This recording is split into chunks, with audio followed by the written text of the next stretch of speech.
All right. Good morning. Welcome to day 6 of part 2 of our South Korea Grand Slam tour. We finished day 5 in the tent. We start day 6 in the tent. Welcome back to another day in the life.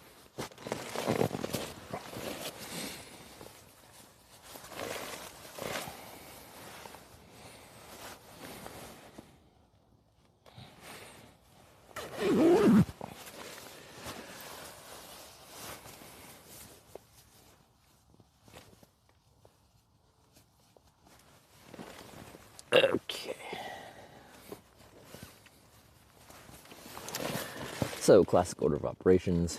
Pack up what we got inside: sleeping quilt, sleeping pad. Chuck everything outside. Looks like it's sunny today, at least so far. That's a good sign. Pack everything up on the bike, go into town, grab some food, and then see where we get to today. Good morning. How are y'all doing? So it looks like Sarah is still alive, which means if she chooses to raid me, wouldn't that be the biggest troll? If she chooses to raid me, we'll have done a proper 24 hours of non-stop bike touring, streaming.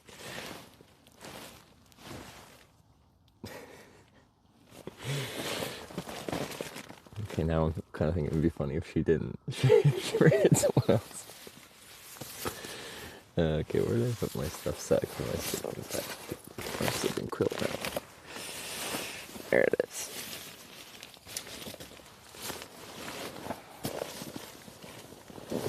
Showing the connection offshore. I saw that. I had the stream up while like the starting soon screen was up, and if I were to guess, she's going to end soon because she's in the middle between Ireland and Wales, and there's no cellular, and the Wi-Fi on ferries sucks.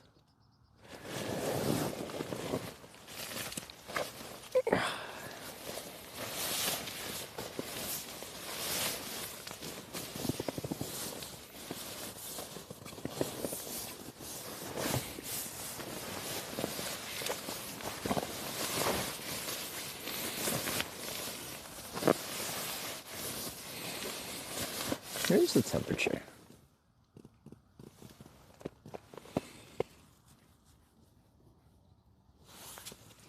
.488 bitrate out of 1100 milliseconds of latency. Yeah, that's not ideal.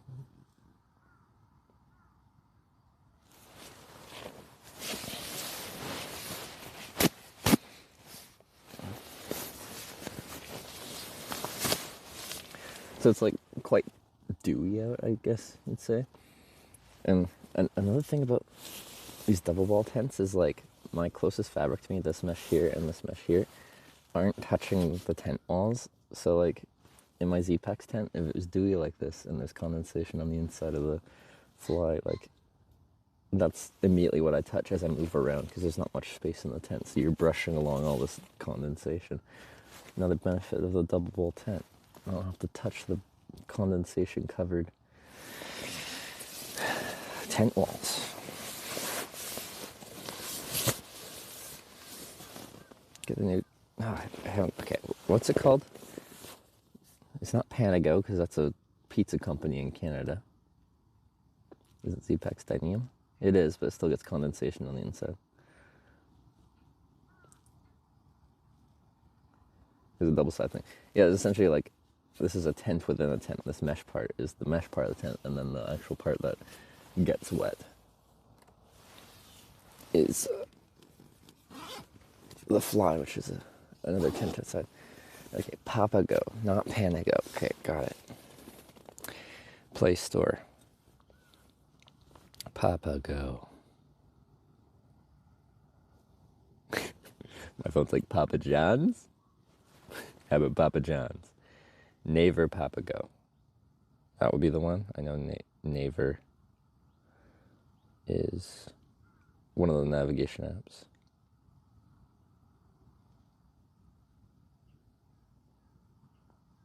So we have a person walking past.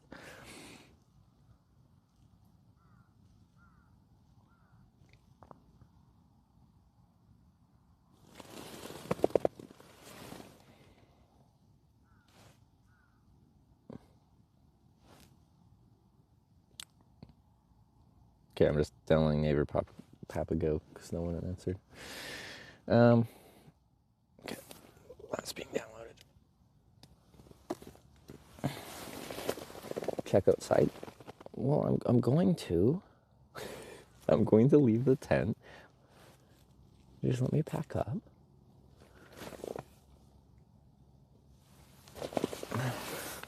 Give me a moment.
This thing is so warm for how small it packs down. Love this thing. Oh, yeah.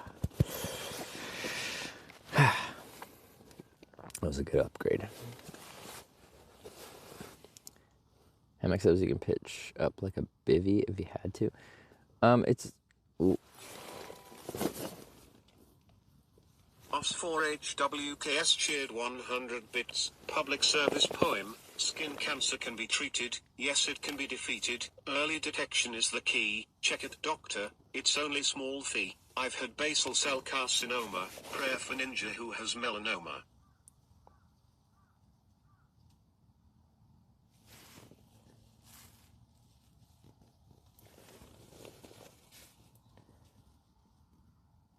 Very good public service announcement on us for Hawks.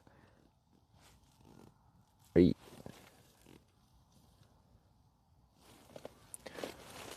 I hope your prognosis is very good. Oh, you had. Okay, I have. Okay, whew. You had. Took me a moment to process that. Sarah's telling me I should get some moles looked at, so maybe I'll go do that when I finish this trip.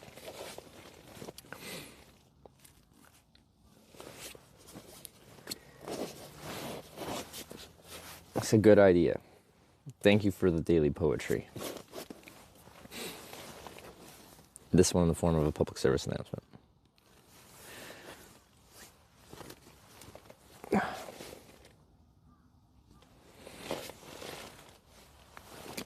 Okay.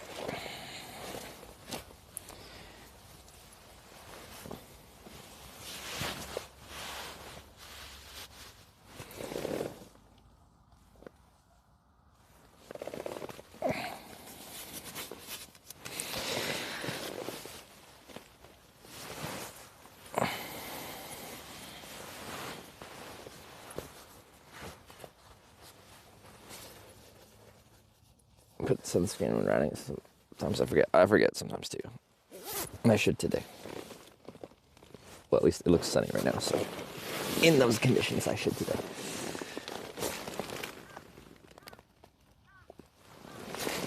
The most treatable skin cancer. Okay, well that's good.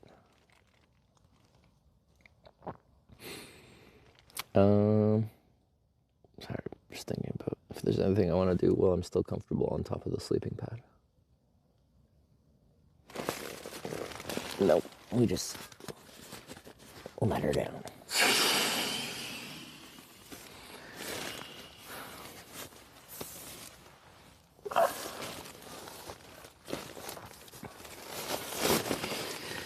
How you doing? Good. I had a nice sleep here. My tent next to a river, next to a town.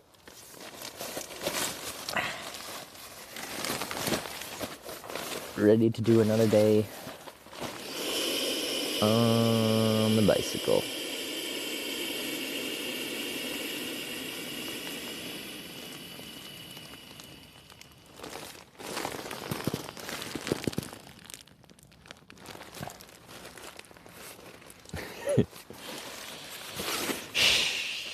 is right.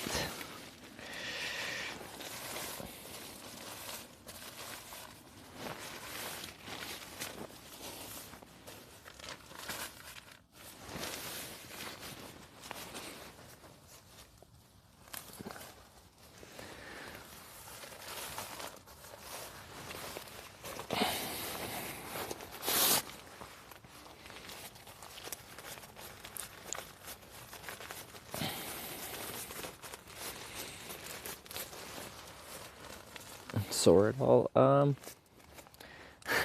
After some of y'all maybe do some like bike sprints by playing me music, my knee actually felt a little bit sore, so no more bike sprints today. Like my butt's fine. When I got off the bike for like dinner, like my back just felt kind of just like tired.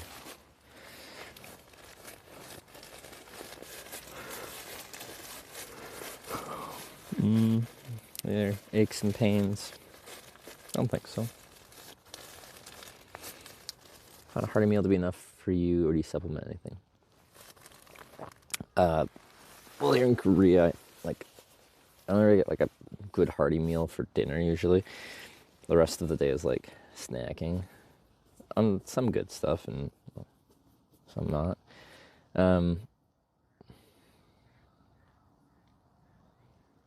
But like I kind of just listen to my body. If my body is absolutely fiending for food, like I clearly haven't been feeding it enough. Like the longer I'm in a bike tour, the more my body's just used to the lifestyle that I'm putting it through being on a bike tour, and I trust my body to tell me what it needs. If it has an issue, it lets me know.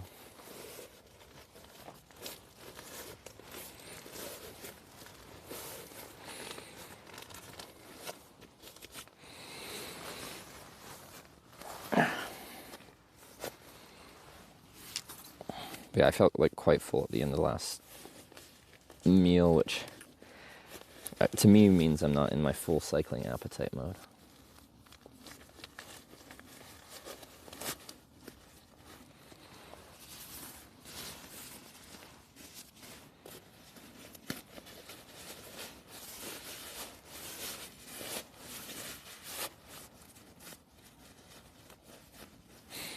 Sleep well? Yeah, slept good. Nice quiet spot here. And we're so close to town. This is kind of like the ideal kind of situation when I'm talking about like riding into town right before town. You find a place where you can camp while it's daylight out, scout it out. Yes, I'm going to camp here.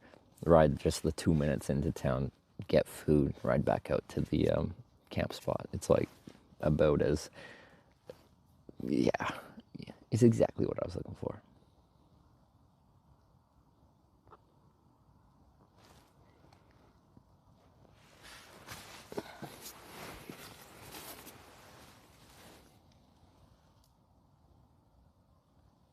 I got, there's a crack in the lens.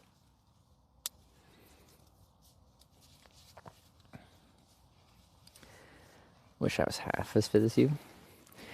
So I like to tell the story. When I bought this bike, I couldn't ride 30 kilometers. I rode like 15, 20, and then I had to take a nap by a lake to recover to ride the final 30 because I was riding the bike home. So I kind of had to finish the ride.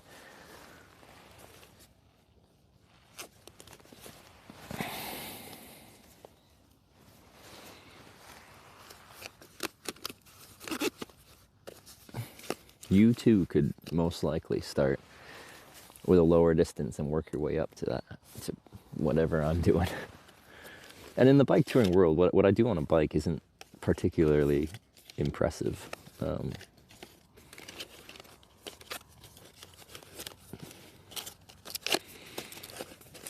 I met people going across Canada that would average like 200 kilometers a day kind of thing, like some real crazy distance. And that's not to say that's a requirement to be like proficient at touring, but as far as just the pure physiological expenditure required to do this, that's a tier above what I do. I didn't miss any stamps. Last one yesterday was Bakchibo. Let's pull the stamp. I got 3 yesterday.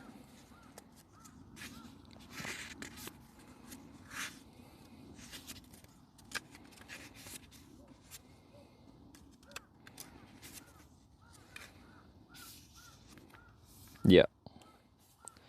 So we got Sejongbo, Ganggyeong, and Bakchibo.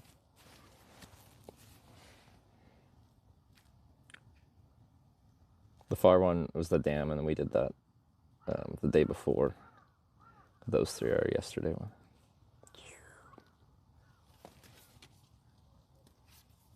Three on record yesterday. Cool.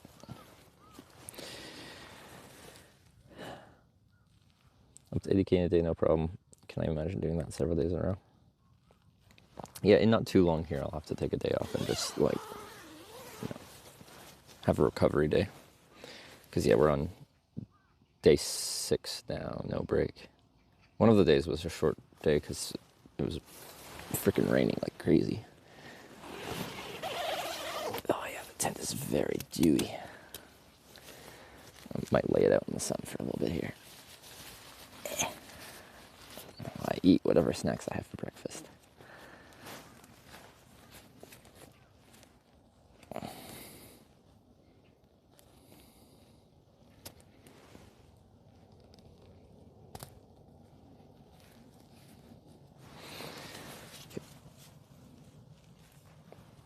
Sarah done so well. Yeah, no, she has. He's been killing it.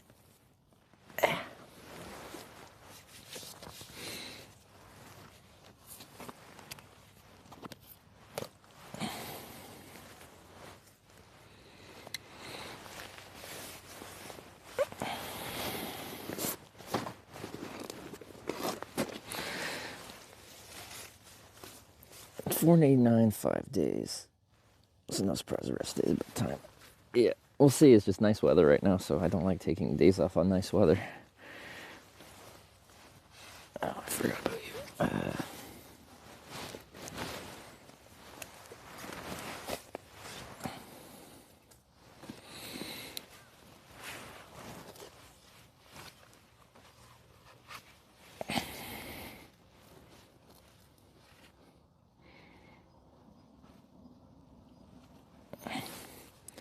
Start biking because of Mikey. Mostly discovered a hitch only after. Mikey's a good choice. Mikey's crazy. I mean that in the kindest way possible. Just the cycling he does in New York City looks hectic as heck.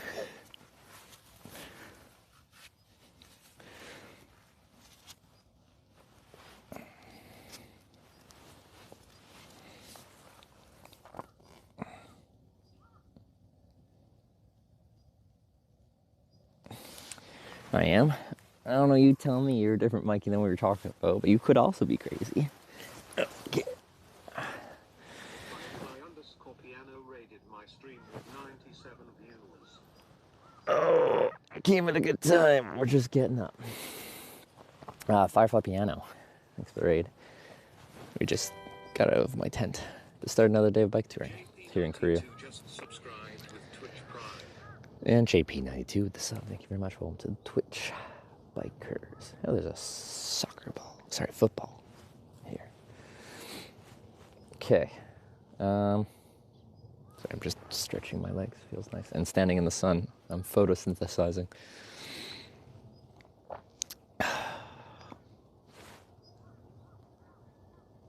Yeah, the parts of my tent that are already in the sun have dried all the dew off of. The parts that were not in the sun yet are soaking wet from just condensation. Other guy streaming in New York City as well. Going through traffic, Mikey's nothing against that. Also do those crazy alley cat bike races. Oh. Yeah, that's crazy to me. Fire for Planet. Hello from Korea. Good to see beautiful scenery there. Yeah, no, it's nice. Let me give you a full panorama. Because we're right next to a river. And there's a bridge over there that was like RGB last night. I don't actually know what this little unpaved road is for. This is the bike path right here. So it's not a road. On top of this like dike here is the closest road. I think I can hear a car coming, so maybe we'll see a car. And yeah, this is the way we came from, this way on the bike path, and we're going this way. I do have the drone, I just haven't set it up, but today looks beautiful, so maybe if I take a lunch or something like that, I can take some time to set it up and try to use it. Anyway, tent. And my bike. With my seat protected. Oh yeah, here's a car. Let's see. So as far as car traffic, there. We have cars relatively close by. It's pretty sparse traffic, but it does exist.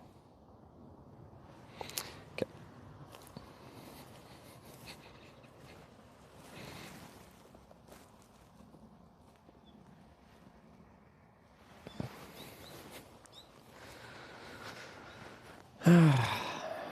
Okay, I actually really gotta pee, so I gotta mute this. 1 second.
All right.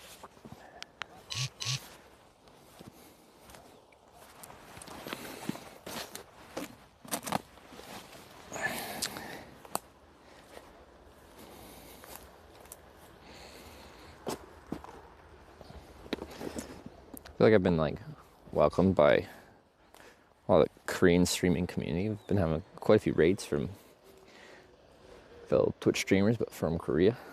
It's been nice.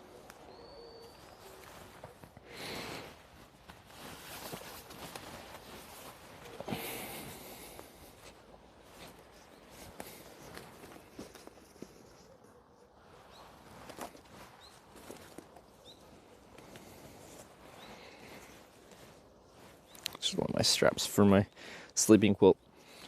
So a sleeping quilt is like a sleeping bag, but it doesn't have the zipper, so it's pretty much like a blanket. But if you're using this down to its coldest conditions, you use these straps to essentially make sure the sleeping quilt is always tucked around you, rather than just like a blanket over top of you to lock in all your heat. Trevor carrying a drone? He is. Just haven't used it since I've been back on this trip. Hitch Sarah 24-hour coverage working nicely. Is Sarah still alive? Does she ever get network back, or is she just her stream an offline or a connection loss screen?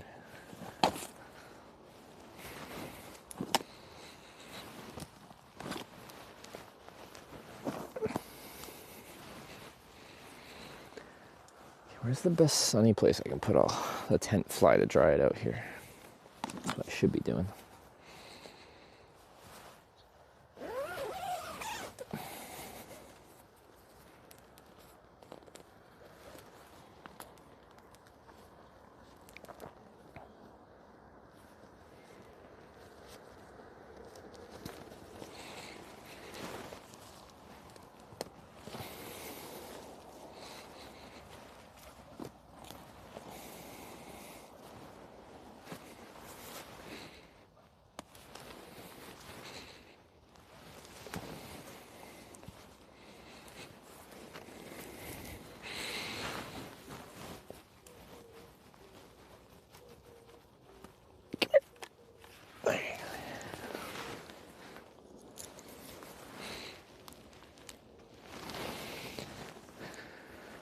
think there.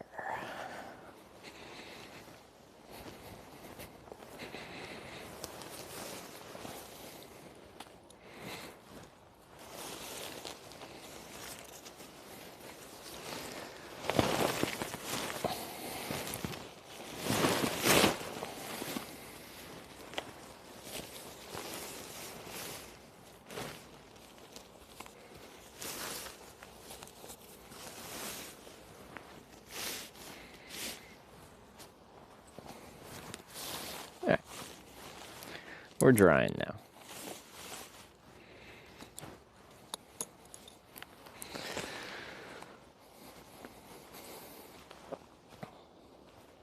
That got a little wet in the process. I'll leave that for a second. Maybe I'll start eating.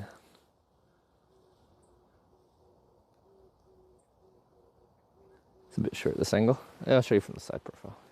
It's just long and skinny. Like, well, long is subjective. If you're over, I'd say if you're like 6'2", your head would be very close to the top and your feet would be close to the bottom, but not immediately touching. But once you add in like a poofy sleeping bag or something like that, you'd be at the limits there. So a lot of tents, they actually come in a long version.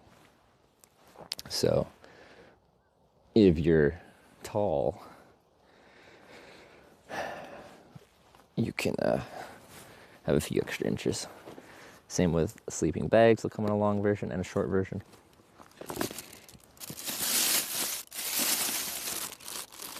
Snacks. I'm just gonna let things dry a little bit here. So we're gonna chill in the sun.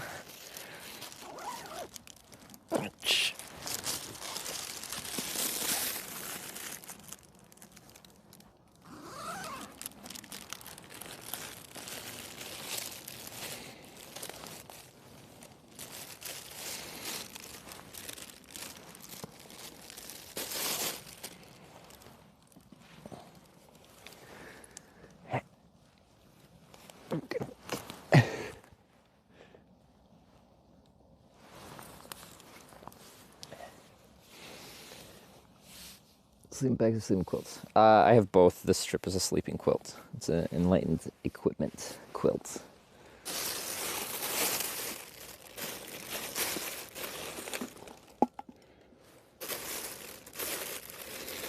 I don't have any like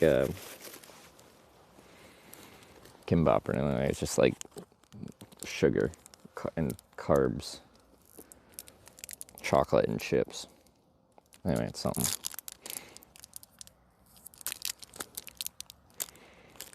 It's like 4. It's cold. There's not much for wind, and the sun's out, so it actually feels quite nice out.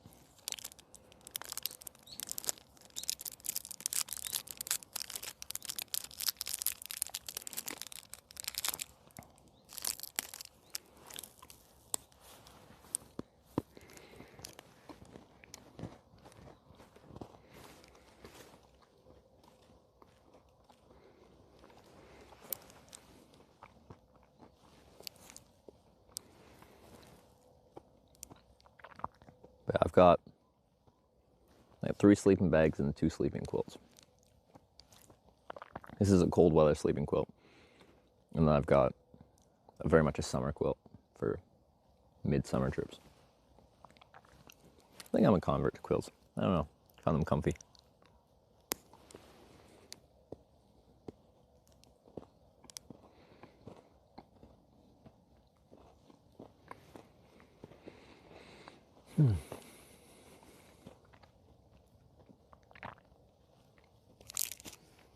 Oh, cookies and cream, chocolate bar. Breakfast of champions. Well, I'll seek out some coffee when we get into town here.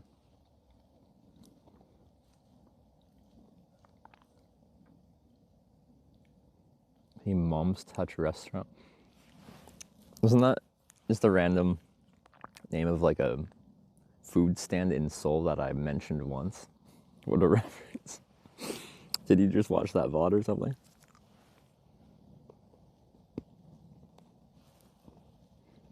Sleeping bags too restrictive unless it's cold as balls out. Yeah, maybe that's why I like it more about quilts. Like, They're a bit like lighter and packed down better because they don't have the zip, but it feels more like a blanket. Like it still has the enclosed foot box, you know, I slide my feet into, which has never felt restrictive to me. Some people don't like that, but I like it.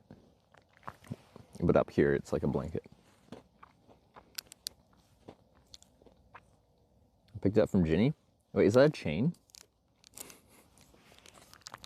Okay, I didn't know that was like a well-known place. Anyway, just when I was riding out of Seoul, or 5 days ago, it was around it was like a food truck kind of food stall at a park along the bike path on the river. And I thought it was a funny name.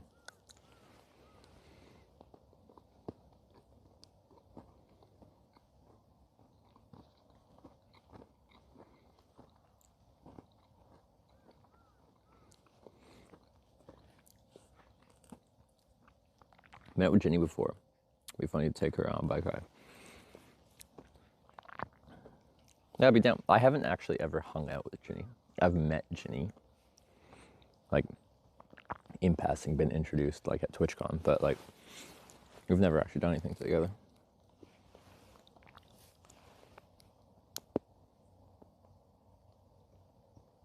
Watched the vlog from yesterday, just got the part with the kids.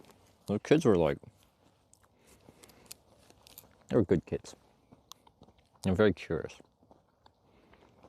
which I love to see. You know, people get progressively less and less curious as they get older. Probably for the worse.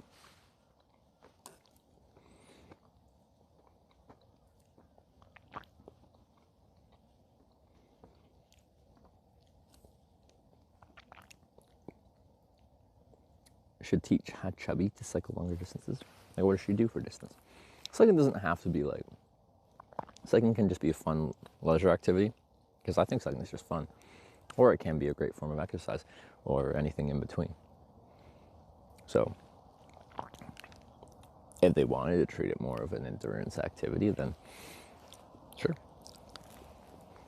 But if they're just having fun on the bike, it's not always fun to push someone beyond what they are comfortable with.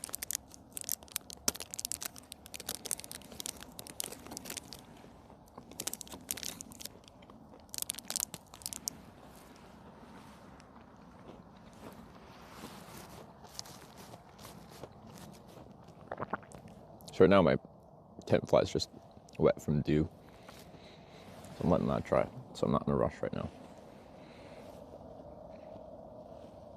Go out in the morning, I'm packing up, I'm getting it all together as soon as I get out, but I don't really feel like in a rush today. We've been maintaining a very good pace, and it's nice to sit in the sun. Because we actually haven't had too much like proper sun yet on this trip. Is it supposed to be like this all day?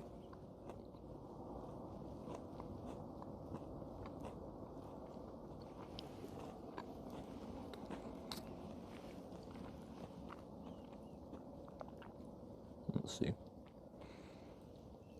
It says mix of sun and clouds all day. Never like full sun. Although right now I don't see really any like proper clouds, just some like wispy high level ones.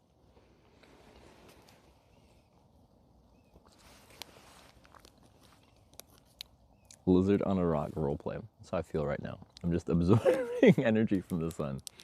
I'm clearly cold-blooded.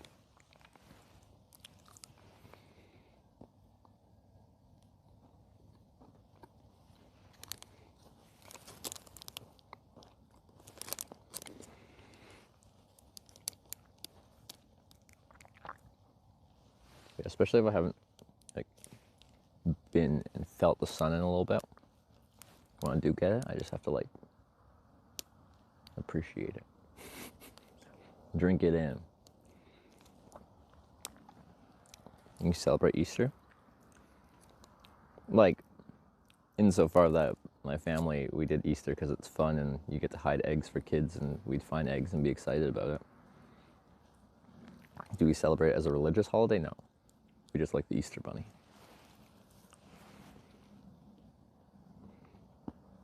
take a break in the middle of doing this trip. What I should be doing is about 1 day off a week.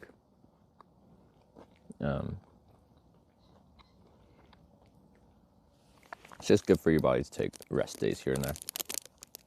So we're pretty due for one soon. If conditions are like this, I don't really want to.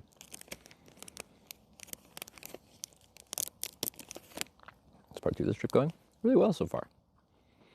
The routes we've been riding have been really nice. I really can't complain about the weather. We have one rain day and then some variableness here and there, but like it's spring. I don't expect bluebird days every day in spring. It's just nicer from like a stream perspective, both for running the tech, not getting it wet, because now my waterproof camera is not working, and do you want to take a day off? I'm going to try and troubleshoot that and get that working again, hopefully. And then visually, like showing off the beauty of a country is easier when it's beautiful out.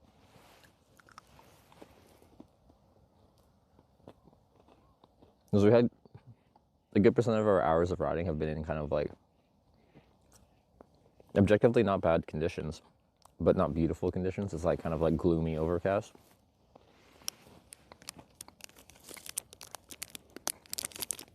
Do you have your bike breaks or something?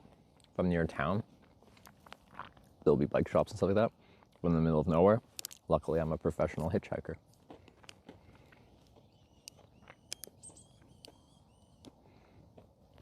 Then you take the bike to town and then you get it fixed.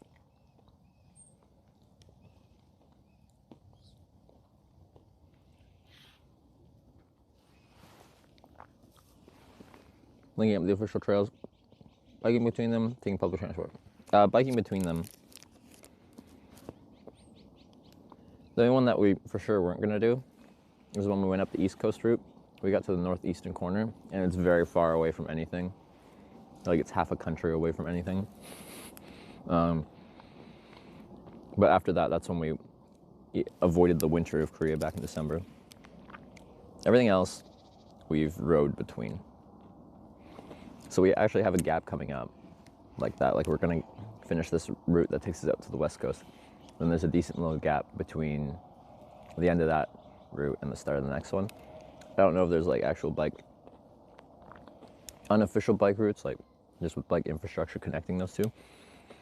But likely I'll just be doing a combination of roads and the occasional bike pass here and there.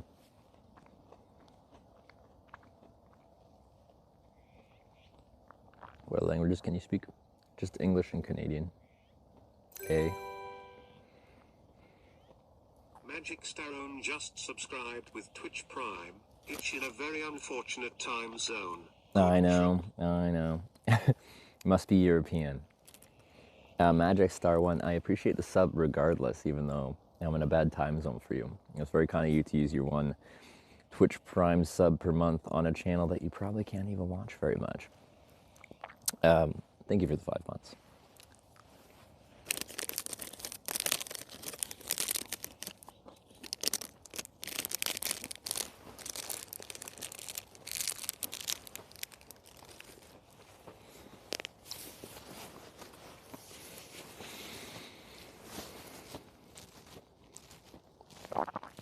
It's still a little wet.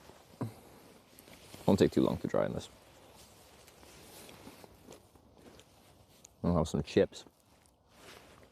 And everyone's favorite, banana milk. I couldn't find chocolate milk, so I had strawberry and banana milk yesterday. Was the app that you and Sarah used for the call? Instagram?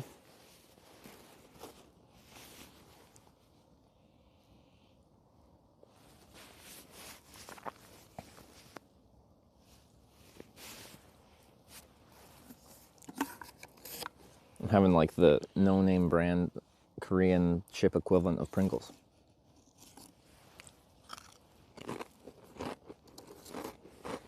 That was really hard for me since I'm in the States. I thought NA time zones were decent for Asia.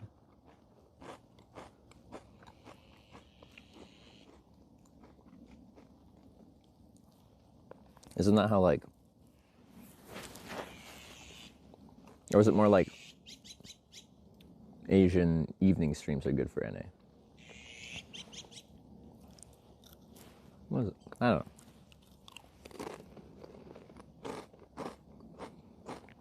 3 p.m. here on the West Coast? Yeah, isn't that good? 3 p.m. Pacific, 6 p.m. Eastern. That's prime time, baby. Now, when I'm actually like riding midday, it's gonna go through the middle of the night, right?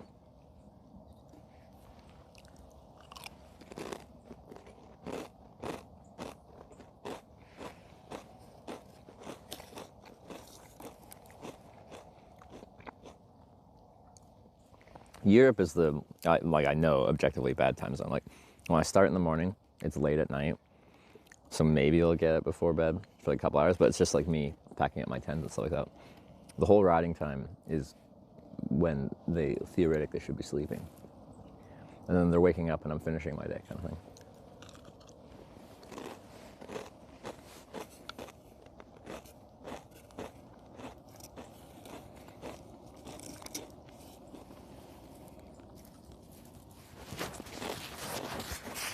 This might be a little too crunchy. I'm going to put this over here on my knee.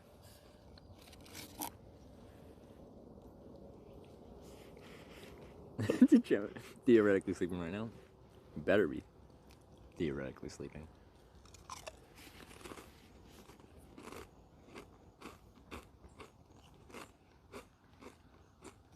When they seem to ride from restaurant to campsite, poor Europeans. Should watch Sarah though. She's in Europe, bike touring, and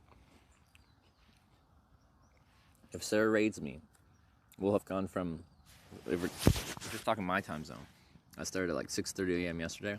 I rode all day. Finished at like over 9:30, something like that.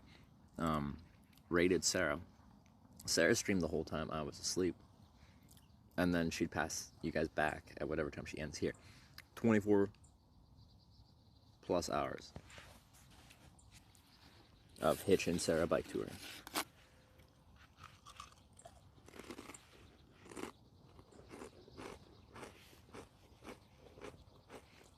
Sleep at days. Right now, so Europeans don't need to theoretically sleep. Hey, you can't even see Korea when I'm riding. Unless I get some like 100,000 lumen headlights.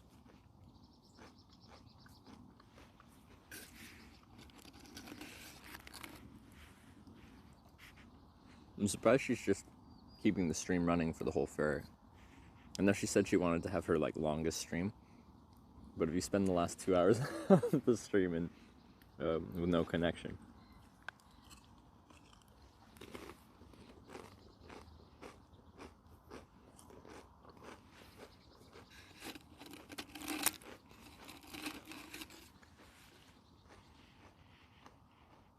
Oh, she's close to land. She's almost done.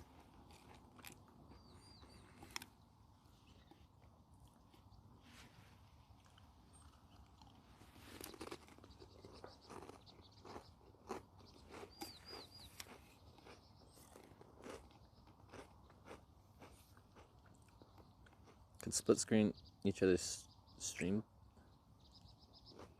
Rather than having two separate streams, they just bridge right into each other.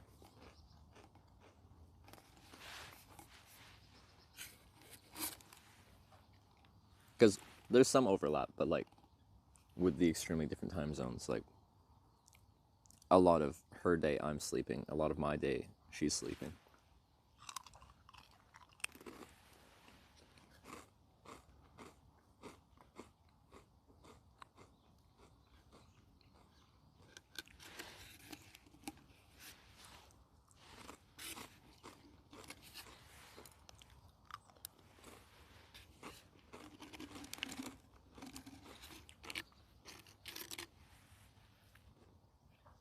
Prepare for bed when you arrive at NordCap.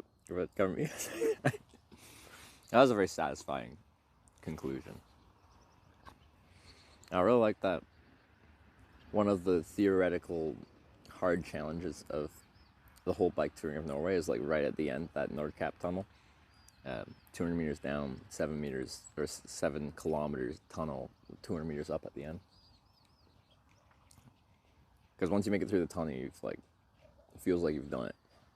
There's still a bit of riding after that, but in comparison, nothing crazy.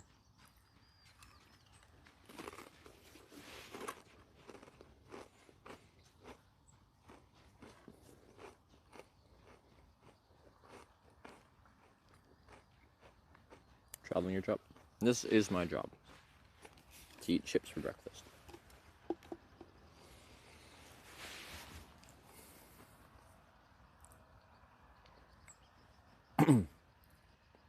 It's not the camera tent. What happened to that?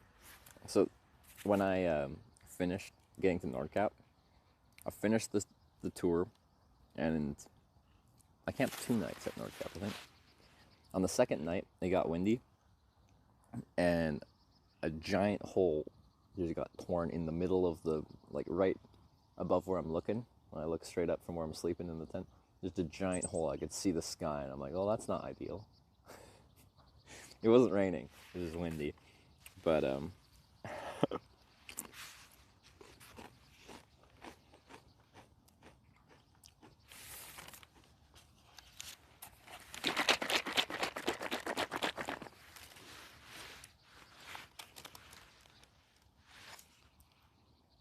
this trip, that's been the most different from what you expected. For Korea in general,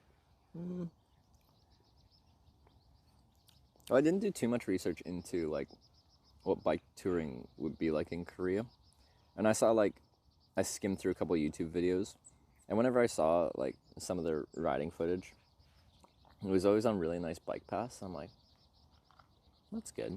But I assume they like picked and chose like specific sections that were really good for biking. No, that can be any point. Like, that's most of the tour is just some really nice bike paths. I thought just for the purposes of video, they were picking and choosing like the best spots to tour on in Korea to showcase. Yeah, I was just surprised at how much of this is actually like really good infrastructure.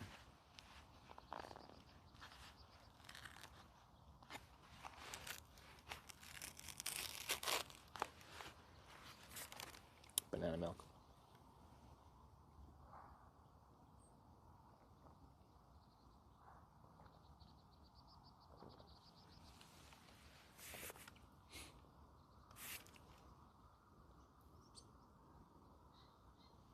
Oh,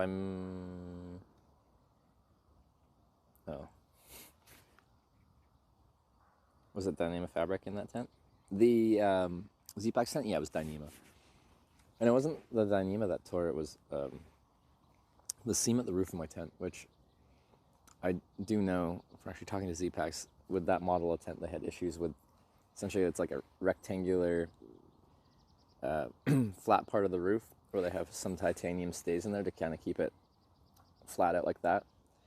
It just makes it so you have a little bit more headroom than if the hole that you hold up the tent with just comes to a point, and then the Dyneema drapes directly from that point. But they had issues with the durability of that, and I'm not upset about the tent breaking. Like, I had or 4 years of use, like heavy use, beating it to heck. And the thing is, like, it was the lightest manufactured tent in the world. And when you get something about as light as it gets in the world, you're going to sacrifice some level of durability. So I think I had enough nights in there and stuff like that. I think I got my money's worth, so I'm not really upset that it broke, but it broke.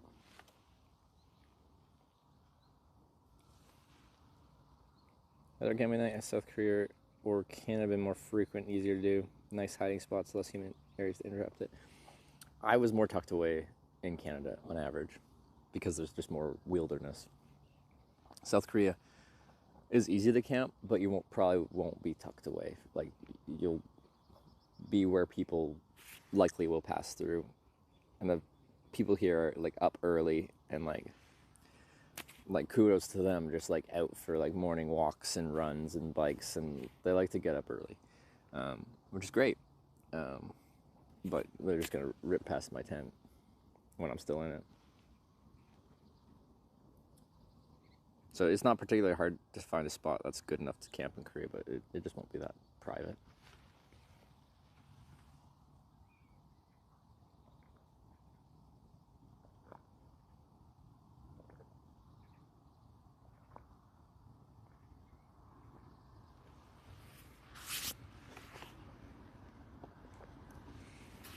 Yeah, it's crazy for wild camping, so much camping. Yeah, most of Canada is unoccupied, which means there's a lot of places that you can just sleep and not bother anyone, which makes my job easy.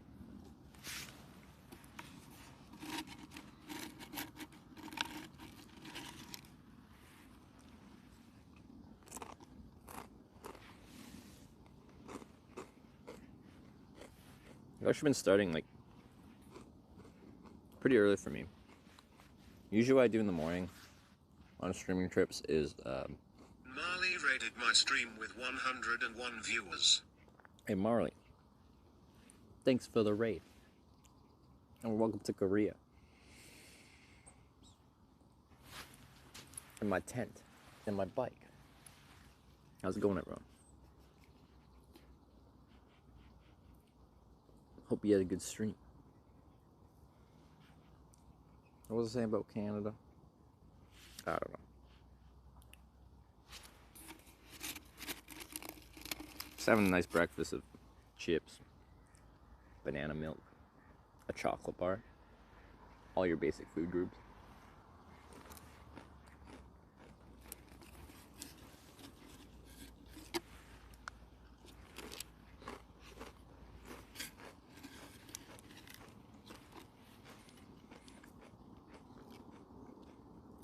Fellow Canadian brethren, yes. Team Canada. If you're new here, I'm doing a bike tour all over Korea. It'll probably be like 3,000 plus kilometers by the time we're done.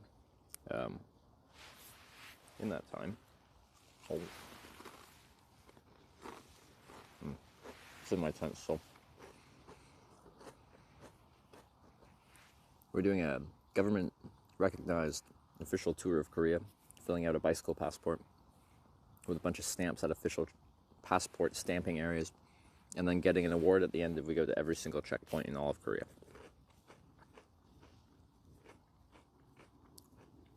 Will you miss this lifestyle, man? When I inevitably slow down and not spend most of my year traveling this way? Almost certainly, yeah, I'll miss it.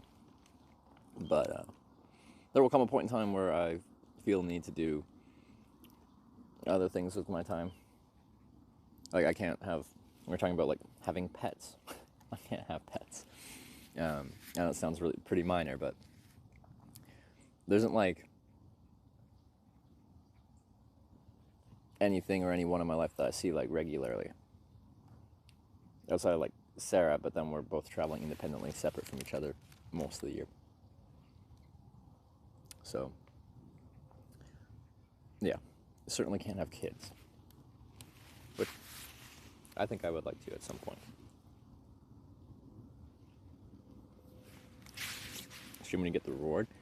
Yeah, well, I'd certainly like to. I don't know, because I have to go to like the official bike certification office in Seoul, and it's a government thing, so whether they let me or not, I don't know. Found hard to camp in a muddy and dense forest. It depends on the level of muddy. But yeah, so sometimes it's really hard to find a decent spot to camp. Like, you find some nice woods, but it's like quite boggy. Like, your goal would be to find like a higher point that when rain falls, it drains off of that high point and into the muddy, boggy lower parts of the woods, but sometimes it's really hard to find. So yeah, it can be. Usually I find a spot that's like good enough with enough searching, but some places are easier than others. You just pull over and camp? Yes. Can do this, what career be interested in? That's what I don't know. Before I started hitchhiking, this was like 10 years ago, I was in college for accounting and finance. I was doing my bachelor's of business administration. And I took a semester off to just try hitchhiking across Canada, and then I was supposed to go back to school. The plan was to go back to school, but then I just kept getting jobs, saving money for trips, and then going on a trip, and just kept putting off college. And now it's been 10 years, so I'm not really sure.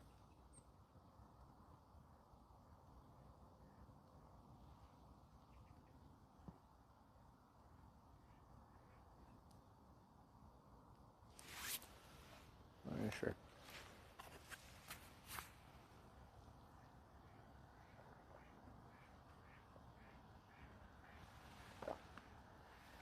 I'm gonna go check on the tent and see if I have to move it a little bit to get some parts in the sun that aren't drying.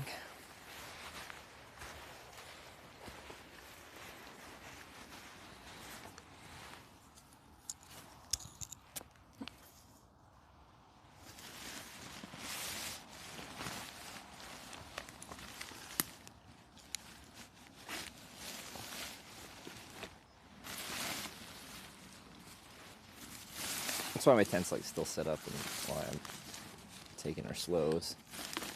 Tent fly got very wet.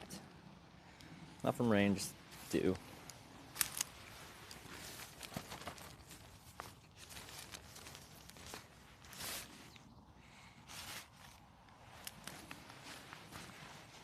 Not too long now.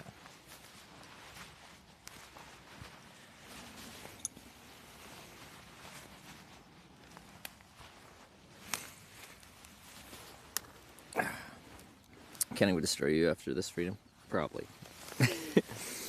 When we've talked about like post-streaming career, I feel like this lifestyle and this schedule will have ruined me for traditional careers. I just don't know if my brain will adapt, or if like the Monday to Friday 9 to 5 grind will like depress me.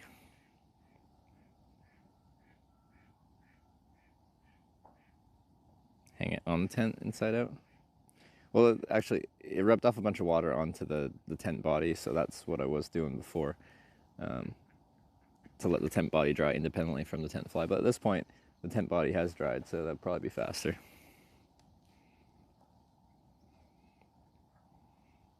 But now that I've adjusted it back into the sun, and I don't feel like moving it.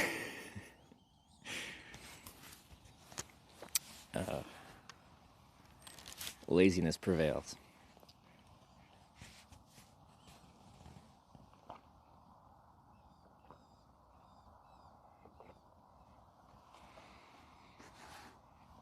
New tent. I first got this tent for the Hitchhiking to TwitchCon Las Vegas trip last fall. Conservation of energy. Exactly. You gotta fancy it up. Gotta use fancy words. It makes me sound more. Make it sound like everything I do has like a purpose and a meaning, deeper than laziness.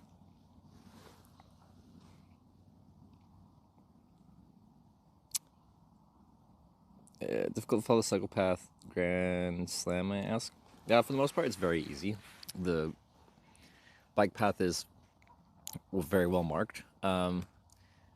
Potentially today, I'll have to look at the distances we're going.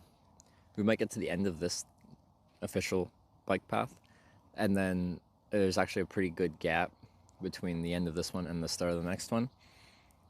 Because yeah, like the Grand Slam tour is a bunch of independent, smaller bike tours that you can do all over Korea, and it's not all connected. I wonder if they have plans to, at the future, just kind of connect them all. I know they're expanding them as time goes on. Like, I think in a few years, even the entire East Coast will be one long bike tour. But as it stands right now, the only official parts with certification centers, like with stamping points, is like the upper half, upper 2/3. The lower 1/3 is under development and currently not actually places where you can get stamps. So in the not too distant future, my 89 stamps or whatever I get will be less than what you'd have to do at that point to finish the Grand Slam tour, because it's constantly slowly growing.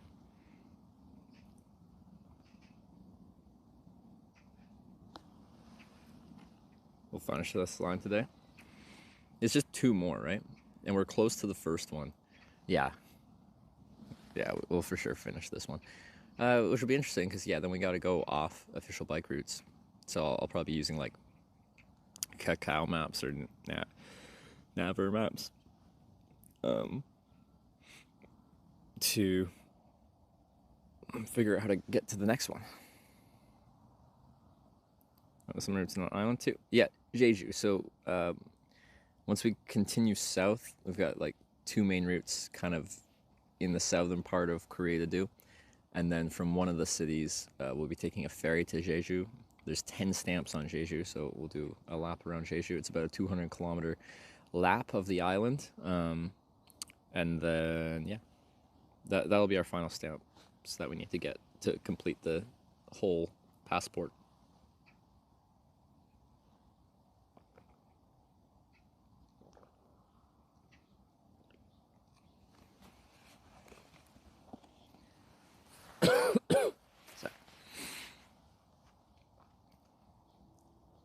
Jeju, my colleague was there a few years ago collecting lichens. Is it good for lichens? I have a story about lichens. This is 2015, it's pre-streaming, so this isn't the VOD of this. I did a big round-the-world trip across Canada, across Europe for like 4 months, across Russia, through Japan. But anyway, I started in Ireland, took ferry to Wales, hitchhiked through Wales, England, Scotland. Took the ferry to Orkney Islands, hitchhiked across Orkney Islands to take the ferry to Shetland Islands, hitchhiked through Shetland Islands, got to, I think, the furthest north island. And I was trying to find just like a place to like sit inside because it wasn't particularly nice in classic northern Shetland fashion. And someone said there was like a restaurant, hotel-y kind of thing that used to be like a military base, something like that. Anyway, they gave me a ride up there, and I sat in there for like a dinner, a basic dinner. But there was a convention there of like lichen specialists that went to Shetland to look at lichens, I guess. Anyway, I sat with and talked to some lichen experts. So that is my that is my I don't know, like I don't know if they're part of a university, if they were I don't know. I don't remember exactly. British Lichen Society. Maybe I think someone flew in from different places. Like some from Norway because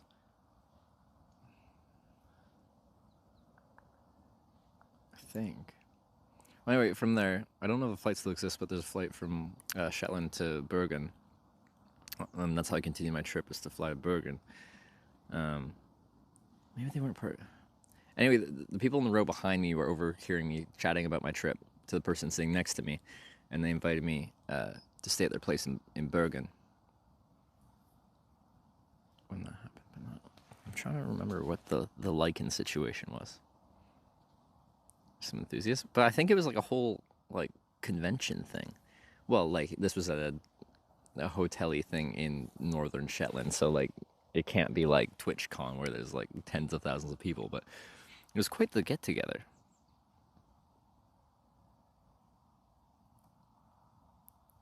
Oh, British Lichen Society, a lot of international members. I'm a member. It could have been.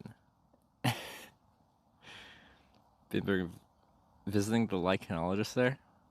No, I didn't really expect to have a conversation about so in depth about lichens today, but I'm happy we are. Cause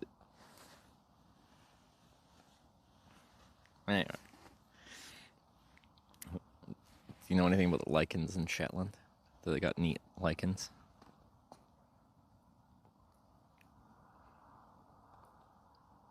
Any tours you know of that you can complete and get some sort of reward? Not bike tours, not that I'm aware of. I think it's a great initiative, and I think it promotes it well. Now, like, I've definitely seen a few people. Have you seen any foreigners doing it since I've been here? I've seen a few Koreans. I met the Dutch bike tourists that had toured like here from the Netherlands, like across Europe, Central Asia, Eastern Asia to here, hardcore. But they weren't doing like the passport stuff. They were just riding across Korea to then take the ferry to Japan.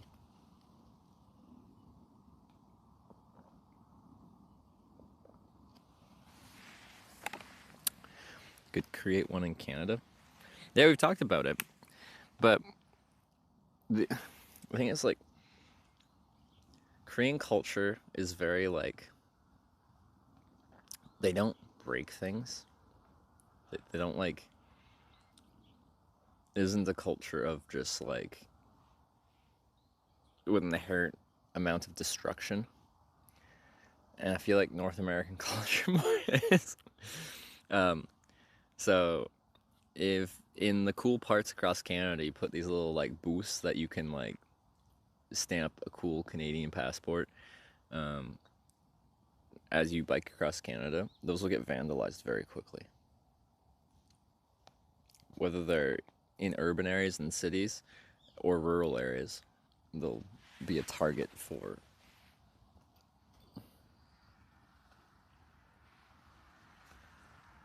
Well, just, yeah.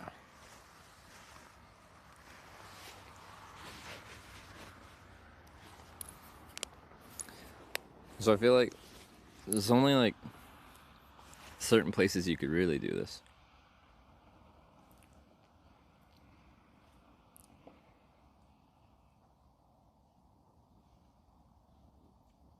Place next to government buildings would be the only way.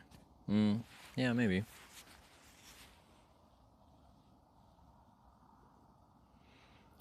Because yeah, you could also have them like inside official buildings that just have like decent like business hours, and then yeah, it'd be a more secure place. And then like the only downside would be if someone's pushing well into the night, they can't get a stamp after business hours.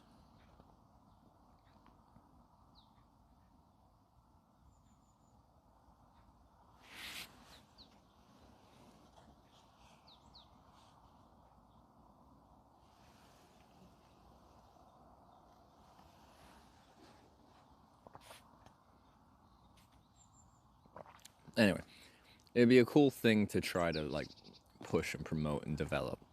I feel like I created something interesting if I could somehow get that put in for cross Canada bike touring. But I don't know if they want to push it that hard, because the route you have to take across Canada is like, most of it's fine. Ontario is bad, but they are improving the roads in Ontario. They're slowly widening all the roads in northern Ontario to the point where in probably several years you'll be able to ride the entirety of Ontario and not have any of those like zero shoulder sketchy highways.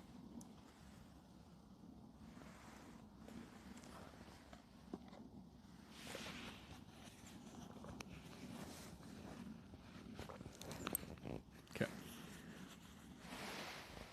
We're probably fine now. Can't so big, small version, one region. But like, I think you're gonna do it across Canada. It would just be like at major landmarks across the country. So like, rather than having them on average every like 20-ish kilometers, they'd be on average every 200-ish kilometers, or more, depending on what there is.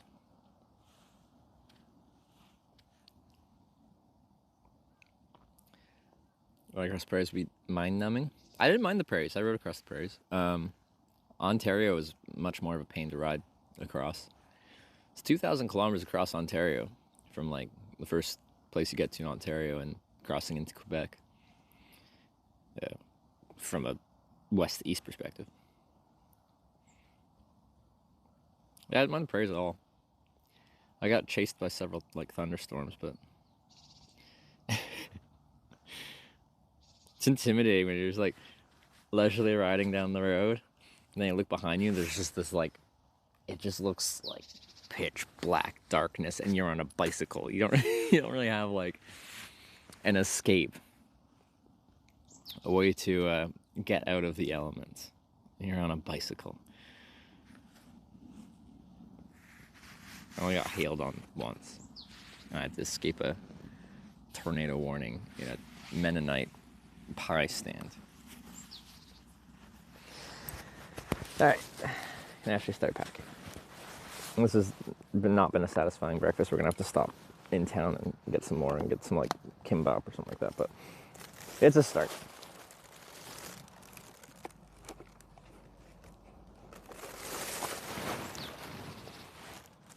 Say that for now.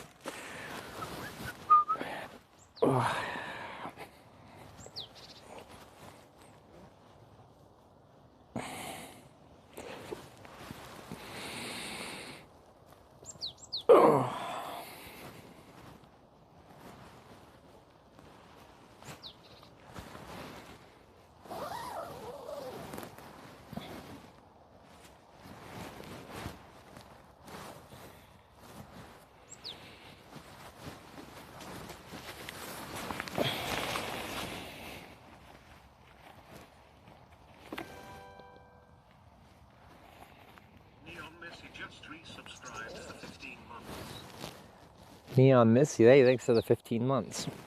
Okay.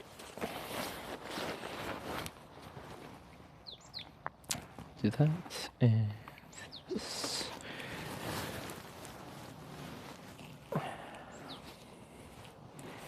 In there.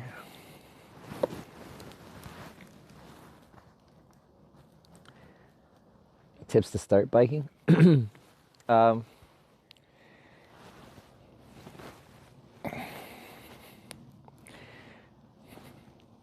So I'm gonna, assuming you already have like a bike, it can be any bike, it doesn't have to be an ice bike.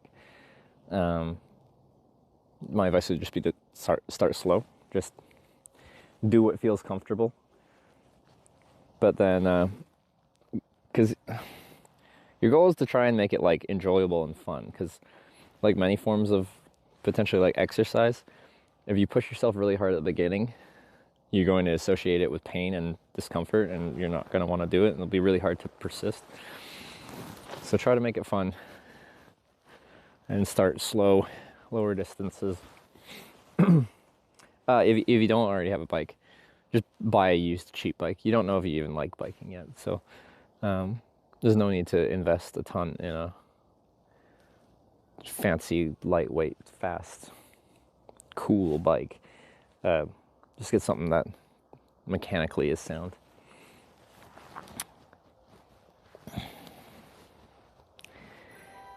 I didn't do that at all. I like dove in headfirst and rode across Canada, which was my first biking I had done in like 10 years. So I just wouldn't recommend that.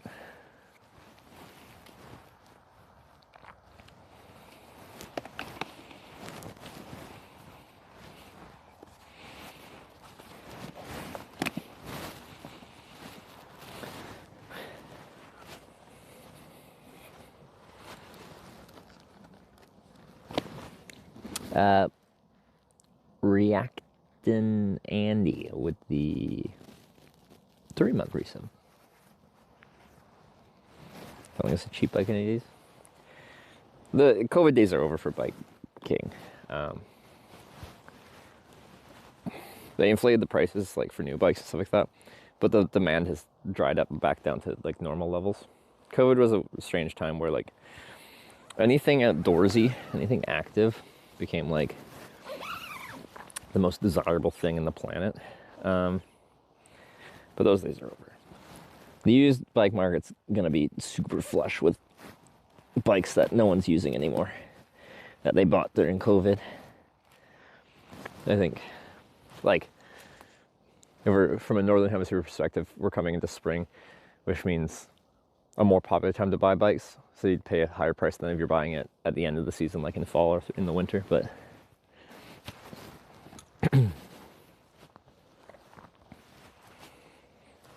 when coming up here is a pretty good time to buy a bike. Post-COVID crash. Just getting ready to head out cycling. Yeah, taking down the tent, packing up panniers, and then we'll be riding into town, getting some coffee and stuff like that in town, and then we'll be getting our proper distance. Just not feeling in a rush to like get on the bike and get good miles today. Been maintaining a pretty good pace here so far, so for this morning, it's just felt nice to sit in the sun a little bit.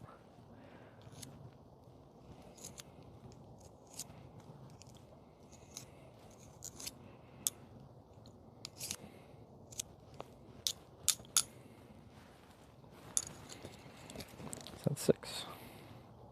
Yeah.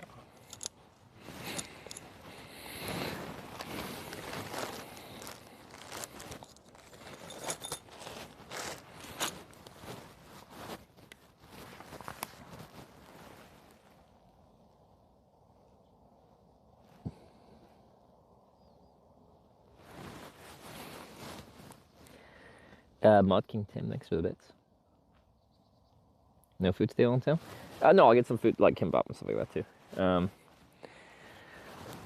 But yeah, because I was letting my tent dry and stuff like that. I just ate some of my snacks I had here, but it's not really a proper like breakfast. Wait, what am I doing? I haven't unclipped it yet.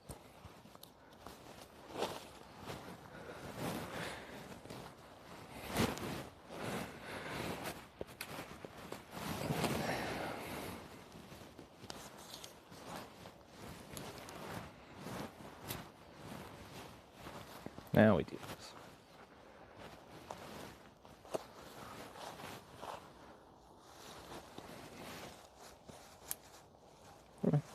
Get off. There you go.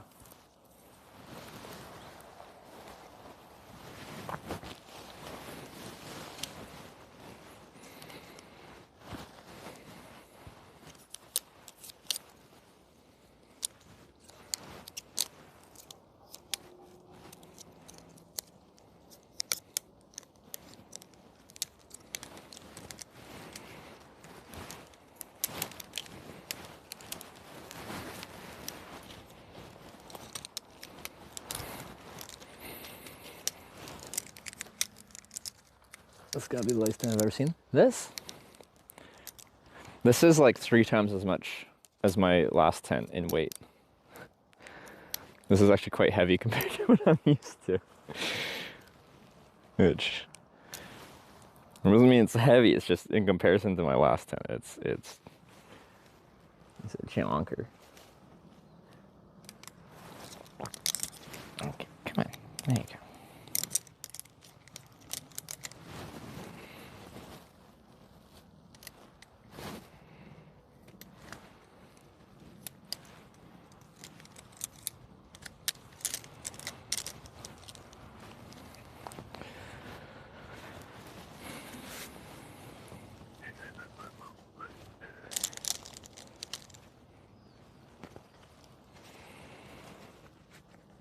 I think Korea's a great day. Yes, it feels good, man.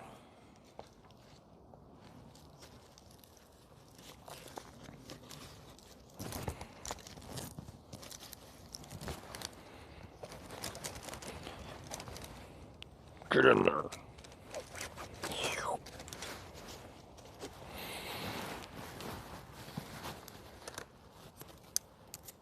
Fabric's very thin. Comes with the territory when you're trying to make a tent lightweight. Can't have thick material and lightweight and packable. Doesn't exist.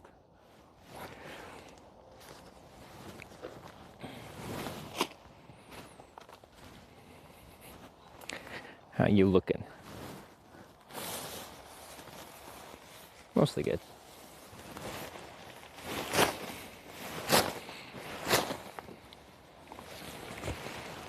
Yeah, I know.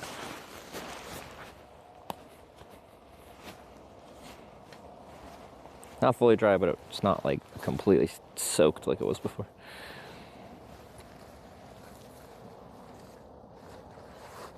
Nice little spot you got here. Yeah, I got like this full like crescent shaped bench, half circle thing quite nice. I'm a fan. I'm right next to the bike path though, so occasionally like a cyclist will just ride on past, but in Korea it doesn't matter. I'm struggling to put a bag in a bag. Well, it's not a bag, it's a tent fly, but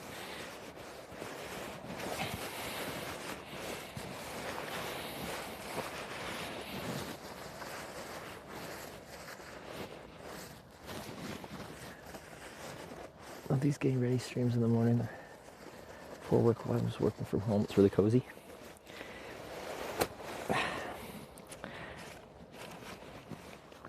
Yeah, as I've traveled like, through my adult life, I've grown an appreciation for like the lifestyle of this and kind of the packing up the tent thing in the morning. As long as it's not like horribly rainy and wet and miserable, it's like a nice way to like wind up for the day. But I still, after all these years, don't like getting out of my sleeping bag. And I don't like deflating my sleeping pad. It's still just like, it takes, sometimes it takes me a lot to just like force myself to get out of what is objectively very comfortable and cozy environments and like get uncomfortable while I'm packing everything up. But I like this part. I don't like getting on my sleeping bag. And the deflating sleeping pad has a very audible kind of like tone to it. Like someone was like saying in chat when it's just like, psh. Like that sound I associate with discomfort.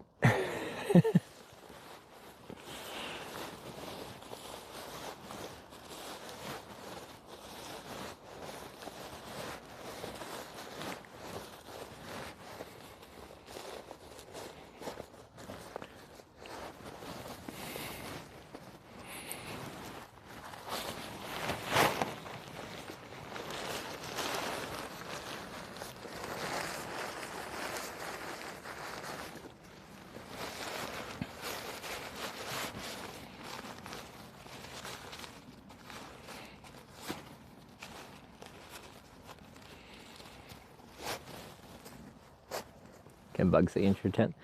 No. So this is a double wall tent. There's two parts of this tent. There's the tent body that you saw me just like take down there, and then take the pole off that was holding it up. That's all like a very fine mesh that keeps the bugs out. And then the thing I was drawing over there was the tent fly. That protects you from the rain and the wind. The two parts of this tent. There's single wall tents as well, but that do all of that in one layer. But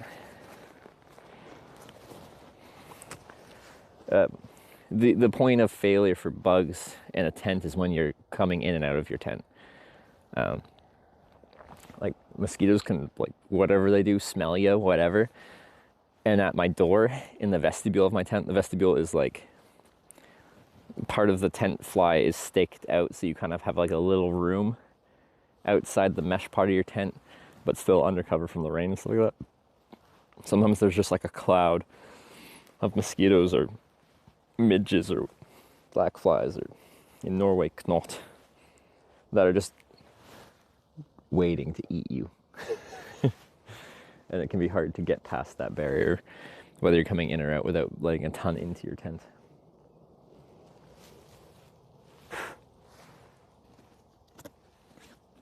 Just a piece of plant. Okay. Packing time. Well, we already kind of were packing, but packing the rest. Okay, you don't want to stand up.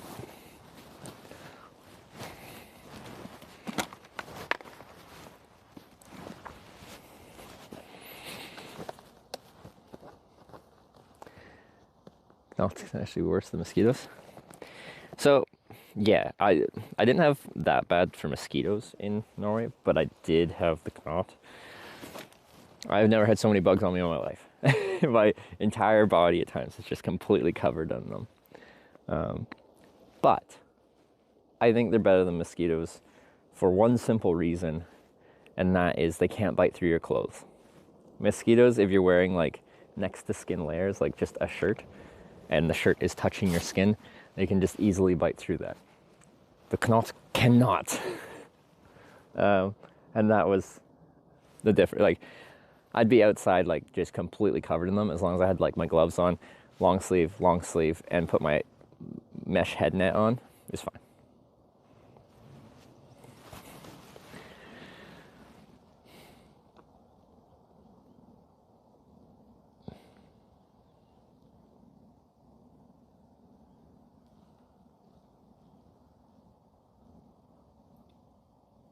That's the origin of the name. Knot? Cannot? Yeah, something like that. Okay.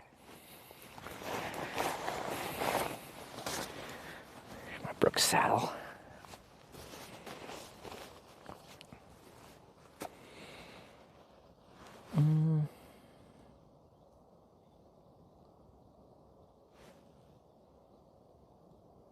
I'm deciding if I want to set up the stream camera first, or I guess we'll pack up first.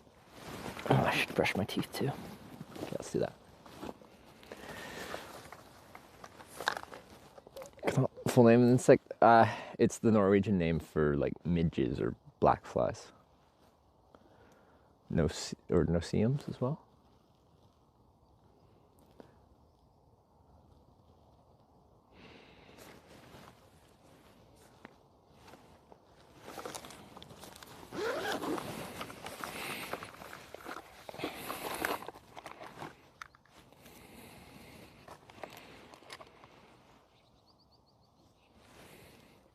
It's the Swedish word as well, okay.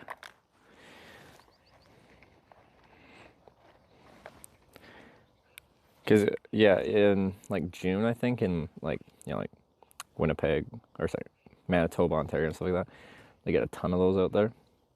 Well, from where I'm from, on like Vancouver Island, we don't really get them, but I think we call them black flies out in Canada. You get some more toothpaste.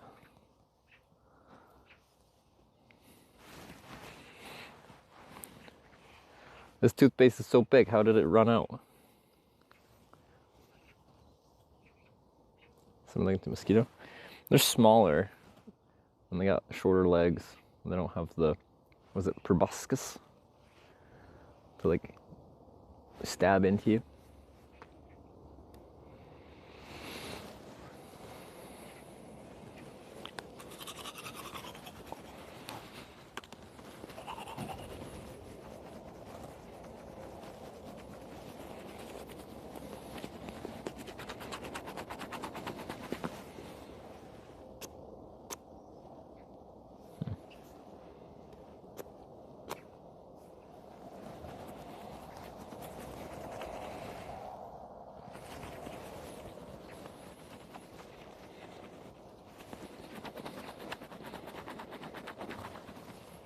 Ah.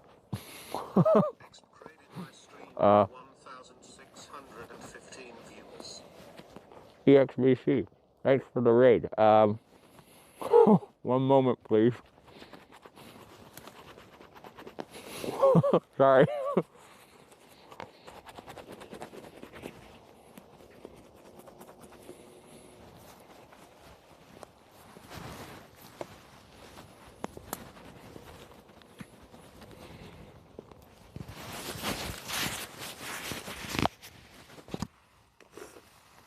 Dental hygiene is important.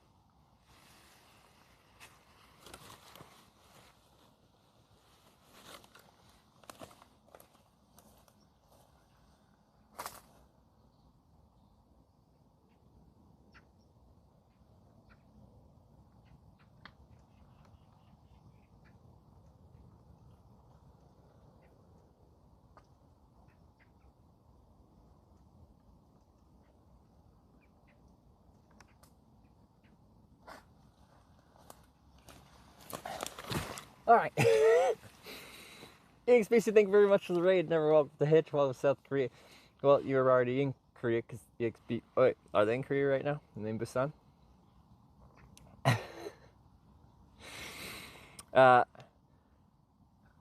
Anyway, I am somewhere in Korea. I don't actually know where.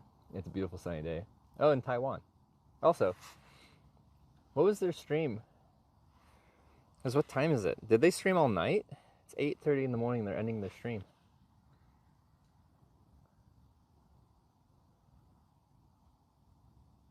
What is the context? I want to know. Anyway, if you're new here, I stream bike touring and hitchhiking. This is a bike tour, hence the bike. We're just packed up the tent. Now we're packing up the gear to put on the bike to switch to the bike camera to start our bike touring day. Big drunk. Been drinking all night. DGen stream. Nice. This is a change of pace. I am not drunk yet. We'll see. I like to have a drink with dinner, but sometimes a drink means a bottle of soju.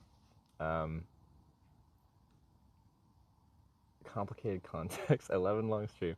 It was particular. All right, well, I'm glad you came from a particular stream, because, well, like, this is a very different kind of particular stream, I guess, than that, but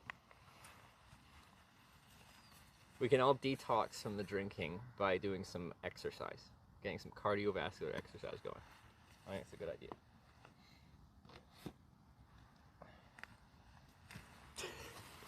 But thank you very much for the aid if you're here.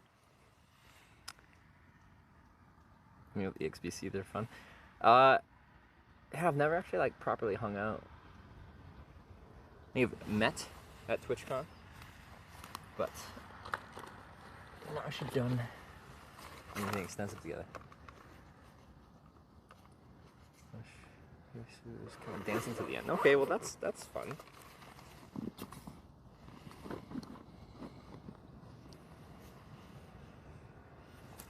Sounds like a good time.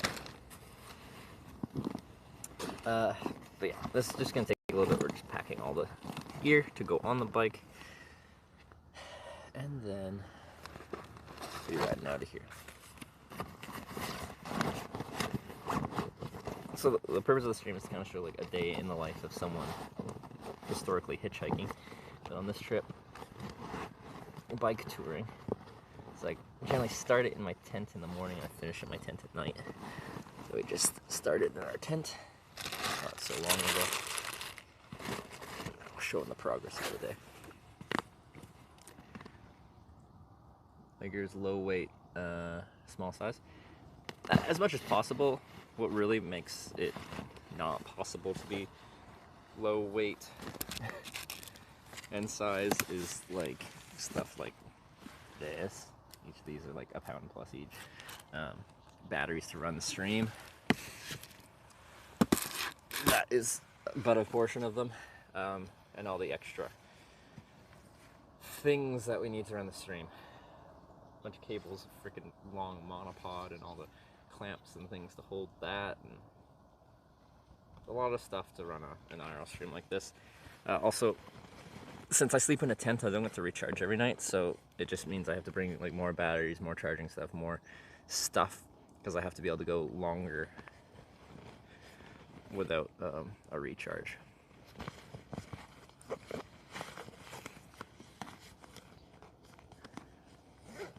Stop in Busan. I was there in December. This is a fairly extensive tour of Korea. I guess we've got a few new people here, so let me walk you through what we're doing.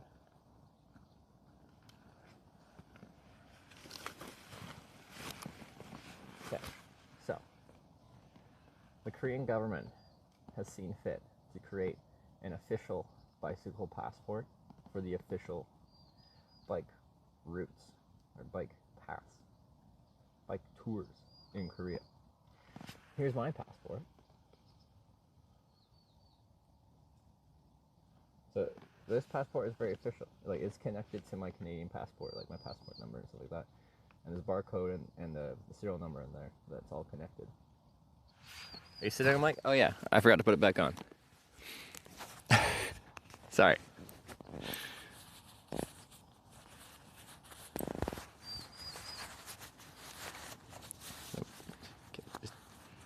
Pick a jacket, put it on. So yeah, Korean government created this. Ministry of Environment and Ministry of Interior and Safety. Very official. Anyway, over well, these pass go like all over the country. We have a map command that shows you all the different points we have to go to. But we just go to all the different bicycle certification checkpoints, and we get the custom stamp that's there, and you stamp the spot in your passport.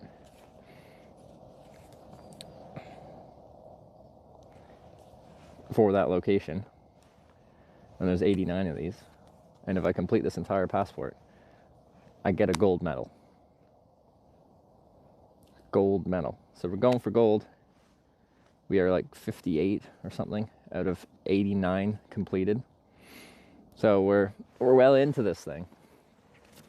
But it is very much a marathon.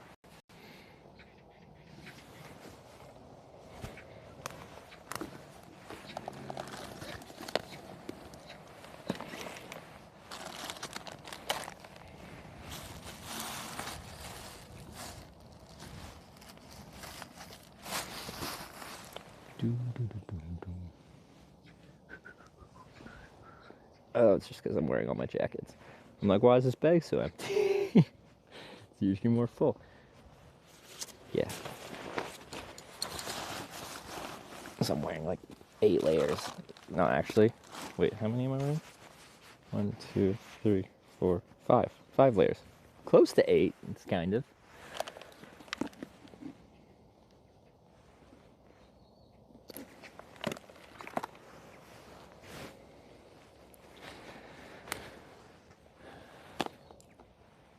I figured to take all the stamps. I really struggle to estimate, because if it was all on one very like clean route, and they're always like, 15 to 30 kilometers between checkpoints, we could estimate pretty well. But a lot of the bike routes we have to take are disjointed from other ones, and we have to connect between them. And then also in the south, it's not so great. There's like 2 separate routes that like branch off from where I'm going to be going. And I kind of have to like do the entire one, redo it in reverse, and then do the other one. And I have to take a ferry to Jeju and do a lap around Jeju. And then that's when I technically finish the passport. But like, just because what we have coming up is like not clean, I don't really know how to estimate it, but we probably have another 1,000+ kilometers to do.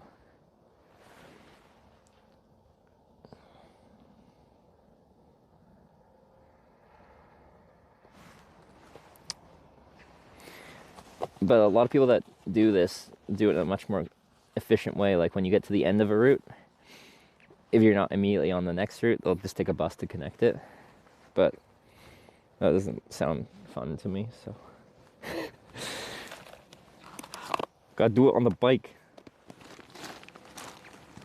Can't skip things. Taking a bus.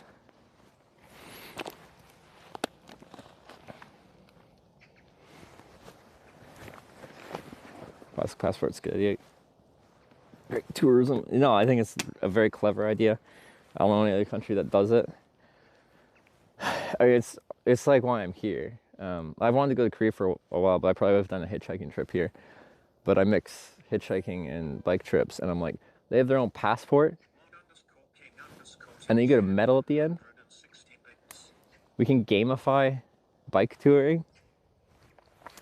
Yes, I'm in. Mod King Tim with another 160 bits. Thank you.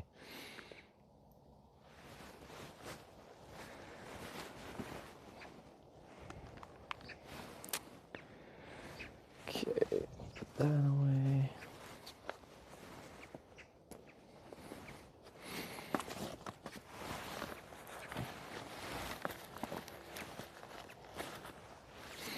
Okay, those are going in there. You guys can wait here.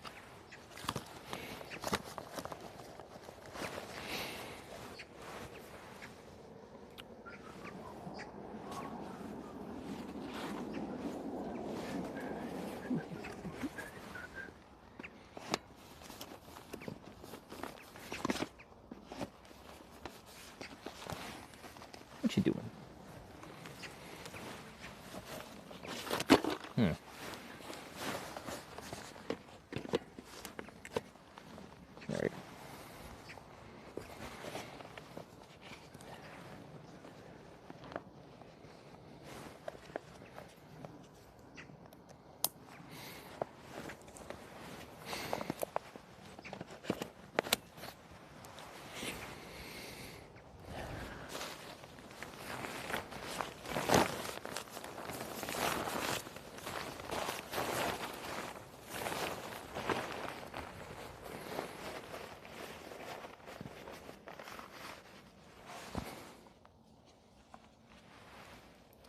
other country with bicycle passport?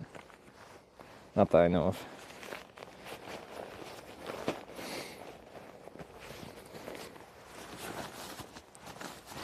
And it seems every time I'm like, no other country does this bicycle passport thing where you like, you know, go to fill out a bicycle passport and get an award at the end. People are like, there's a train passport you can get in Japan. I'm like, but that's not a bicycle, okay? Trains are different than bikes.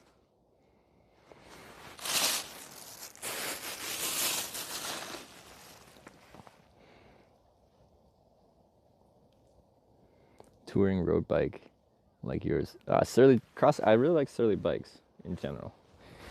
I think my first choice for touring bike was a Surly disc trucker, the more modern variation of the long haul trucker, which is a very fitting name for a heavy duty touring bike.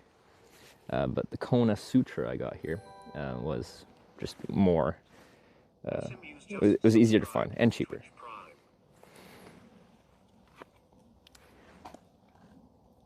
Asimas.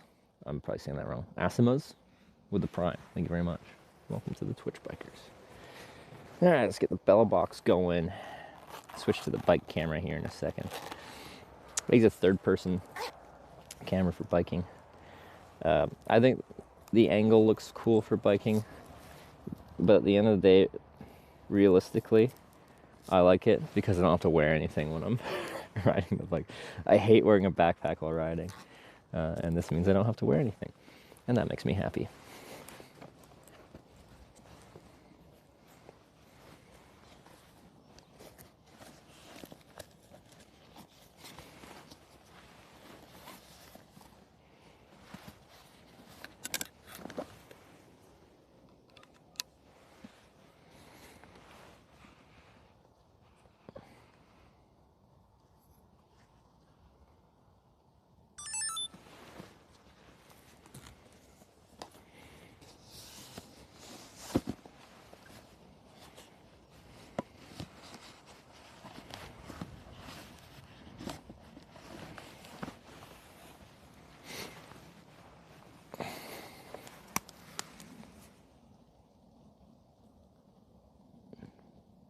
Charge up your electric out and sun tour. When I eat dinner, every day I just go in there and charge. I have this giant like charging brick with 6 ports on it, and then all these big like 100 watt-hour batteries. And I'm like, can I charge my batteries while I eat here? And they're like, yeah. And then I pull out all the batteries. I'm like, thank you. They're probably thinking like a cell phone, and I'm like, nah. Oh, no. I got all the batteries.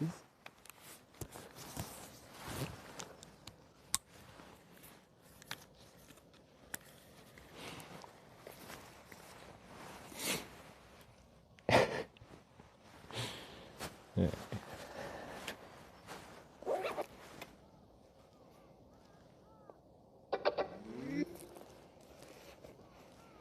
Ba-da-doo.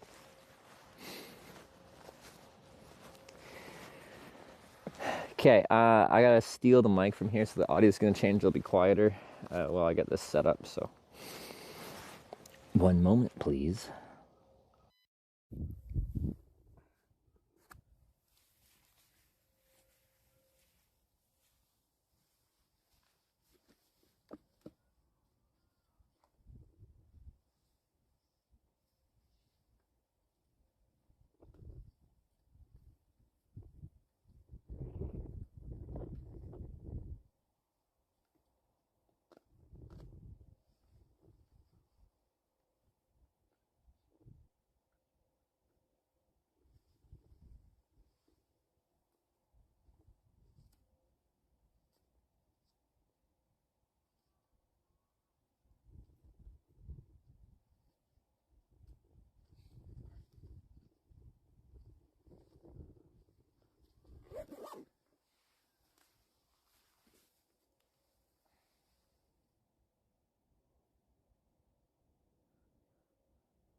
You drive alongside you with the Lambo electric scooter thing.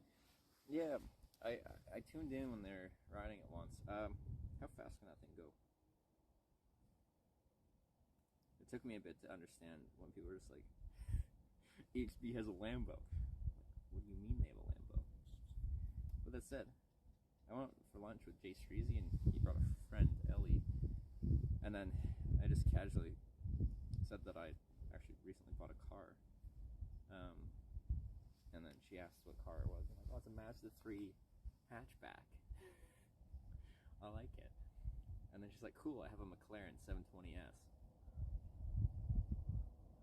I'm like, okay, well, way to make me feel inferior about my car. Oh, wait. Sorry, very quiet. I literally said that, and I'm just used to having the mic on my collar. My bad. I'll retell this story once I turn the the cameras over. Okay.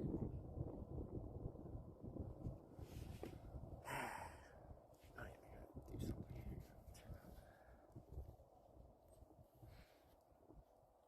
Like I'll literally say something and then forget I said it like 3 seconds later. Goldfish memory. I do have a mic on my collar, but it's connected to that backpack, not to this thing. So.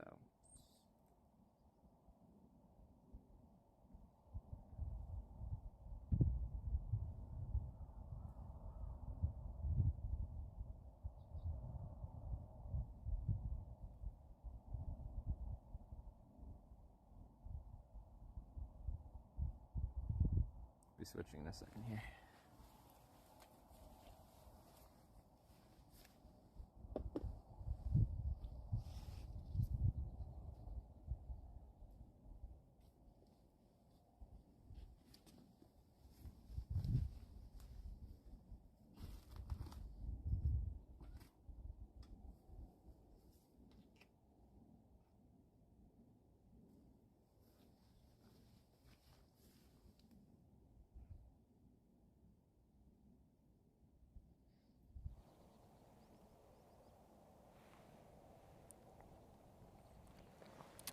Okay, we should be over.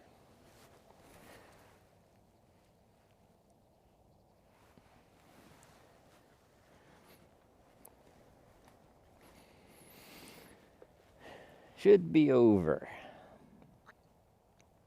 6,000 bit rate, that's good. Yeah, I don't think I'm the first person to just hang out here. But yeah, they left a bunch of trash. I'm a big proponent of the leave no trace policies of being outside in nature. Essentially, I'm just a guest here. By the time I leave, you should never know I was here. But clearly not everyone subscribes to those ideals.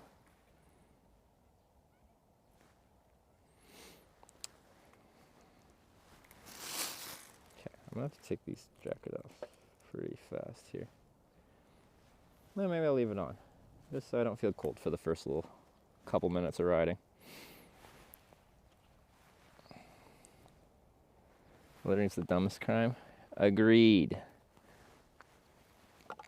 I have literally, live on stream, when someone's littered in front of me, picked it up and handed it back to them and said, I think you dropped this. And I'm giving them like the social out of being, oh yeah, that was an oopsie. But we all know. I know, you know, we all know.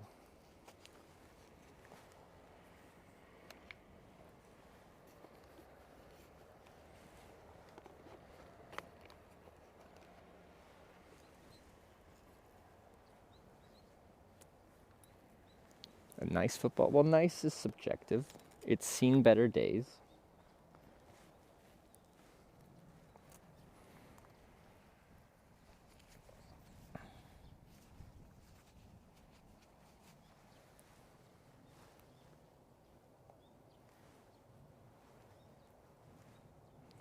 But yeah, the biggest one we had where I gave someone their trash back. It was very weird, but I was in Canada and St. John, New Brunswick, in a park, sitting on the park. And this lady behind me like blew her nose, and then for some reason then wiped the same tissue that she blew her nose on the bench, which was just really weird and kind of gross. But then after just like threw it on the ground, and I did the same thing, or I just like picked it up and I'm like, you dropped this. Return to sender. And she did take it. But anyway, that was in 2019, notably pre-pandemic era. And then it was like mid-2020 when I saw my clip of that incident getting posted on like COVID conspiracy Twitter page, being like, this is proof that China orchestrated the Wuhan virus and brought it internationally. Because the lady happened to be Asian.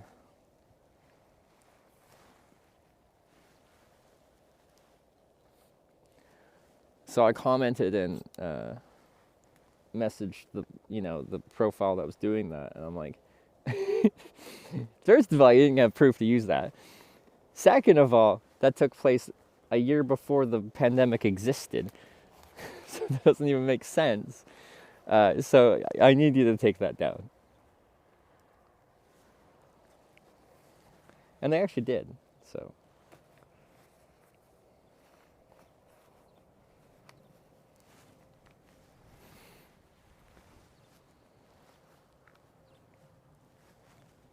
At least they took it down. But, however many tens of thousands of people had already seen it and had taken that as the truth. And I feel like for a lot of that kind of content, that's like the expectation. As soon as they get called out by like anyone that has the authority to call them out, they'll take it down. But the people that had seen it up to that point just assumed it was real. So they already accomplished their goal of creating a narrative.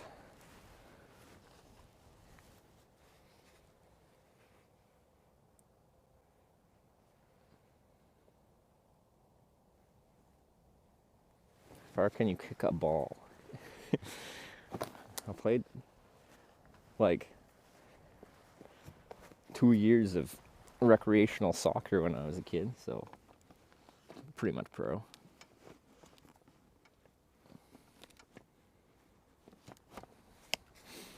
Probably not very far.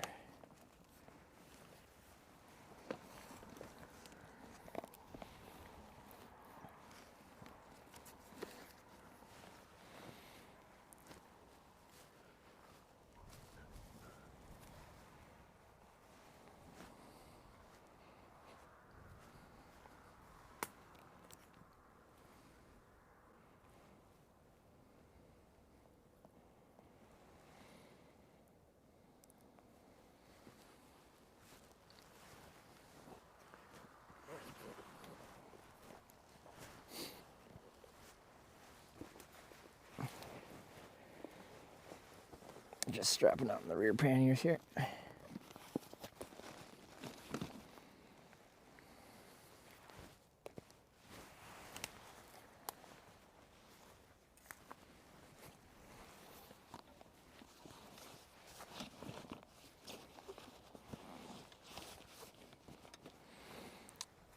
Okay. Oh. There we go.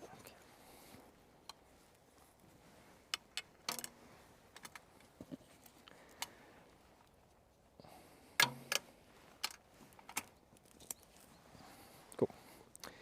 We are strapped up. Just gotta grab my trash. Tripod. Should be good.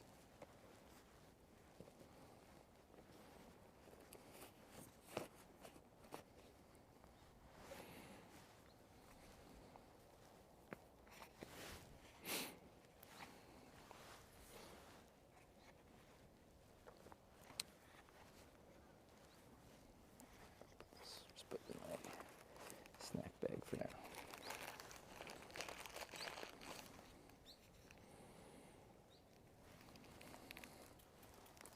this out of the way here. Check the angle on the camera, which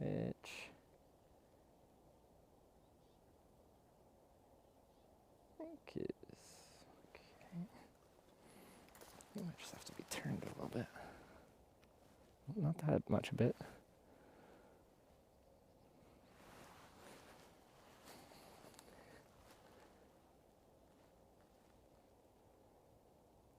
Seems okay. Now just strap down the cable once. And we're good to go. I'm wearing way too much clothes, so we'll be shedding some layers here very quickly, but actually, we'll probably end up eating first. Just a convenience store, get coffee, some snacks, convenient, or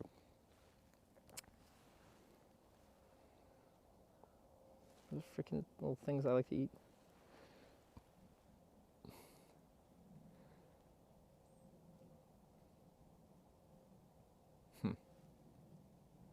You can't imagine Trevor doing a wheelie? Just let me show you once I get onto the paved part. You ain't seen nothing yet. Baby, you just ain't seen nothing yet.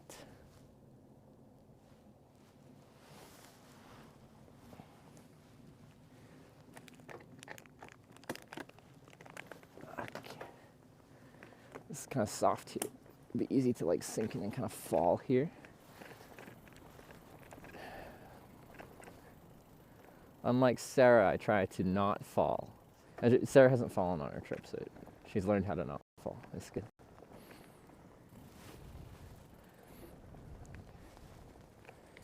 All right. All you doubters in chat, you ready to see something crazy? All right.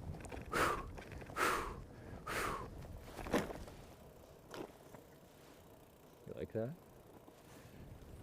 I think I got like 2 inches. Freaking, I think I can't do a wheelie.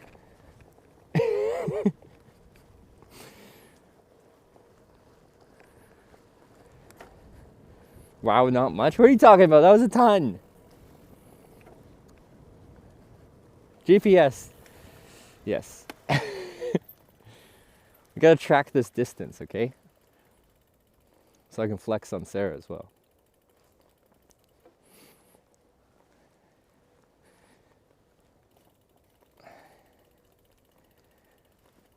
I'm just going slow specifically so I don't waste distance traveled. Well, actually, it will say, because we ended it a couple hundred meters up there when we're coming back this way, so it'll already say a couple hundred meters distance. Actually, the more we ride this way, the shorter the distance we'll say for the start. Anyway, now tracking. I'm guessing 400 meters is what it'll say. What is it? What is it?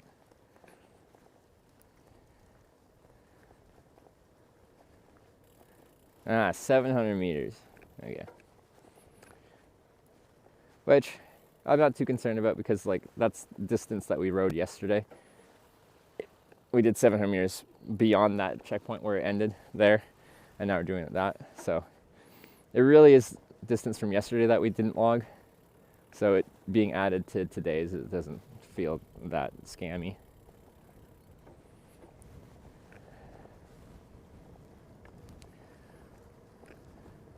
And pretty much once we like passed this bridge here, we're like in town. So that was as far out of town that I got to camp. Well, I could have been out here too to camp probably. Just off to the right there's some. Anyway, I liked my spot. Trevor, you don't have to look up camp spots quite yet. It is 9 a.m. Probably won't be actually setting up the tent for another 12 hours.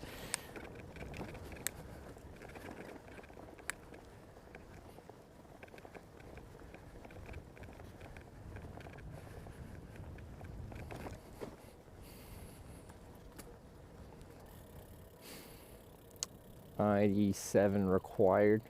Good morning.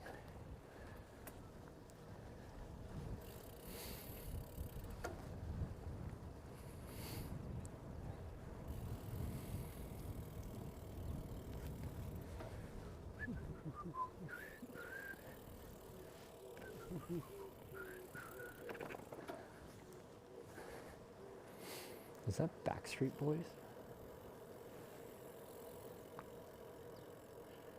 Every little thing I do, never enough for you. Who is that? Why is that song stuck in my head? Did I listen to it? Thoy tipped $10.50. Thank you. They see me rolling. They see me rolling. What, you want me to play that song?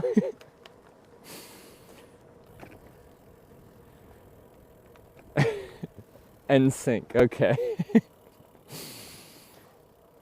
We can play that through town. Be like, these freaking foreigners. I don't even know, is it called that?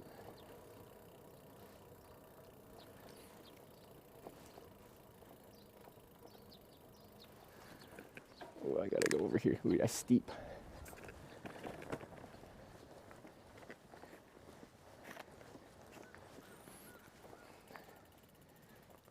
They see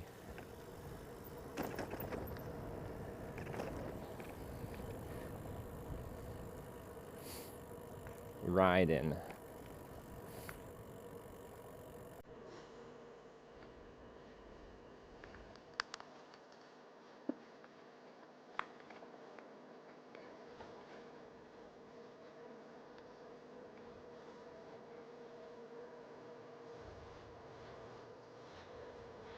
Patrolling, they're trying to catch me riding dirty.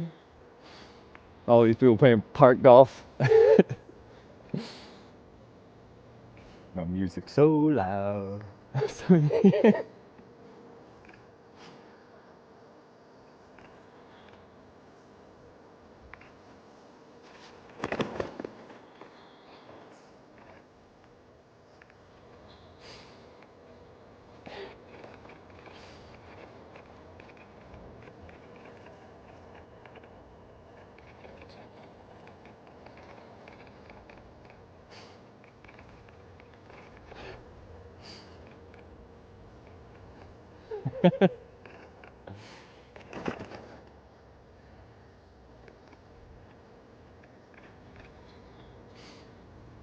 Wait, nerdy's my request? Oh, I. Okay, well. That's slightly different. White. And. Nerdy.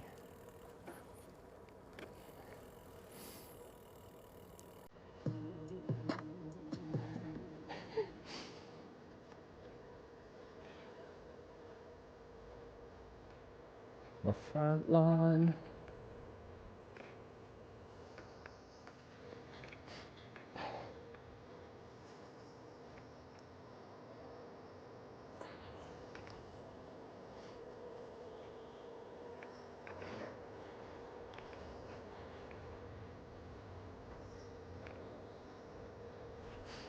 Do-do-do-do-do-do.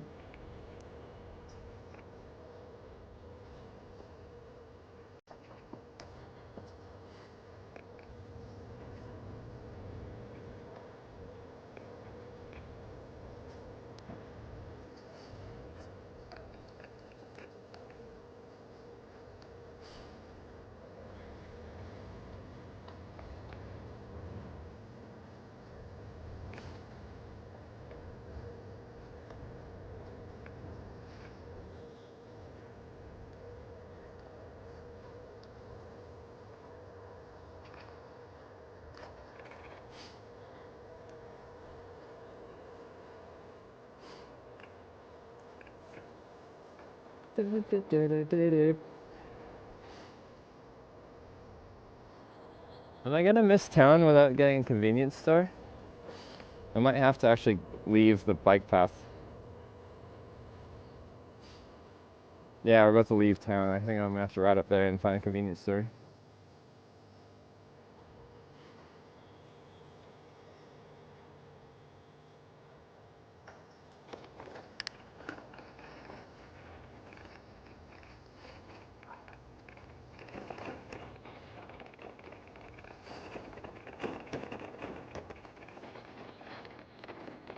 Oh wait, is this the bike path? Hold up. Which one's the bike path?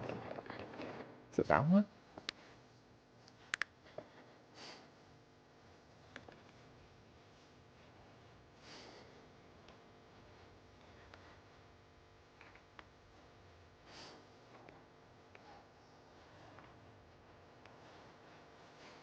Might be that. I think it is.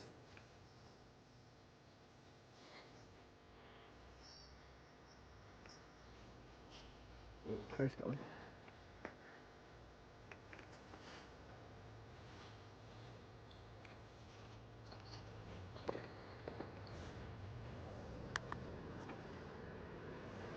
Are you plugged in? Yeah. All right, ready? Well, there we go. 1, 2, 3. I don't play video. Next song was video games.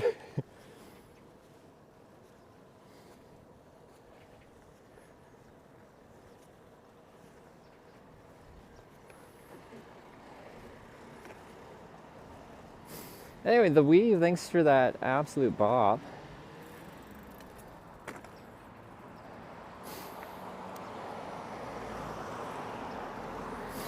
It shouldn't be far to a convenience store. I just didn't realize I was going to bypass the entire town by taking the bike path.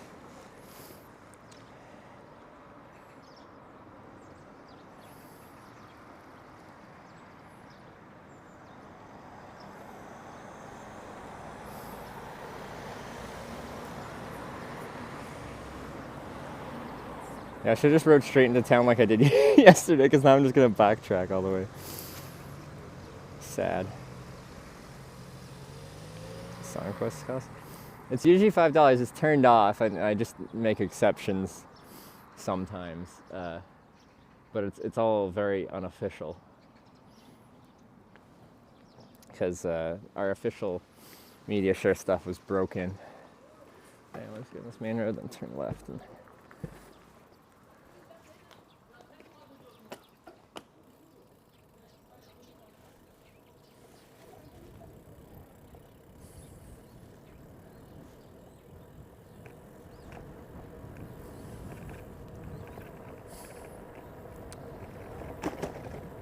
actually, is there a McDonald's in this town? I want frickin' a breakfast sandwich.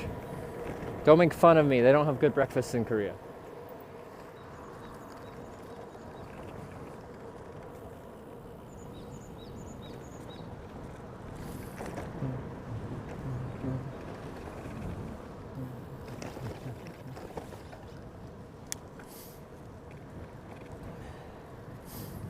Sarah's ferry was called the Adventurer. She's now on a bus. Where is she busing to?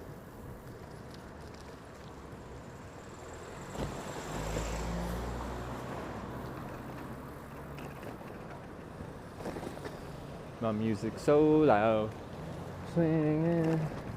All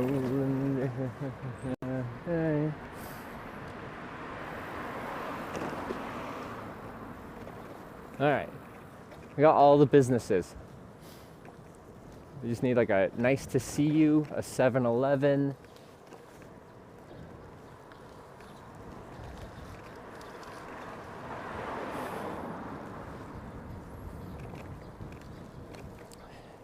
Bacon and cheese McGriddle. They don't have McGriddles here. And the fact that you bring that up, whether you know or don't know that they don't have McGriddles in Korea, so I can't get one, insults me. Makes me sad.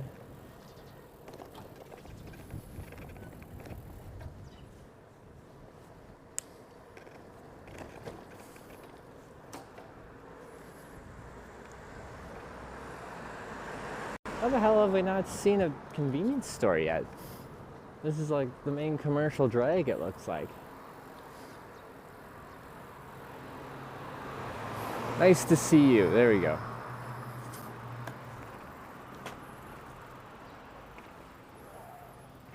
Oh, 이거.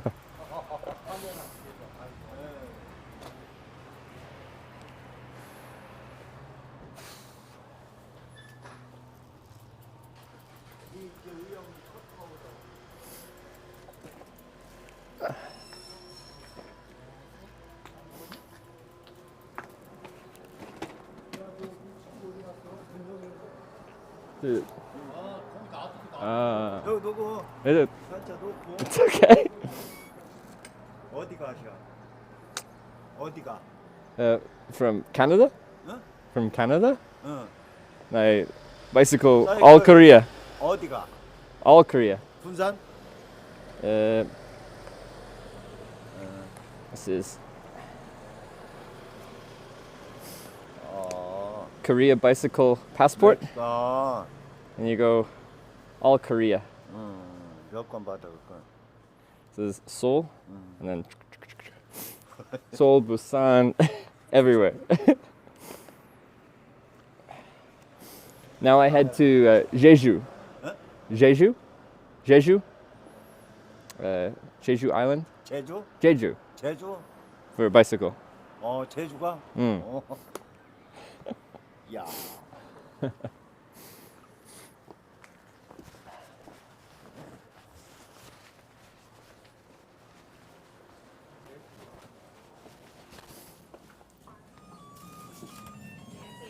Hey.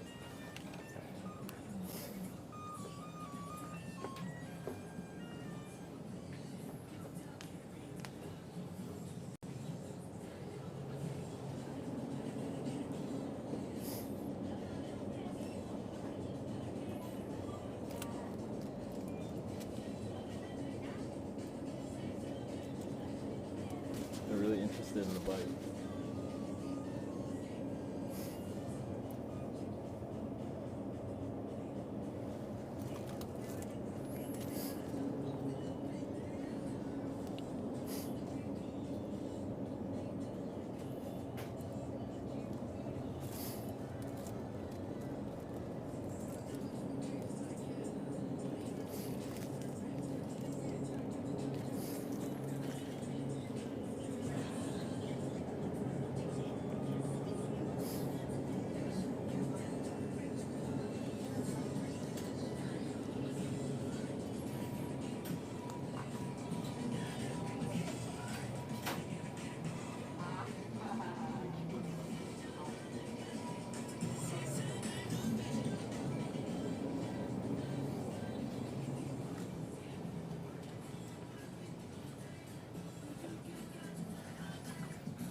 봉투 드릴까요? No.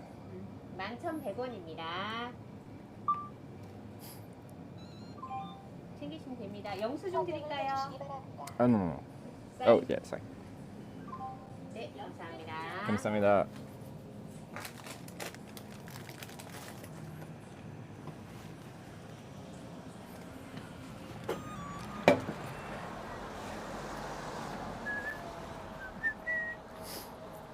I'm gonna sit on this bench.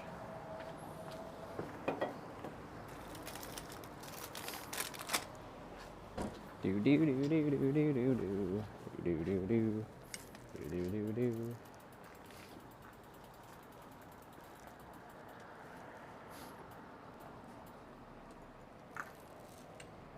Do do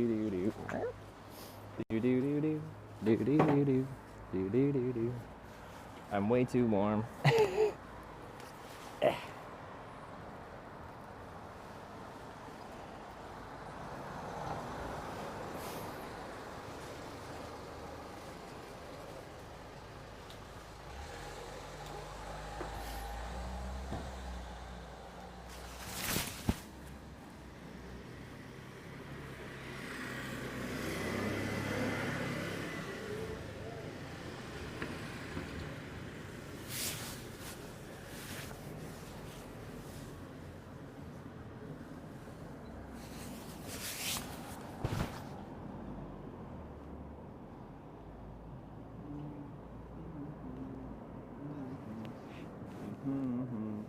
Okay, so right up.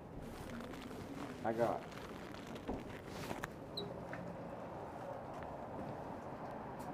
bunch of kimbap, two XL ones, pork, 14 and beef one.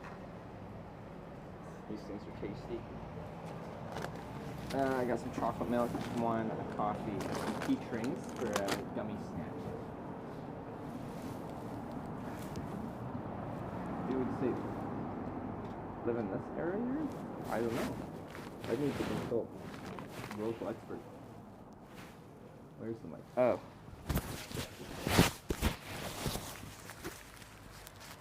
Under my butt.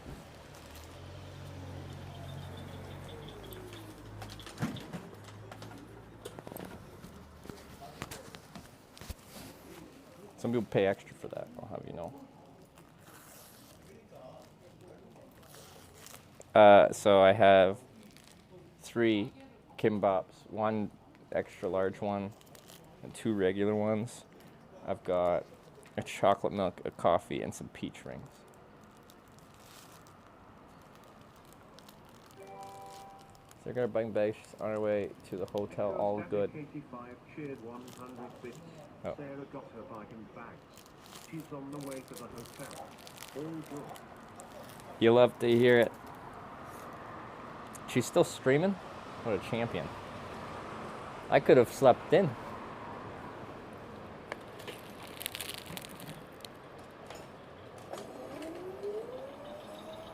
Guy's got one of those serious scooters. This thing's rip.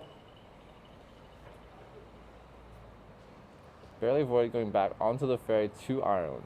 Nice. 16 hours and 23 minutes. Jeez. What time is it there? It's after midnight, isn't it?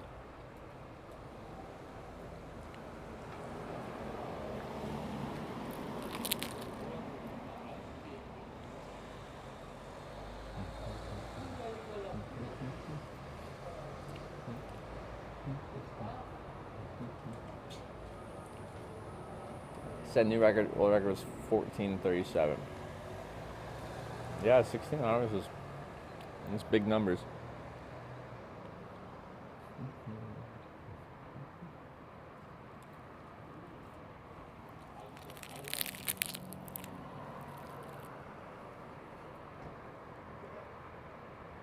Well, kudos to her.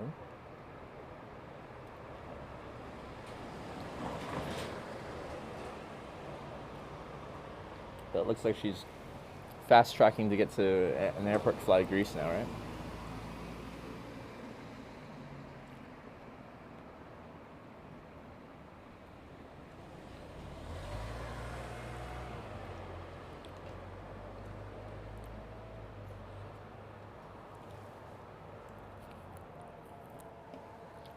Well, these guys are taxi drivers. They're all parked here and then they're hanging out. I see.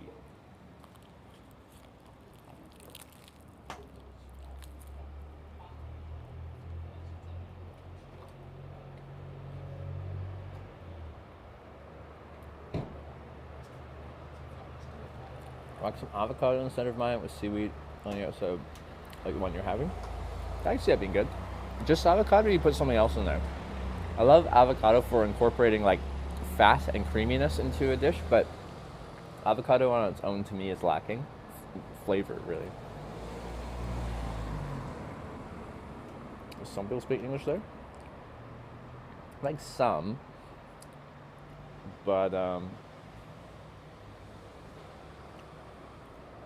I'd say if someone's like quite young, they're more likely to speak it than someone that's a bit older, which is typical for a lot of places. And when I'm talking through this, none of this is a complaint. I'm in Korea, they speak Korean. We're just observing how much English is spoken.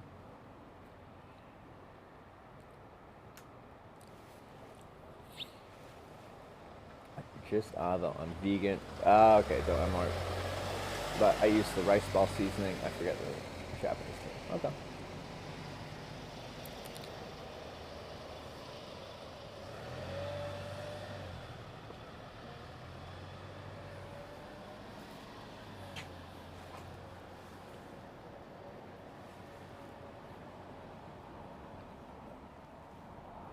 crunched the kebab was making me ravenous. I do really like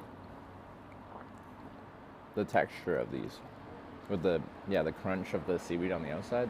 It's something satisfying about that to me as well.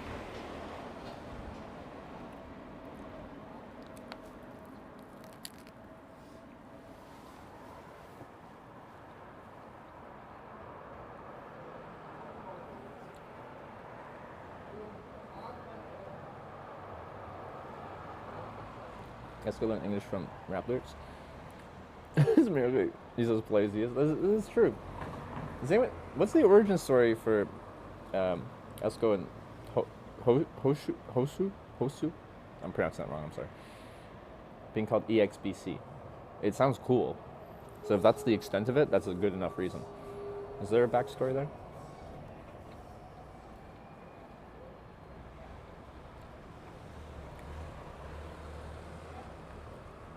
I'm in Korea jealously concerned on Twitch.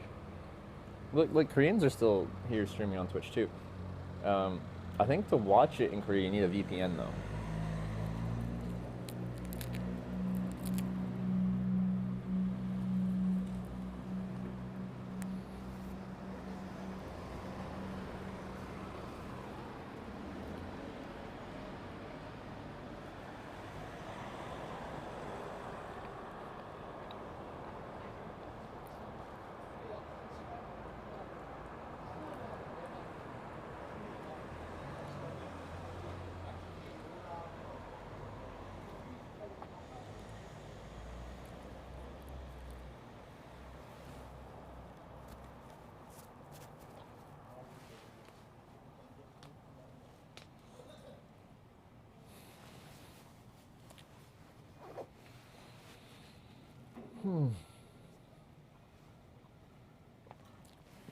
Sorry, no, it's been like a slow morning, but we're not in too much of a rush.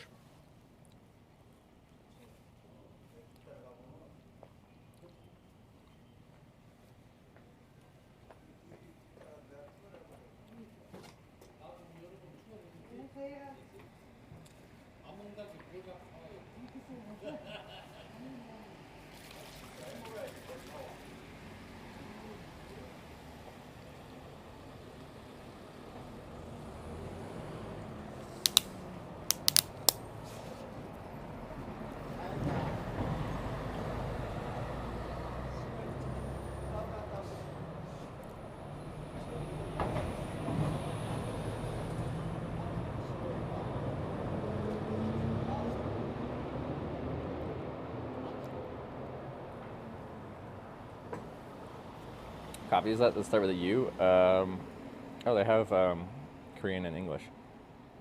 Cantata Premium Latte. Double drip.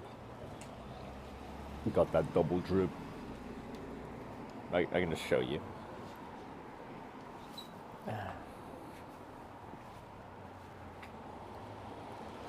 Cantata. And then that's the Korean side.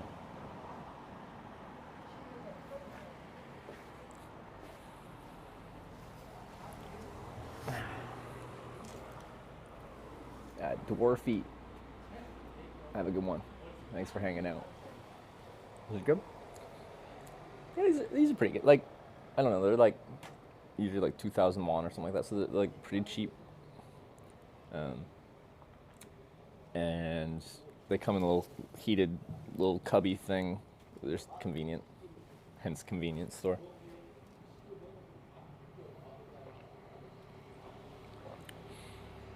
Big of a dono to ride north, like back the way we came, like the wrong way. You know, generally we don't do that, but everyone has a price. I don't know what the minimum price would be to go the opposite direction. Also, we'd have to figure out how far I'm riding in the wrong direction. Because you could say like ride north. I could ride north 1 kilometer and be like, well, I rode north. Oh, you mean north, like North Korea? Well, it'd be illegal. Like, I couldn't do it. And if I tried to do it, I'd just get shot. So it's like, how much would I have to pay you to voluntarily get shot by the North Koreans? I'm not going to have a number for that one. Let's have some beef now. Is this pork? That's pork. Beef.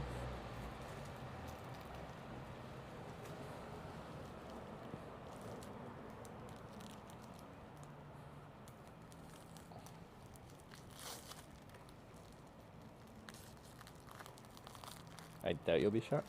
If I try to illegally cross the North Korean border? I don't know, I think that's pretty high on the list of things that could happen.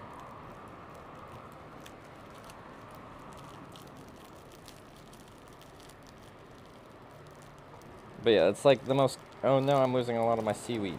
Oh. It's one of the most common things people say when they find this stream. They're just like, have you considered going to North Korea?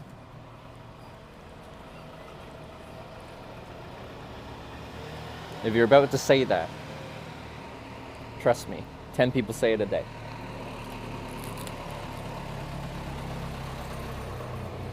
Or more.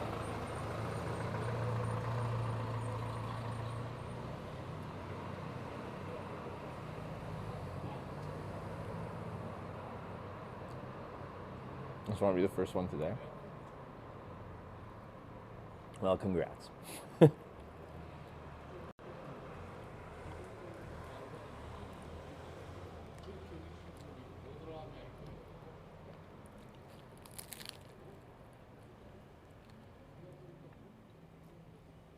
I thought it was an interesting question about like how much would it cost to just go backwards for a day. But no, it's just the old played out North Korea joke.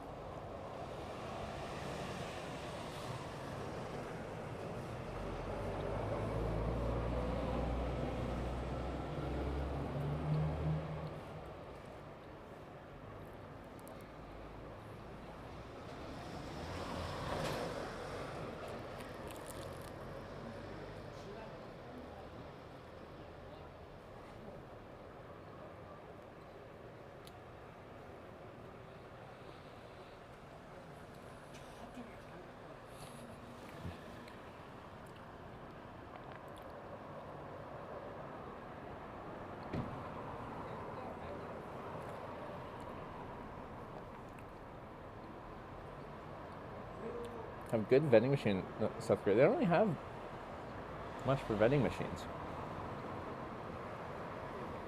Do they have any? I assume in like inside places, but I don't think they have like outdoor vending machines. If they do, I haven't seen any, and I've been around Korea quite a bit.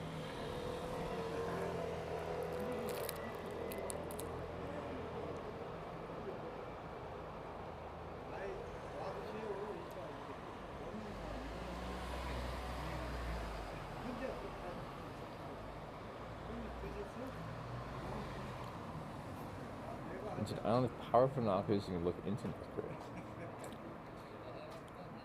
It's interesting. I wonder where that was.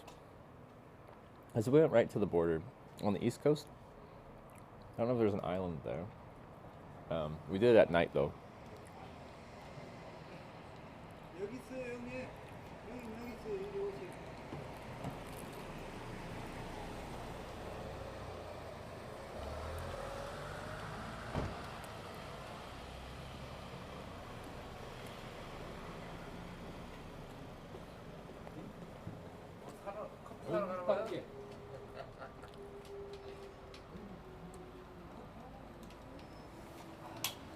It was close to Seoul, other side of the country. Okay.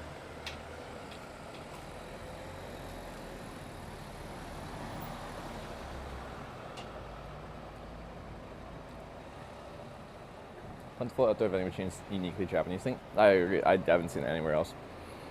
I found it very convenient.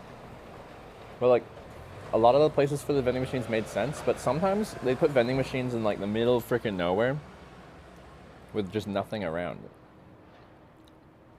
And I really would be curious on like those specific rural ones, like if they're actually economically viable. Like, well, they must be. They exist and they keep them around. I presume if they didn't make sense, they would take them out of there.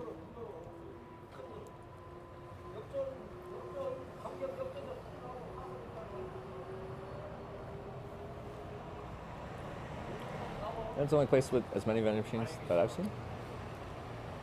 I don't remember seeing that many vending machines in the Netherlands. At least not enough to like make a memory in my brain.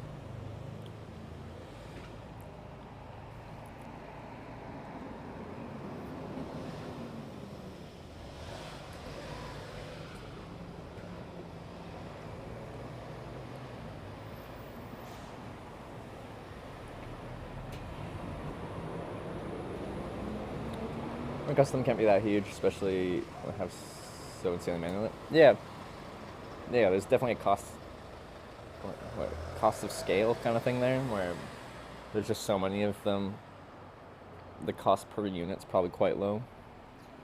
The cost to restock them is probably pretty low because it's someone's job to just restock them, and they'll just drive all over restocking them as needed.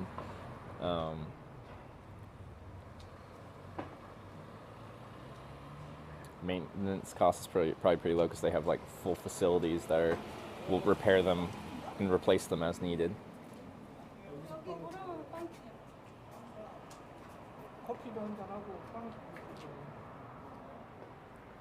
I guess it'd be electricity costs because they've got both cold and hot. Well, not all have hot, but a lot do.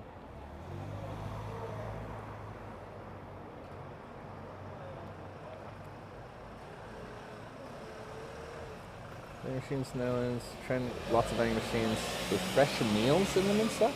Well, that's nice. Or convenient, I guess.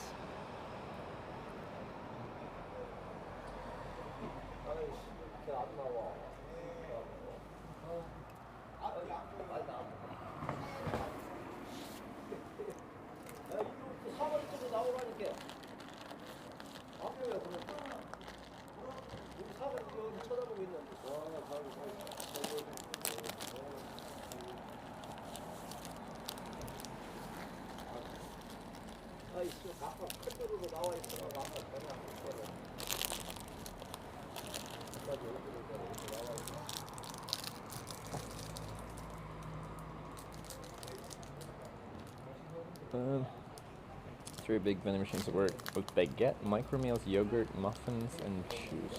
Oh, those sound nice. Yeah, I feel like vending machines have fallen out of favor, like in North America, quite a bit.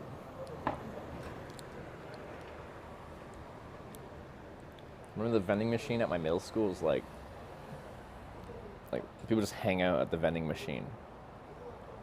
It's also where I learned to appreciate Three Musketeers chocolate bars because they were, I believe, 25 cents cheaper than the other ones. They were the cheapest chocolate bar in there. So, of course, when cash is tight, saving a quarter is very important.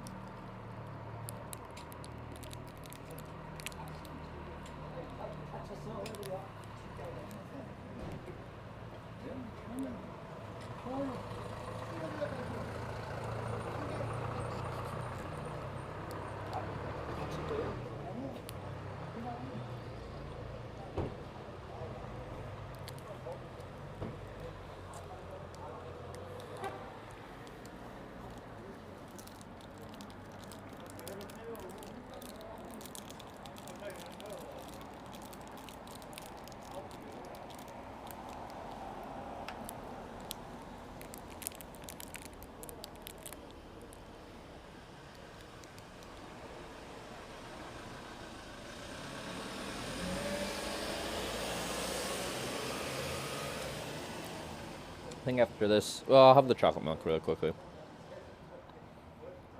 And then we'll be good to go.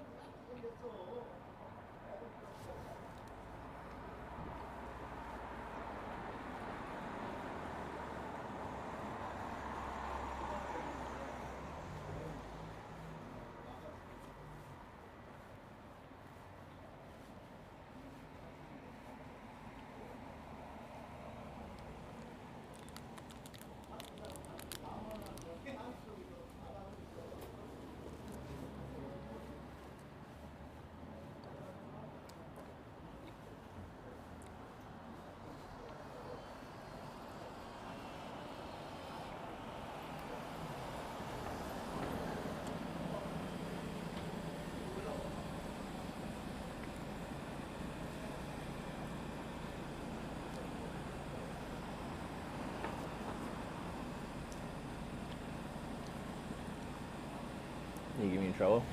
Yeah, it seems to be flaring up a little bit again. Very rideable, but I don't want to get to the point like it was on last trip. It was fine until people made me do like sprints. They didn't make me. They suggested music, and it's music that when it plays and it has a fast beat, I just have to ride fast with.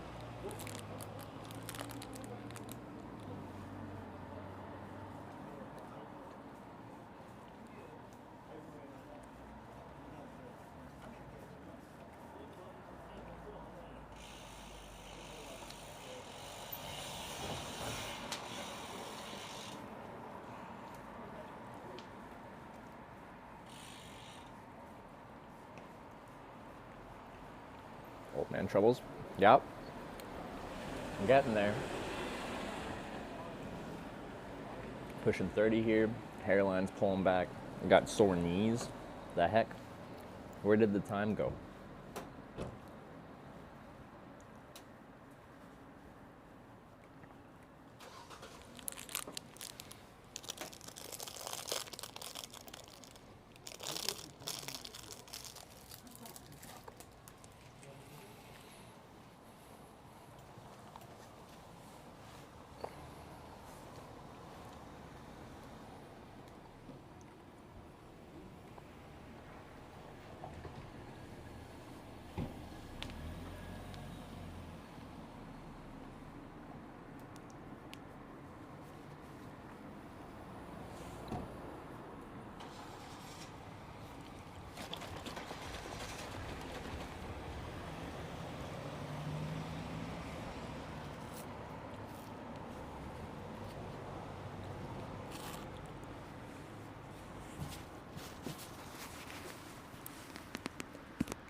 That's a long day. Hotel looks super nice though.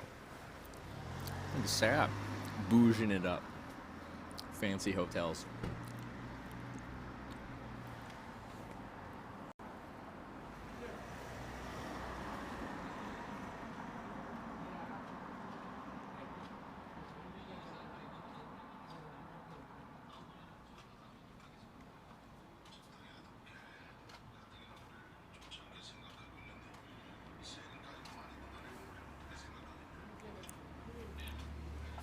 Just now gonna hang a tent across it to dry. Oh, one of the beds or the hotel room?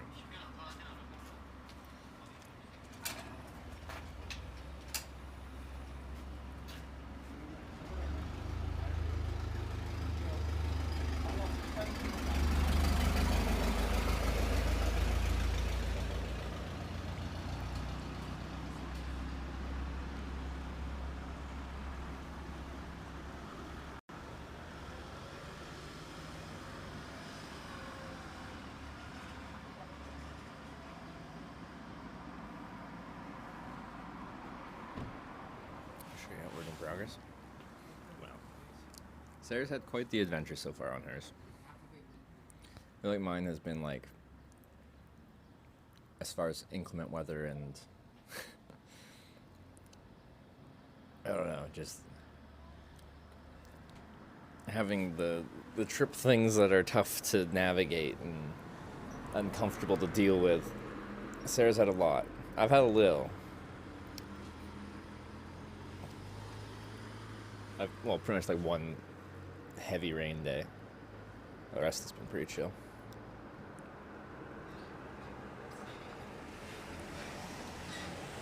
Drink enough soju, your hairline grows back. When people keep telling me that eel is good for like male vitality, I assume that includes hairline, not just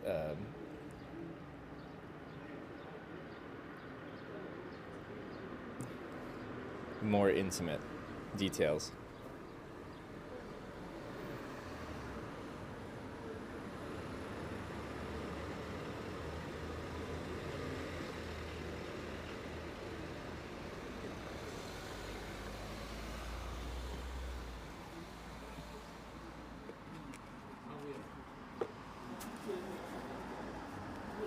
Okay, we're good to go. I'm gonna throw out all this stuff, which is a substantial amount. And then I'm gonna decide what layers to wear.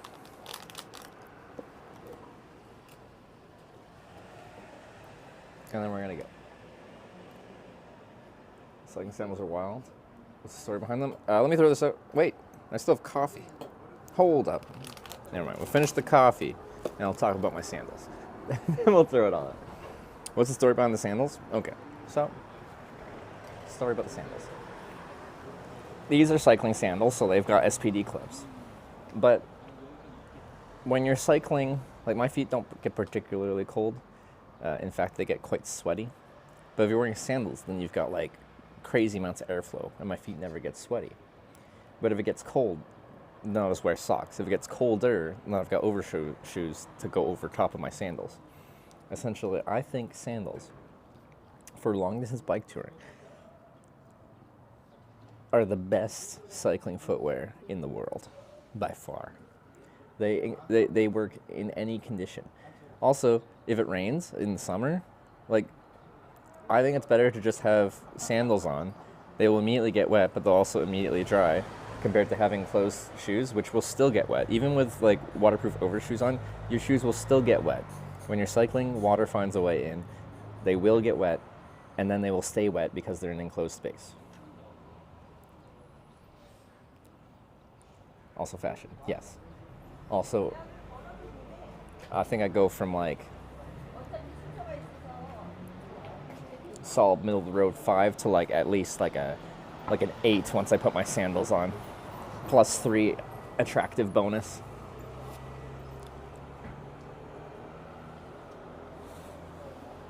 And adding socks to that probably adds an extra 1 on top of that.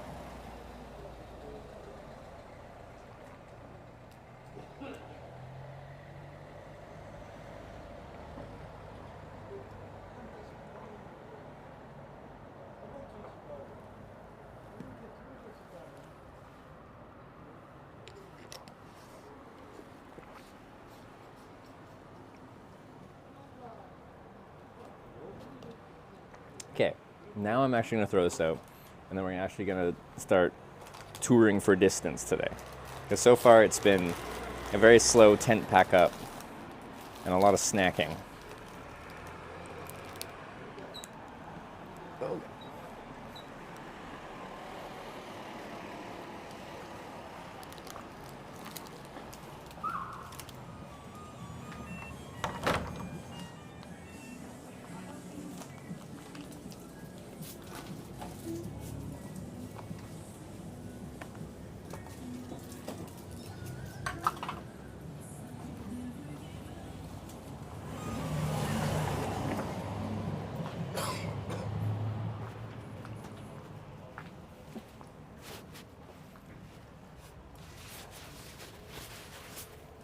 Next up is bike Crocs. No, Crocs are inferior. Sarah has Crocs. No, not bike-specific Crocs, but they're Crocs. And they're not as good. Specifically because Crocs are very lightweight and they have no support in the sole. And when you're cycling, you want shoes, like this is the bottom of your shoe. You want it to be fairly rigid, so when you're pedaling, there's not a lot of flex. You want it to, your foot to stay in its flat, neutral shape.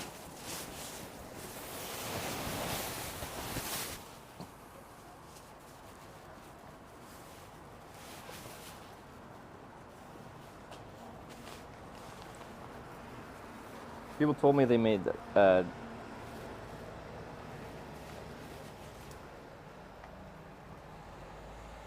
cycling Crocs, but like unless they actually changed the like added some support in the sole, I don't think they'd actually be good, even if you put clips in them. So it's getting like uncomfortable. I think these are like a perfect crossover. There is some flex to it. It's not completely rigid, but it's rigid enough that it feels supportive while cycling. I really do like these Shimano SPD sandals. Like, I've gone through 2 pairs. Like, they eventually will wear out. They'll break, just from tens of thousands of kilometers of riding. But they last a long time.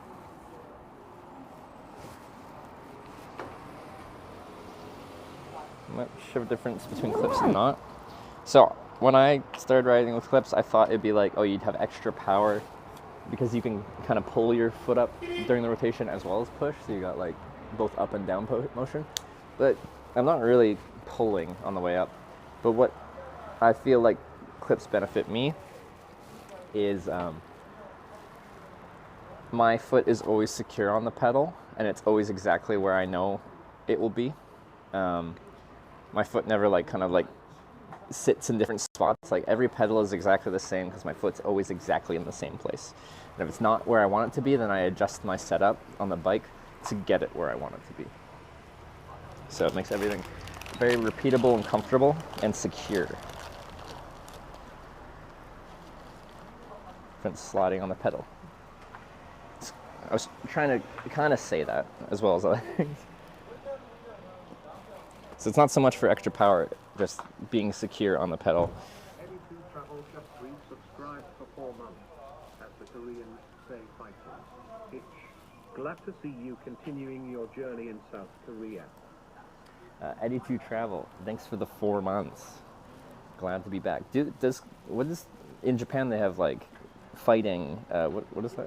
But is that also a phrase in Korean? But in Korean?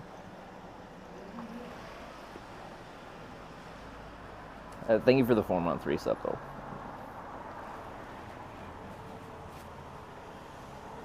Was it like gambate or something like that in Japanese?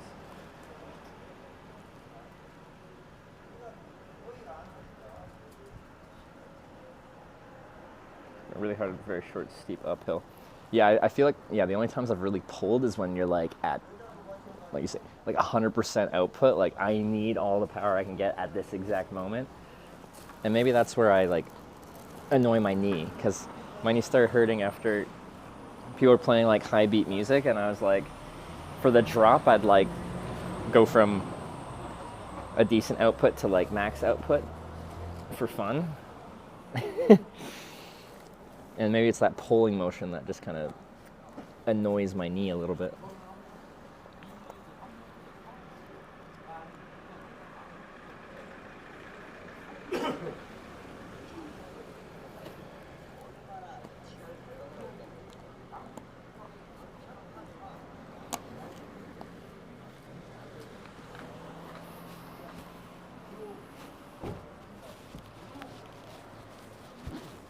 Start fully zipped up, and then as we warm up, unzip.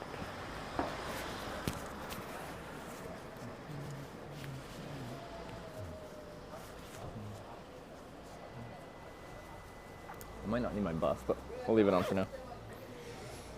Okay, we'll just take the same way out, get to that bridge crossing thing, and then we'll be back en route.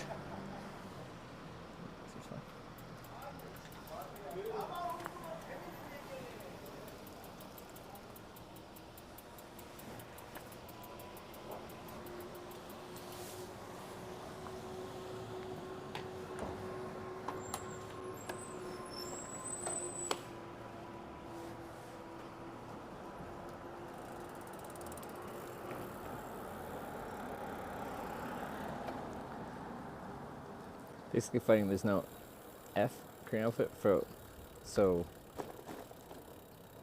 whiting. Is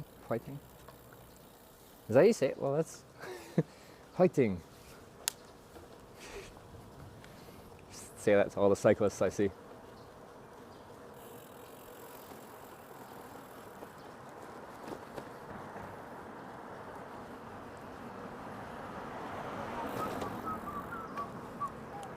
Do do do do do do do do do do do do do do do do do do do.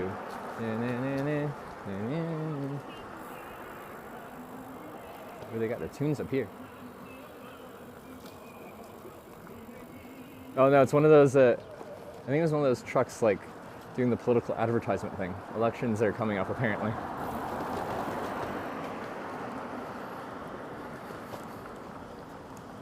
This means you can do it.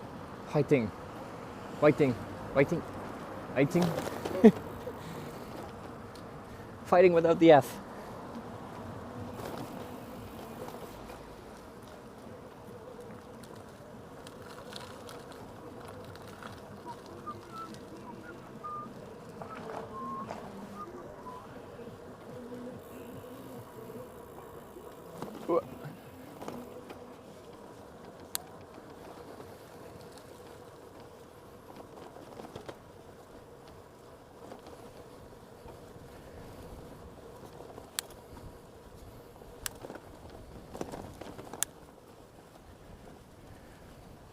But I feel like it was used in the same way in Japan too, like the "you can do it" kind of thing, which I like. Very positive.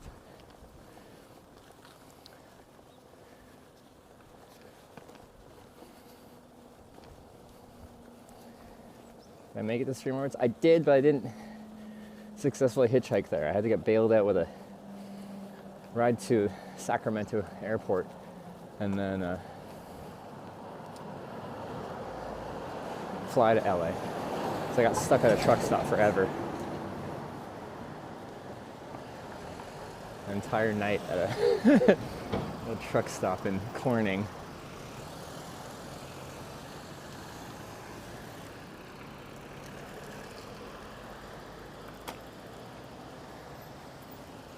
J-turn. A J-turn? Copenhagen left?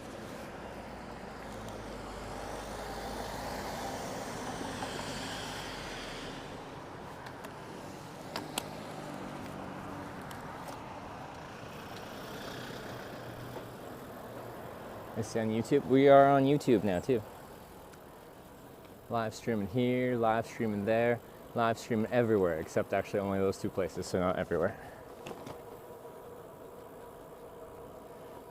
Okay, so this looks nice, but I think the actual bike path is down a level. Let me just check the map here before I drop down there.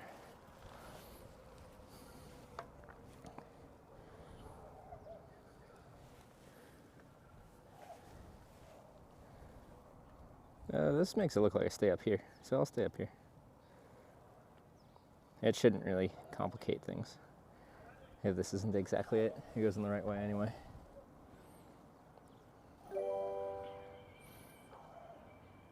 Echostatic 85 cheered 200 bits. Bridgewater 2 a.m. stream high praise. 16 hours 59 minutes. Oh, X-Tag with 200 bits, and then yeah, there it is. Bridgewater raided my stream with 708 viewers. Sarah, 16 hours 59 minutes. Couldn't you have waited one more minute? Come on, Sarah. What the heck? Sarah, thank you very much for the raid. You streaming machine. I hope you had a good time. You did a lot of things today.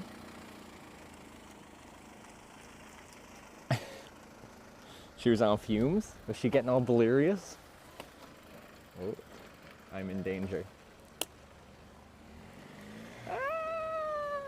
Okay, sorry. He is back in the UK. Sarah is a she. It was getting weird, was it? Yeah,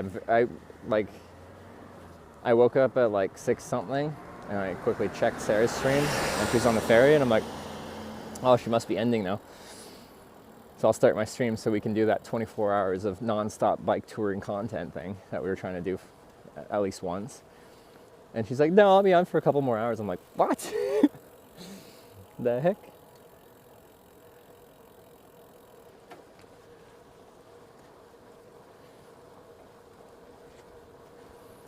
Oh, hit with daylight saving went from from 12:59 to 2 a.m. Huh. New longest stream for her. We'll pretend it was 17. I'll give you that, Sarah. That's good. That's a long stream.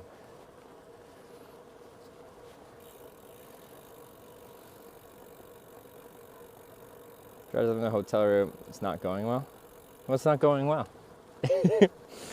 What's the struggle with drying? 17 confirmed? Full 17? You said 16:59. And 16 hours and 59 minutes is technically not 17 hours. Is really wet stuff? Oh. Everything is wet? Well, she has a whole night. Or she's taking a day off tomorrow. Like generally, draping everything out for a whole night inside in a temperature controlled place like a hotel does a really good job of drying out, like, tent. Give her a free minute. I said she could. I said we could say 17. I said that.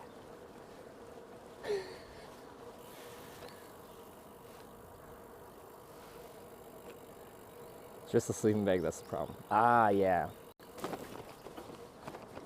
They can take a bit more to dry. It's so. Sarah, why'd you soak your sleeping bag?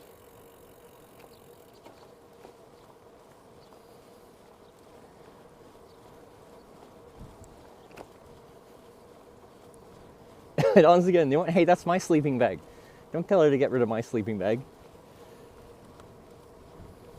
So I like to do it on purpose. Well, she might have, because it's my sleeping bag.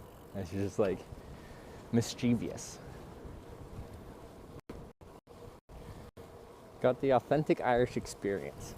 I think in the future, Sarah will have to give Ireland another go, whether it's a bike tour or another kind of traveling around Ireland experience. Ooh, a bumblebee. I love me some Ireland, and she only got like 2 days there or something. So, like, it's spring there. It's well, she had some sun the past 2 days, or just 1 day.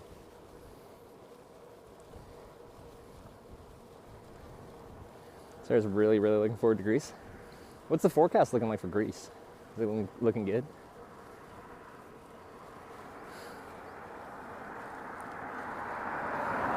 Ran out of money. I heard her saying something about like holiday weekends, and the prices for accommodation or something like that were like obscene. See, and that's where I'm like, I love wild camping, but objectively, UK and Ireland are much harder for wild camping. Like, that's how I ended up sleeping in a cemetery in Ireland, because I couldn't find a place to sleep. And I just like lower and lower my standards as I can't find anywhere to sleep until you just like deal with something.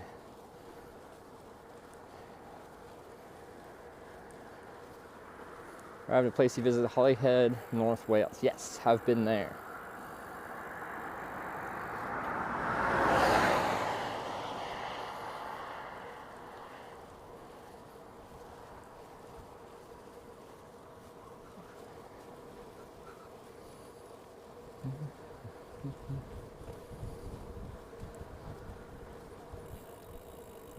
Can't do multiple nights in the row when it's wet. No, I get it, and you're having like water ingress problems into your tent. So I don't know if the floor is just especially permeable or what's going on with that, but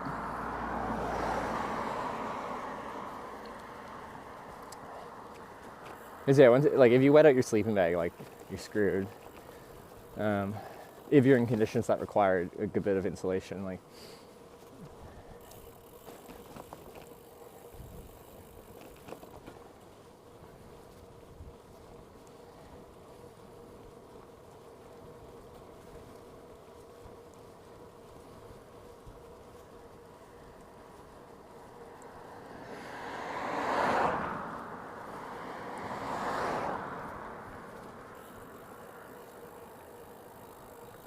She got the tent inside so the water gets sucked in. Yeah, maybe something like that.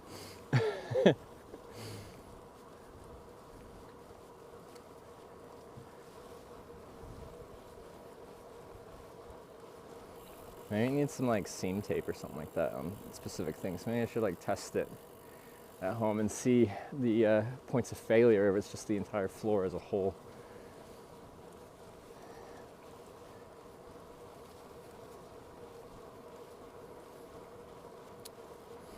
Ground sheet needs to be replaced.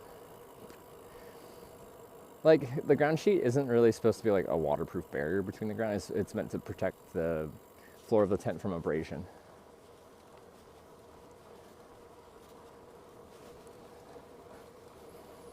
So you don't have like a bunch of scratches and punctures and stuff like that in the floor of your tent. It's hammock time, can't get your out every now on the ground. That's true.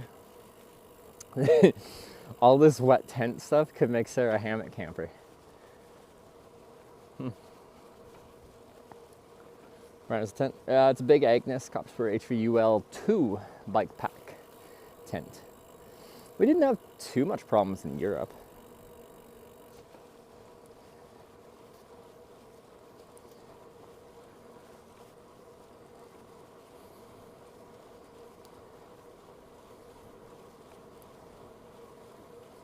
Still close for a pillow? Yeah, I bundle up my my Patagonia fleece, and that's my pillow. Presume I'm supposed to stay up here. It's concrete down there and asphalt up here, so this will be smoother. And currently the wind isn't fighting me, so happy to be up here. Also, I get a nice view of both the riverside and the farm side here. I kind of like riding up on these, if I'm not getting battered by the wind.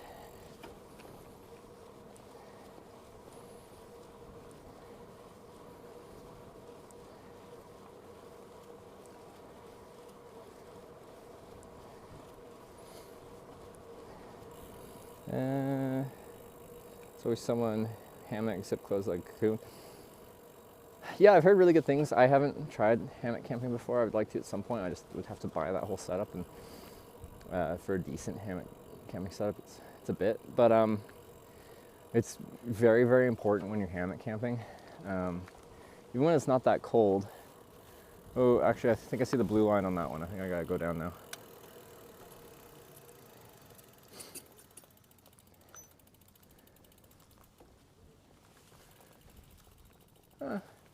This loops around and falls just the same. This is fine. As long as we're following the river, I think we're fine. Yeah, so in a hammock tent, if you don't have a good bit of insulation underneath you, you're just sleeping on the nylon of the hammock. All that air underneath you, like if you have a sleeping bag, so it's underneath you as well, you'll compress the sleeping bag underneath you, and then the actual insulation won't be doing anything because there's no loft to it because you've compressed it, and you will get cold underneath yourself very easily. So if your hammock can fit like a normal like sleep inflatable or foam sleeping pad in there, you can just use that. But hammocks will have like integrated sleep, what are they called? Underquilts? That serve that purpose without having to try and awkwardly get a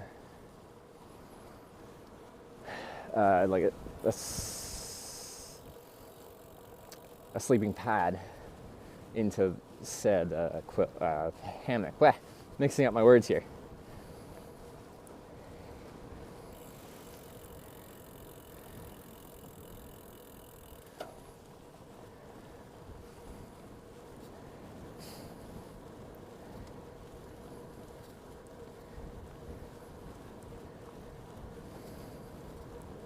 Read the sign? Which sign? One that had the picture of the no bike sign, but then underneath it just says, "Don't leave your bike unattended." Very confusing signage.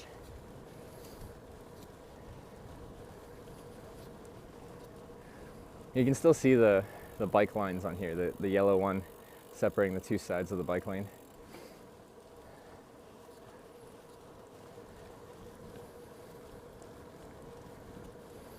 Just saw no cycling. Well, since I don't read Korean, to me, I'll see those signs and I'll be like, oh, no cycling. But yeah, it's much more specific than that.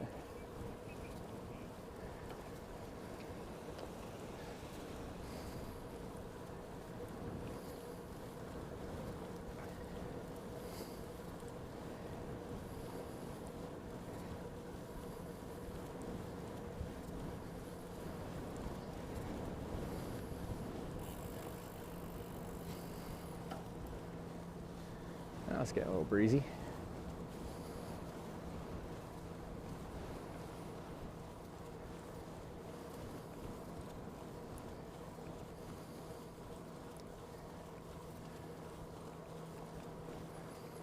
Worst case scenario, we go off-road to the right. Just right now. Whoop.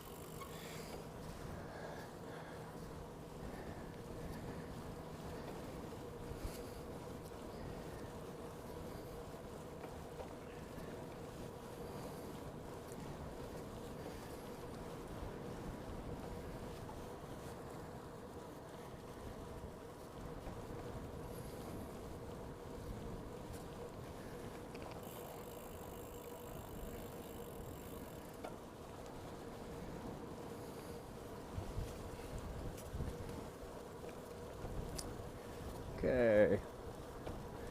Looks like up here we're continuing to follow the river by following, oh, there's like a boardwalk that goes all along that hillside there.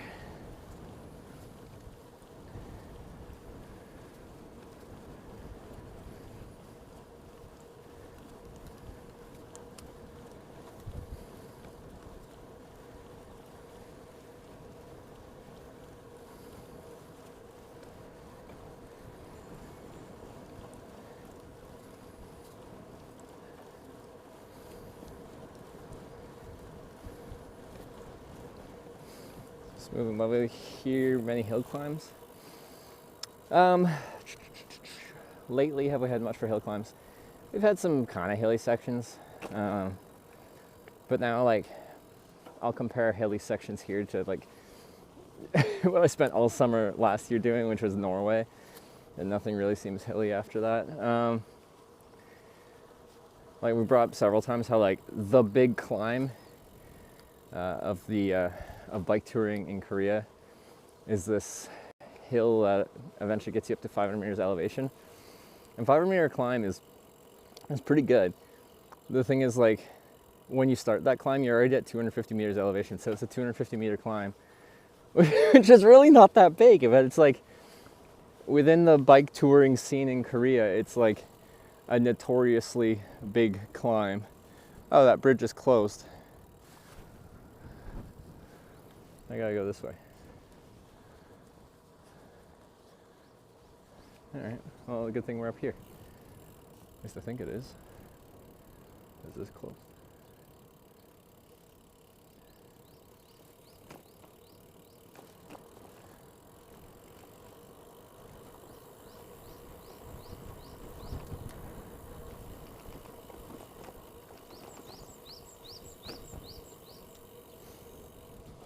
So there's more farmlands. Yeah, but like okay.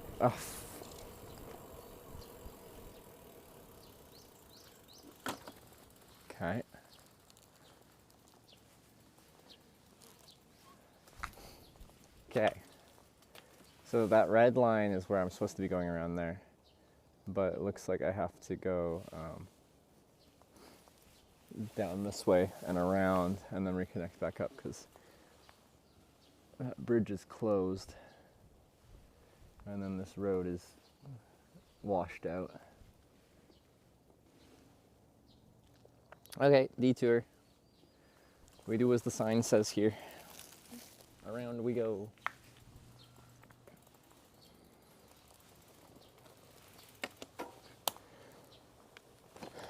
I can read Korean? No, I can just read a map.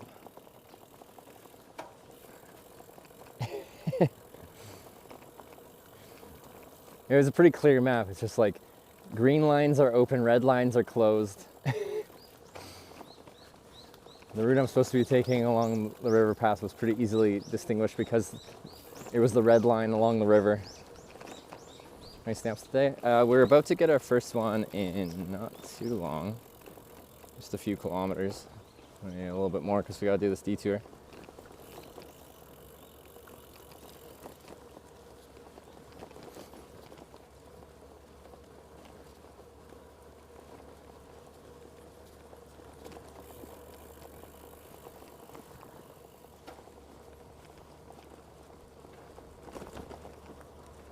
It's actually kind of nice to ride along though, for it being not the official route.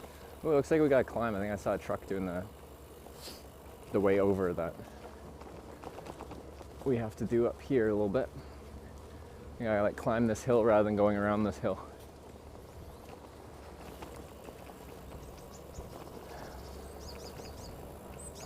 So we get at least 3 today.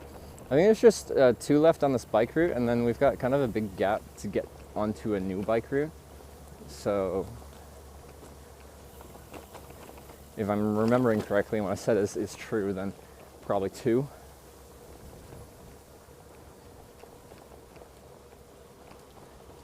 Which means we'll be getting to a town or city on the west coast of Korea today. So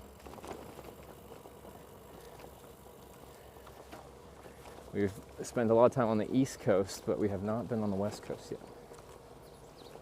Any wildlife yet? The water deer. They're pretty cute, but apparently got fangs. So one of the nicknames is vampire deer, which sounds less cute.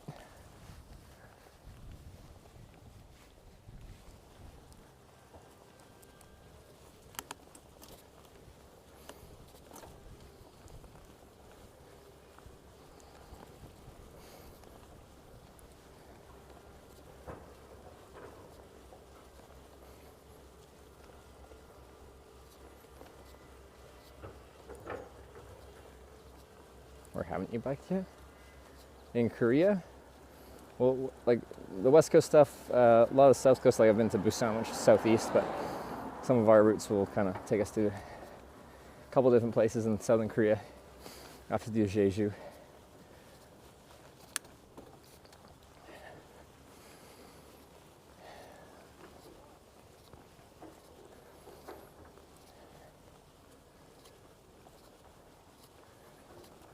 Talking worldwide? No, I've biked in like a dozen countries. There's 200 countries, most of the world.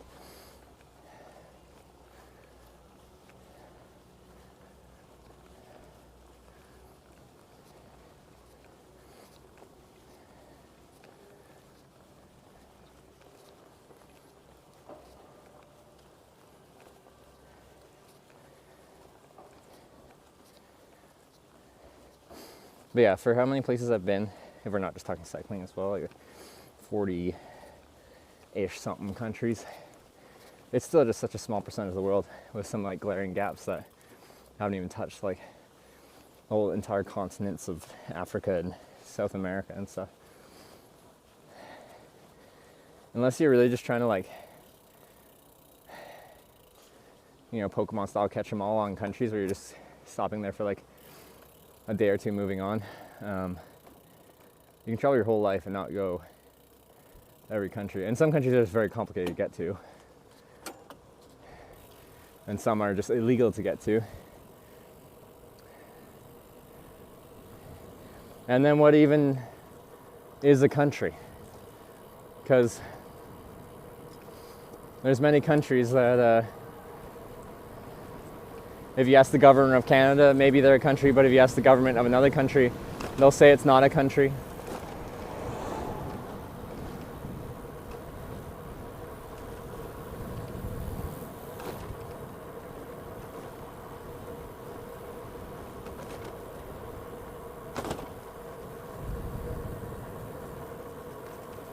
Tour de France one. I'd like to do, I think it'd be fun to do some of the routes that they, like the sections, or what do they call them? The Tour de France, when they're not, of course, doing the race. And then you can kind of see the difference between a professional cyclist on a lightweight bike to just an average cyclist on a touring bike. Where am I going now?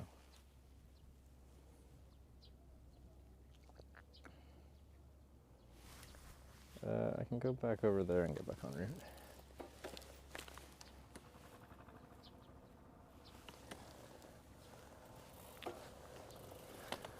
We're very rural now.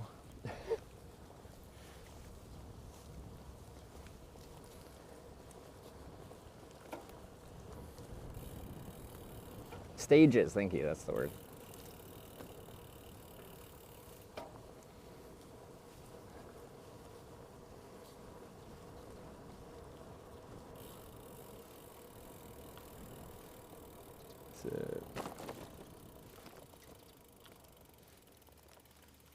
This route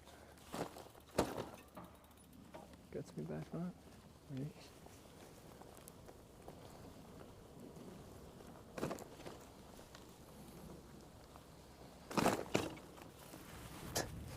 Ran over a rock and launched it. All right.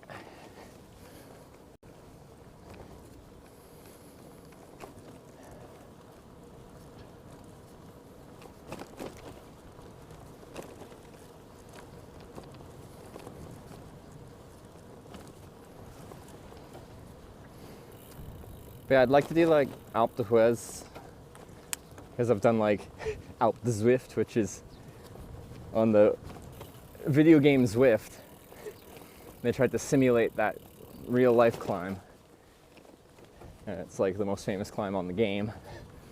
But it's modeled after the real climb, so I think it'd be fun to do it in real life.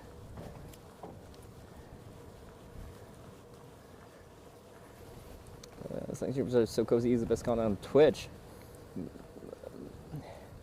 Mara. Glad you like the stream. Sorry, I had to decipher that. It looked a lot more complicated than it actually is in reality. Saying your name, that is.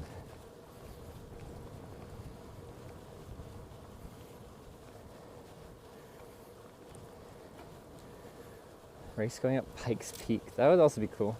Like, I like climbing, so I did say, like, after Norway, it would be kind of fun. I ran out of visa time anyway, like Schengen visa. But after a tour, go to some famous climbs in Europe and stream going up them, but on like a lightweight bike. And see what all the cycling does for my conditioning.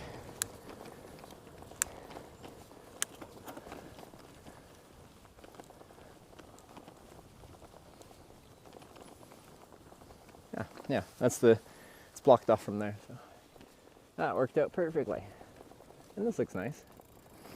Boy, I feel like I've been here before. We had another section that had these pinwheels on the other side of the trail. It looks much nicer during the daytime, or sorry, with the sun out. It was gloomy when I went past another road like this. Good stream. Good night, everyone. Good night, Sarah. Look at all these windmills. There's so many of them, but they're colorful, which means they're cute, which means you might like them. Congrats on the 17-hour stream. What a champion.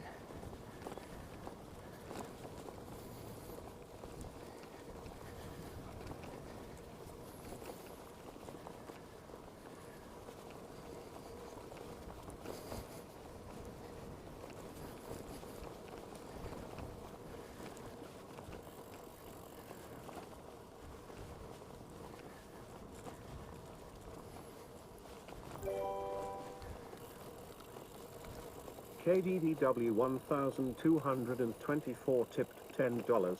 Thank you. A tenner. KDDW with the tenner. Thank you very much. I appreciate it.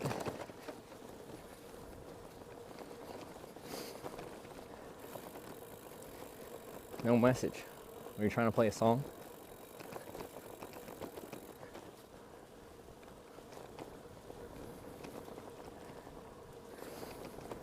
Regardless, I appreciate the donation. It's going right into the food budget. Pretty much don't spend that money on anything but food. I've stayed in one motel, but like my motel I stayed at was cheaper than my dinner last night. My dinner last night was 45,000 won. My little cheap motel to get out of the rain was 40,000 won.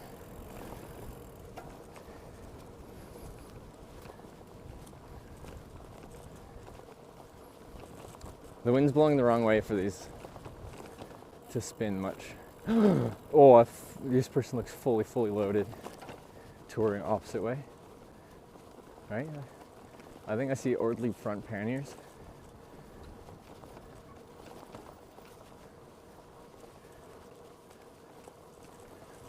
Oh baby, they deserve a big wave.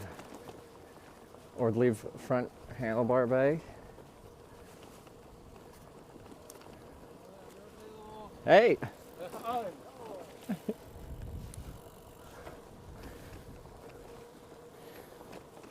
Were they Korean?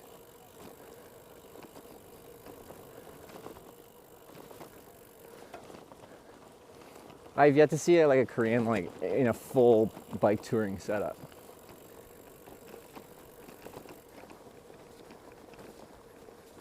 He sounded surprised when I just spoke English because I assumed they were going to be a foreigner with the full German Ordley setup.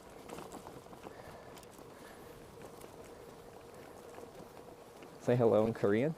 Well, I thought they were I thought they were Westerner.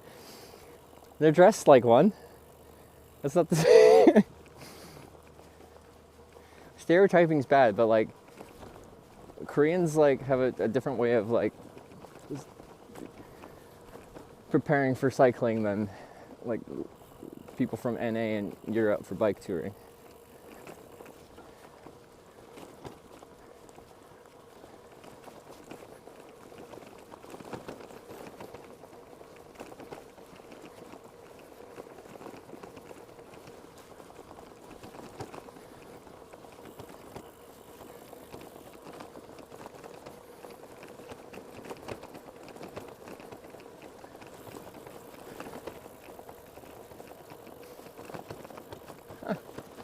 Very cool. So I think it's the only other person I've seen in full panniers. We met those two Dutch cyclists that were in a bike packing setup. So, like, well, they literally just rode from Netherlands to Korea. Plus a few countries that you just couldn't get through due to, you know, conflict. But Snowyman just subscribed with Twitch Prime. a different style of bike touring. Snowyman with the Prime. Thank you very much. Welcome to the Twitch Bikers. I appreciate it.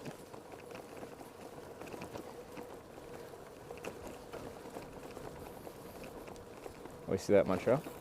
The bike tours for the Cross Canada cycling folk. Quebec's the best province in Canada for long distance bike touring. It's pretty good.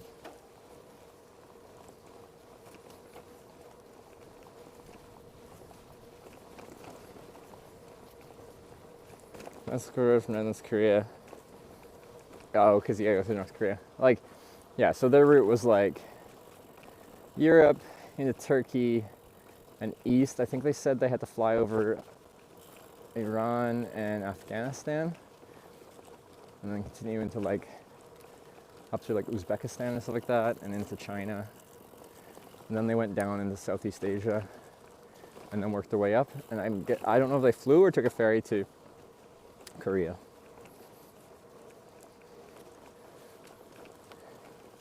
But yeah, you couldn't do that by by land only right now.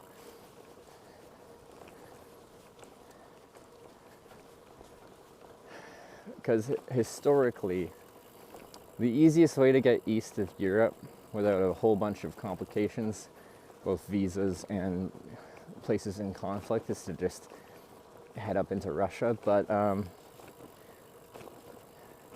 that doesn't work right now for obvious reasons. So then, yeah, your other option is Middle East.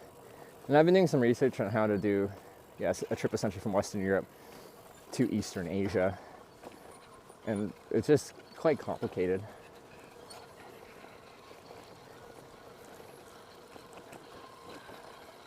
Some of these are going.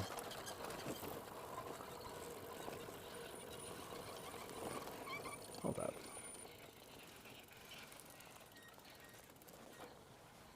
And these have like flags on them.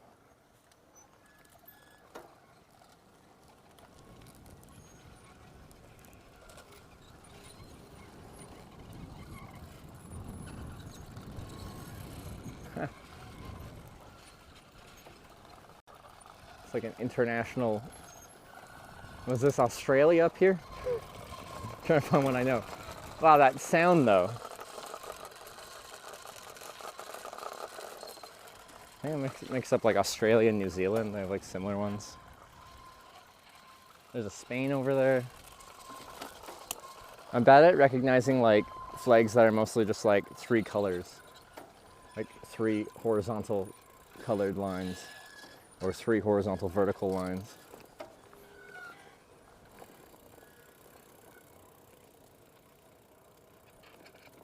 Norway. Japan made it.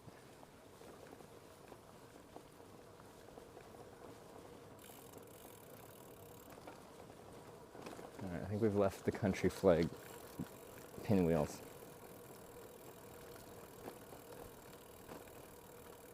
New Zealand's 4 stars, Aussie is 5 stars.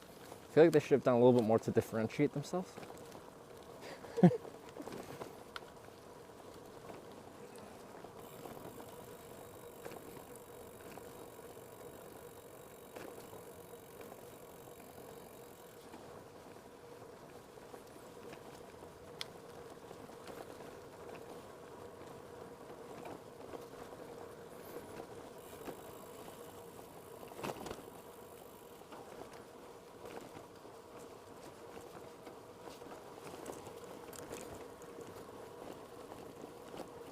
Wow, this goes on a long way. I was not expecting this. I bet the owner of the pinwheel factory was real stoked when they got this order in from the Korean government. It's like, you want how many pinwheels? Okay. Let's go.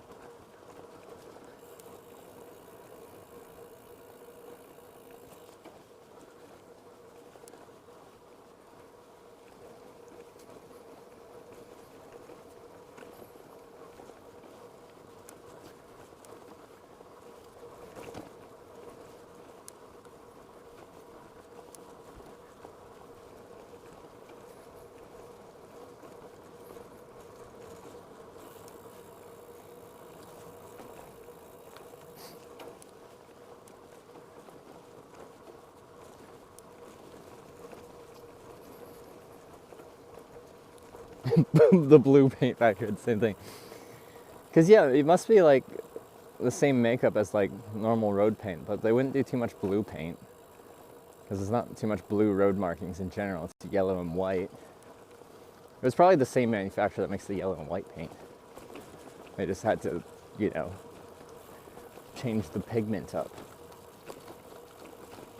But yeah, all the blue lines, this is a solid amount of paint they would have needed.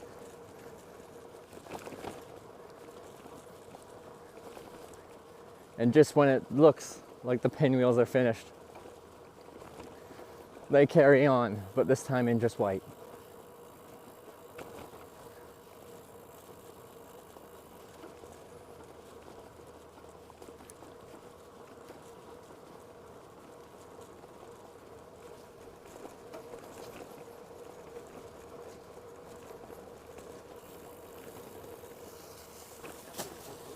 Extended another successful launch. But see, but they do it like every couple days now, don't they? Or like weekly at least. So they're all going fishing down in this little creek, I think.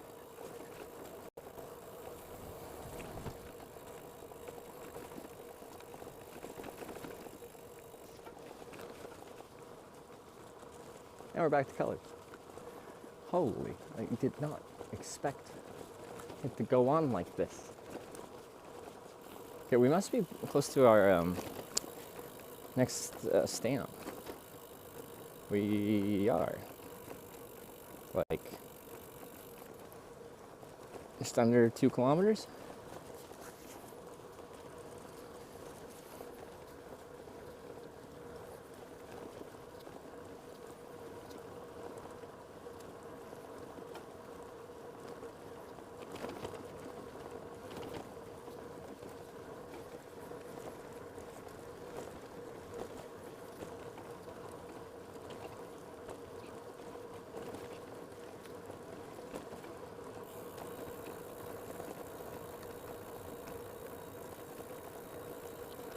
Cars on a cycle pedestrian walkway.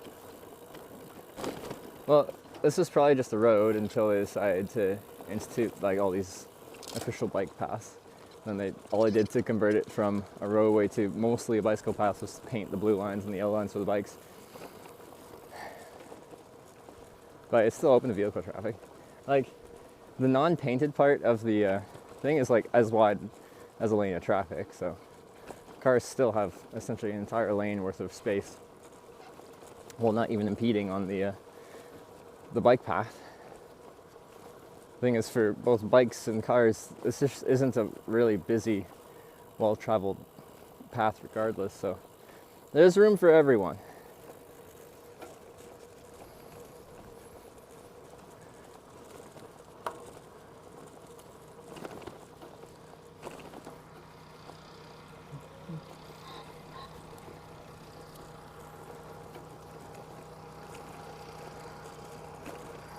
There's no vehicle current angles don't mind. Is this actually limited access for cars?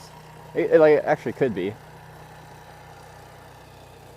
I just figured it was open, like for access to like farms and stuff like that, or apparently fishing.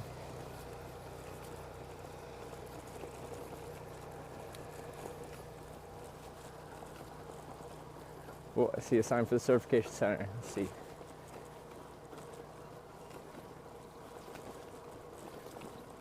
says 1.0 kilometers. Nice.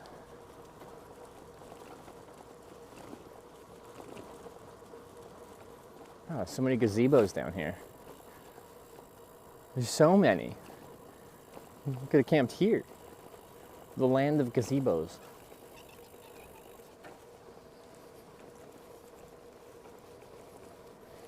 Anything you're missing most right now? Breakfasts. Korean breakfasts are not satiating. I don't feel satisfied. Oh my. In the land of pinwheels, we found the king pinwheel. Wow, there's a big one.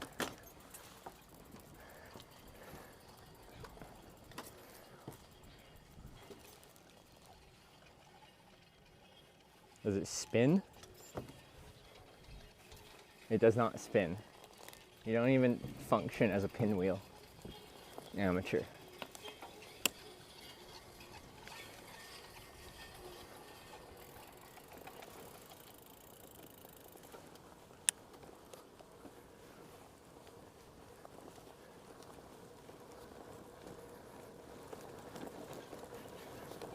Lies. Deception. Yes, exactly.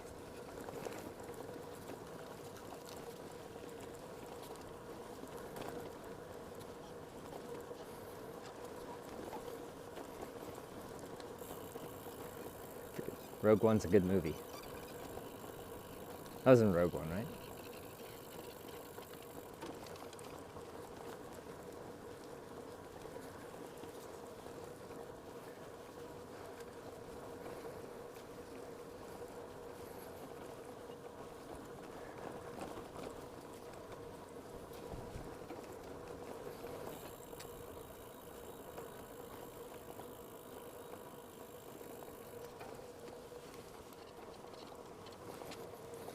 Was the best Star Wars? Yeah, of like Disney era Star Wars films, it's probably the best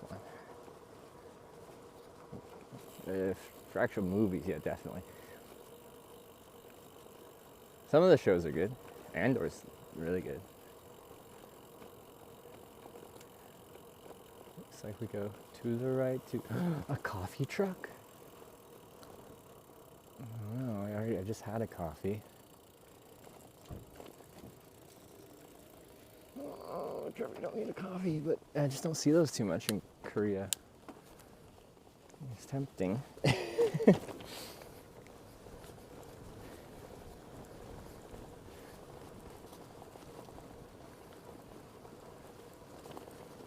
Even all on their mini bikes, or fold up bikes.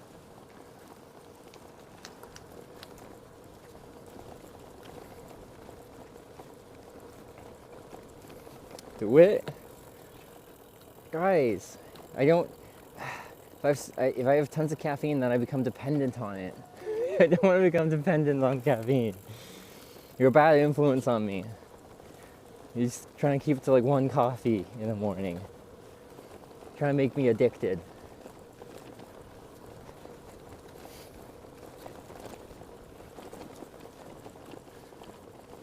Across the ridge. Oh.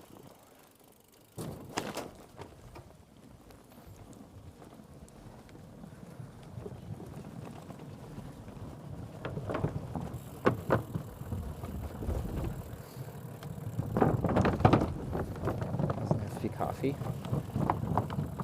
Well, it looked like the menu, I think, was just drinks.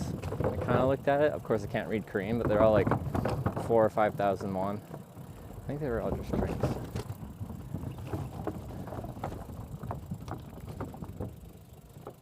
Alright, we are almost at the certification center. It's probably... Oh, it's right here. Alright. We made it.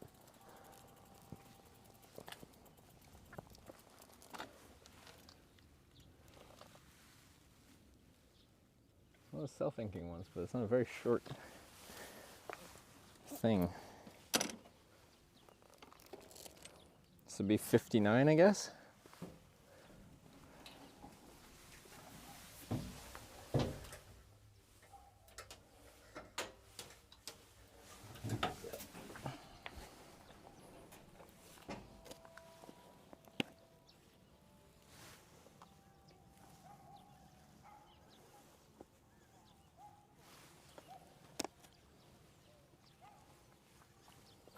Now, like I see these people like up here with like a tripod, and I think it's just like a cell phone on that. It could be an actual camera, but I just want to go up to them and be like, BJ, because I learned that BJ means like live streamer in Korean, but it means like, what does it translate to? Okay, the stamp thing. Distracted by BJ's.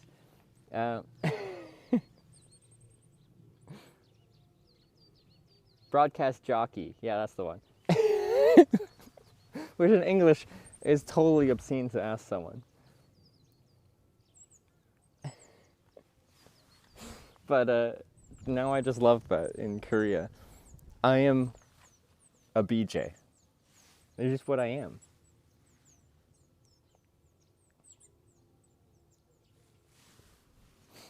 I am the BJ now. Okay. Grand Slam Bike Tour of Korea. This is brought to you by the Ministry of Environment and the Ministry of the Interior and Safety. This is my Korea's cross-country second road tour passport. This is connected to my Canadian passport. There's a barcode and stuff in here. That's all connected to my passport and everything. Okay. We've done a lot. The lighting's probably not the best right now. Let's start in Seoul.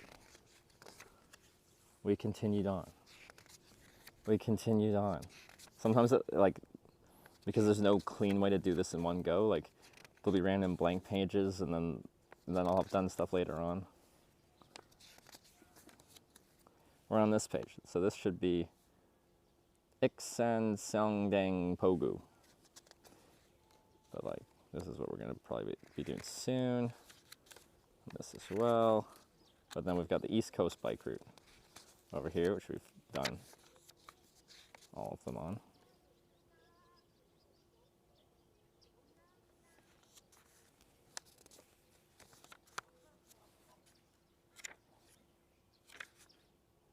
Yeah, Iksan Seongdang Pogu.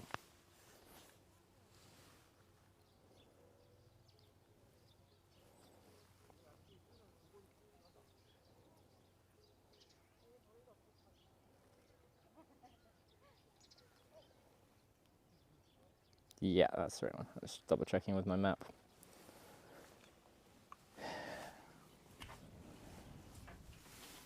I don't know what happened to this stamp. It's all weird though.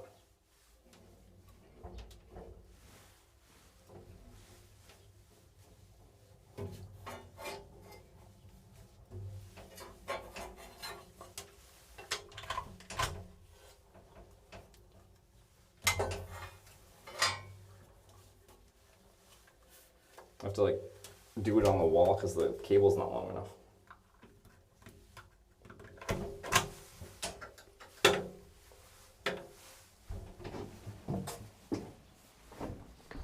Alright. That's a pretty good one. Pretty clear. It was one of the good stamps too, like the self-inking ones. But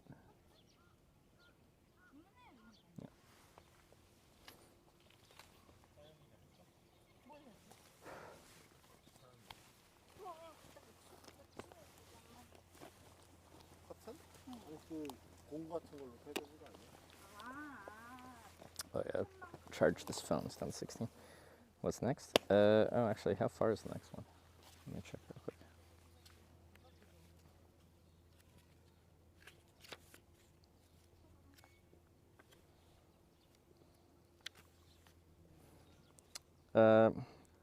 Ganggyeong Estuary Bank, 27 kilometers. So we'll definitely get that today, and then that's the end of that bike tour. Then we have to ride off route to get to the next one.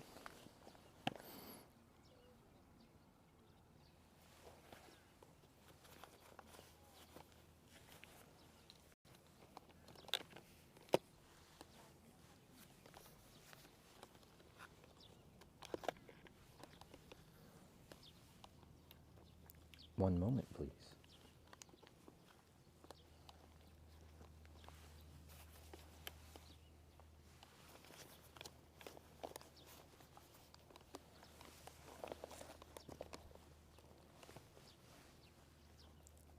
Which fork are you doing next?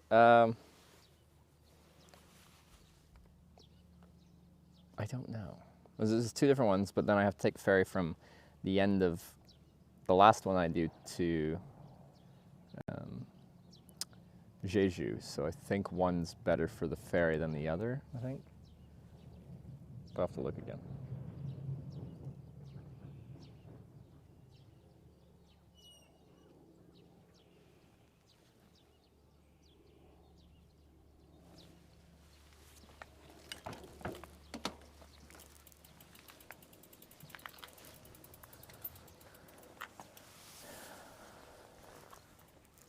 All right, is that phone booth?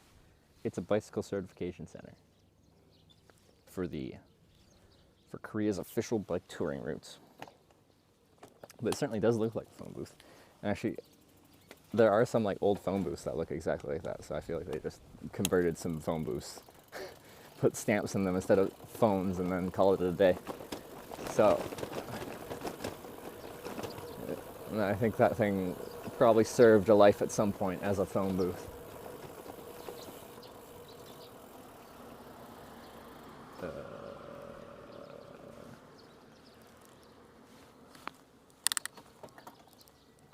I have to go the other way. What are these? There's a washroom here. Maybe I'll use the washroom.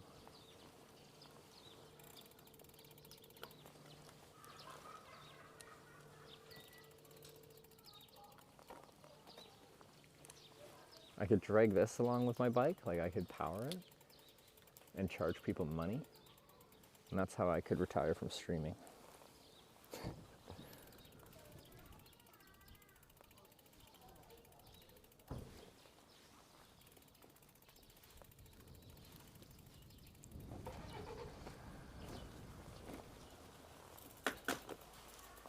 Ah! Knocked my water bottle off. All right. Retire. Yeah, it probably won't be anytime soon, but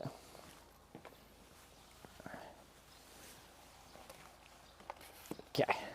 So, quick bathroom break, and then we'll be back. Getting stamp number 60 in 27 kilometers. So I'll be right back.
I never replaced the dry hands.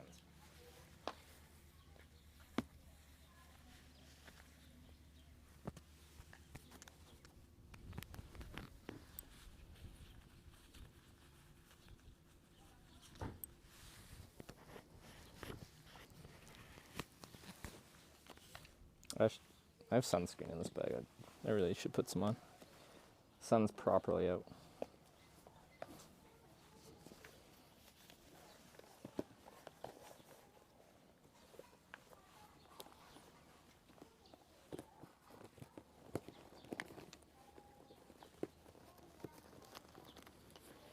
So I'm mostly covered because it's still not like hot out. It's really just my face. My nose gets absolutely crisped.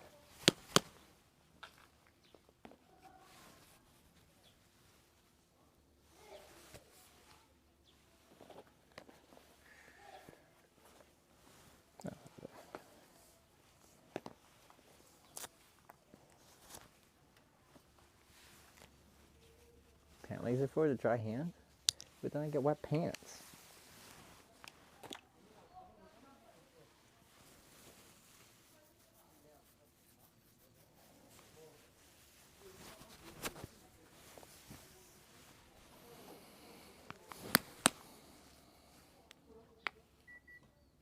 It's a pension. Vacation apartments are called pensions. Don't ask me why. Oh, these are vacation apartments. Okay. Is this a holiday in Korea too?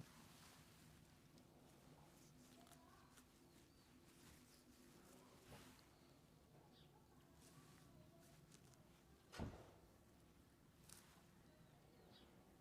feel like there's in other countries they're called pensions too.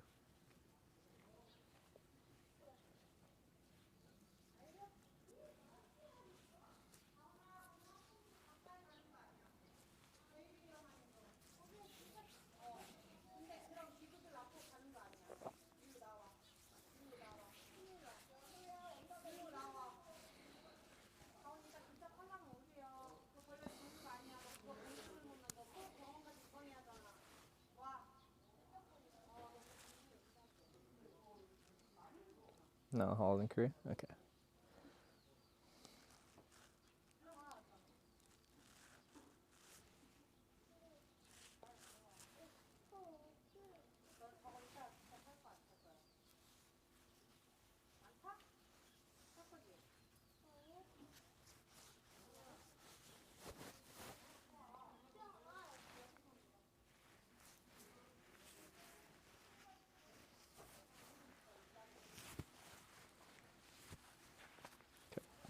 That's really, I think, all I need. Okay. I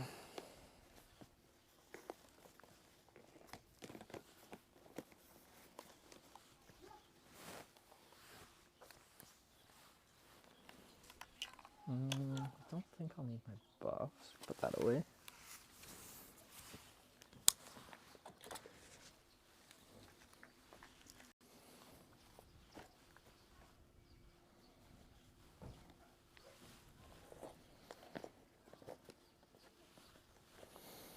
Good ride, hit shop a bit. Alright, have a good one. Thanks for hanging out. Kubaru.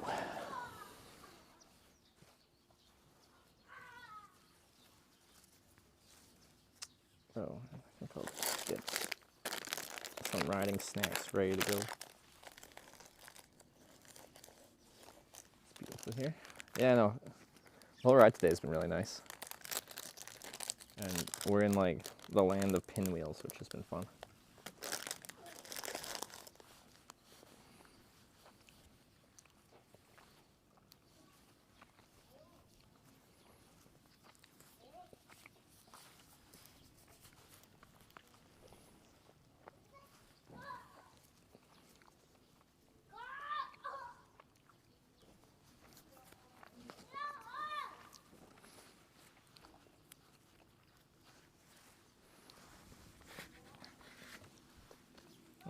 These are like little peach rings.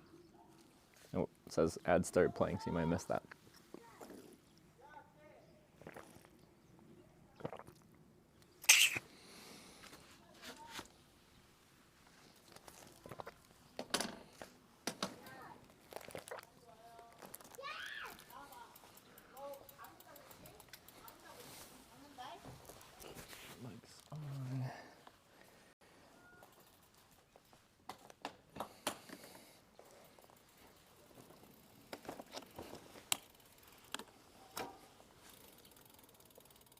it's beautiful out.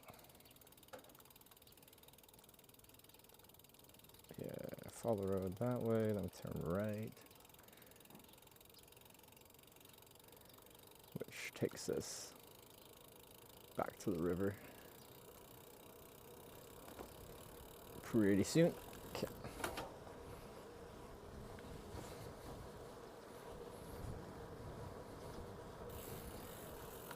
Peach gummies so good and addictive. Yeah, I probably have too much. Well, I have too much gummy candies in general, but I'd say peach is. It's this one. Turn right. That, and I really like sour cherry blasters. I kind of like sour gummies. Are these Haribo ones? Troll? Is that troll? I've torn it open now, I can't even read it. I don't think it's the Haribo ones.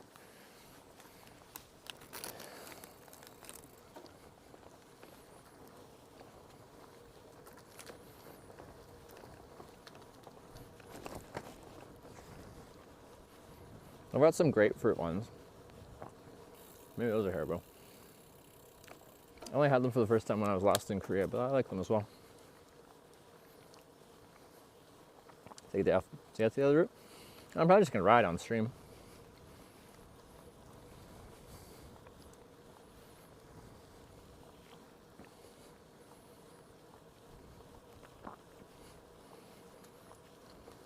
Like, the biggest one we've done so far was like multiple days between official bike routes. When we were in Busan, we went to the East Coast bike route, but that was like over 100 kilometers. I don't remember how many kilometers it was without any being on like an official certified route. Yak just subscribed with Twitch Prime Mushroom. Yeah, what about mushroom? You like mushrooms? I like mushrooms. Or you like Merry and Pippin in Lord of the Rings, Fellowship of the Ring? When they see mushrooms and you just see a mushroom and you just, mushrooms! Like that. Anyway, thanks for the 5-month reset, Feed the Yak.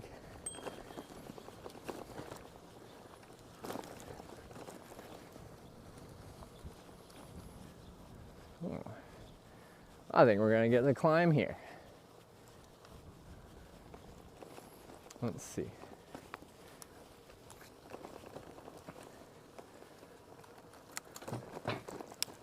Yeah, some kind of climb. Wait. Is that 10 kilometers, 6.3%, 337 meters? Okay, not 337 meters of elevation gain, just 6.3% is so specific.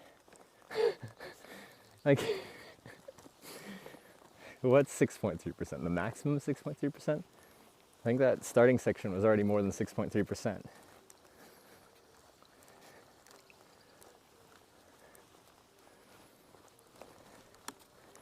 I have issues with their elevation warning signs for bikes. Notably, they're wildly inaccurate, which I feel like defeats the purpose of them in the first place.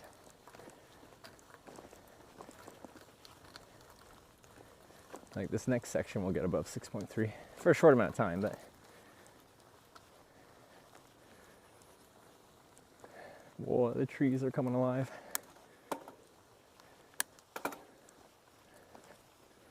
I think this is more than 6.3. Definitely.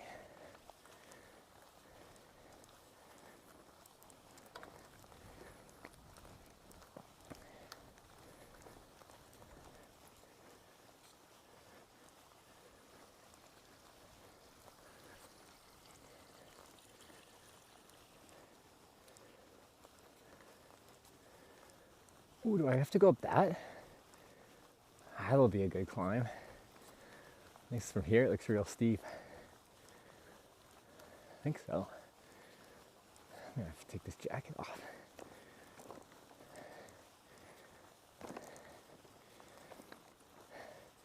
Pretty sure I do. Yeah, I'm gonna arrive, take this jacket off, put it around my waist.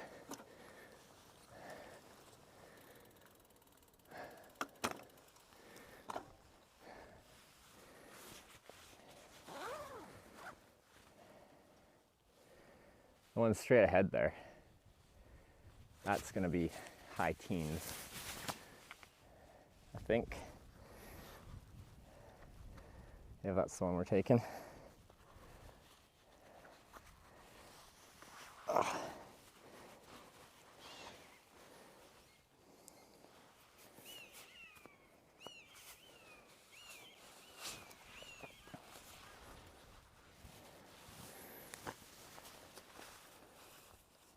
I do the average.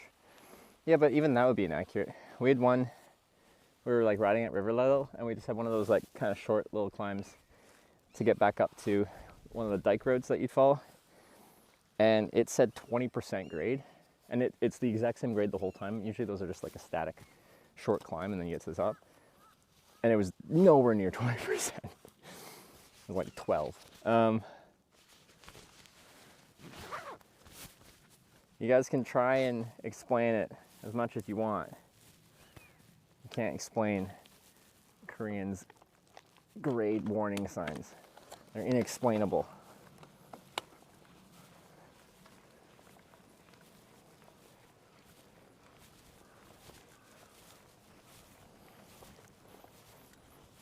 Unless we don't have to go. Check the map before I climb this. Yeah, I see we're going up that. All right.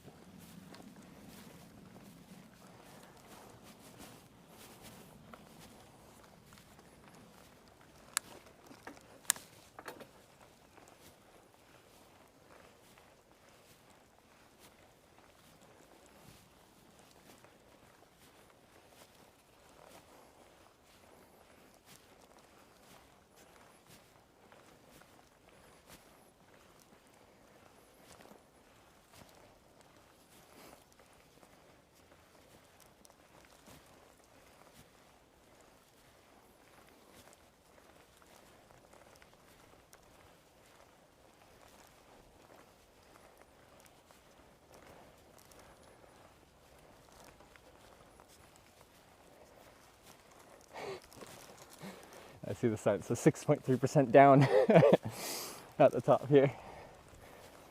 Yeah, it's 6.3. It's fine.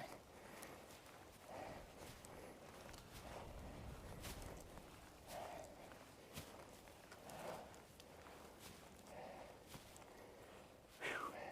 That's good.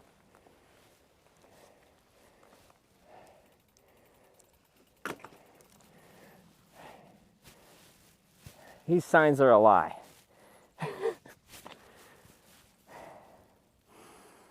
Like right after the 6.3% downhill sign, there's clearly more than 6.3% downhill.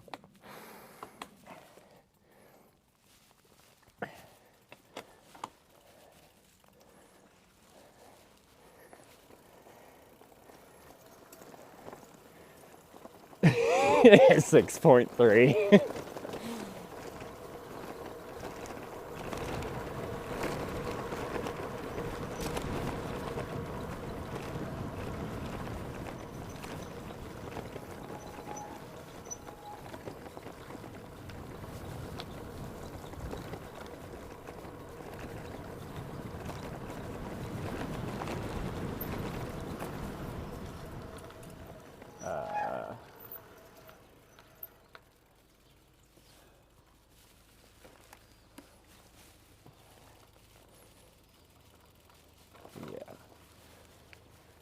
Left.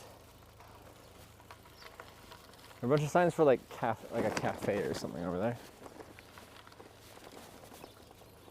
This is right here. Oh, there's a blue line. It's pretty. That's pretty hidden.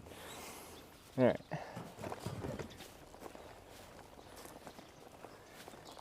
Sneaky.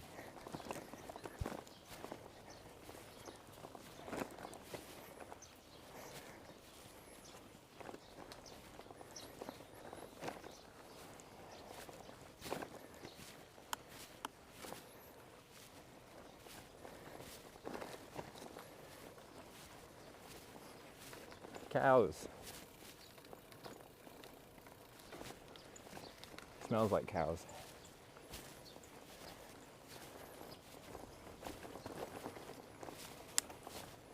Yeah.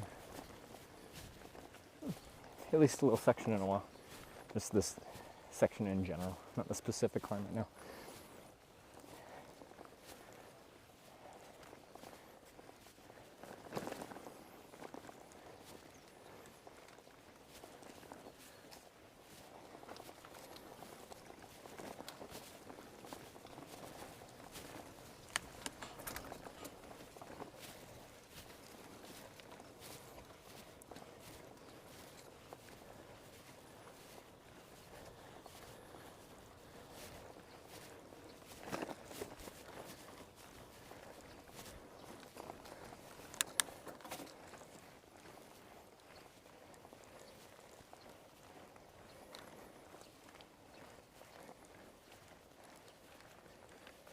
These are burial mountains.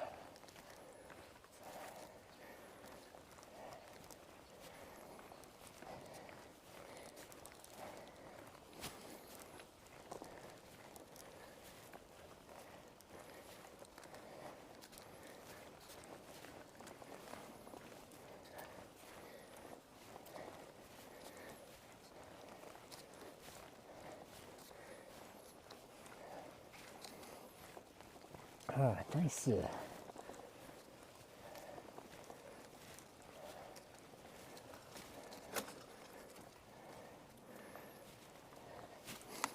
Start tilling the fields. I haven't been paying attention. Let's see when I look at some fields. Ooh, nice view from up here. See if we can find a clear one that I can point the camera out at.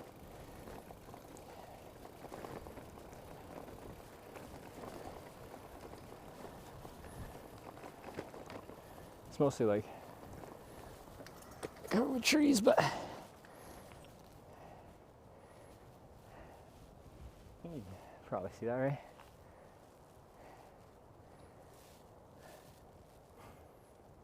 Got a little bit of elevation gain in there. If I got my front wheel off of it, that would have been rather awkward.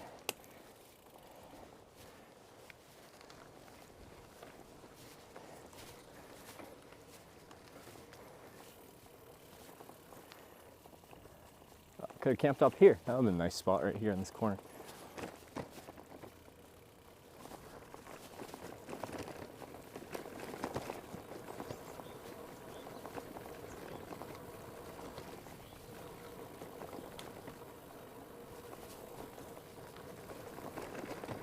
I like this this route right now. It's fun. As much as like just following the river on flat paths is nice. It's had some variety, some elevation gains, ups, downs, some forests. Variety. It's fun.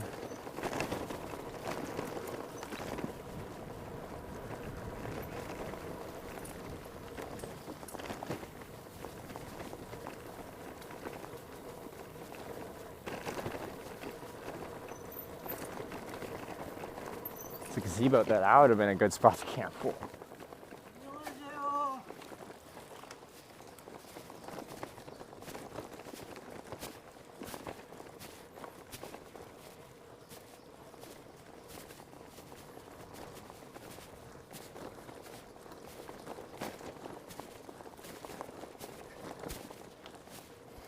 I'm not the only one riding the bike. Oh, this one too. Look at that gazebo. That's a nice gazebo. Whoa, it's premium.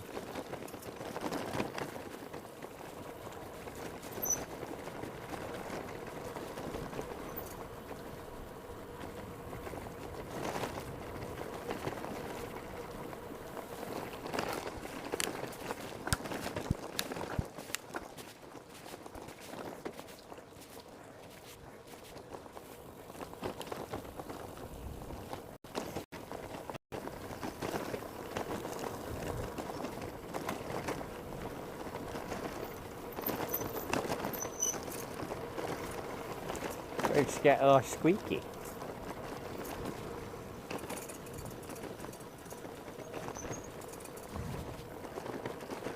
Nice. That was fun.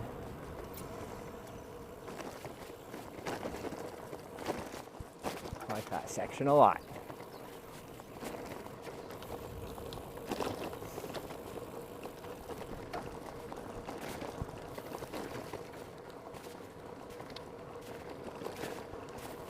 I don't know if they've tilled the fields.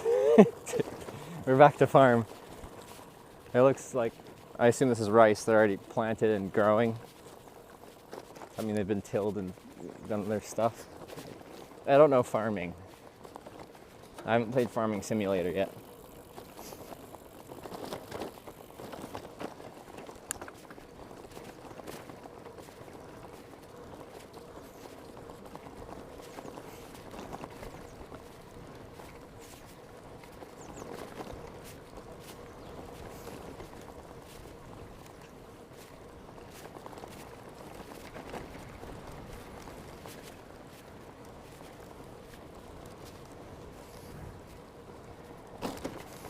Roger your trip to the Shimmer. It's really enjoyed your unique content and demeanor.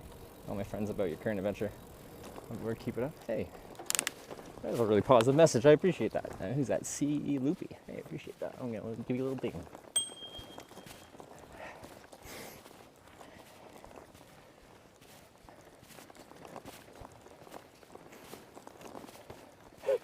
There's some cyclists up here and that got their attention.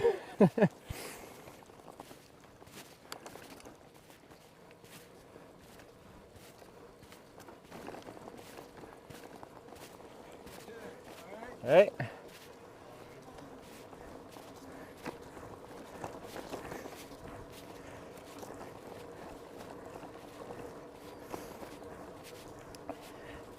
Sticky out bits of handlebars. Those are my bar end shifters. That's how I change gears. There's one on each side. The left side does my front chainring, the right side does my rear cassette. Called bar end shifters. Very old school style of shifting. Quite a few touring bikes have them, as they're considered durable, but more than that, they're considered very easy to repair on the road should you have an issue with your gearing.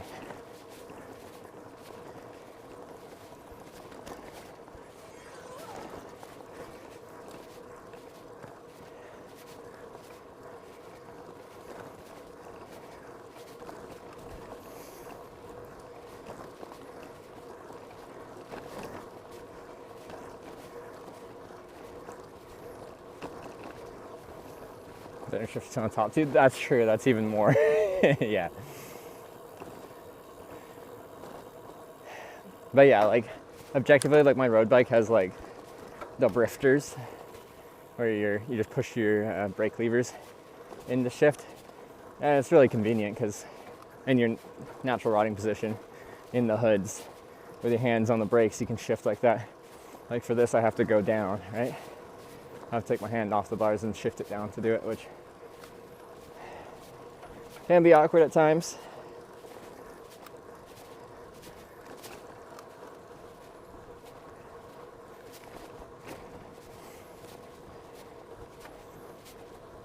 But yeah, the front chainring, the left one here, is an index.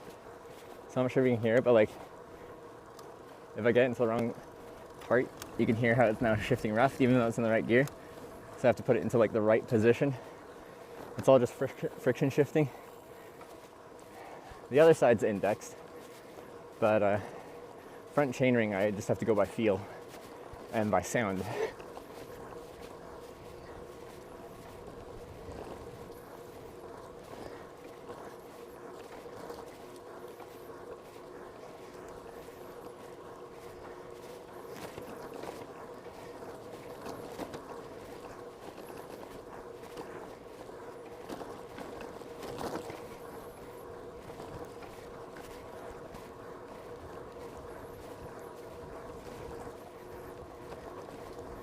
I've ridden a bike like that before.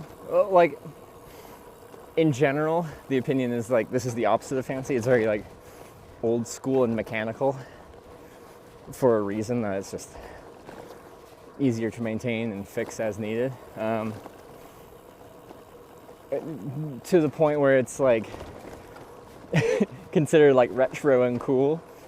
But yeah, the reason a lot of touring bikes still have this kind of setup is for durability, reliability, and fixability.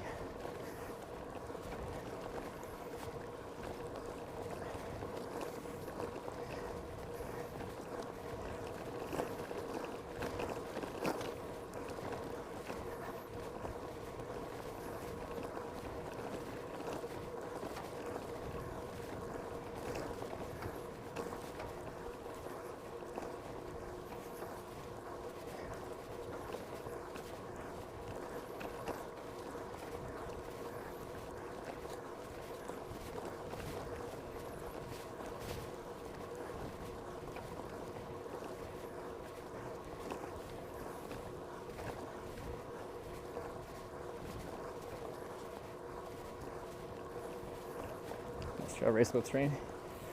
Yeah, this is like a very average bike path in Korea. I mean that as in like the bike paths are really good, so this is something that you expect to find a lot of time. Quite often you're like, this would be like a dike. There's a river on this side, farmland and towns and stuff like that on this side. Put the bike path up here. I think some used to be like, had like railway lines on top of them. And other ones, it's just like, there was a dike here, so it's already a flat developed upon space, so it's easy just to add a path on top of it.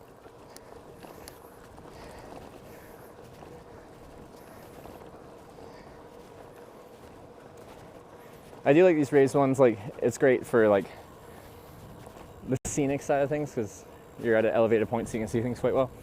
If it's a really windy day, it can be annoying because you're just really exposed.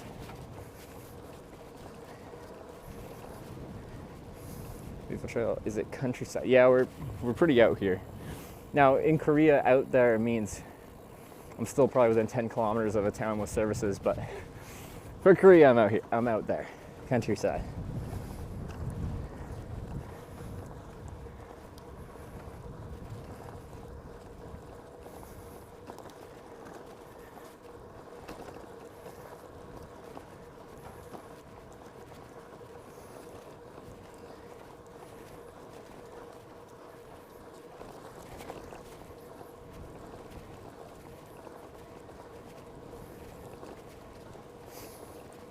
Okay, out there means only one Wi-Fi.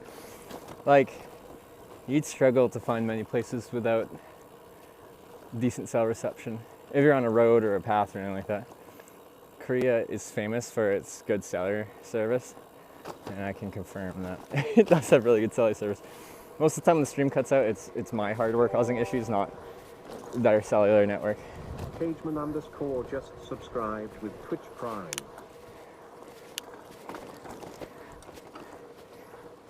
Cageman? Brian said Cageman, that sounds good. Cageman? Thanks for the prime there. Welcome to the Twitch backers. I appreciate it.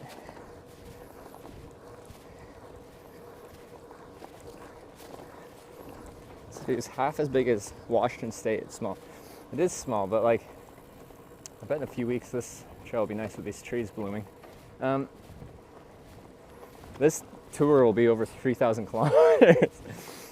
So, in order to do this Grand Slam tour, it's just like, I gotta do such a strange and complete routing all over Korea. It makes quite a big tour out of it.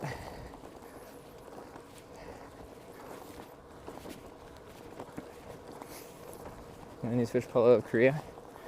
I don't know, I think Twitch's pullout game is just weak. I kept saying they were gonna pull out, but they didn't.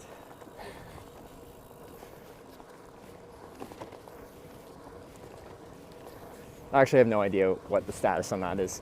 I just asked a few people if I could finish my bike tour in Korea. And they're like, yeah, everyone else is streaming in Korea, so it seems fine. So here I am in Korea streaming.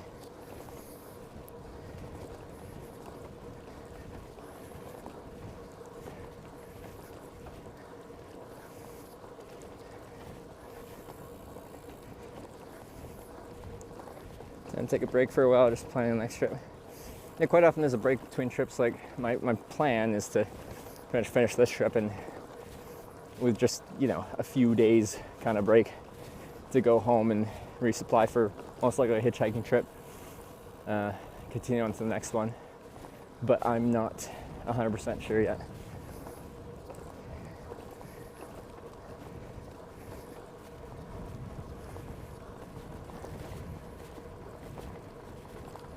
Okay, blue line says straight. We could go straight.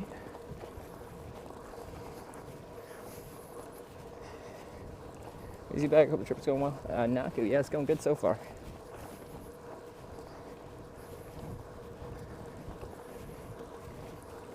$50 more streams. I go and visit or live in South Korea. Yeah, because initially on reading upon Twitch's withdrawal from Korea, made it sound like if you're a Korean like citizen streaming in Korea, then you can't anymore. Like if you're Korean for tax purposes, you can't be best of Korean streaming. But like as a tourist coming here, it seemed like you could get around those rules. But there's plenty of Korean streaming in Korea, so I really don't know. But I haven't been keeping up too much on it because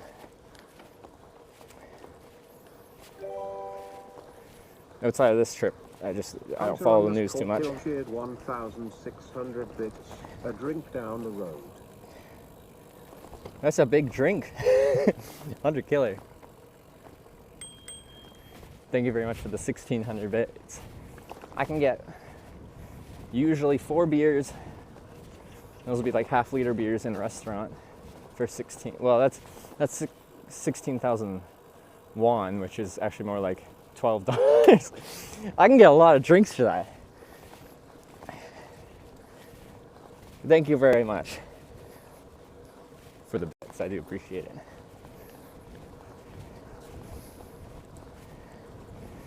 Well, it does look nice over there. Yes, I think today is our first day we're gonna have like solid sunny conditions all day. Like yesterday started like this, but after like just a couple hours it got quite gloomy for most of the day.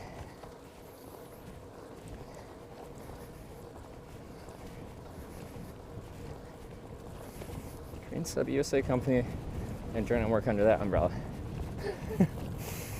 As per usual, everything. We find a workaround.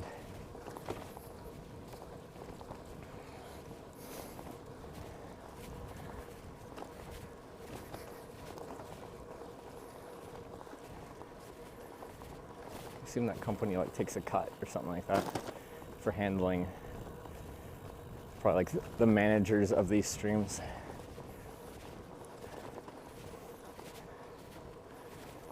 Speaking of pay cut, I think in April I go from a negotiated contract with Twitch back to standard 50-50 sub split. So I'm getting a big pay cut.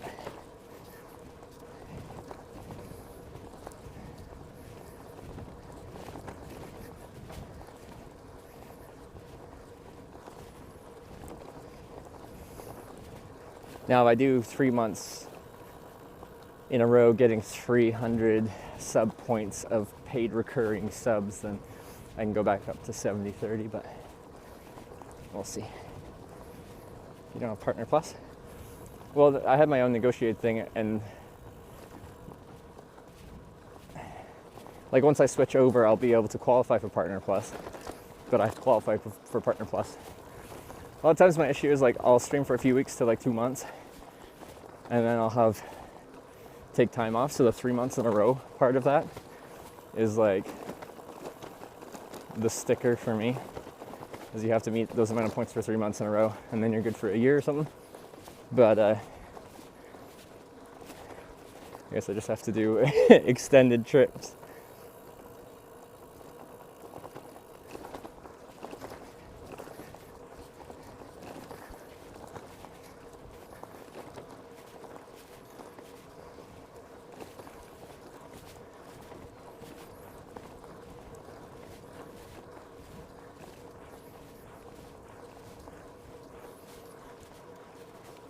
Well, there's the good old "don't ride your bike into the water" sign.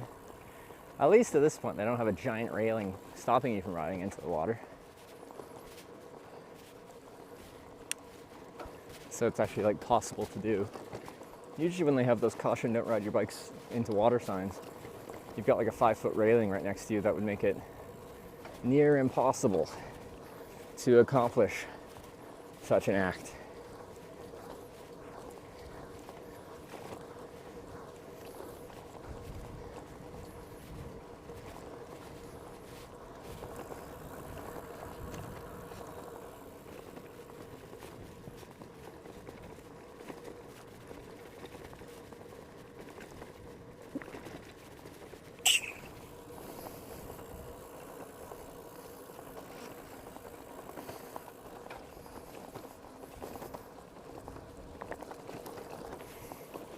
How many countries bike tour in Europe? that's decently warm at this time of the year, not too expensive. This time of year, Portugal, probably. Really good bike touring, depending how you tour there. Like Porto and Lisbon is quite expensive, but the rural parts of Portugal aren't too bad if you're able to camp. Lots of good camping, wild camping or actual camping is available. I'd say like flying to, or if you're in Europe potentially, you could take a train or something to Porto and ride south.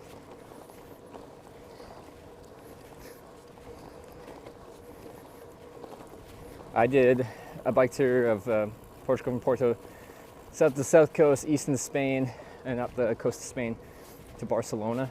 And I loved that trip. Sarah more recently did that on her own, my girlfriend, on her own bike tour, and she loved Portugal as well. What got you into cycling? My channel's called Hitch because I stream hitchhiking, and I had done that for, well, several years. And then before I started streaming, I just hitchhiked for fun because I like it. But when the pandemic happened, hitchhiking is a notably social form of transportation that couldn't really do. Well, one, I couldn't travel internationally, and two, even within Canada. Like, I could legally hitchhike, but it seems like a bad idea because I'm in and out of cars all day. I just, yeah. So I didn't know what to do with my time because this is what I do for work, as strange as that is. So I just decided to buy a bike and ride across Canada. Well, it wasn't even like initially across. I'm just like, I'm gonna start riding east across Canada and see where we get to.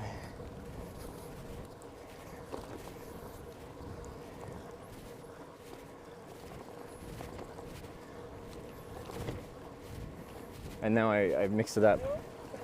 I still go back to hitchhiking, but we do like a hitchhiking trip, then a biking trip, then a hitchhiking trip, then a biking trip. How many stamps today? One today. We got another one in probably just under 20 kilometers.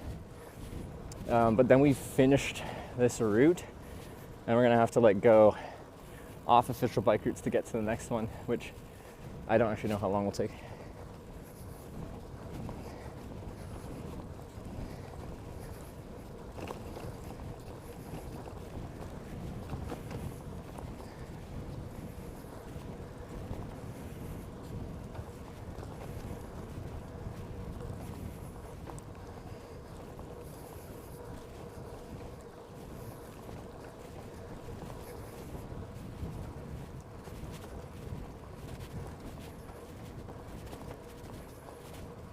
They're getting pictures, I think.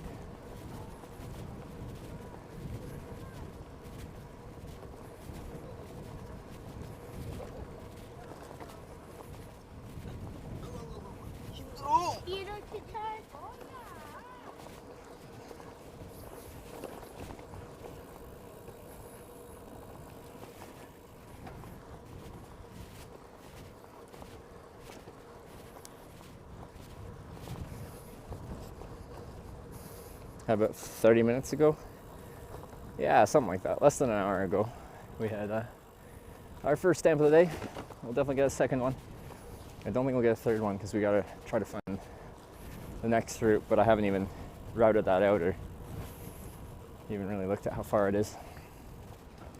Well, it won't be as bad as the East Coast route where we had a couple days of riding to even get back on route when we headed north from Busan, but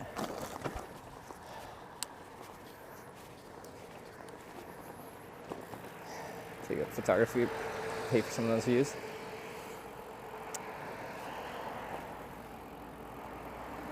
In my head, yeah, like I was thinking it'd be good to take pictures as I go.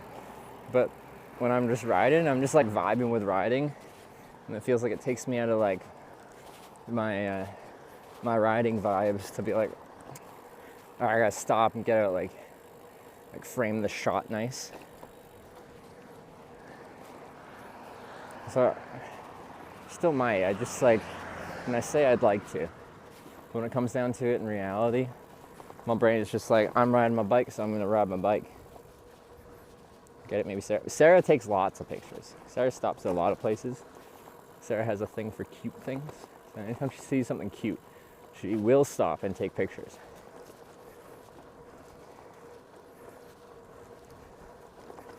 Just a lack of bike path between routes. Well, it really depends. There could be bike infrastructure between those two routes. It's just not officially an official bike route as far as the certified bike network route is concerned. Hey. Or it could just be riding on roads and stuff like that. I don't know yet. For example, the East Coast route, we had a couple days of riding from Busan north to get back on the, official route thing. But pretty much that whole time, we were on a route that was being developed. So eventually, the whole East Coast will, I assume, be part of the official bike route. It just isn't complete yet. But that means a lot of the time we were on like enjoyable roads for riding.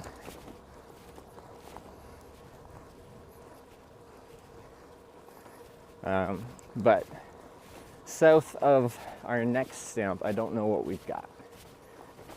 If they're developing routes, if there's just, I don't know what we got. I'll probably use like Naver maps or Kakao maps, put my start point of where I'm at the stamp place, put the destination of the start of the next route, and then just see what it tells me.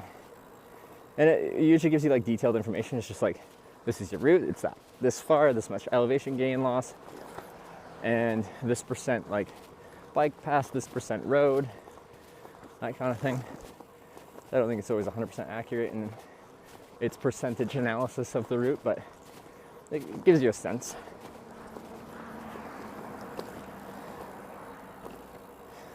Passport might get harder to do in the future. Yeah, so like there's 89 now or whatever. It'll probably slowly grow over time. But like, it wouldn't have been harder for me because I did that whole East Coast route regardless. A lot of people will take a bus. Like, they'll get to Busan, then they want to do the East Coast route. They'll take a bus to the start of the official route currently and skip that section. So it'd be tougher for a person that only does exactly what they have to do to fill out the passport. But when I'm already connecting all these myself anyway by bike, it'll probably just get easier because there'll just be better infrastructure.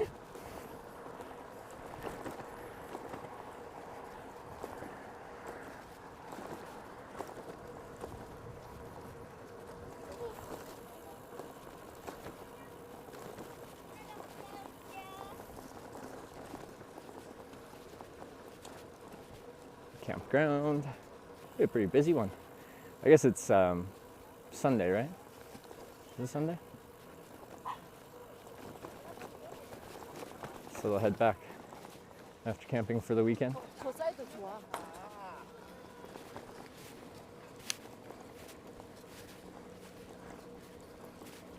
Busy one.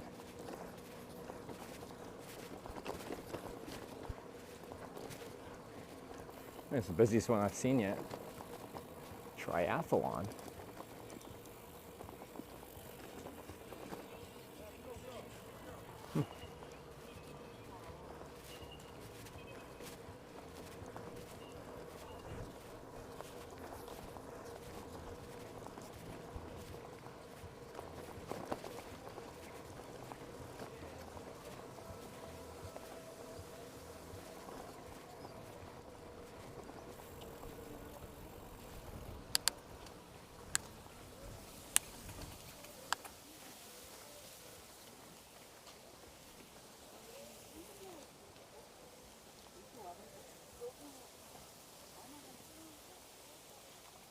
모르는 데가 없어요.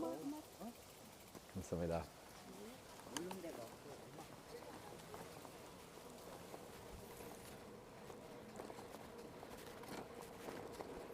I was in a rush.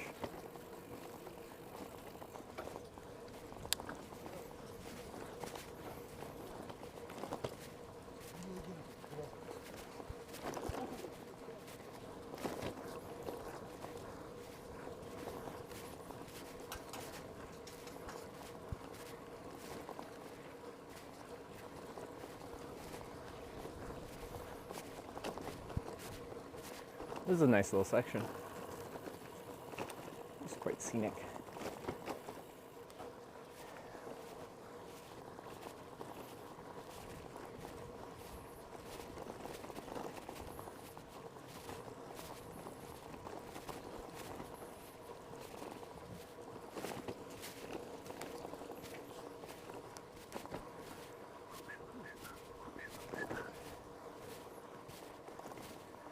If I had Mercury, tell you what I do. Go down, crazy about the Mercury. Crazy about the Mercury.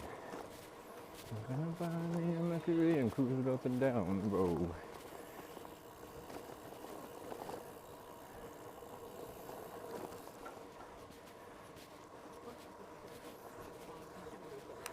I feel like chowing out for a second.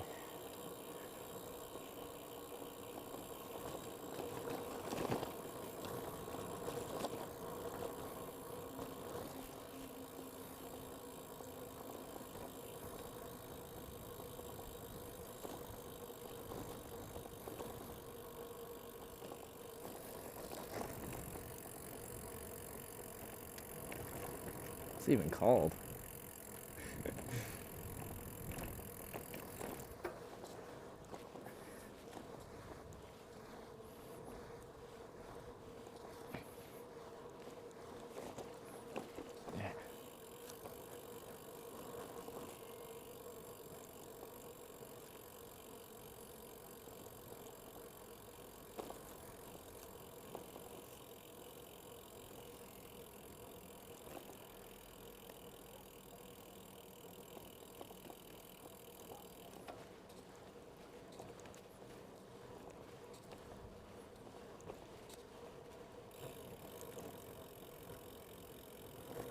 What song am I humming? Mercury Blues. Okay.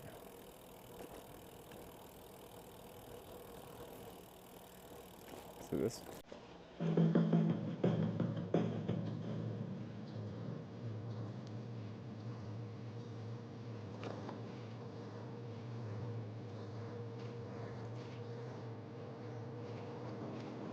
I think it's right.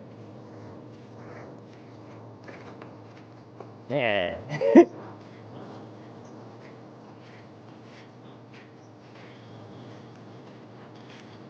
Someone walked in wet concrete.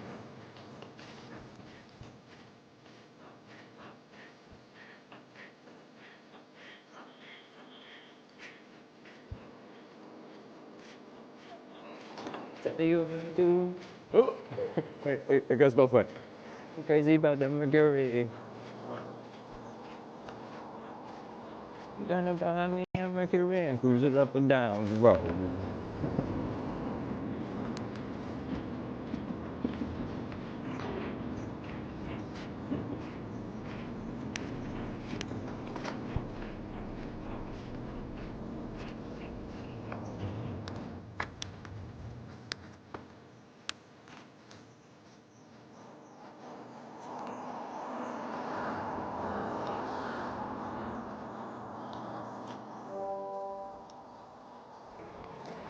Saw E-Flip $10. Thank you. Next stop.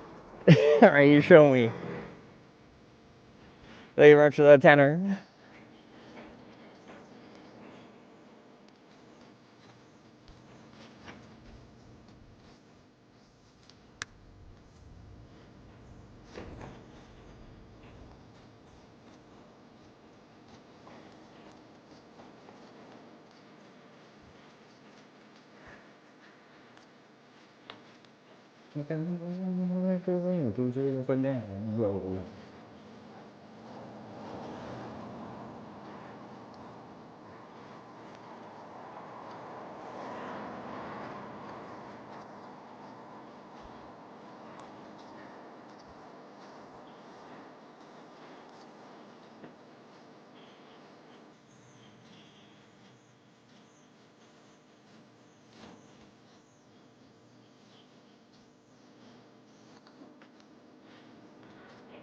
Top of the hill.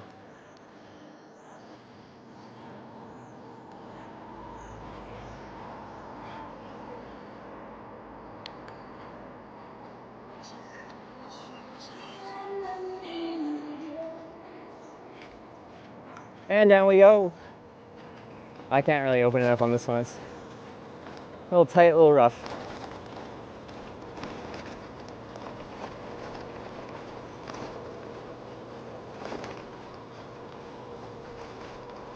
Oh, yeah, I'm a little tight.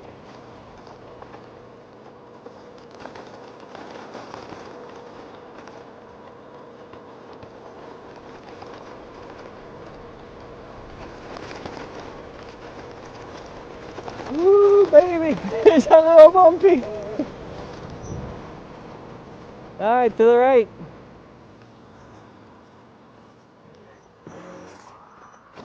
All right, what a banger. All right. The weave. Post it in chat. It'll get auto timed out, but I'll see it.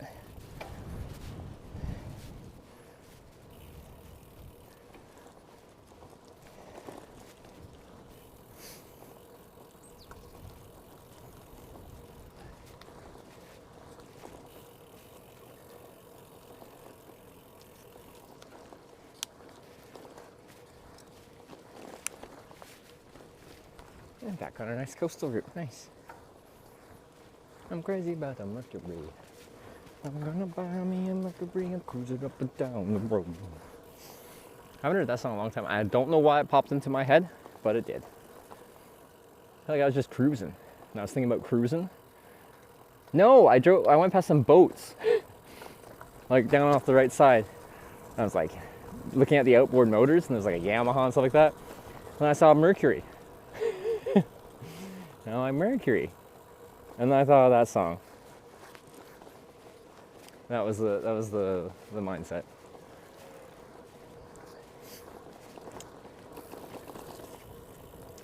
Did you post it, the weave? What were you looking for?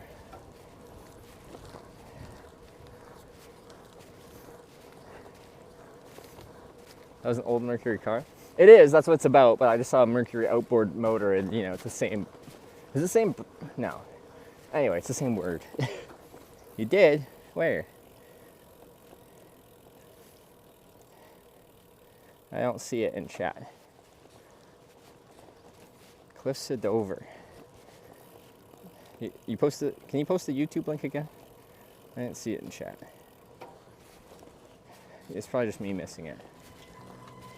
See, he's got the tunes as well.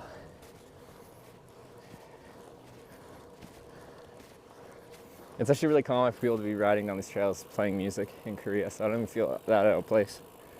Although when I was playing White and Nerdy, that's a little bit different than what they tend to play.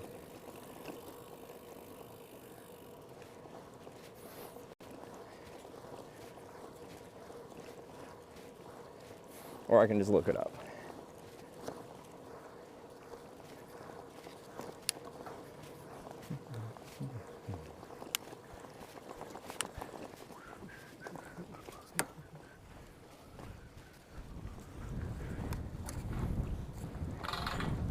There it is. I got you now. This is my Japanese VPN.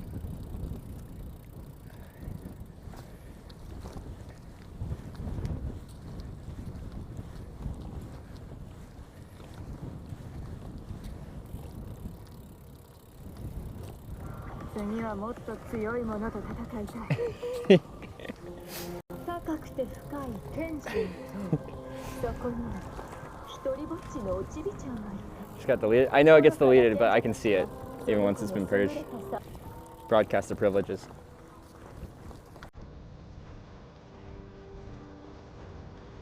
Or people using a chat extension can also do the exact same thing, but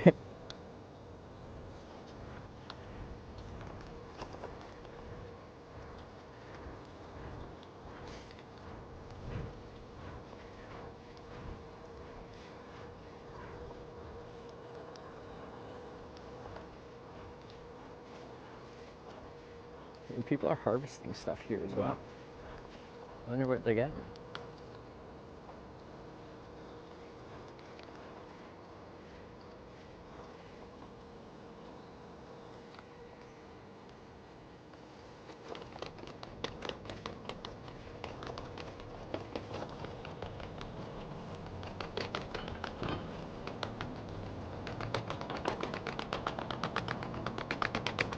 See flowers. Color is coming back to the world. I think the path is trying to harmonize with the song.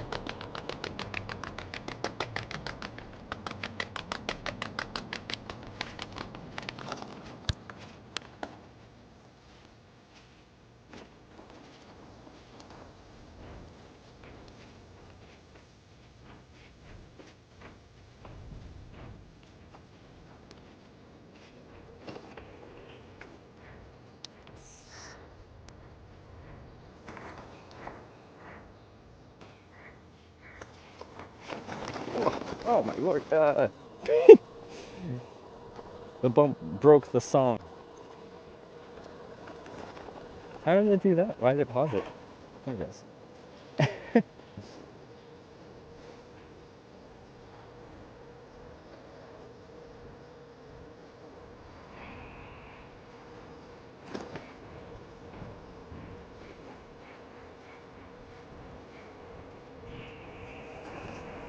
Oh, it turned my speaker off. That's what happened.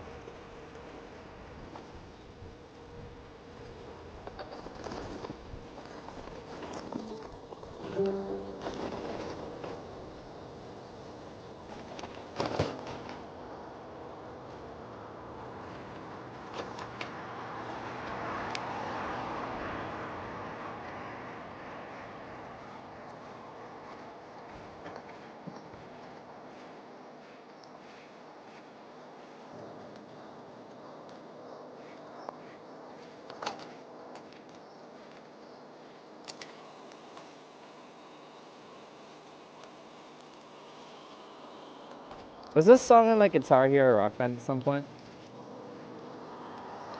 It sounds like Guitar Hero 3 as I said that. Guitar Hero 3 was my peak Guitar Hero era.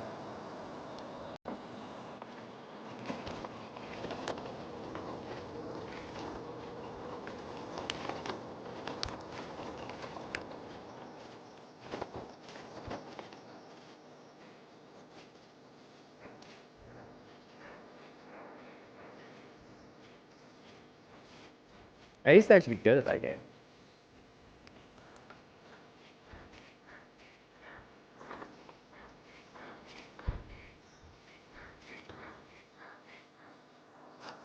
But as per usual, when you think you're good, there's always someone better.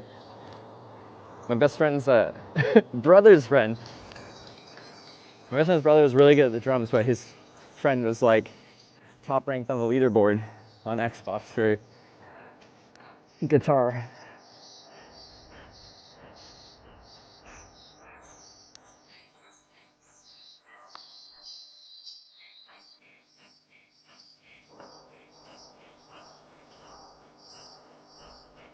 Sorry, Lucha, pressing everyone with your guitar skills.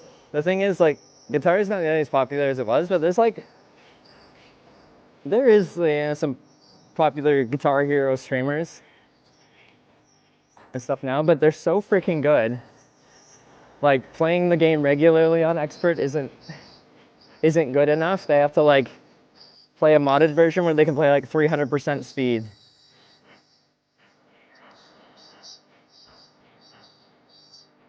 Clone Hero, that's the one.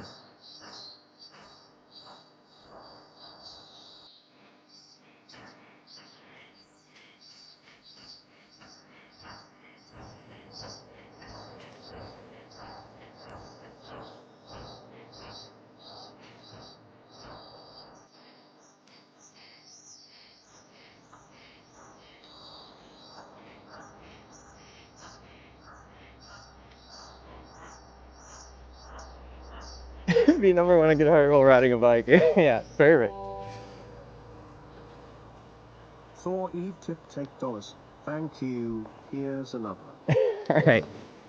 When this song ends, just post it in chat. Like, it'll again get auto-modded, but it's the easiest way for me to copy and paste it really quick.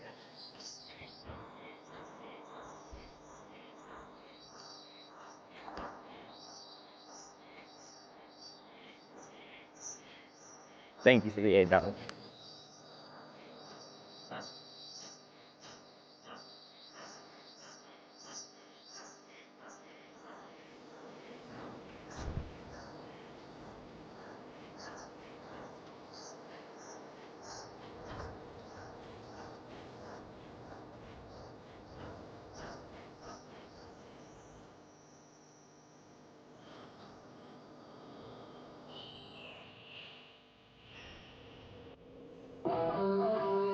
Got it.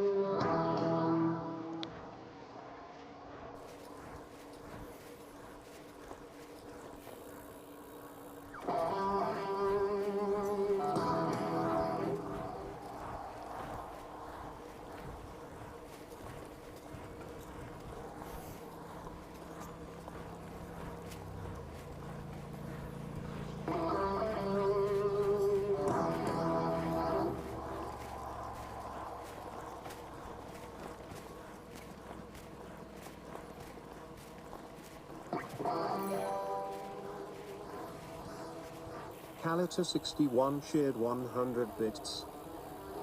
Take that, Ritz.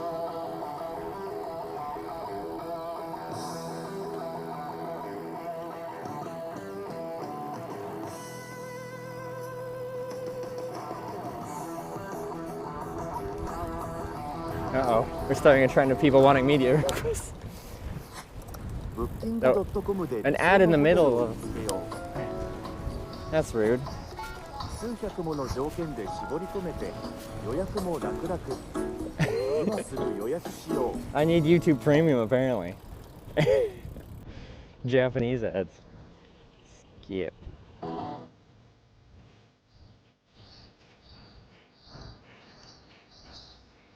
So I technically have media share disabled, but I made a few exceptions. It's supposed to be an automatic system kind of thing. But it is supposed to be $5 media share.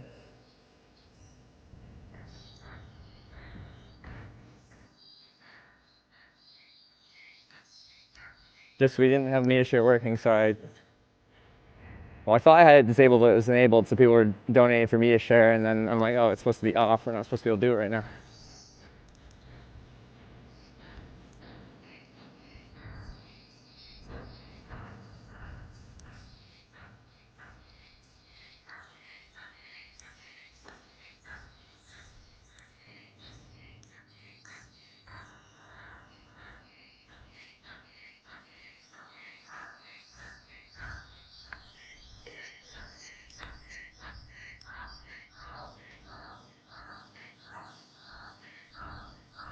Because yeah, now I've disabled media share. Like it's off on my donation page, but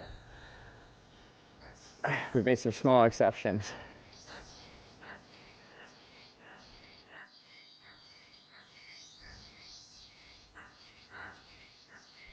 You're walking from? Yeah, good question. I don't know.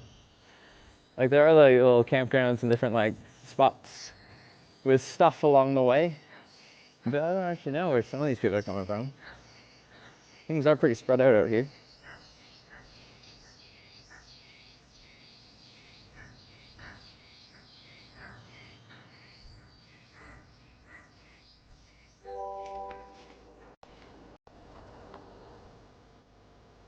Calita 61 just gifted 5 subs to the community. Whoa, thank you for the 5 gifted subs. I appreciate it.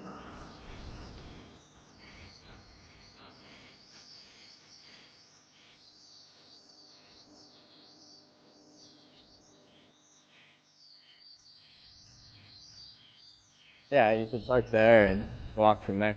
What is this? What is this? What is this place? Nothing, it's open. They have pictures of birds there. Is it a bird watching house? Maybe it's like a cafe or something. But I think you had the YouTube link in your bit donation. I'll try and find that after this.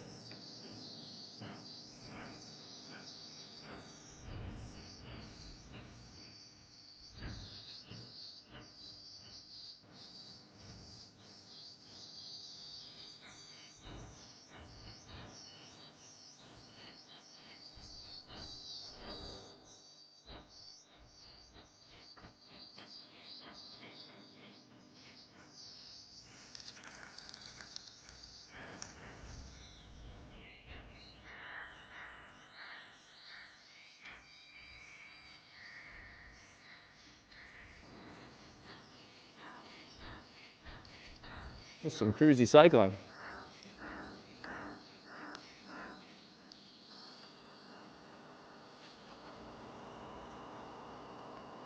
Watching the Secret River Prevention House.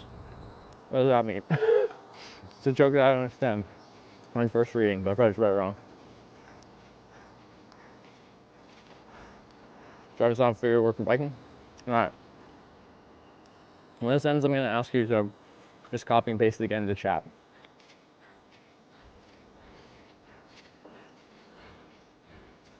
I mind me to share, like, when we're just cruising on paths like this. It's pretty, like, chill, repetitive cycling otherwise. So we can kind of have a soundtrack to it. But we won't always do this. I prefer to have it run officially from media share because I can turn it on and off so people don't have expectations when they donate. We kind of like decide when it is an appropriate time and when it isn't.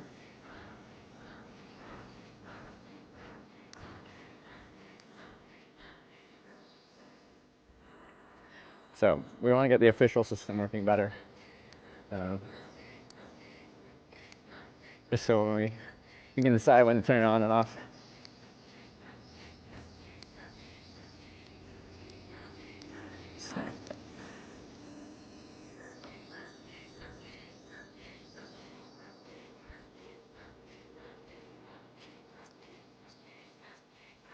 Great drone. Yeah, I really need to get the drone set up.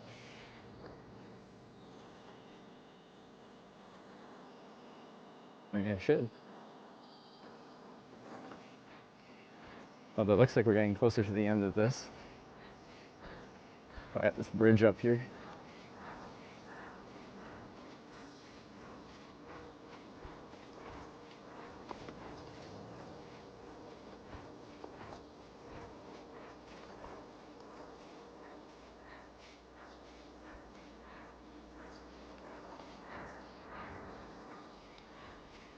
More people harvesting stuff off the side of the road.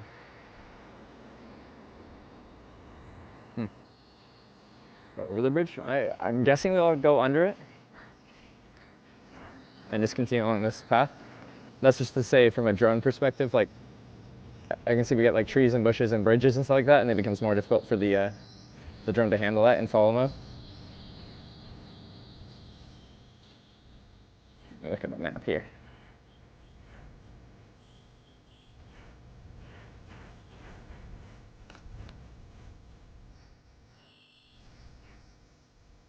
Oh yeah, we're almost at the end. We've almost got the last stamp of this tour, and then we've got, well, a long way to go to get to the start of the next one. So we'll have to figure out the best way to go accomplish that.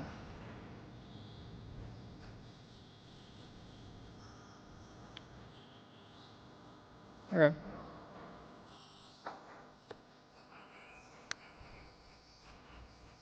Damn. Yeah, lace up in. Wow.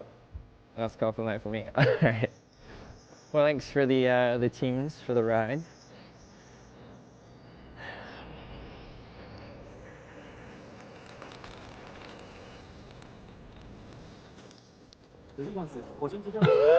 Damn it. Why is it so fast? What the heck is this? I've never listened to Japanese ads on YouTube before. They're trying to get their money's worth.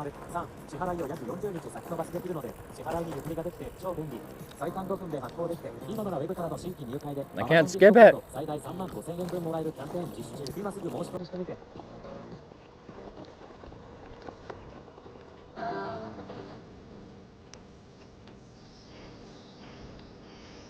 So you can buy premium?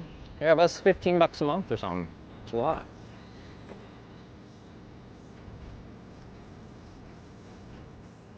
I'm cheap.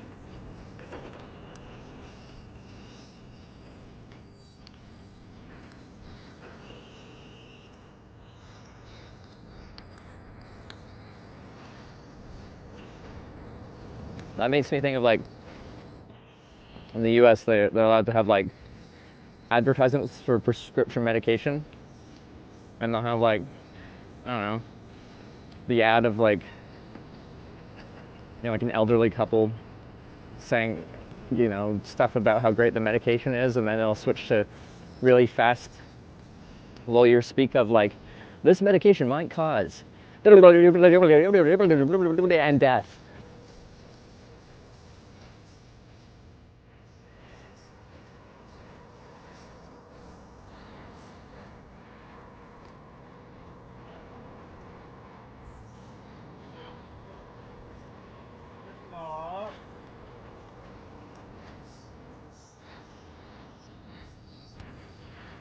You picked a long song. How long is this song? This is the same song, right? I can't even tell. Getting your money's worth for vibes.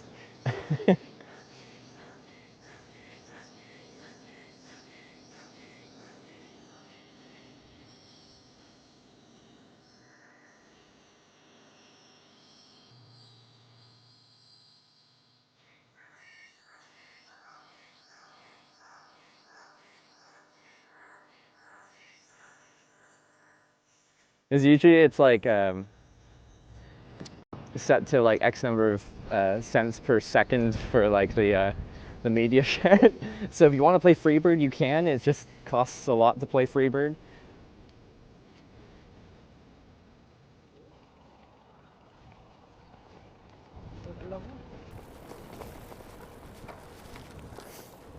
All right.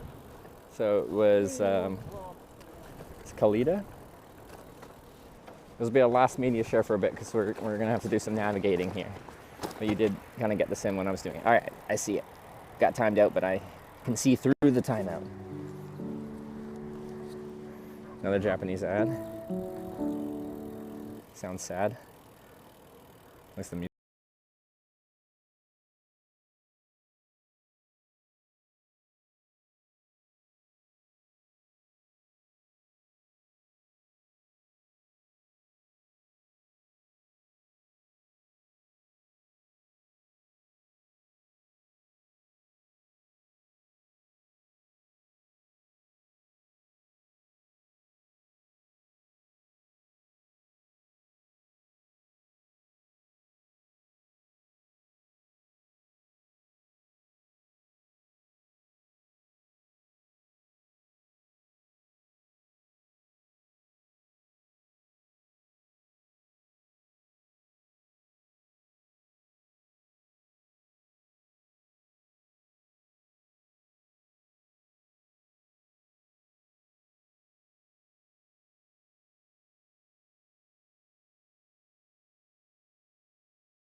Good choice, good choice. All right, we're almost at our checkpoint. We find some nice vibey roads. We can, if people want to, we can selectively do some media share. But yeah, I see the sign for our bike certification center says, well, still 3 kilometers, but yeah.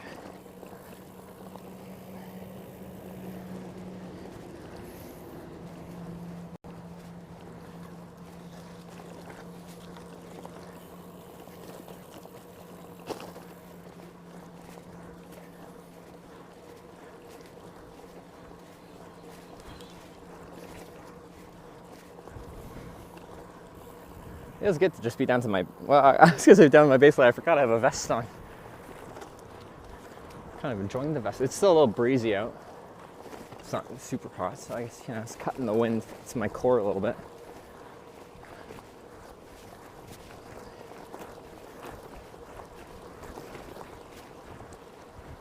This is just a little decathlon vest.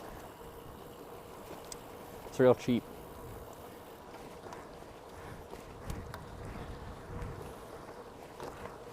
Got good stuff for the price.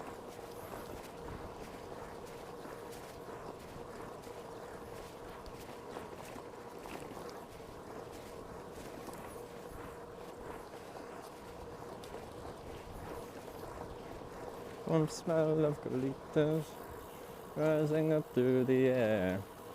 Hit me up with some Hotel California vibes.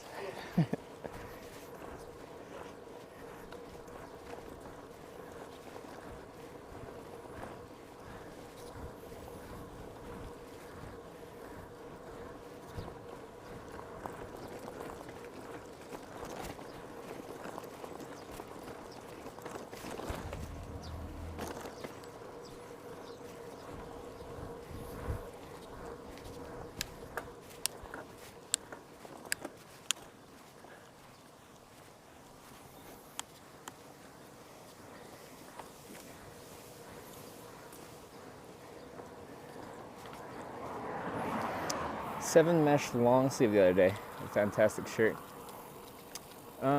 Which one? Like the base layer, like merino wool one, or the one of the mid layers or outer layers? I have their merino wool short sleeve jersey, and I like it a lot. I think it's called the ash blue jersey. Something happened to this one. Whatever they did the green with didn't stick around. You got the long sleeve merino wool ash. Okay, yeah. Yeah, pricey stuff, but good.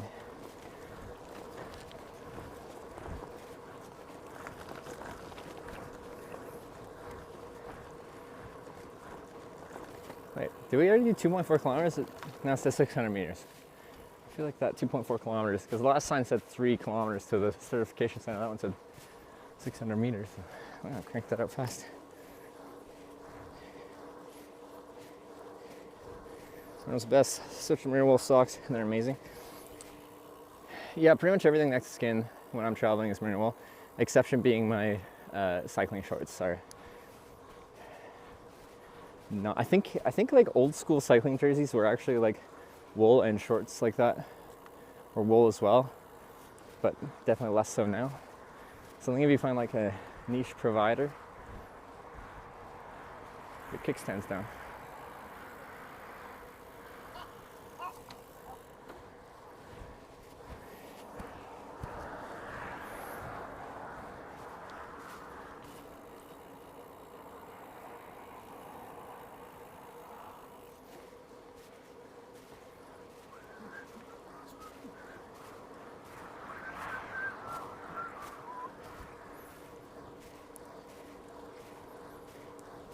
I think I have the ride with it.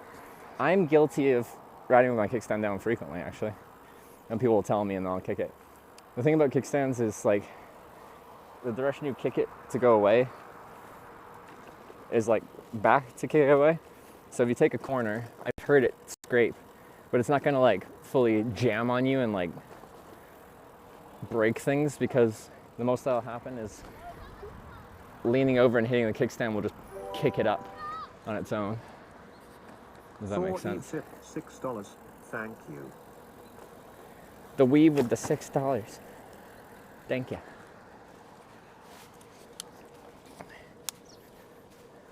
Thanks for the donations. This, as I say, well, those were probably in the morning. It's now early afternoon here. It says certification center to the right. Oh, there it is. We made it.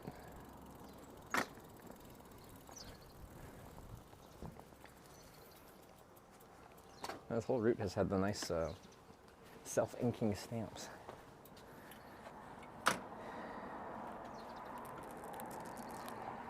All right. Oh, a nice section. Enjoyable ride, that one.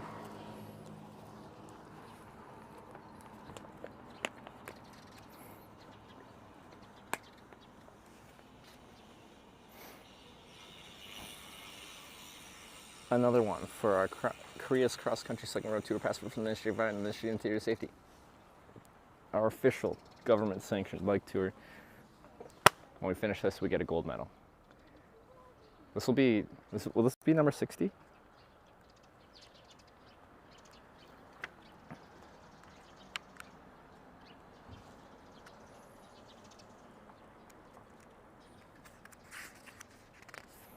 This should be this one.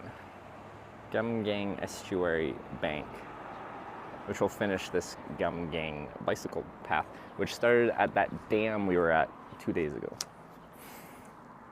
I'm just gonna double check my map, make sure this is the correct ending point.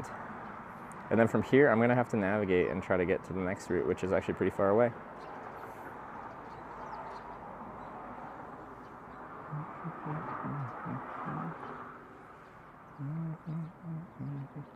It is. Correct. All right. That's upside down.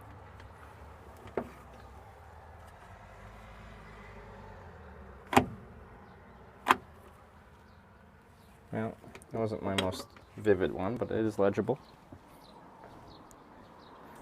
It's kind of a small one at the edge there. Forest Ganggyeong. Page completed. So the next one we have to get to is pretty far southeast. It'll be on the Seomjingang bicycle path, Seomjingang Dam. Let's try to find that. Kruska just subscribed with Twitch Prime. Kruska, thanks for the prime. Yeah, in general, this page was pretty well stamped. Damyangang? This Seomjingang. Yeah, it'll be this one here. So that's what we do next. Nice. Continue cycling to the next stamp checkpoint. Be careful because bike path does not connect and you use the car road. Yeah, we'll probably be on the car road. I'm gonna step away from this certification center and we're going to sit on that bench there and I'm going to figure out my route. I'm gonna use like Kakao maps or Naver maps and see what it recommends for cycling.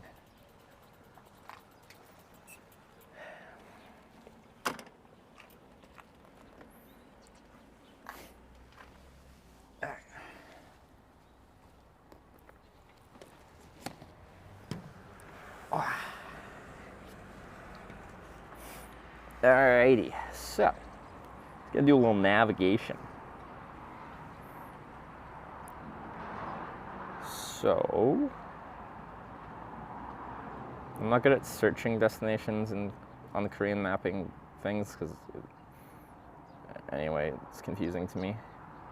So I just kind of have to find it and say that's my destination. Kakao.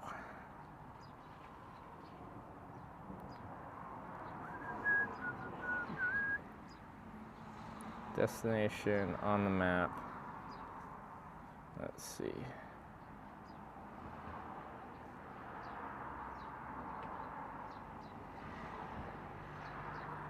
Okay, so it's like from there, a little bit east of that, about here, Probably that. Ganggyeong Sport Park. Is that the dam?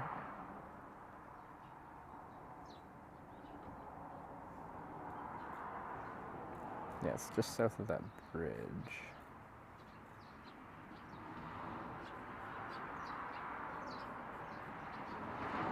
Shit. There. And. Alright, 90 kilometers. It says we have a bike lane for 52% of it, but yeah, we're on a road for a lot of it as well. Now, it looks like a good chunk of the road is just following a river, but then we go through Jeonju. So we go through a city, a small city, I believe, which could be some busier riding. And then once we get south of Jeonju, it looks like we get back onto bike paths. Wait, or is the bike path the red line? Is the blue line the blue line might actually be the road line.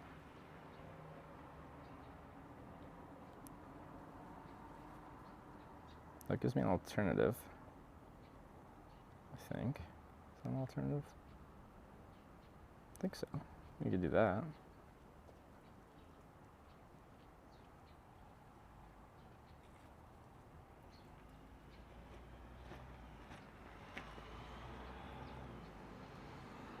Because it looks like it puts us on a fairly busy road. It's got Cloverleaf Junction, so that makes me think busy road as a default, but we can go on this one instead.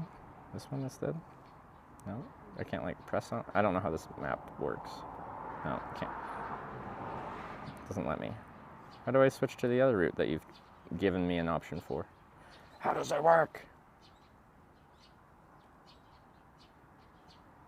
Kakao Maps? Yeah, I'm using that for my biking navigation.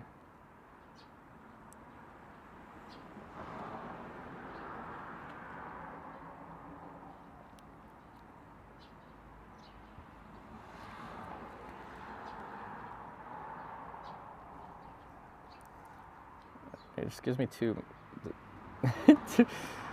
different routes. One follows this busier road here. And one looks like it follows some secondary roads, which will probably be both more interesting and just more chill, most likely. So I'd rather do that. Do I just, if I start it, it will let me select it? No, now it's gotten rid of it completely.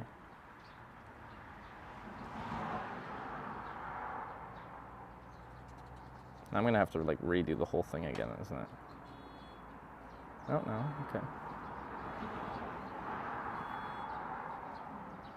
Why don't you let me select the other, how does this work?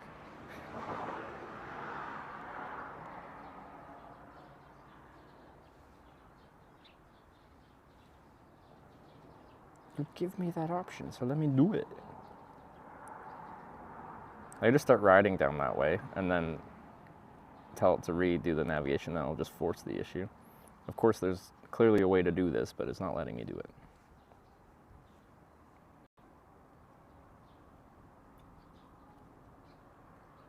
Okay. So, to start on the route I want to go, let me just look real quick. Cross this main road, go left just 100 meters, and then turn right onto smaller roads.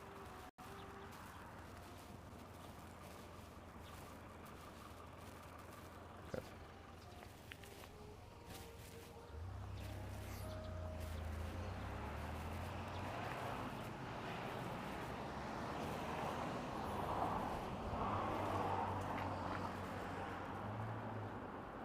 90K, which means I'll probably get to back en route tomorrow. The rest of today will be off route navigating. For to go to Mokpo, that'll be like, I'll have to look at it again. The southern routes I have to do to like finish the South Korea official certified bike routes is weird because there's no clean way to do it from where I'm coming from. So I'll have to like go out and do one, then pretty much backtrack the entire route, and then finish the other one, and then from that destination take a ferry to Jeju.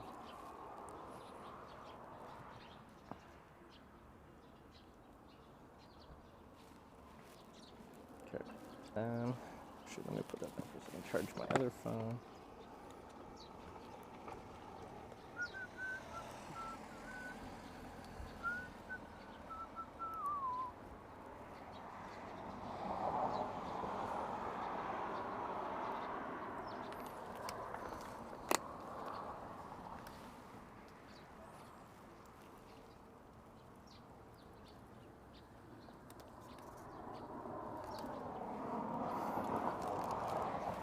Okay. Good to go. What's our distance for the day?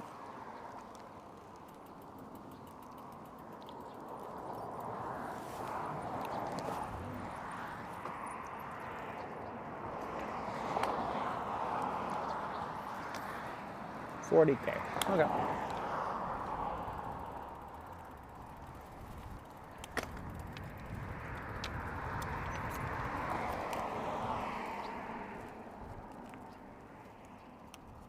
Oh, rip. Good ride, trip chat. All right. You did donate. I said I was done with the media share, but に突入する freaking. ターゲット確認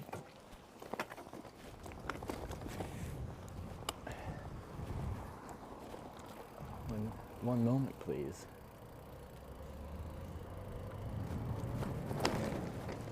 Hello, bird thing.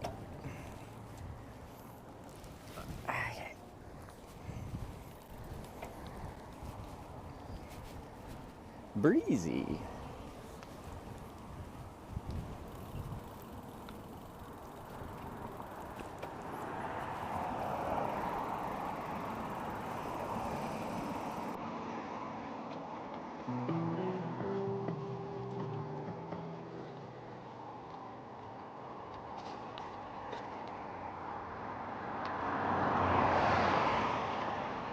Yeah.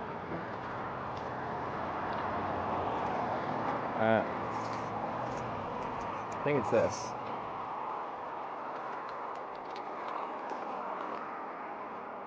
It's just like a narrow road, but it won't be too busy, so it'll be fine.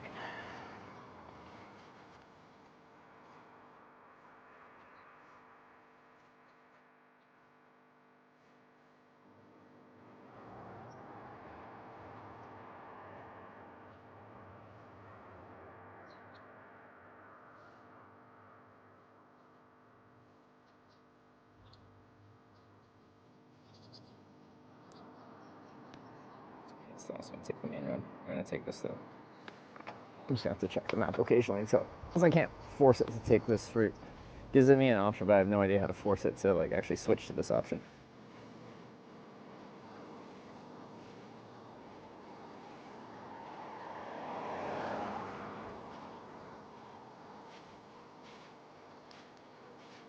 I think this will be a nice road to ride.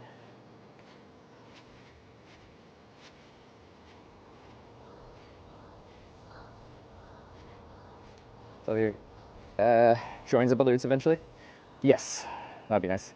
Yeah, I think the whole east route will be not too long. I can tell they're developing it. Like the blue line and stuff like that is there. It's just not official, and the certification centers aren't there yet. But like, it's close. But yeah, some of the other ones are kind of just disjointed. It'd be nice if like you could do the entire loop. Like once you're in the northeast corner, if there's a cool route that connected back towards Seoul. I think that's quite like a mountainous region though. Yeah, song has good vibes, I think.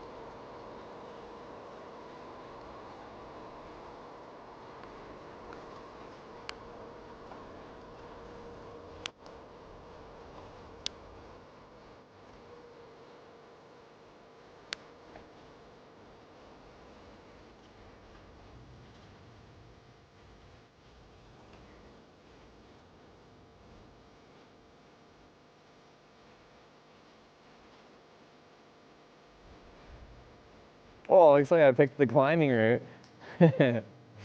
Nice. What is this building? That thing's funky fresh. Why is it shaped like that?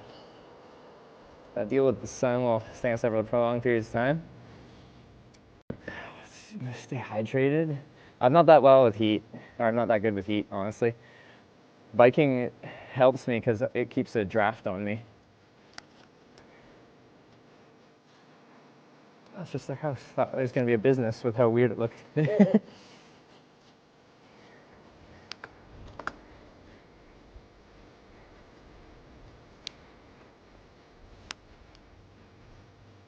Apparently it's a high fire danger rating. Camping in the heat is the worst too. Yeah, I really struggle with it. If it's hot and dry out, then usually at night it actually cools off quite a bit. When it's humid, it holds on to the heat more, but I usually prefer cooler weather because you can fight it. Wear more layers. When it's still cold, try harder. Especially when I'm cycling. I create heat as I ride, so the best way to warm up is to work harder.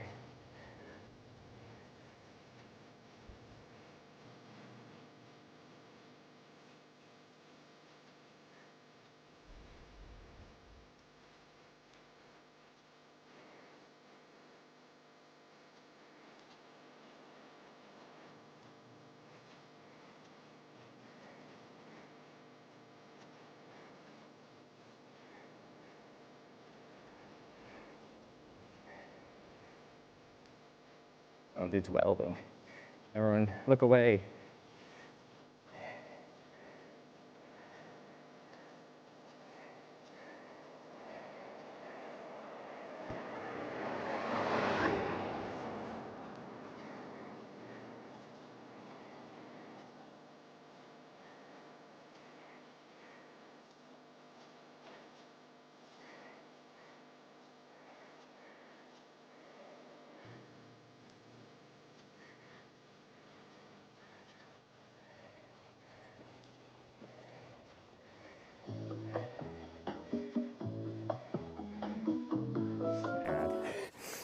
All right, well, thanks for being DJ for a bit, the weave. Have a good sleep.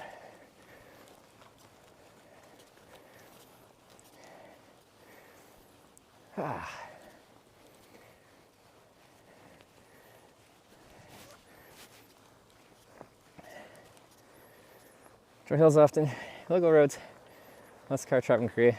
I have a lot of experience. We could do that. But since I'm doing like the official bike tour of Korea, I kind of want to get experience of what the official route is. Because we're doing the whole thing. So as much as possible, we're staying on route. But some routes don't connect, so then we'll do stuff like this. But riding the length of Norway has prepared me for pretty much any hills. Any kind of hilly conditions. I've been there before. Fjords of Norway tend to, they're relentless.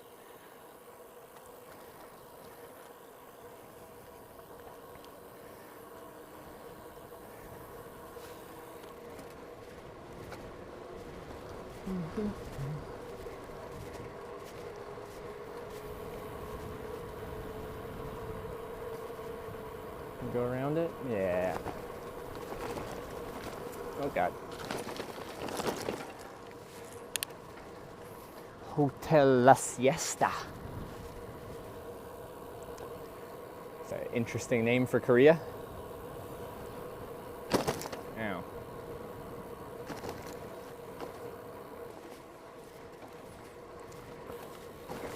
It's a good road for riding though, like some variability on terrain. Like, you know, some of the roads in a little bit rough shape, but not much traffic on it, so it's pretty chill.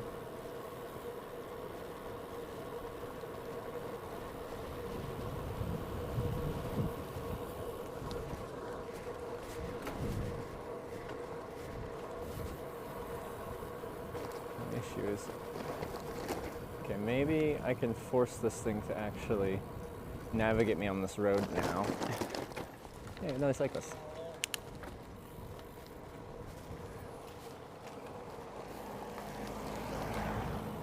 So really wanted me to go down the main road, but Kakao Map said it had no bike path, and then you're just on a big road with like proper highway junctions, like had like cloverleaf junctions and stuff like that. And I'm like, oh, no, that doesn't seem fun. Do do do. Do do do. Do do do do do do do do. Do do do do do do do.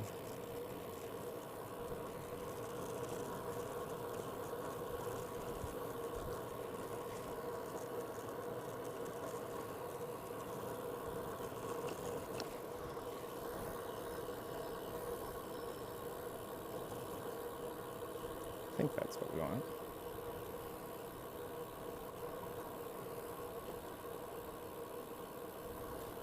Okay. Oops.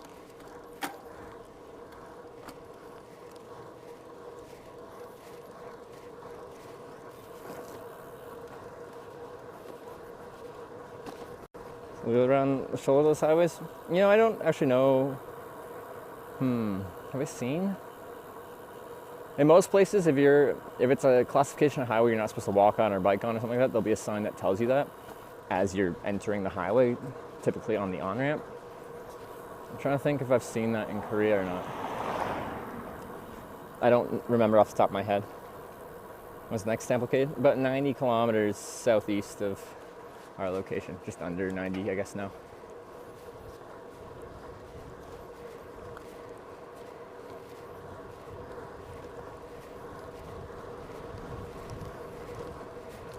But yeah, most places you go, he'll be like, is it legal to do what you're doing where you are? If it's for most places, it's legal to bike anywhere unless they tell you otherwise. And the signage is usually quite clear.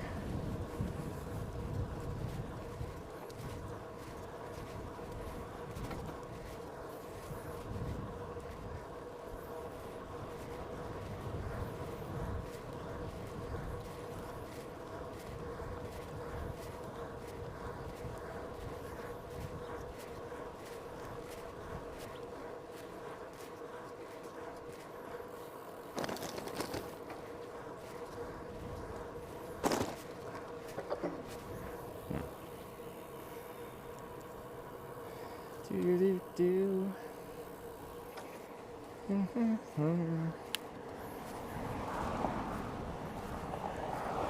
Is it legal to watch Hitch? If you're in Korea, I don't know. It's questionable.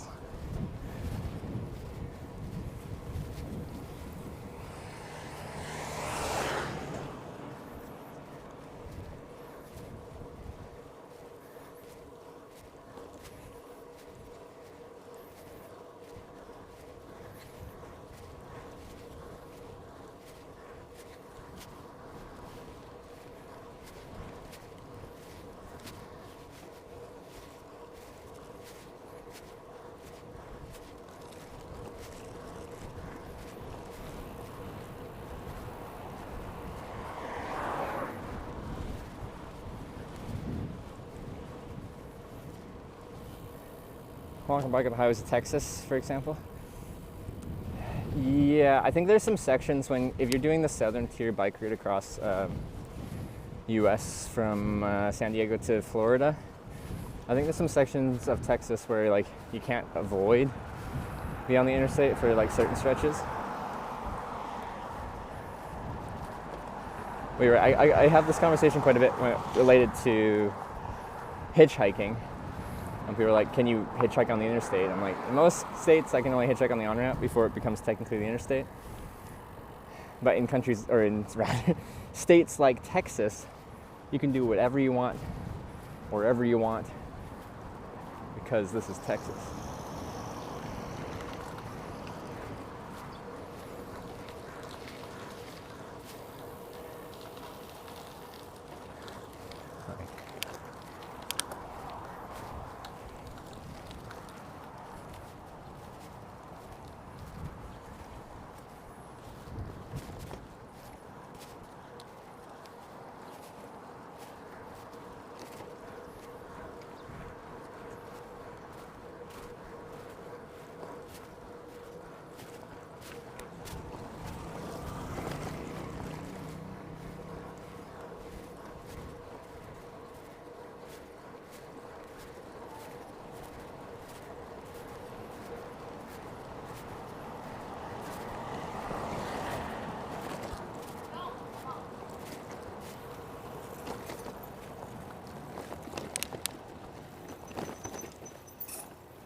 Can you turn right on a red in Korea? You can, can't you? I don't know, I am.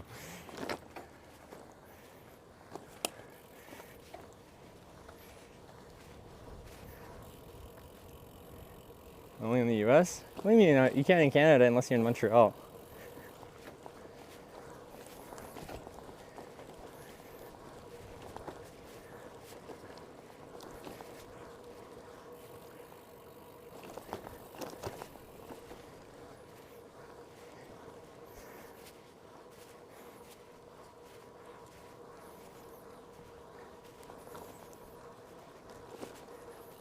Like the Swedish race.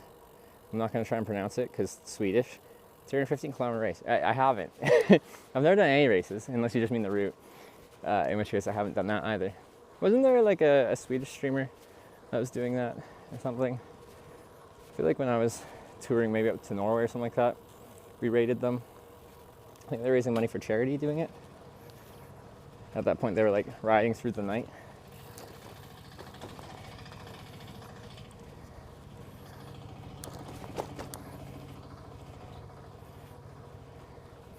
One place drives on the other side of the road. Like Japan drives on the left, Australia drives on the left, New Zealand drives on the left. There's several places out here that drive on the other side of the road. If that's what you mean.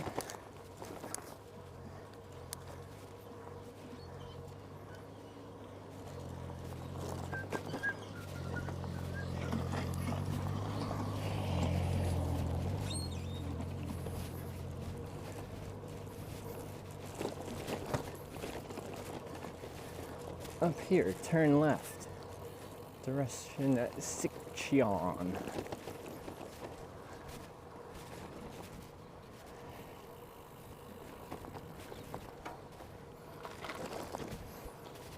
But see, like, even though we're off route, I find this riding quite enjoyable. Like, it's just rural, local roads. It's, I really have barely had any cars pass me.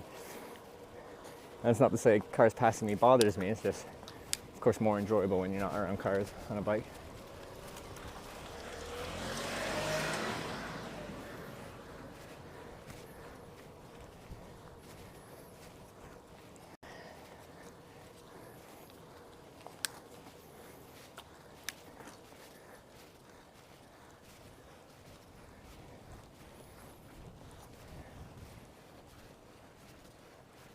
Seems like a nice area.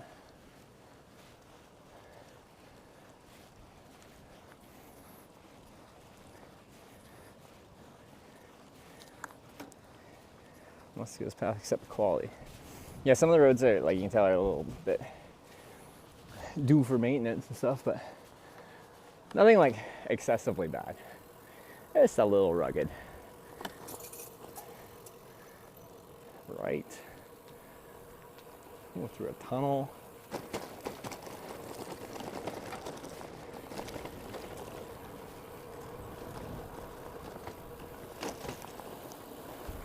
Left.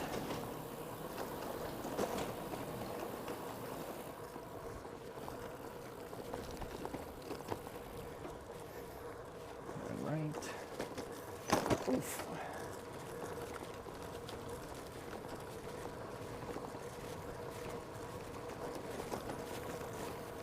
And no blue line.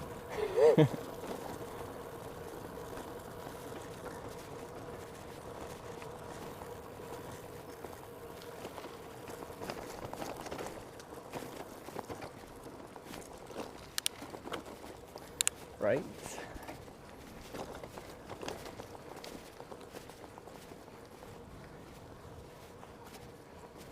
Very interesting route we're going on. I like it.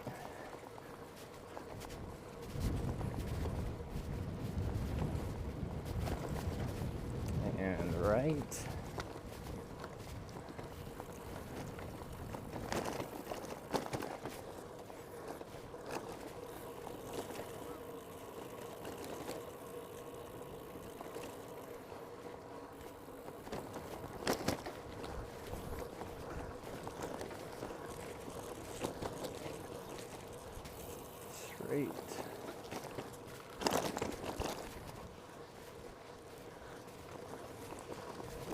I'm down for 90 kilometers of this. That sounds actually pretty fun.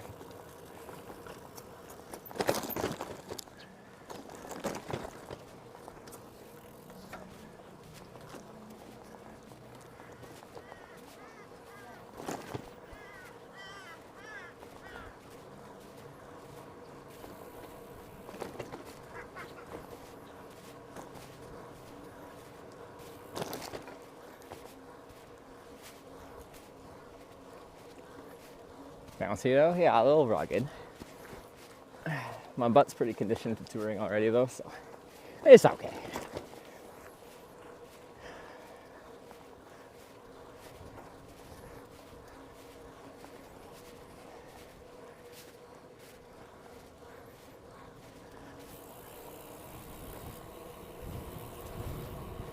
This one's smooth though, this little section.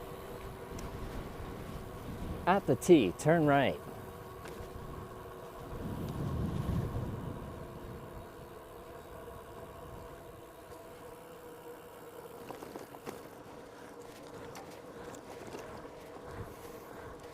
At the T, turn left.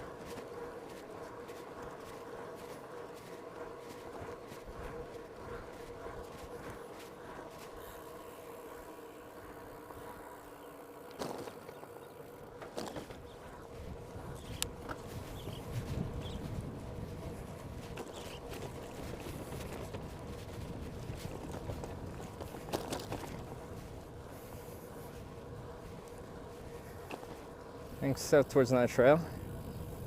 Yeah, we are. So the trail we were on ended. We reached the final checkpoint, and there was 90 kilometers between the end of that checkpoint and just YOLOing on whatever Korean roads we end up on to get to the start of the next one. So we're, I don't know, between 5 and 10 kilometers into that. So we'll be doing this all day, or like just off route navigating all day. And then tomorrow we should get back to more stamps. So we got 2 stamps today. That will probably be the last one. And then we'll get back to it tomorrow once we're back en route.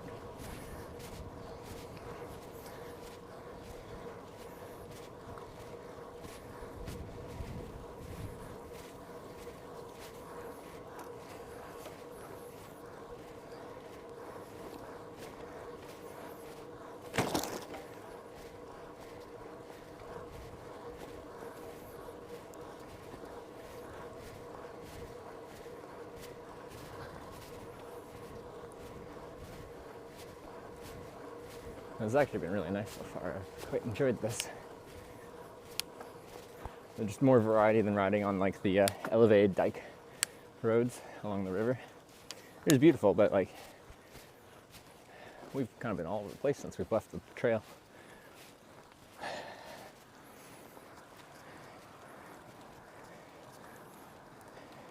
Like national park stamps. I didn't know there were national park stamps. We're just doing the official bike route stamps. I guess they really like stamps here.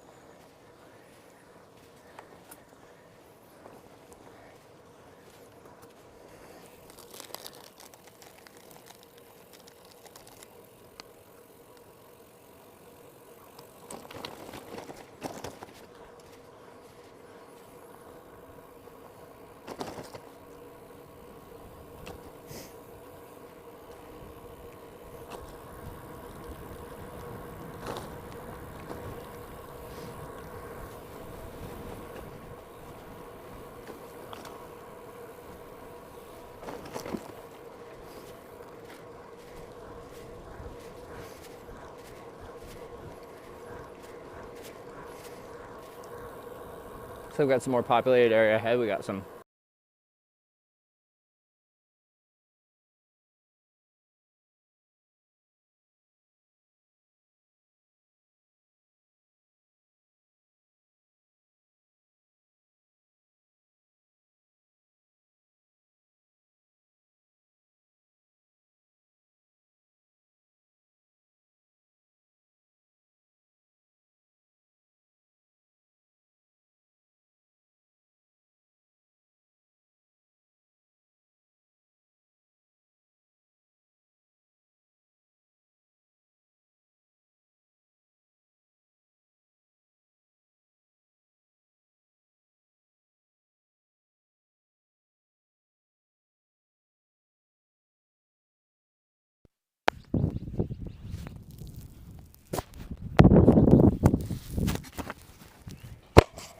I guess it's that time of the day.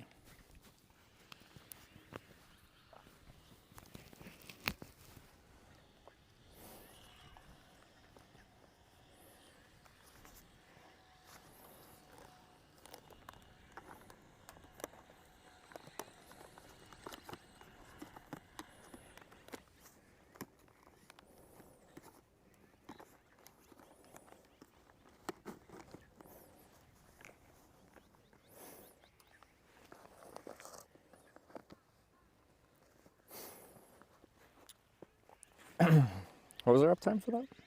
5:50. Yeah, right at 6. It is 6 hours, give or take. Usually, I think we had like one day where it was like 4 hours, and I'm like, what the heck was that? But usually it's 6 hours.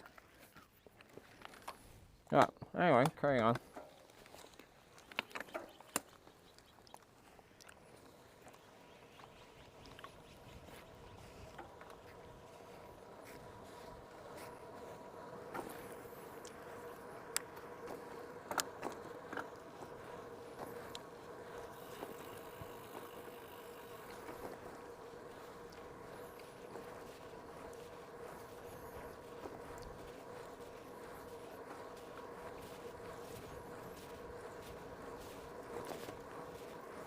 I don't know. Turn in like under a kilometer now. 777 meters. Wait, we go straight in 700? Okay, well, that doesn't mean much, does it?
I like these little towns.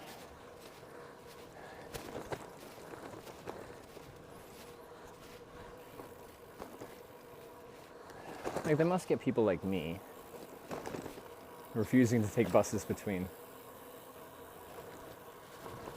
I assume straight means this. Let me pull this back up again. Yep. Because outside of that, I feel like they're not going to get too many tourists through here. Oh, this wasn't even the first option of a bike route to take. The first option was just to follow the highway. I just thought this would be nicer, which I think it has been.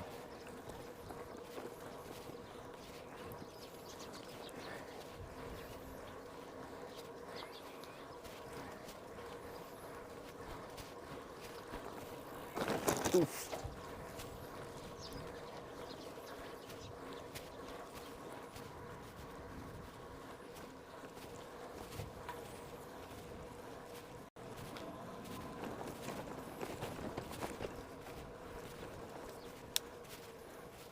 Oh, hello, little dog. Oh, you're cute.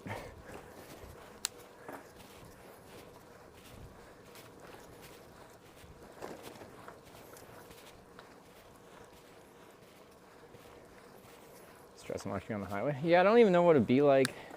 It might have actually had like a kind of sidewalk that you could just ride on. According to the map, it was just a road, I think. Like, it has a certain color for riding on roads, certain color for having bike paths, and it had the road color, so I don't know. I'm sure it would have been fine, but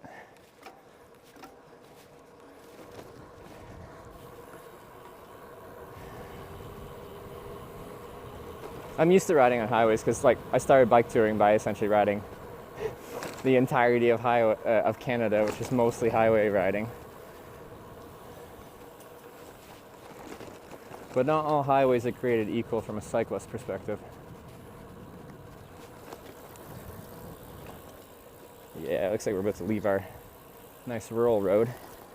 Turn left onto this road, which looks much more busy.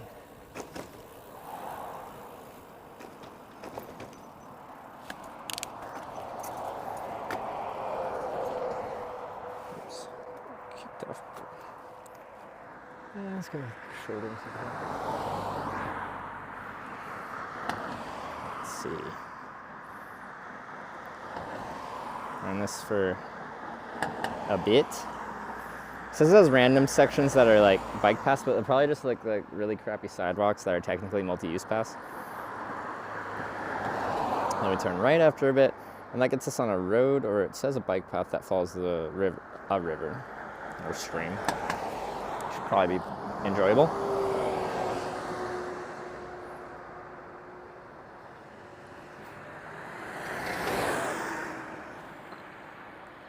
Rather than using the sidewalk, I'll just wait through a gap.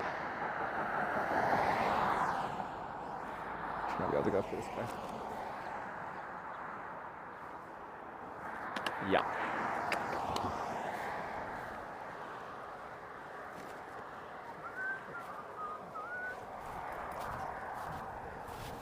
Which this looks very highway-y. Up here I see a sign that says speed limit 50. Which ain't so bad. That's an unfavorable wind.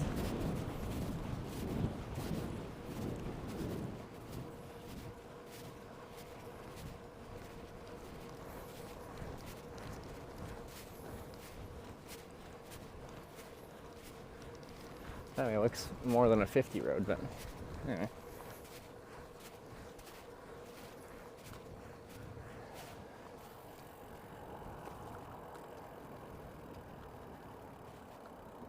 As a bike, like, really not, there we go. I'm not interacting with anyone, I'm like, I just want to go through.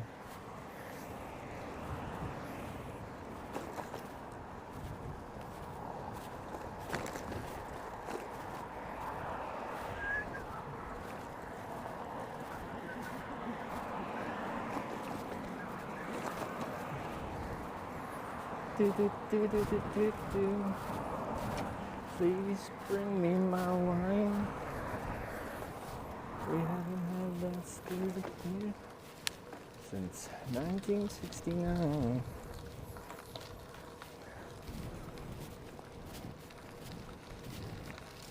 Yeah, this road's fine for cycling on. It's not enjoyable like those little rural roads, but it does the trick.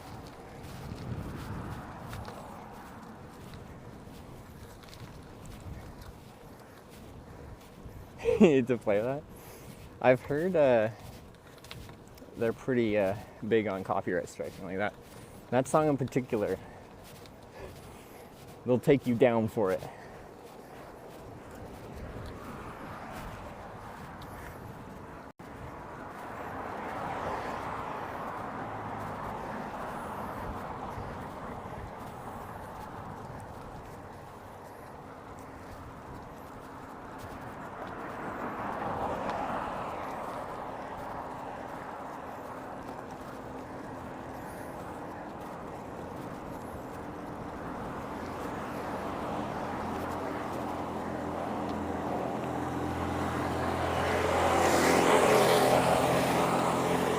Motoring.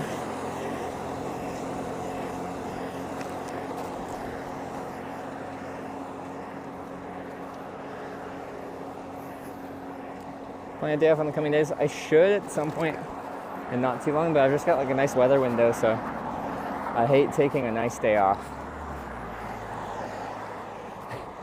It's really nice when I'm like due for like a rest day, and there's like one rain day coming, and I'm like, that's the day. We found the day. But I don't think we have one of those coming up. We'll see.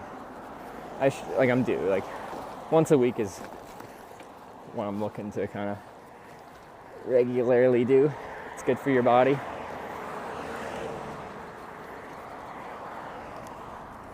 And I do need to fix try to troubleshoot my waterproof camera that is not turning on. So when we do have more rain, I can actually ride in it.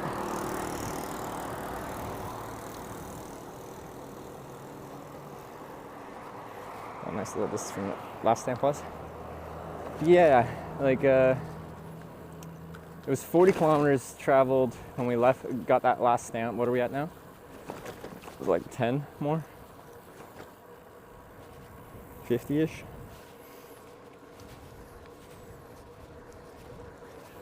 So it was about 90 kilometers to get to our next stamp. 50, yeah.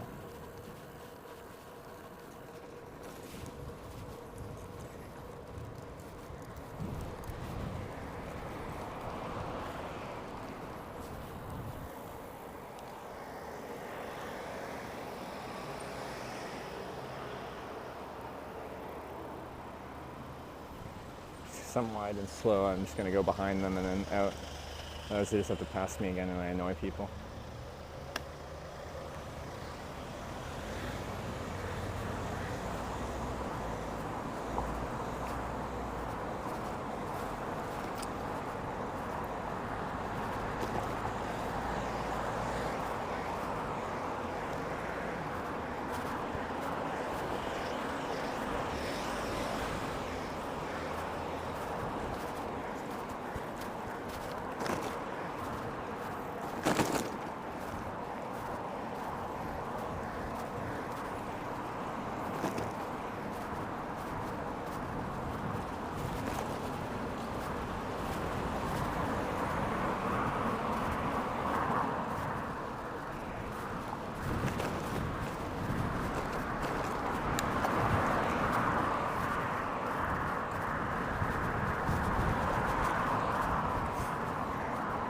So as we turn right off of this road in just over a kilometer, that's a halt.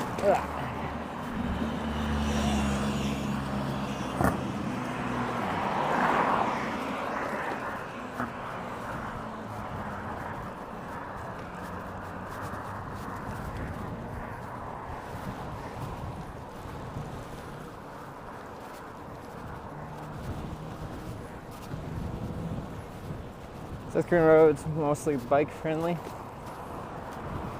I'd say like probably the average road in Korea doesn't really have much for bike infrastructure, if any. But they do have lots of bike infrastructure. You just kind of have to pick and choose your routes. So I'm, for the most part, trying to follow all the official bike routes all over Korea. But they don't all connect together, so right now I'm just connecting onto the next official route.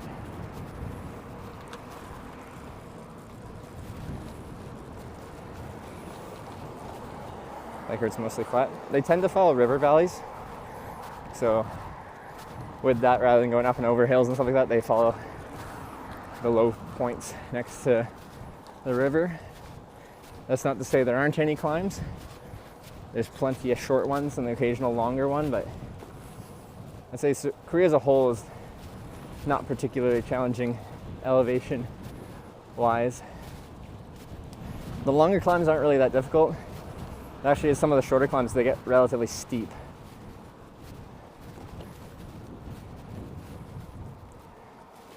Pourquoi? This says no bikes. This guy's on a bike though. Maybe it's like when they turn on here, that's on a highway.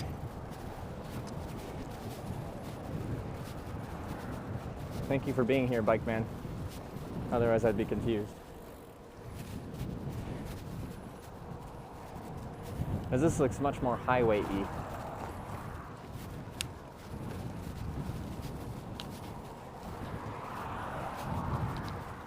It's 400 meters, we turn right.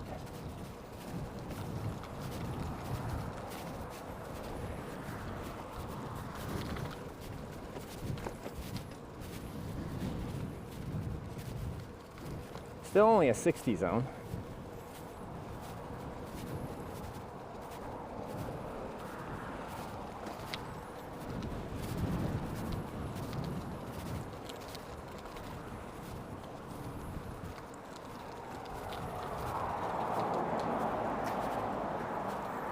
right? I guess this is what you get when you go off route. Sorry, I just have my map up, not my chat out, so.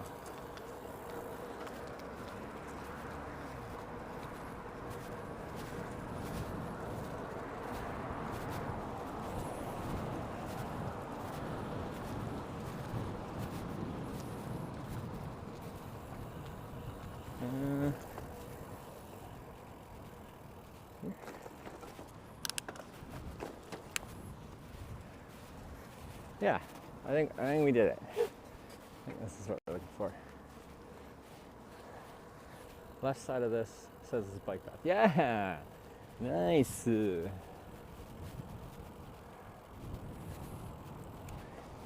Blue line. Wait, blue line. What the heck are you doing here, blue line? This isn't an official route. Maybe it eventually will be. Oh, this is exciting. We found the blue line in the middle of nowhere. Yes. She's back. Feels good, man. All right, well, now we're cruising. Easy. Let's see how much blue line we can follow.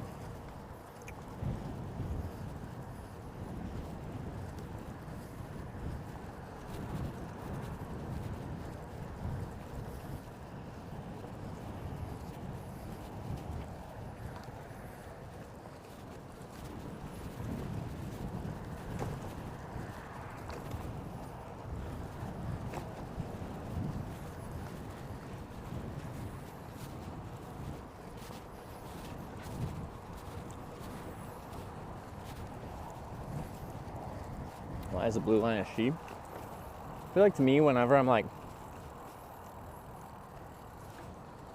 you know, showing effects for something, and I care about that isn't an actual living thing, I call it a she. Like my bike, when I refer to it in that way, is a she. This blue line, which I adore, is a she. Sarah is a she, but she's a person. That doesn't really fit with this example I'm giving. Oh, wow, those are aggressive. They're so small, but rude.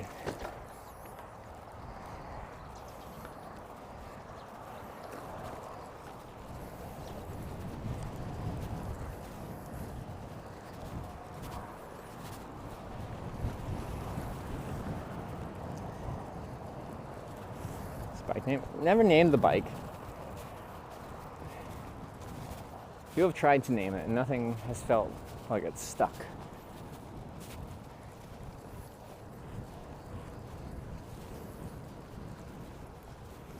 Alright, does it just say like we're on this forever? I think we're on this for a good bit. Oh, it does turn right onto another like canal path. See, that continues with the blue line. Anyway, you follow like rivers and canals for, oh yeah, quite a ways. Quite a ways. Nice.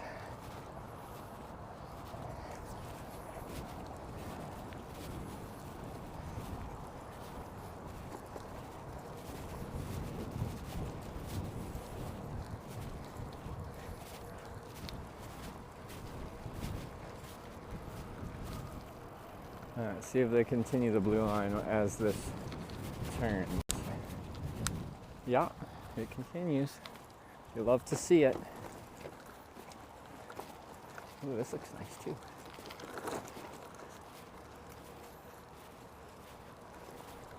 Huh. Alrighty. Get a little hydration in me. Huh.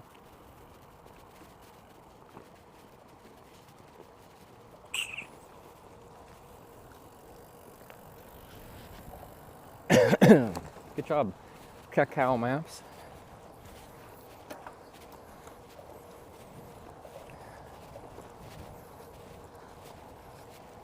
Oh, rainbow umbrella, premium.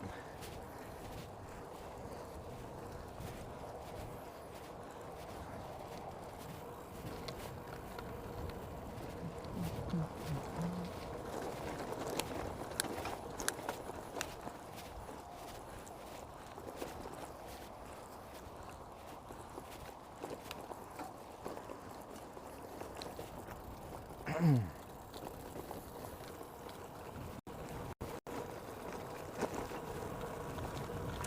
wonder how much traffic this route gets.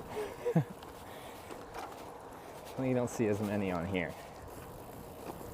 And honestly, on the other routes, you don't see that much traffic either, in the in-between places.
I want some chocolate. Let's give her.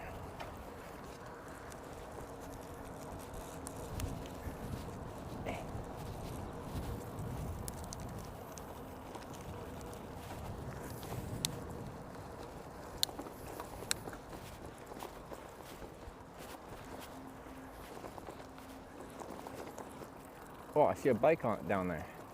I'm not the only one. It's at least two of us.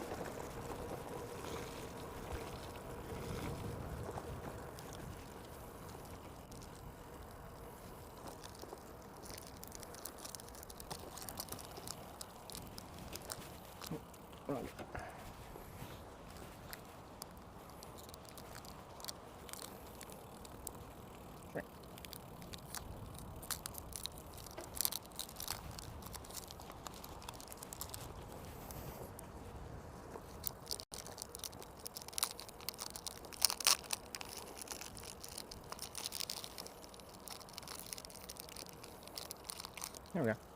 Boom.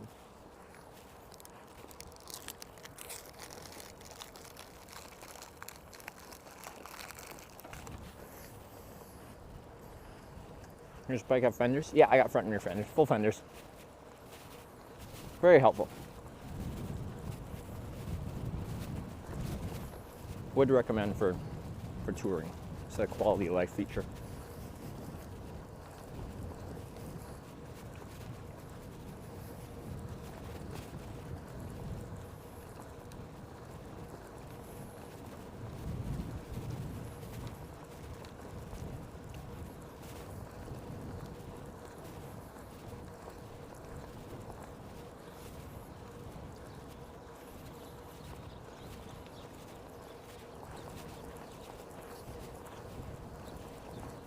What am I flicked upward? Yeah.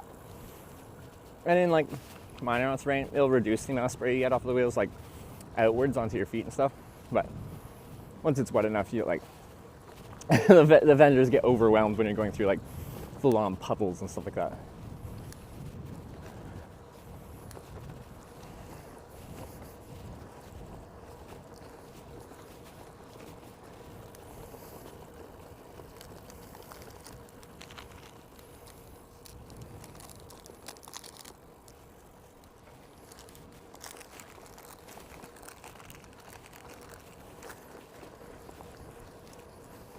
Go to sleep. Okay, Zora. Have a good sleep. Thanks for hanging out. This is very flat for Korea. You know, you're right, because I was gonna say like a lot of the bike paths are pretty flat because they follow river valleys. But usually we have like a hillside flanking the river valley, either on one side or both sides. But yeah, here it's just flat. I see hills in the distance, but there's a distinct lack of hillside that we're following along.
He's got some soothing jams.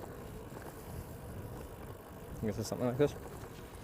Like, he said some nice bike trails or like converted railways that were unused, and they just tore up the railway lines and made a gravel or paved path on it because the investment was a lot less because the base is already there.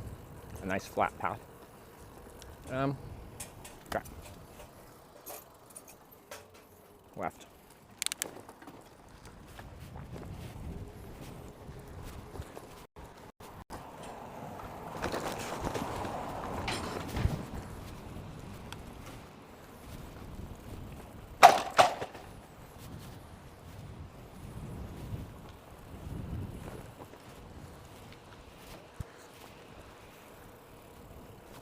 All right, still blue lines.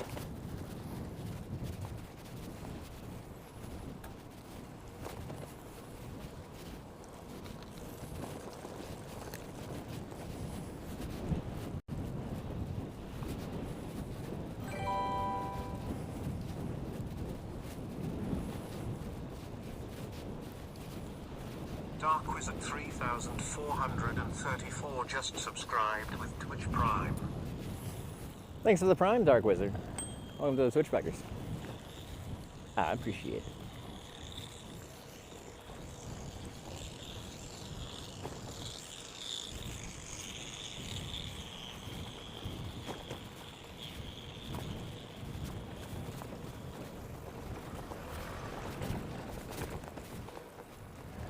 She's a nice driver.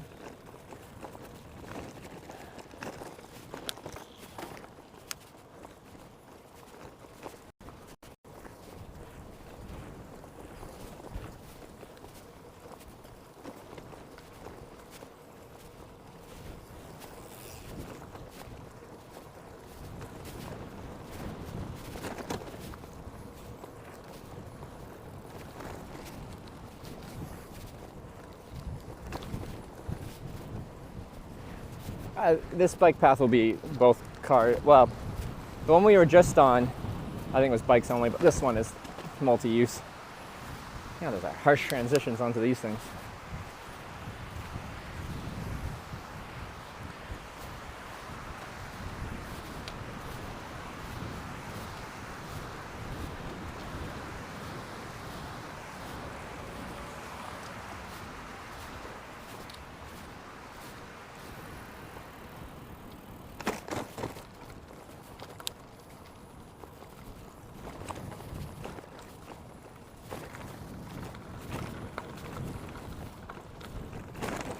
This is a rough, like it's technically paved.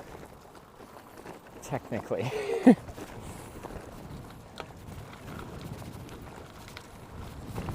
That's a two-story gazebo. That's the nicest gazebo yet. Oh, I want to sleep in that one.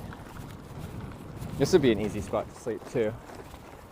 Far enough away from things where it really doesn't matter where you sleep.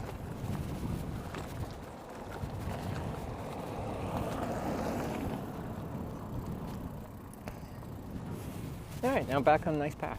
Okay. Alright. Finish my chocolate. This has been an interesting stretch of variable routes that we're riding on. I've enjoyed this.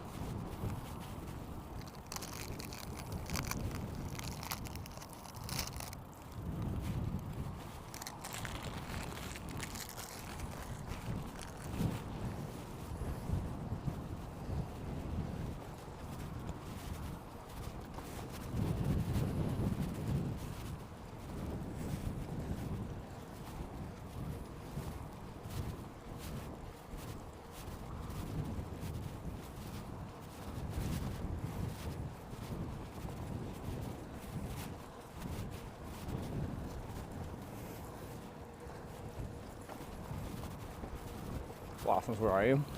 We've seen a few. It's weird, there'll be like a whole like field of trees, and there'll just be like one tree in full blossom, and the rest are like, no, it's not time yet. What happened to that one tree to make it say yes but the others say no?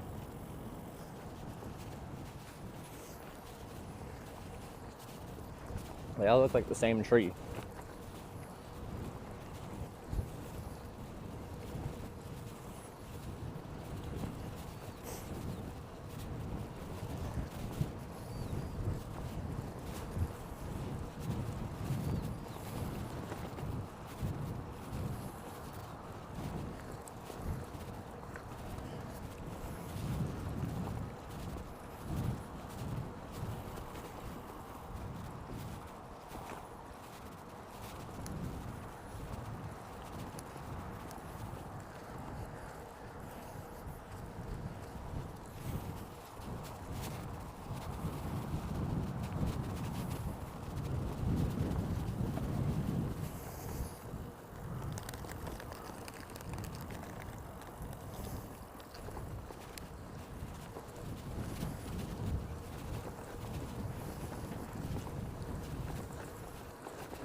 I feel underdressed. All the other cyclists I see, like very like still winter wear and full masks and stuff like that, or just like full balaclavas covering their, so you can't see anything because they got sunglasses on, like hardcore.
Like open is overdeveloped like US.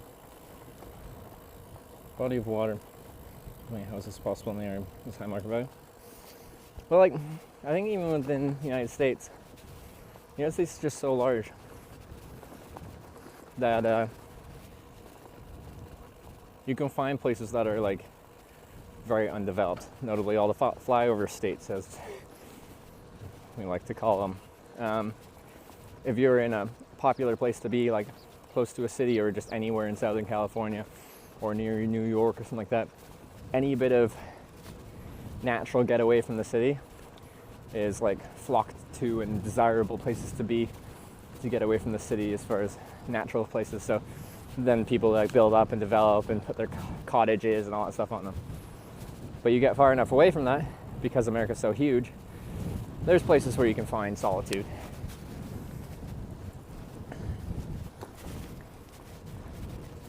There's a lot of space in that country. But I agree, like going through Korea here, things are very spread out. But I think that's like, at least it wasn't my perception of Korea. Well, my perception of Korea was like Seoul. I know Busan was a thing, that's another city that's on the opposite side. So when I thought of Korea, I thought of cities. And then for the size of the country, the population is fairly high, so to me that's population density, which means lack of space.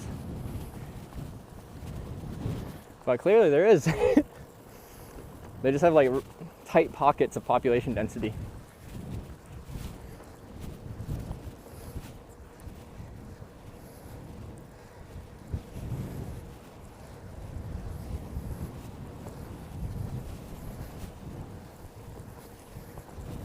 Bike the northern US whole way across.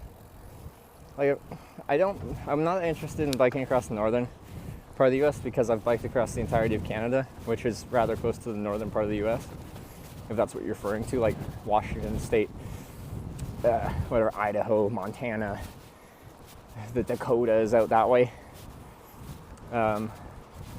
It just would be very comparable in terrain to what I've already done. If I was going to go across US east to west or west to east, probably like southern tier route, San Diego to Florida, lots of desert and stuff like that. Like, that's just new and different to me. You'd need bear spray? Yeah, I had that for the Canada trip.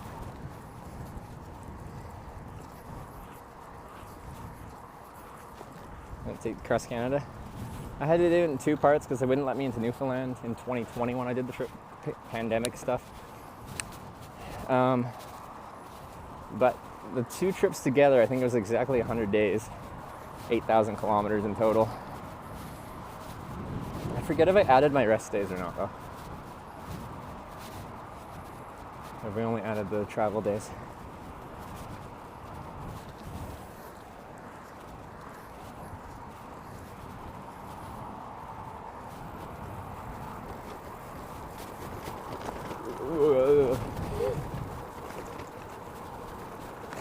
See, at a glance, that looked like a really smooth, like, little downhill section. And it's like, you know, they painted it red and stuff like that. It looks like well maintained. When you get it and you're just like, woohoo, here we go. Alex Honnold, just mental wise. That guy's crazy. The free soloing stuff. I understand the mentality. It's just still too much for me.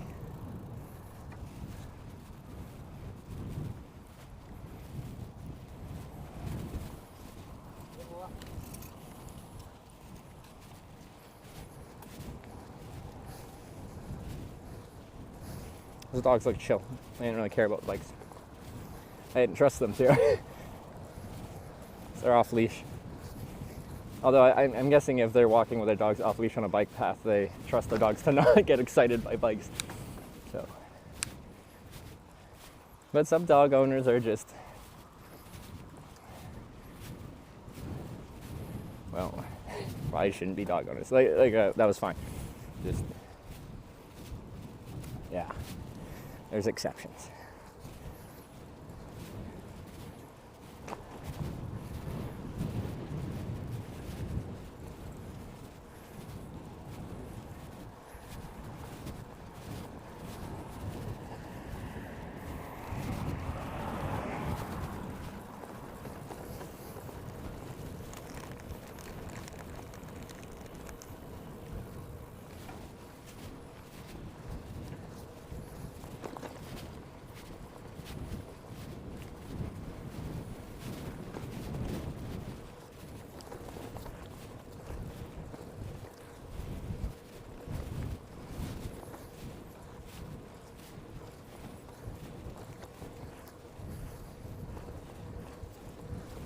Eat sugar gels. I tried them when I did the tandem trip with Sarah a couple years back to Europe. They're okay. I just prefer to snack on, like, right now I'm just eating gummy candies, it's just sugar. I think your gels are quite often just like sugar and caffeine in gel form.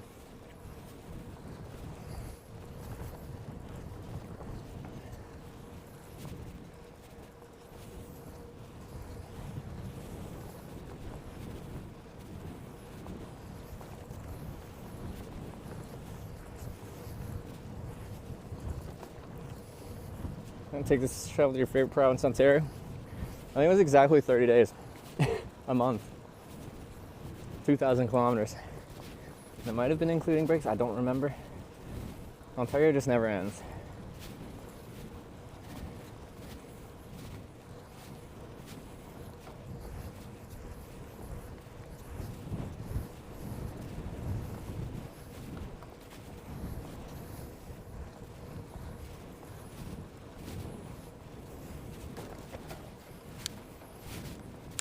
Yeah, no matter whether I'm hitchhiking or biking, it's just like Ontario just drags on and on. And that's why I make fun of Ontario when I'm like worst case Ontario and say it's my least favorite province, stuff like that. Objective, there's a lot of really beautiful spots of Ontario. I'm not a huge Toronto fan because it's just too big of a city and I find it just not my vibe. But yeah, it's just the size of it that I've traveled across Canada so many times. When we get to Ontario, I'm just like, ugh, here we go again.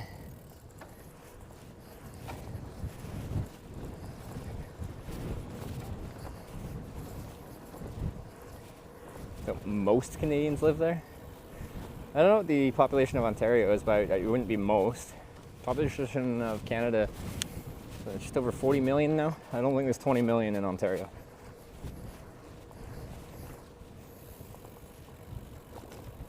Pressing east now. We're going like southeast to connect to our next bike route, which is probably another 70 kilometers southeast of my position currently.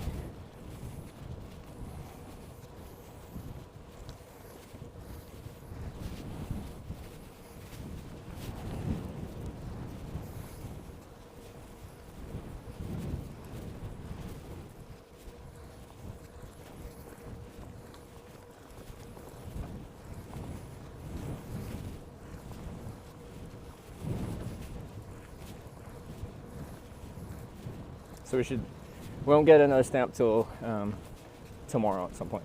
What do we got? 1:43. We got 5 hours till sunsets-ish. Well, depends on how the ride goes. Could get close to it. I don't think we'll get the next stamp, but position ourselves well to be en route and have a good day of getting stamps tomorrow. That's the camping thing. Really good. Last night's spot was like awesome. I liked it a lot. And it was so close to town where we had a really nice pork belly dinner. Oh, and I ate worms last night.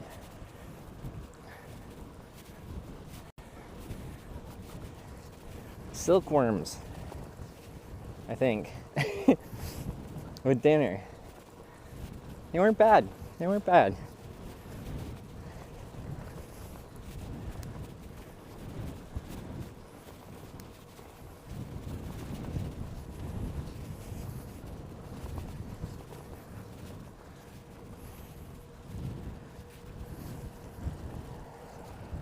Yeah, we had like 20 dishes in total, plus more dishes of like sauces and like a lettuce and pepper dish and something like that. We didn't even count those, just the ones that were actually like side dishes. It was a feast, and we even had like a stew before that. Then we had the 320 grams of pork belly.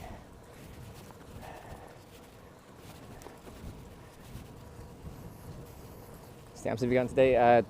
2, right? But yeah, about 20K ago we got the last one. It was the last one on that bike route, and now we're between bike routes. Even though the blue line's here, feels like we're on the official route, but it hasn't been categorized as such yet. I won't get a stamp. Well, there's a 90-kilometer gap between the last one we got and the next one we'll get at a dam. I forget the name of it.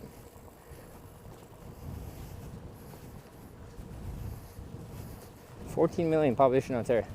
Honestly, that's closer to half than I would have thought. There's more than a third. Favorite type of meat.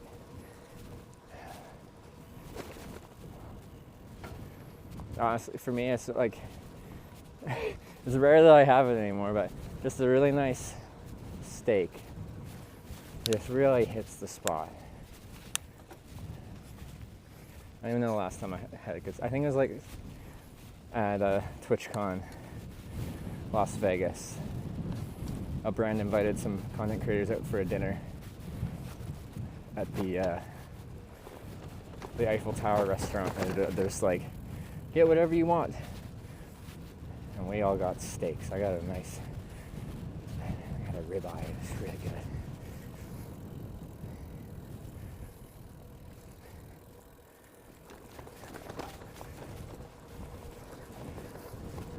It's usually not in the budget. It's like perfect biking weather. I would say, yeah, this is about as good as it can get. What actually is the temperature? What does our weather command say? It's gotta be like mid-teens, like 15-ish range.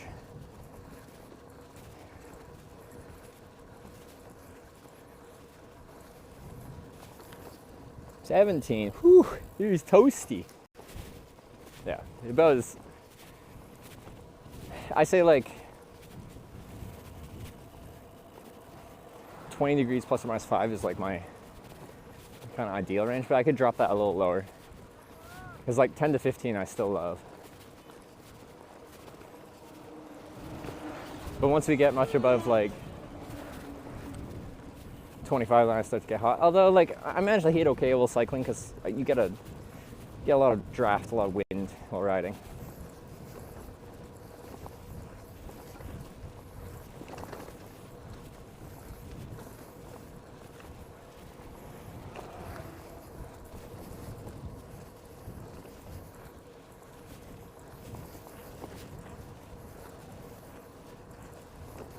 So many cyclists.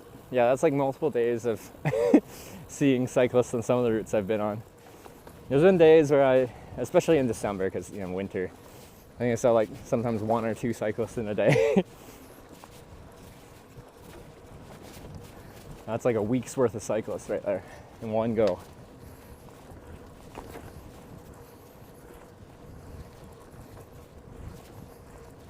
right, back at home in a Peloton. I bought my road bike with the intention of, between like streaming trips, like joining like a social bike kind of club thing and doing group rides, because it seems fun. I haven't done that yet though. Ooh, a tandem.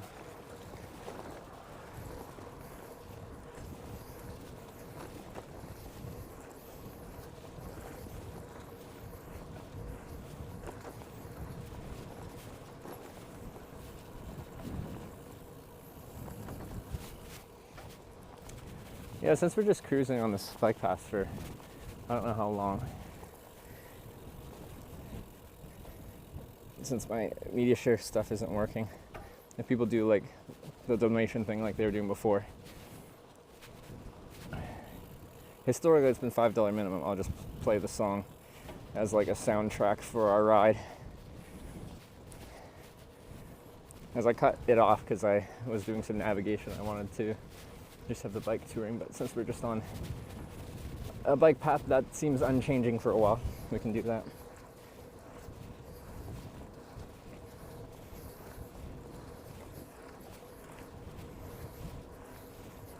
Eating gator, not bad. Yeah, I had some in Florida or Georgia or something like that. It was kind of like, had a texture of fish, like very flaky meat. It didn't necessarily taste like fish, but the texture is interesting. Seen a tandem like you have anywhere yet? Only when me and Sarah were on the tandem in Europe, we saw maybe 2 or 3 Pinots, the same tandem.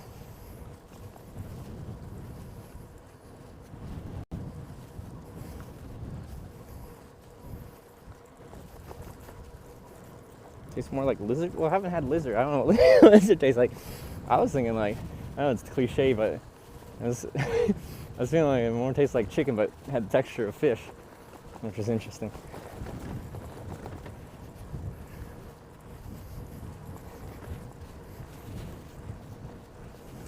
kangaroo or emu when you're in Australia? I swear at some point I've had like a kangaroo burger, but now I don't recall. But also, like, once you make a burger out of something, like, it's like ground meat with mixed with other stuff, and like I can't really tell the difference that much. Because I've had like elk burgers and I'm like, oh, it tastes like a burger. It's good, but I don't know the difference. I've had moose burgers, same thing.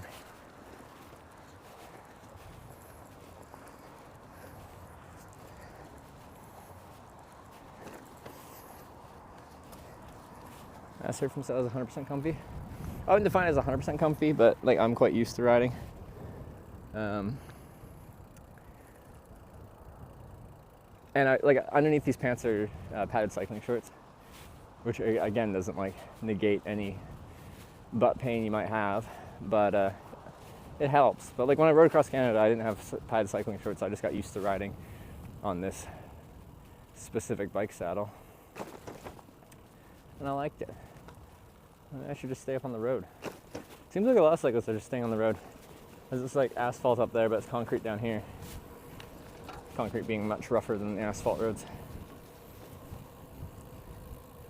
Are moose aggressive? They can be. They definitely can be.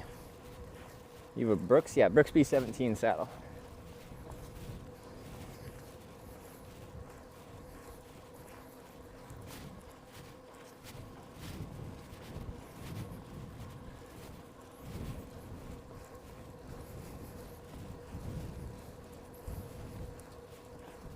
First struck on the border between Belgium and Netherlands. It was just a wire fence. Yeah, the only thing we saw like that was actually at the border at the bike path we were on was there was like a little post, like the size of like a small fence post. That was like a marker that technically this is the border.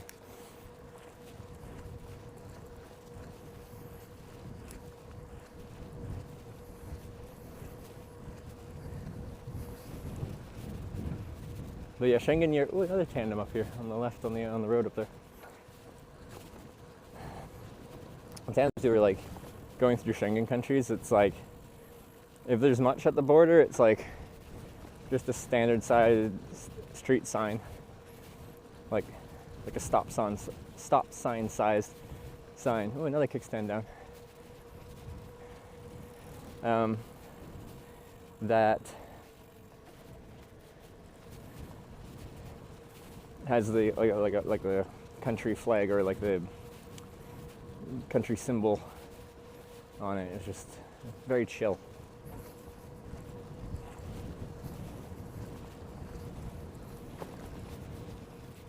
This is another tandem? Are they rentals? These must be rental tandems. How is there so many tandems? We just passed one going the same way as me. Just passed another one going the other way. I saw another one earlier. I've never seen such high proximity of tandems.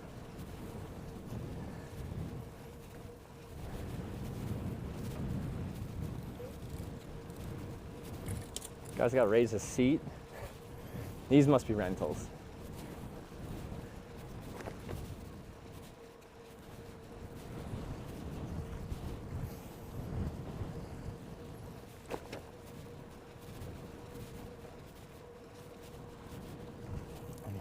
Both those people look like they just got on the bike for the first time. Maybe it's up here. You rent a bike up here.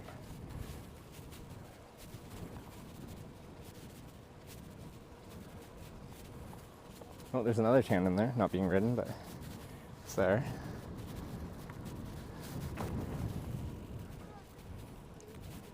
Oh, there's another one, I think, or are they just learning how to ride a normal bike? I think he's just learning how to ride it. Yes! Go, go, go, go, go, go, go. Yes! Go, go, go!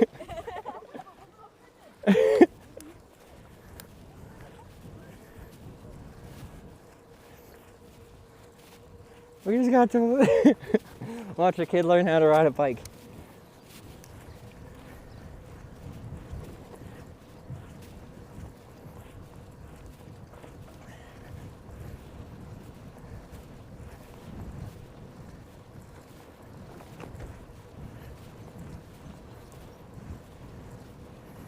They'll start somewhere. No, I thought it was a cute moment. That's not me making fun of them. I hope it's a start of a lifelong interest in cycling. Right there.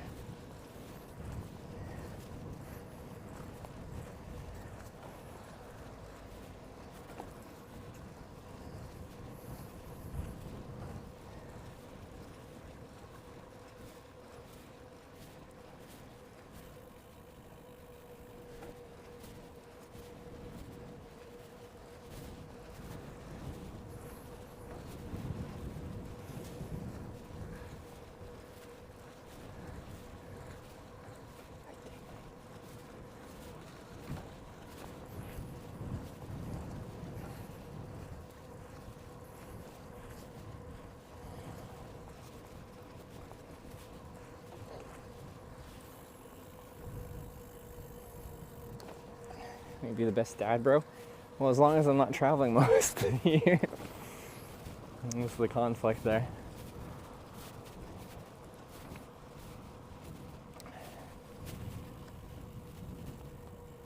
At some point, I'd like to be a dad, but I can't be gone all the time. I don't want to do that.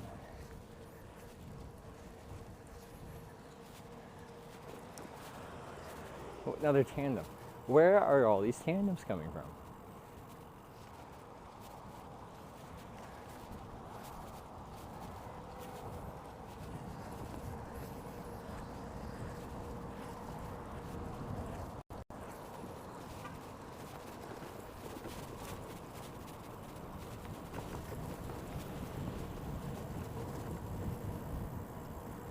Missionaries who seem under 30. It's a good guess, but not for long. I'm 29, I'm 30 in June.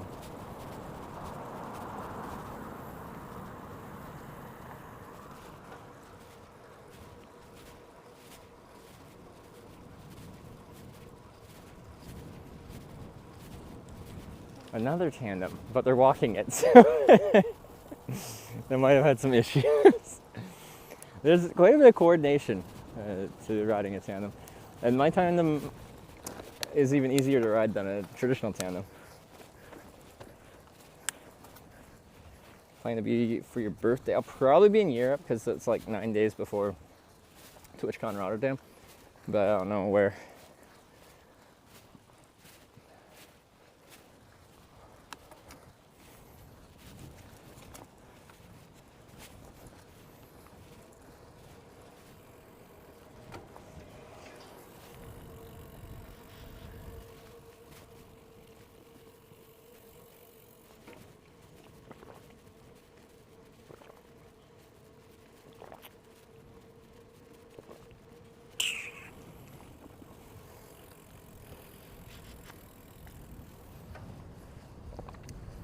June when? Do we have a birthday party? 20th. But yeah, I don't know where I'll be. So I don't know what we'll be doing.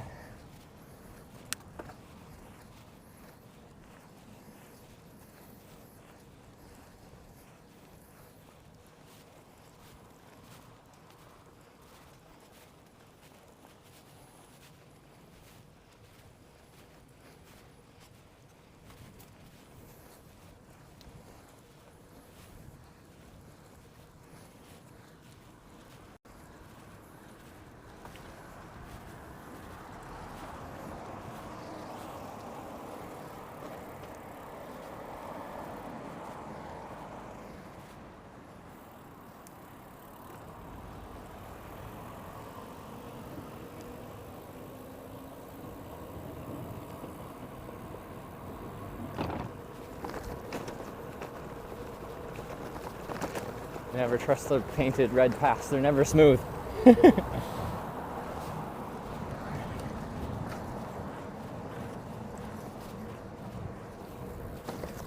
First ever tandem stream popped something off. It's too bumpy.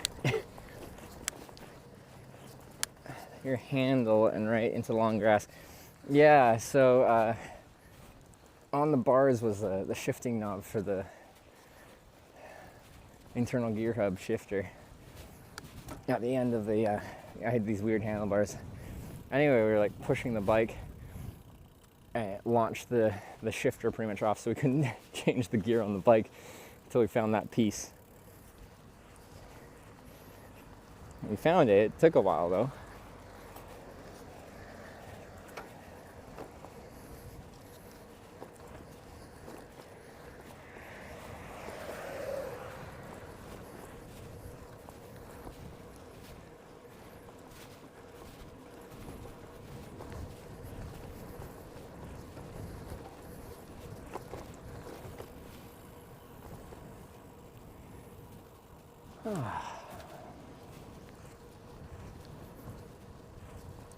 A reflector flew off Sarah's bike yesterday.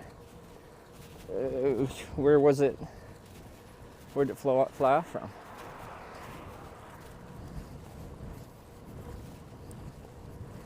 It's a long, long day. Did she get some sunshine though? Or did she also have to battle the weather?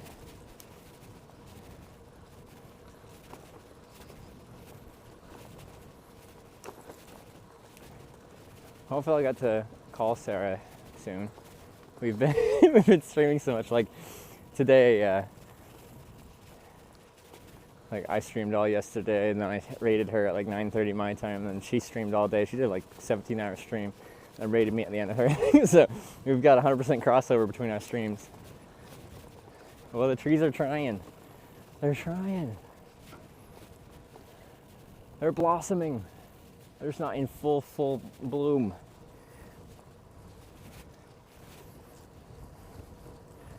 Weather was nice. All right, well, even when I'm having a rough day, like, if the weather's good, it really, like, at least how I justify it in my mind, I'm just like, well, at least the weather's nice. At least it's pleasant to be outside.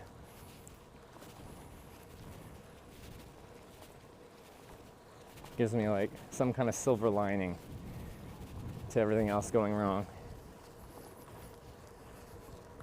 Oh, minus the wind. What direction? Wind direction for or against or across?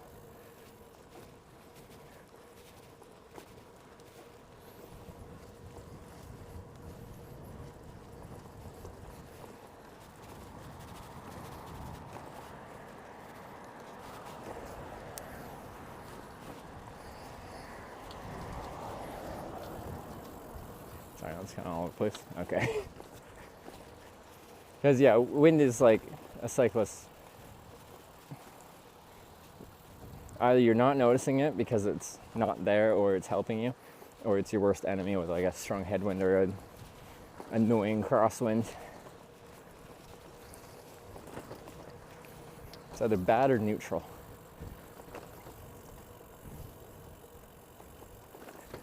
Most day even with 2 jackets on. Interesting. Yeah, Sarah does have some slight temperature issues where she struggles to create heat, at least historically. But I think we've talked more, and she said when she's biking, she does start to actually create some heat. It's when she's like stationary, like when we're at home. If we're just like sitting down, I'll be warm and she'll be freezing most of the time.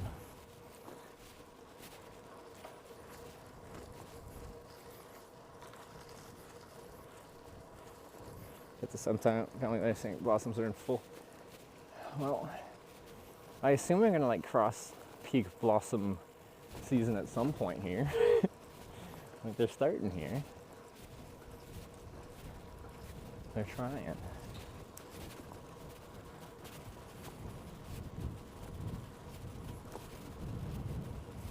Some people are harvesting stuff all over the place. Dude.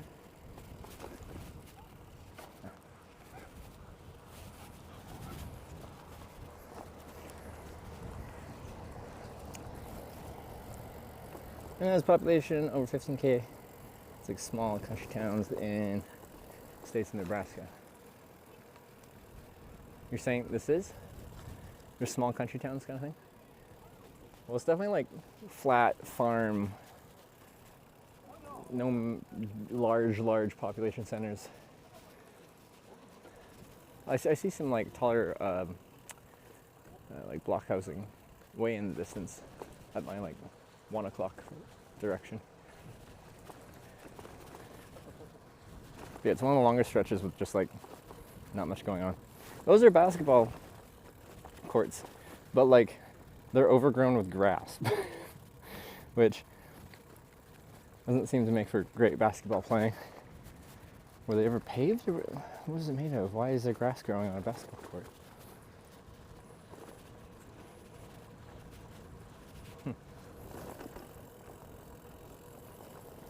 Just north, say 300K to your left. Okay. Oh, yeah. Okay, I see that. Because I haven't looked left in a while.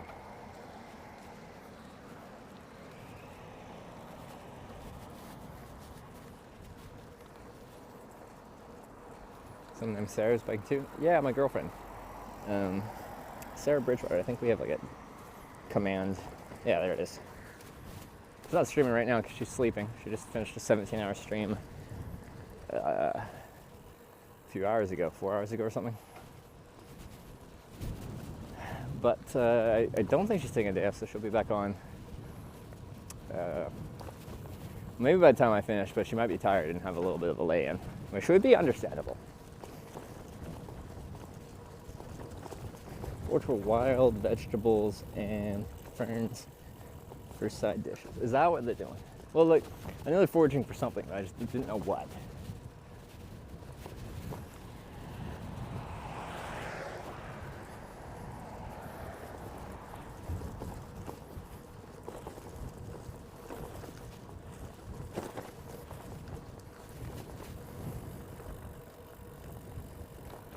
It is 100% brightness. It's very dim.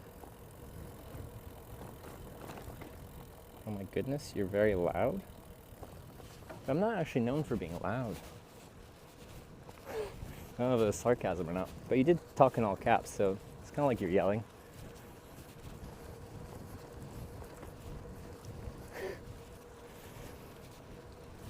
So I very much prefer to use a mic because if we're using the internal mics and phones or action cameras, I'm quite softly spoken.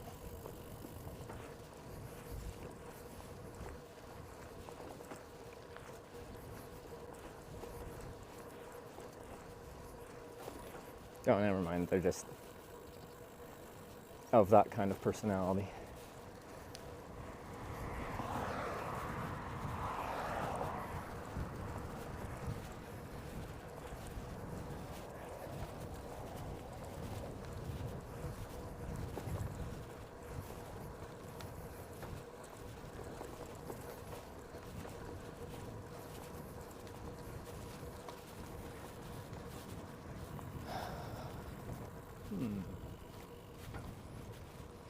But I'm surprised at how good the cycling has actually been on this off-route section.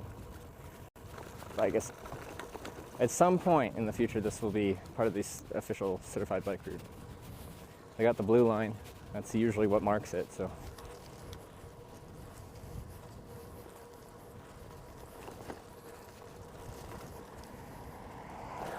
Next time I'm gonna head to the stream where it's George channel. I'm glad you're enjoying the channel. Two different, quite different types of content, the hitchhiking to the cycling. Well, there's a good amount of crossover in some of the aspects, but glad you're enjoying it.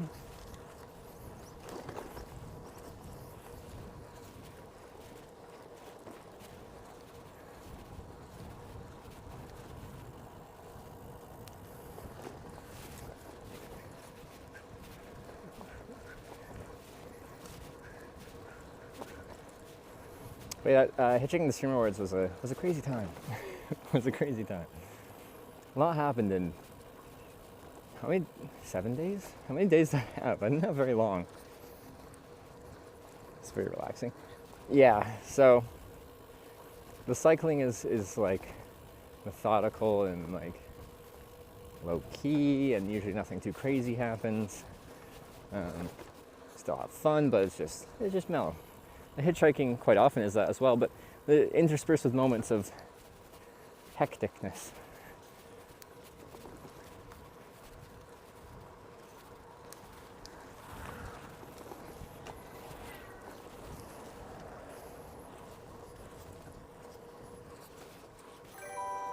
I like both.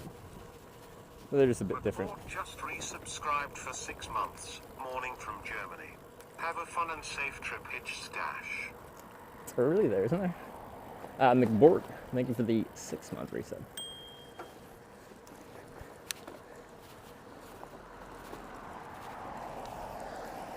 Thank you very much.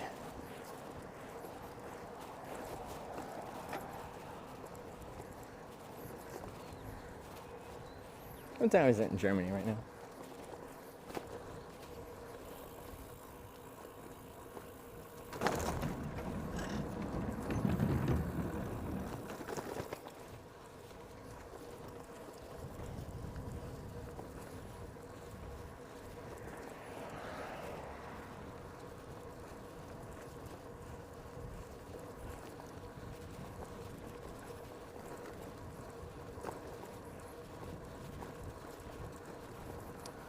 Okay, 7, that's fine.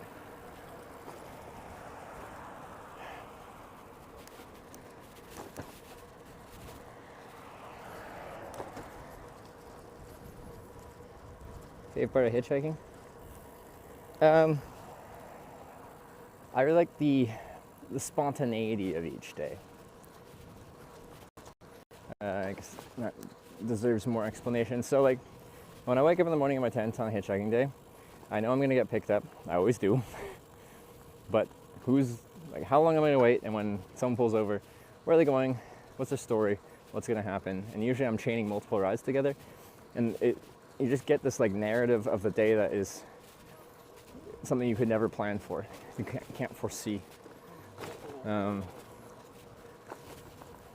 I really like that. I like not knowing what's gonna happen, who I'm gonna meet, where I'm gonna end up. There's like, every day feels like some form of adventure that would just be impossible to recreate again.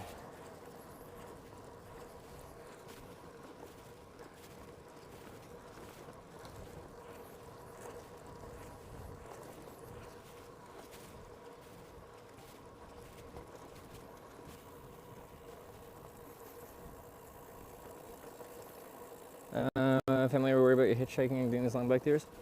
When I started hitchhiking, but pre-streaming, I hitchhiked for 4 years, 25 countries before I started streaming hitchhiking. I just do it because I like it. When I first started doing it, my mom was very upset and pretty much begged me not to. But I pulled the I'm an adult, so I'm going to make my own decision card. And that was that.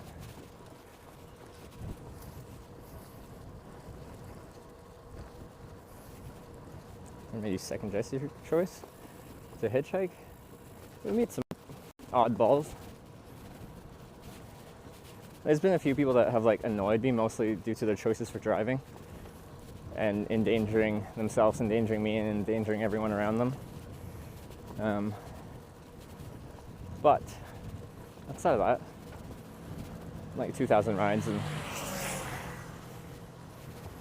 not particularly.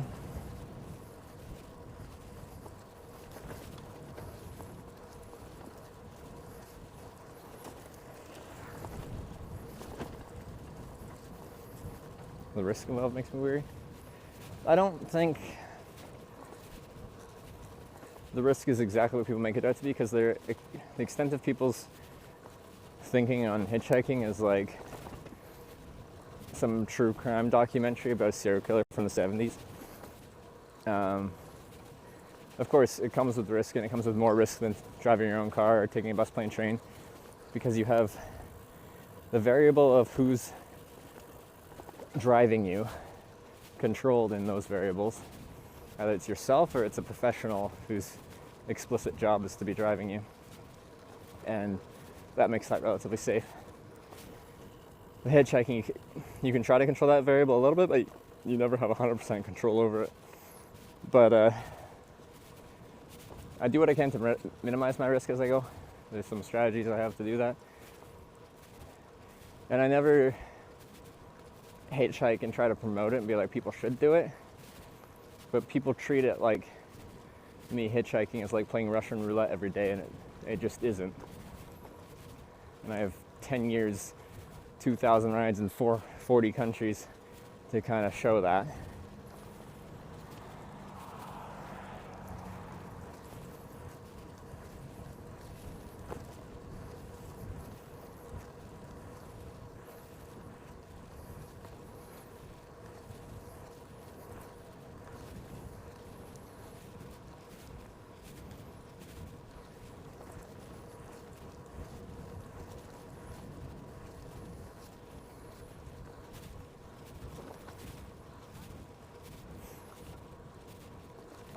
But yeah, it requires a lot of trust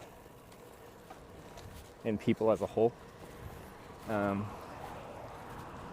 like, yeah, through like 2,000 rides hitchhiking, I feel like I've never really had my faith in humanity broken. I've had my faith in humanity broken more than from people I've known in real life, like by far,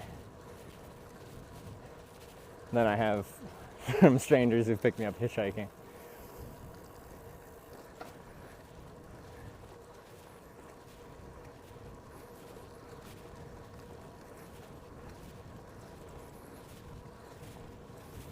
I think a lot of that comes with like once you know someone, you feel like there's a certain amount of like trust there.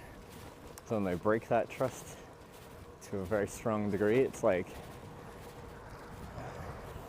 more debilitating as far as your outlook on humanity as a whole.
Very well spoken. I think that's why I like to stream. Very intelligent when you speak about things.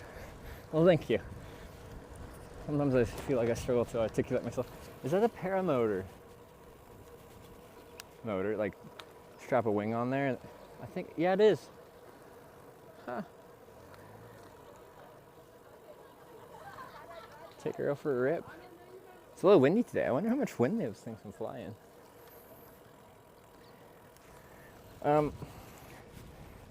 Yeah, I especially struggle to take any thoughts I have and articulate them on paper. And then when put on the spot, like if I'm being interviewed and recorded on camera, I feel like I lose my ability to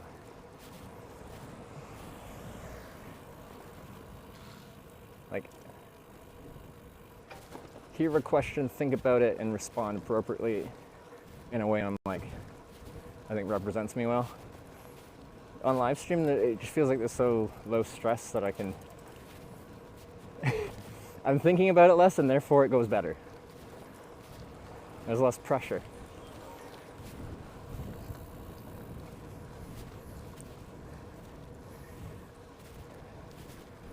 So I like live streaming. I feel like I can just like I can be loose. I feel more articulate. I think those people are confused. I was just like flapping my wings around, and they're like, "What's that guy doing?"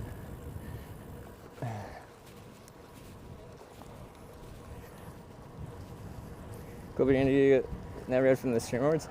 We were just talking about that the other day, and Kitty Cinderella had said after the stream awards that they were going to compile all the interviews and post on YouTube. But as of a couple days ago, that why?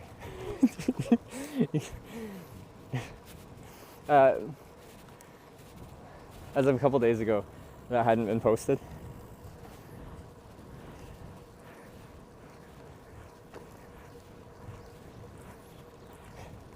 The guy on her right was like moved all the way to the edge so she could move over a little bit, and all she did was ride closer to me. I'm like, hey, come on.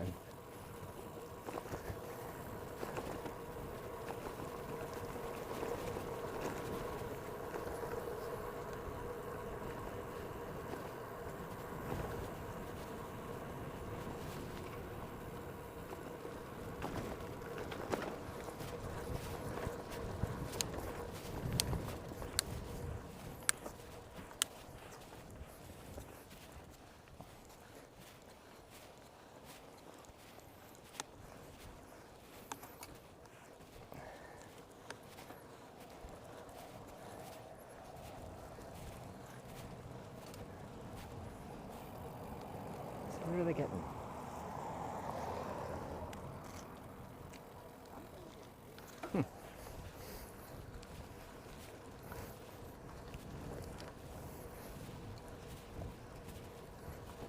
Neat. It says in 1.7 kilometers we turn right. Is that right? No, it's not. It's more, isn't it? We just cross a bridge?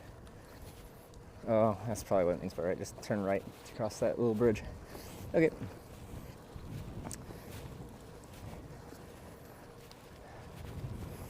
Piece of Archie going to a little sleep. Like, yeah. I sleep pretty well in my tent. Like, I probably get close to my 8 hours. Probably not quite a full 8. I just don't really have any waking hours that aren't streaming. Like, as soon as I end my stream, I'm so tired. And I just fall asleep. And then I wake up. And this morning I might have had like 30 minutes. I woke up, pulled up Sarah's stream, talked to her, chat a little bit to see if she was ending soon. And if I need to go live right then to try and do like the 24 hours of Hitch and Sarah bike touring content, the never-ending bike touring. But she was on for a few more hours. So I started at 7.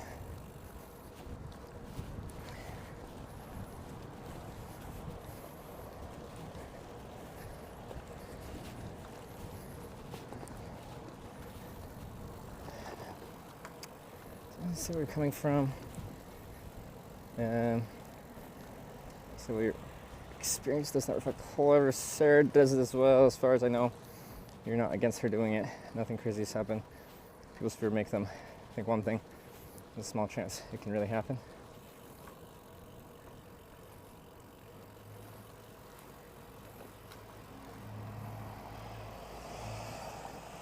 Sorry, it was a lot. Were you disagreeing with me? But yeah, I fully support Sarah. And if she decides to do a trip, all I'll say is, like, that sounds like an interesting idea. Let's talk about how to make it happen.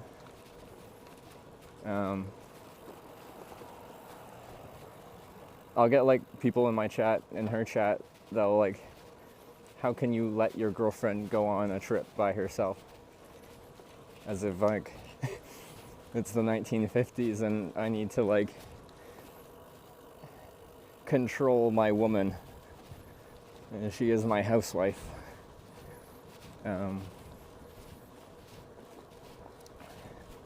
All I want for Sarah is for her to do the trips that she wants, and I'll help her in any way possible. That's not what they mean. I know that's not the message there. I just got me down a tangent in my own brain.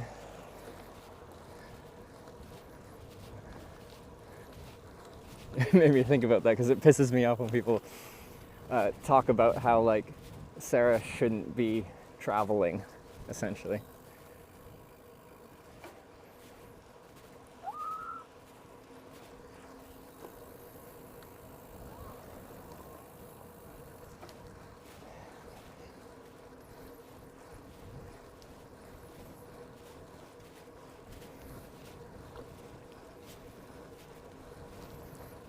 Worried for a girl? Like in a way, but it's beyond that. You're treating her like an infant.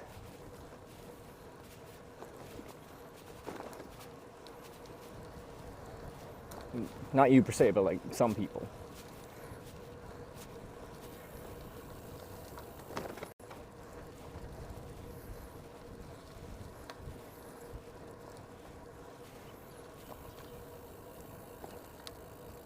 Haven't seen it since your pandemic Canada tour. Glad to see you're still cycling. Whew, it's been almost 4 years. Well, welcome back. What's your name? Womp Southern Lion. Welcome back to the tour. Tour probably looks a little different. Hopefully a little bit better quality. Less nausea inducing. We don't just have a cell phone mounted to the top of my helmet. Talent trip is awesome. Something not Hitch, but good in a different way. Yeah, Sarah travels differently than me because she isn't me. Something like that.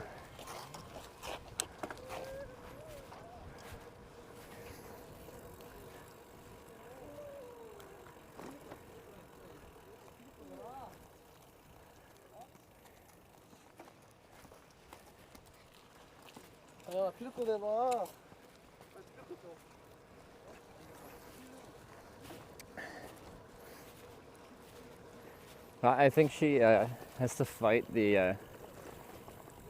Like she feels like she has to travel like me. I'm like, no, you do your own thing.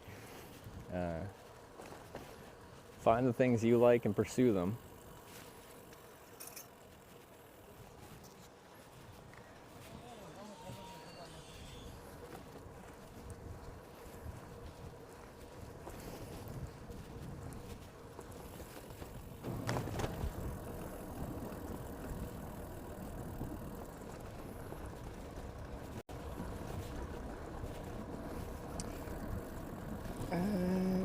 Women travel alone is more dangerous, however, is it really it's based on news? This like, I think objectively in certain cultures, they treat women not as equals, and in some of those places, it can absolutely be more dangerous to travel solo as a woman because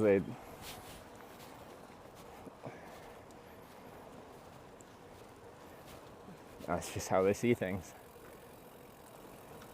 Maybe don't have like a man with them as your like caretaker, as they'll see it. It's you're like open game for some horrible things. It's horrible, but like that's just how things go.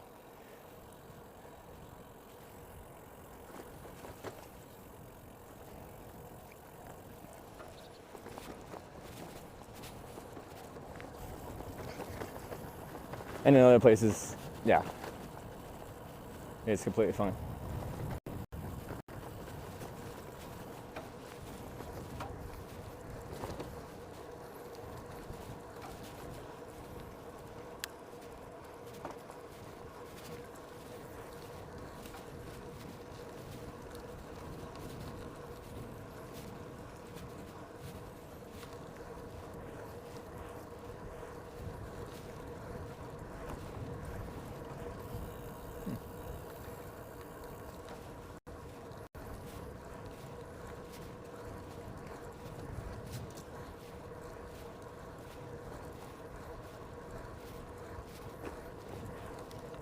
Like randomly connecting and disconnecting from my chat. It's interesting. I wonder what's causing that. We're close to civilization.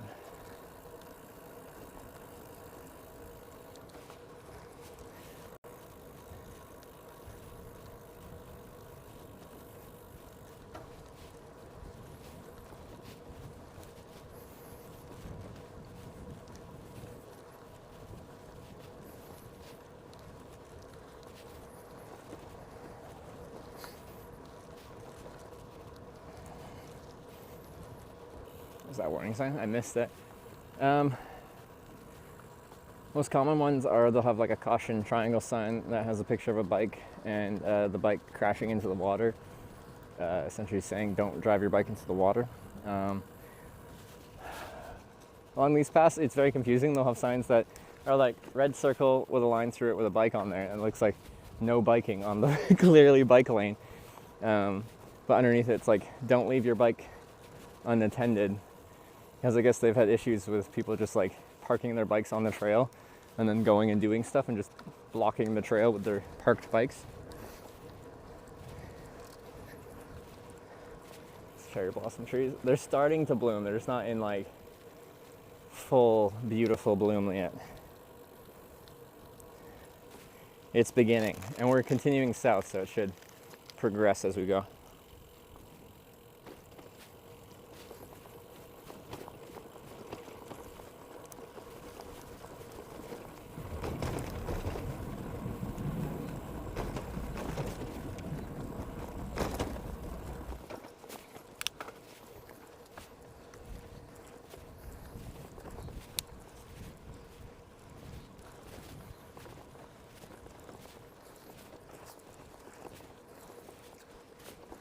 That one's in full bloom.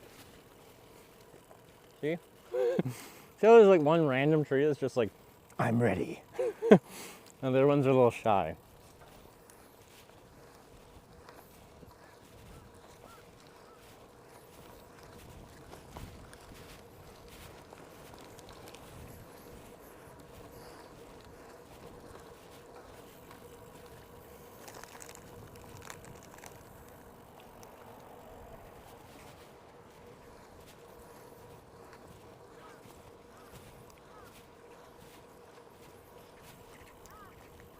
See, but it seems so like simple that it's like, why haven't had it's like caution, bicycle.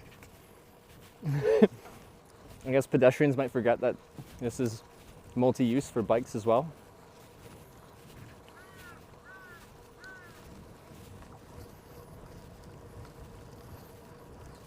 I have a specific smell.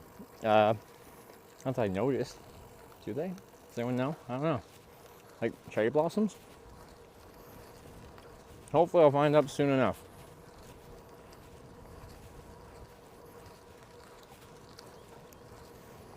Yeah, this one's new because the bike paths usually don't just have a caution bike sign.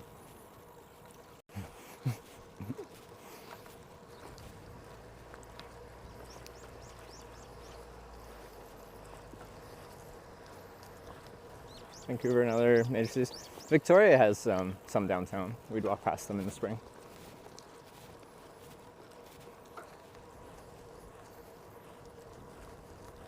We were talking about cherry blossoms.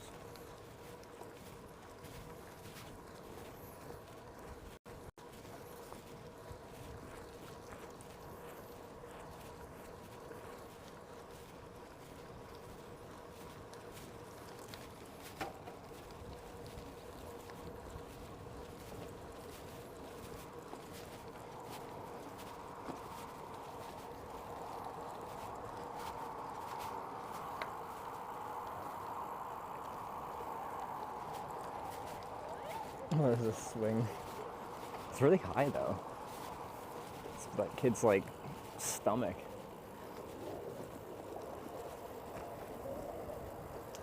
Oh, the jets are back out.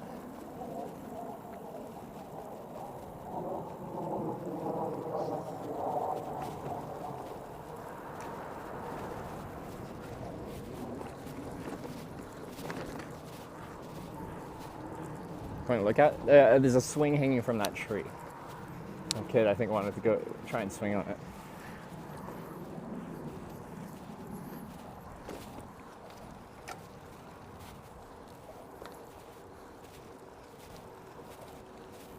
I bet that's set up for when like that tree's in full cherry blossom bloom to get that sick gram photo.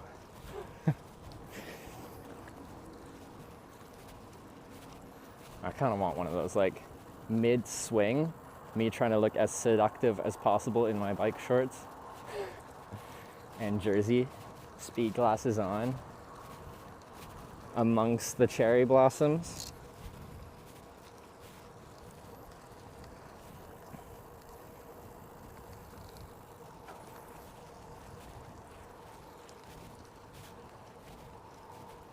Oh, I feel like within a week, if we came through here, like so many more of these trees would be like cranking out the blossoms. They're all starting.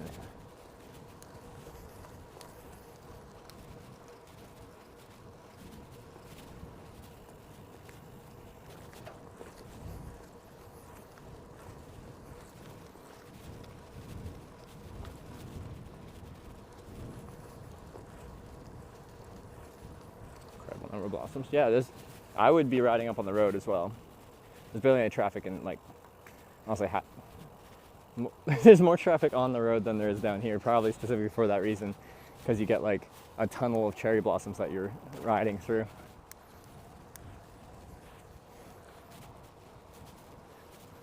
Because that would be quite nice.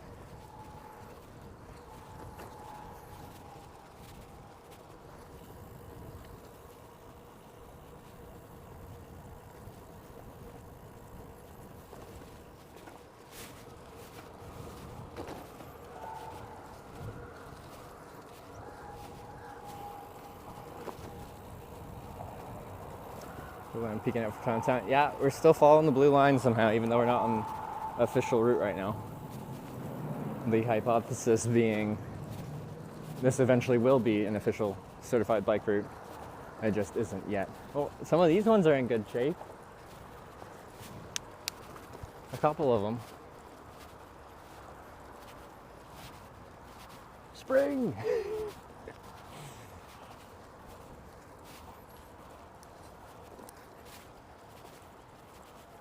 Oh, it is so pretty. That is definitely more like it. Yay! Oh, he's so nice.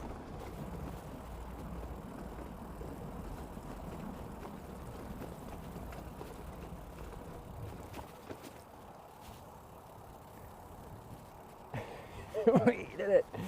And then it looks like they like slowly go away. I touched one.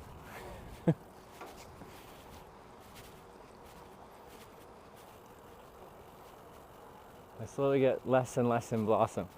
I don't understand I want to have a conversation with these trees and what's their decision making process on when to and when not to start blooming.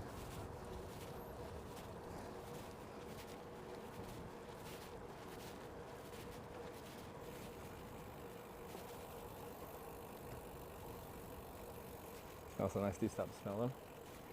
Yeah, if I get a better chance.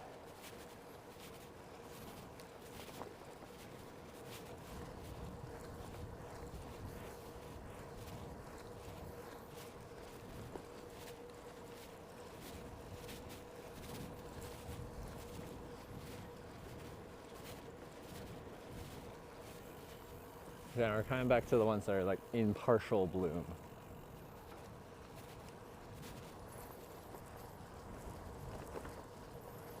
Have lots of chances, yeah. But this road in particular, it's like just kilometers of cherry blossoms, which would be epic if the whole thing was just in full bloom. I went too fast. Just needed to go a couple days slower, and we would have had all the blossoms.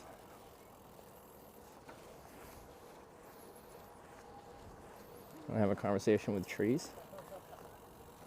Yeah, what's wrong with that?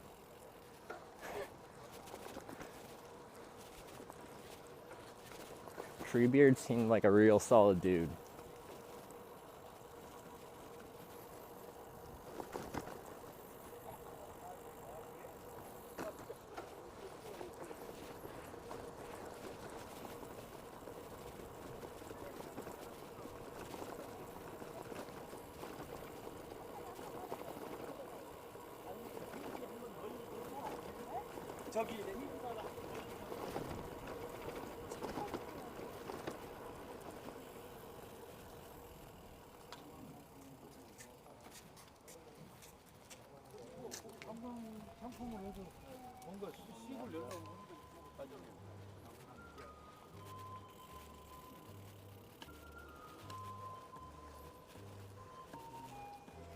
I like this song.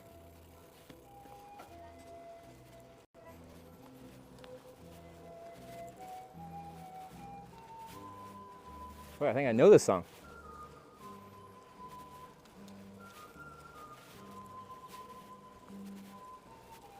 Where is this song from? Why do I know this song?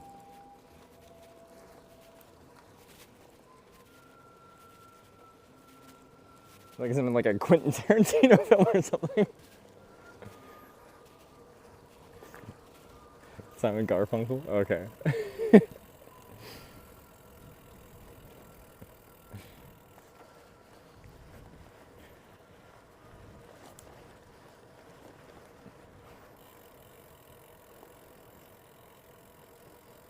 I feel like we have to play it now. What's the name of it? So Simon Garfunkel, what's...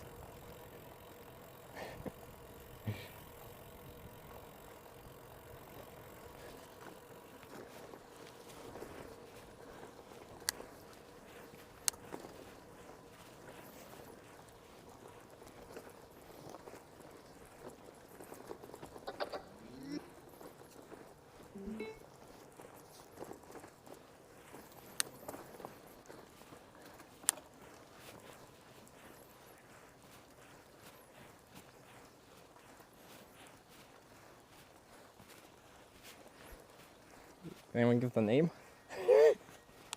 I'm gonna pull it up. I want that vibe right now. It's called El Condor Pasa from Simon and Garfunkel. Would have never guessed that.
What other song would elicit this kind of like, I don't know, ethereal vibe as we roll through here?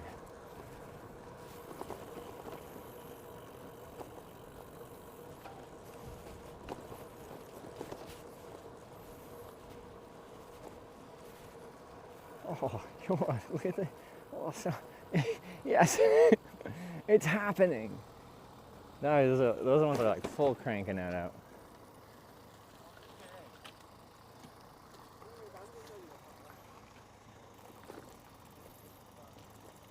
That song?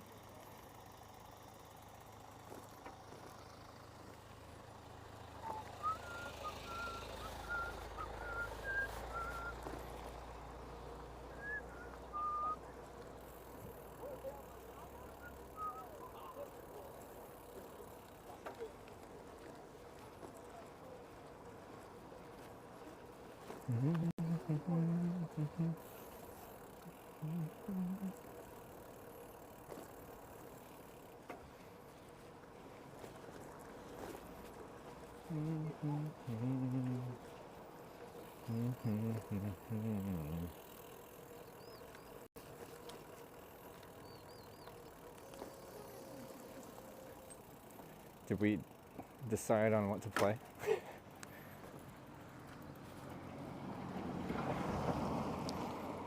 Aqueous transmission?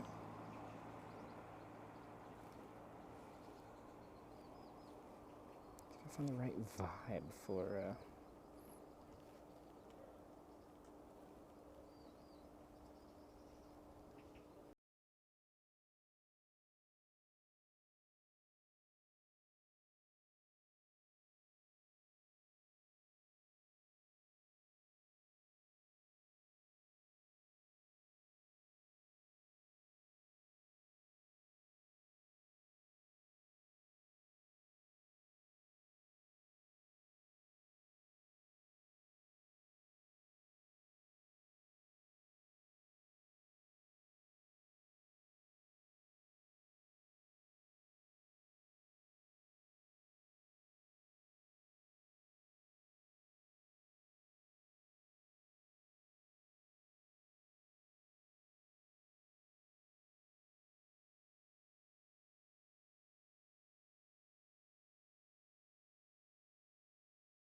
Oh, I don't want to do the freaking.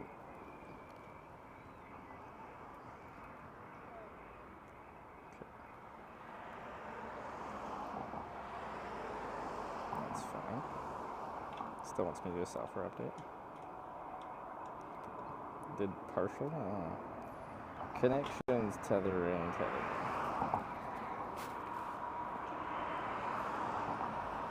Do. The stream's probably still working, I just don't have chat. So we have another network running the stream. And now it's just working.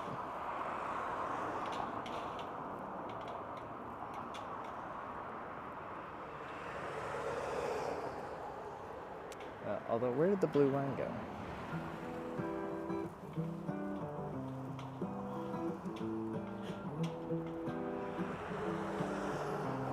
Okay.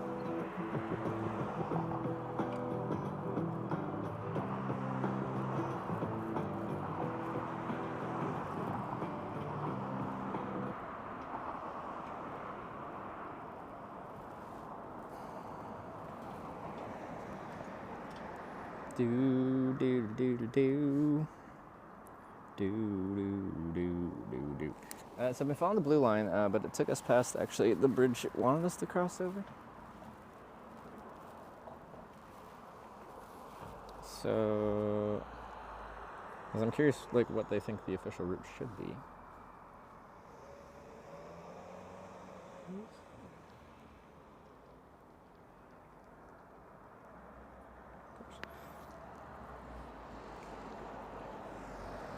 I'll go back and see.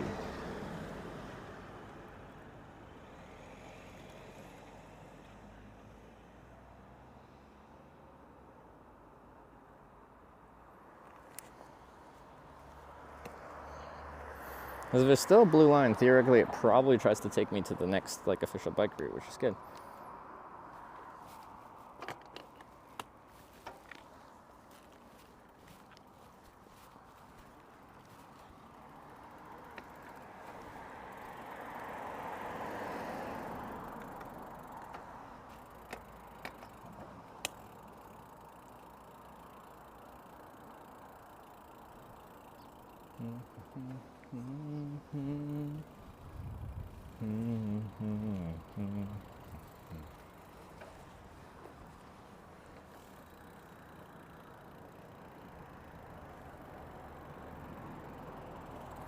Yeah, there's still blue line on there. I kind of want to see where the blue line takes me. But can I even get to the blue line? They blocked off the access down here. At least this will get us to the road that's following it still. I assume at some point it'll head south. So right now we're just following this river and we need to get, we need to cross it at some point.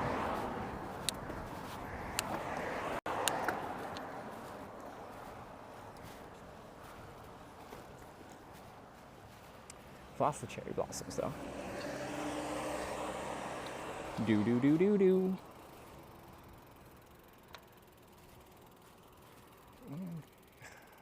Is that battery dead? I'm gonna have to pull a new battery out here soon. Get back on the trail first. I was mad about this cable.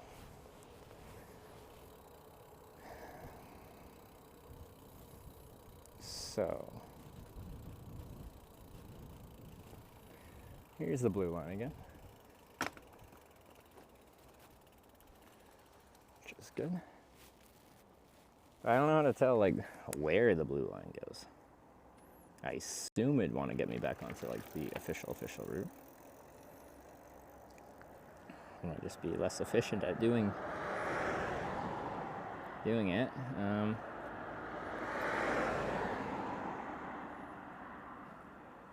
But it looks like there's a canal route that the Cacao Maps has me going on through the city. That honestly doesn't look bad. But after the city, then we get onto just riding on a road.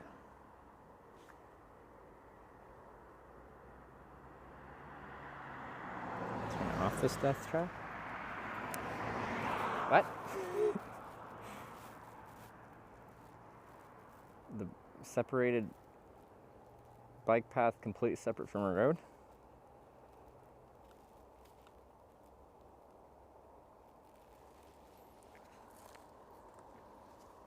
Where do you get death trap from that?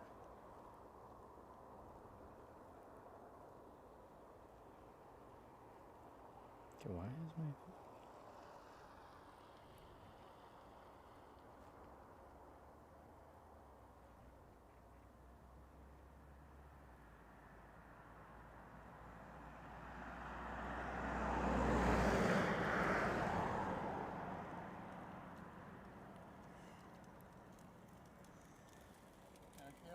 Yeah.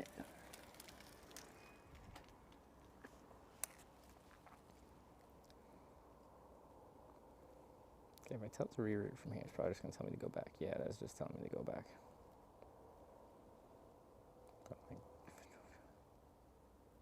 Maybe it's better this way. What do you guys think? Should we follow the cacao route, which is probably the fastest way to go, or should we see where the blue line takes us?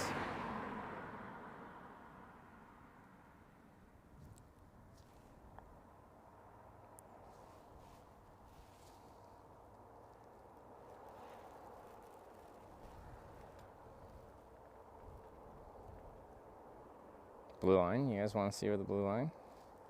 I guess we're not in a rush. Blue. All right, you guys are a bunch of blue man groupers. All right, let's have a little squirt of water and follow the blue line.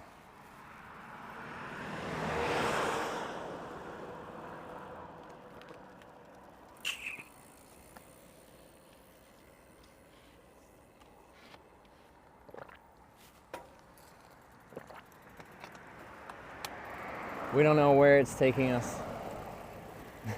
It's taking us somewhere. If it just ends, then I'll be sad. Like, we'll have detoured with no conclusion. Which side's better? So far, she's right on this side. She must know what's up. This side seems smoother. Quite often, the red painted paths are like surprisingly bumpy.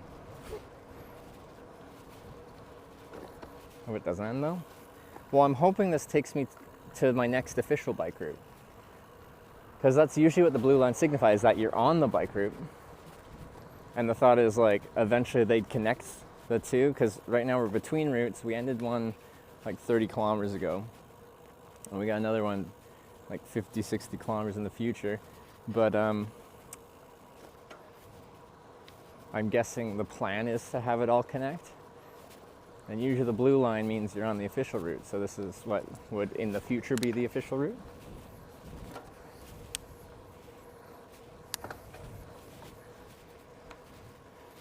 So, theoretically, if the blue line doesn't end, it should take us right next to right to where we want to go.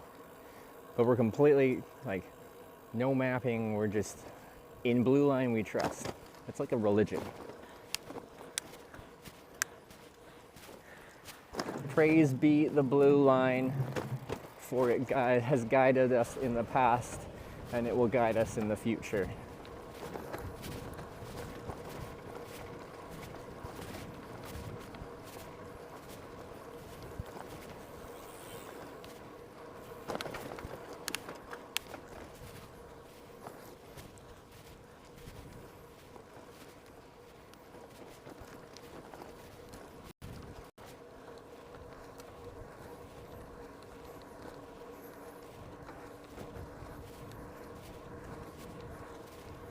In the right direction. Like eventually I just have to go south at some point. We're more going like east right now. And we're not so east that it seems irrational. But like the route that Cacao Maps was taking us on was just like probably more direct.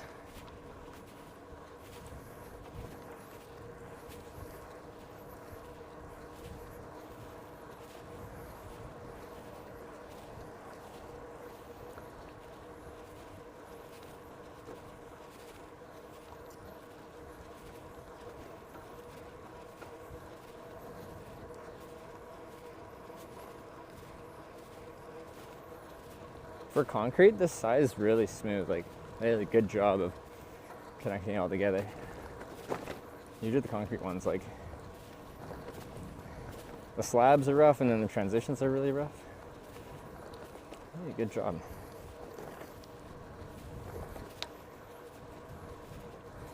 You can see the difference on the slabs that were done differently, and that's where the bumps are.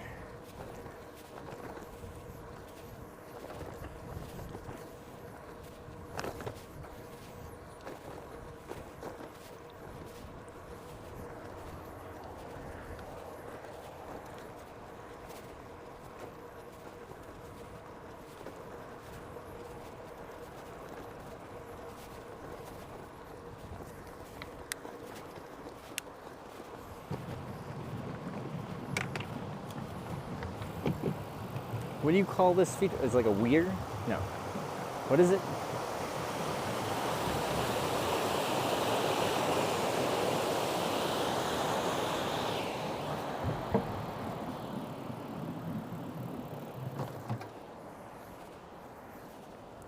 I think this is a weir.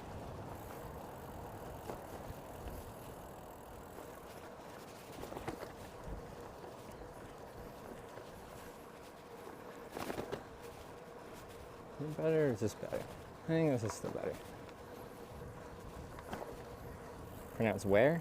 Oh, I said it wrong. Okay.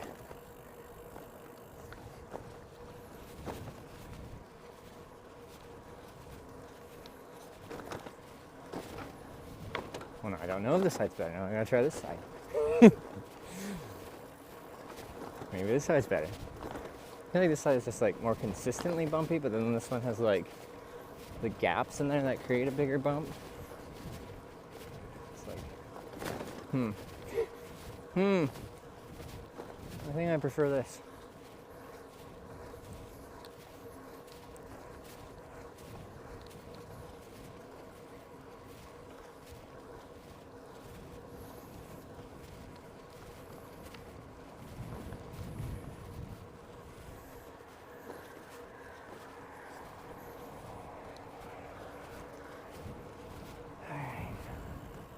Come on, blue line. Lead me south eventually. What's our distance at today? In theory, it was 90 kilometers from where we're at, 40 kilometers in the day to get to the next spot, but now we're extending that because we're going off the cacao route. I heard it pronounced where it was weird. Yeah. But then I'm thinking about it, and like, have I ever like heard someone that sounds like they know what they're doing actually say that word, and I haven't just like read it on a piece of paper? I don't know if I have. No clue, stick to the blue. Is that our new motto? I don't know where I am. I got no clue, but I'll stick to the blue. Can you take this bridge? We're following the blue. We founded a religion about the blue lines in Korea. And we gotta have faith.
And Liz, what? She's got a mountain bike.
If not, then well, we'll cross that bridge when we get there.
map.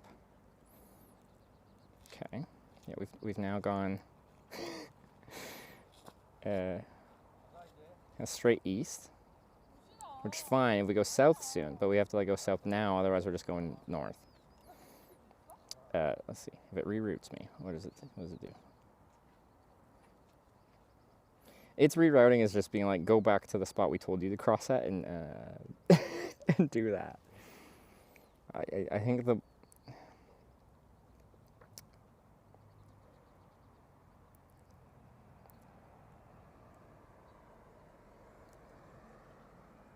I think something's wrong. Well, okay, I just want to trust in the blue line. It's never led me wrong before, but it clearly is right now.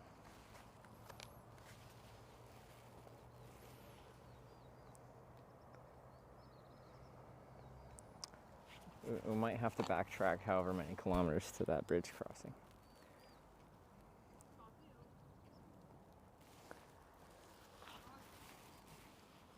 The blue line lied. All right, we have to disband our religion now. We'll have to come up with a new religion to follow.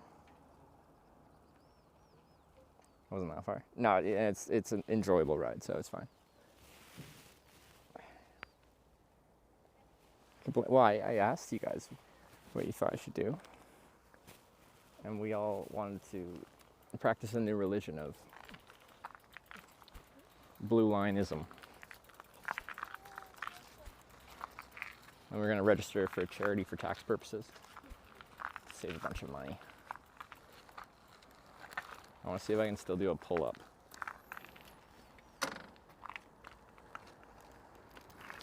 I haven't done upper body in a very long time.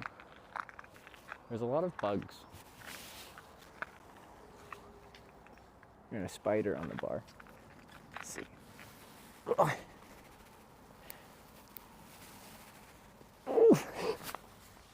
I used to be able to do close to 10.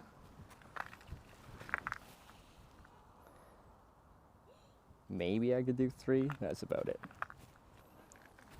If I do like half reps, then I could probably do a good little chunk. But that's all we got. I was just curious because me and Sarah used to work out a lot. Well, not a lot, but like regularly when we were both at home.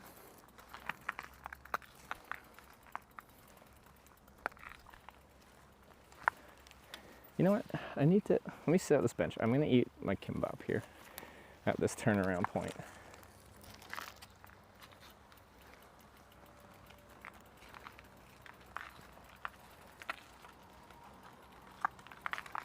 A little bit of a refuel.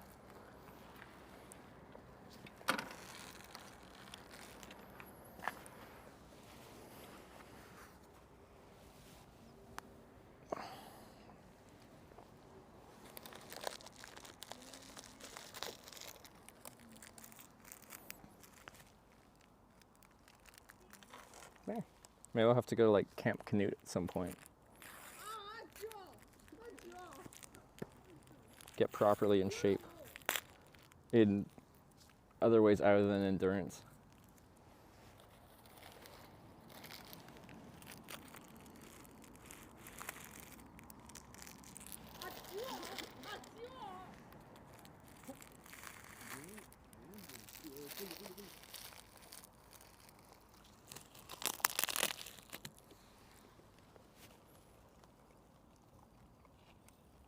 All swole cycle on a muscle tee.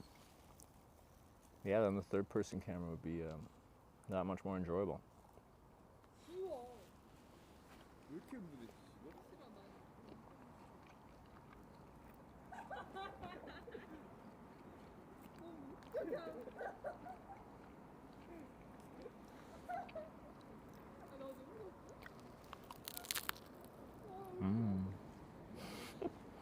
Kimbap. What do I still have for snacks? Here's snacks, you know.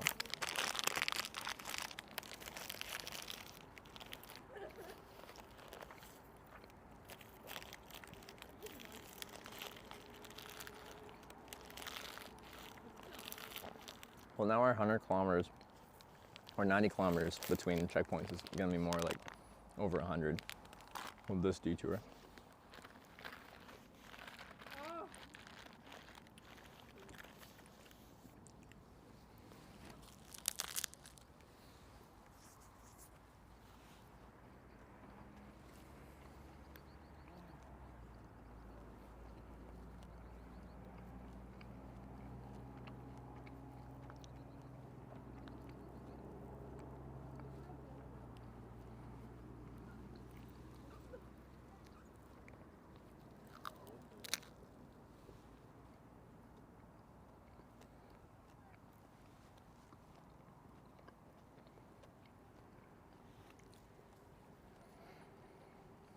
How many of you can do it?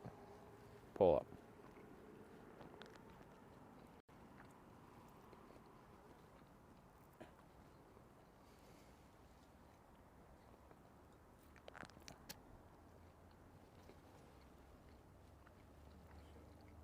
Easy in the teens pull up 18 years ago. I think it was 165, 31, 32. Do like 12 or 13. 1, 5. Nope. Yo.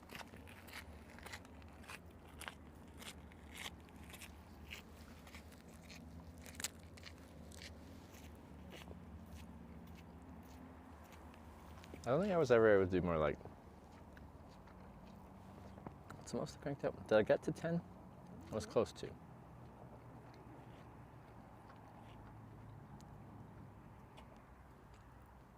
It's so much easier if you like go up and then you only go to like here, and then it kind of feels like you're doing a pull up.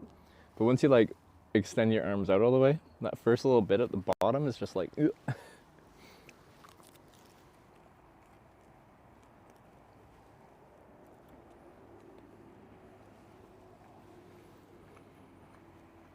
Oh yeah, I got a new battery.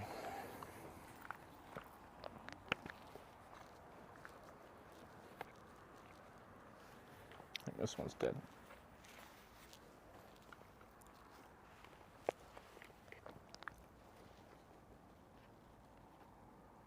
Yeah, this is at 39%. What's going on?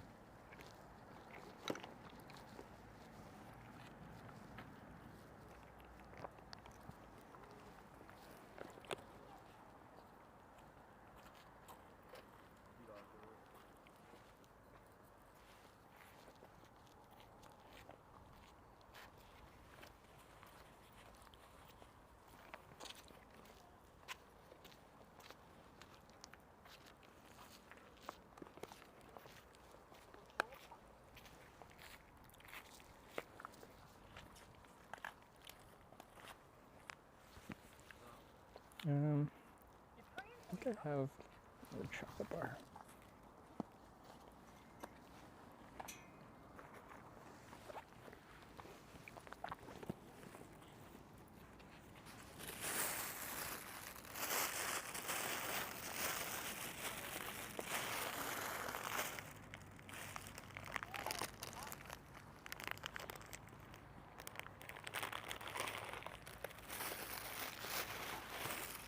Let's have a few more carbs, I guess.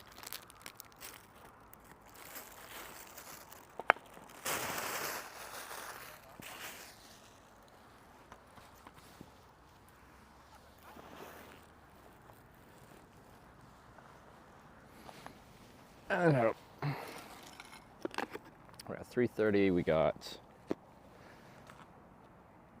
3 hours, 3.5 till it's dark.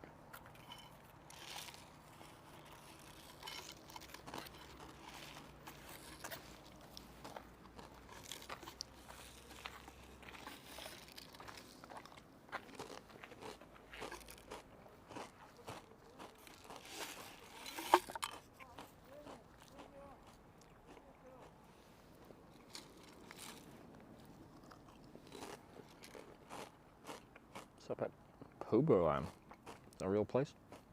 I'm just making words up. I don't know where I never know where I'm stopping. I just go.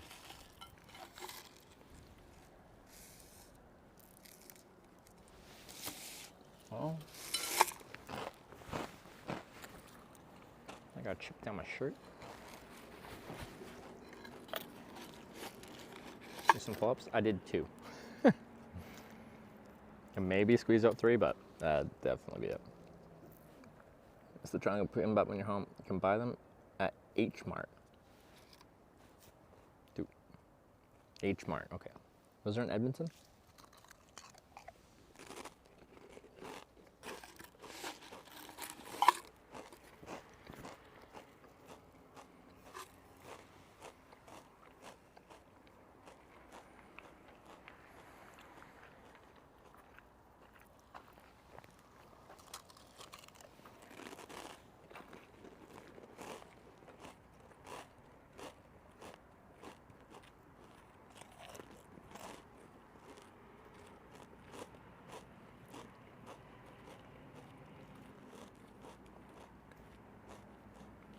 South side on Calgary Trail, and also by you, Alberta. Okay. I'll look it up.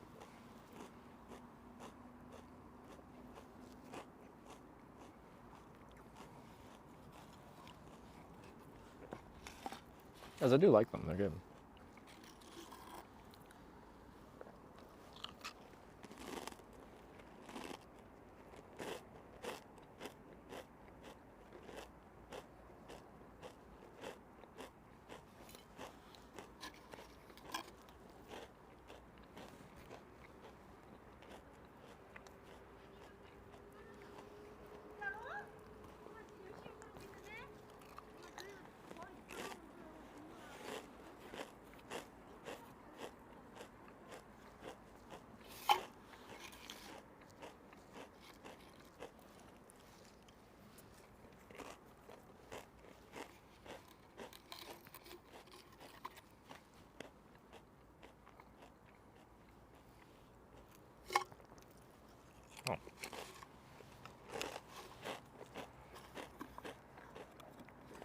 Is there a quality crew today?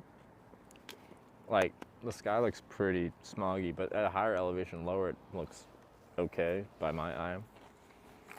I'm not an air pollution expert. I don't feel impeded by it. Like, we had some really, really, really low pollution days when I was here in December that was like, I could feel it in my lungs.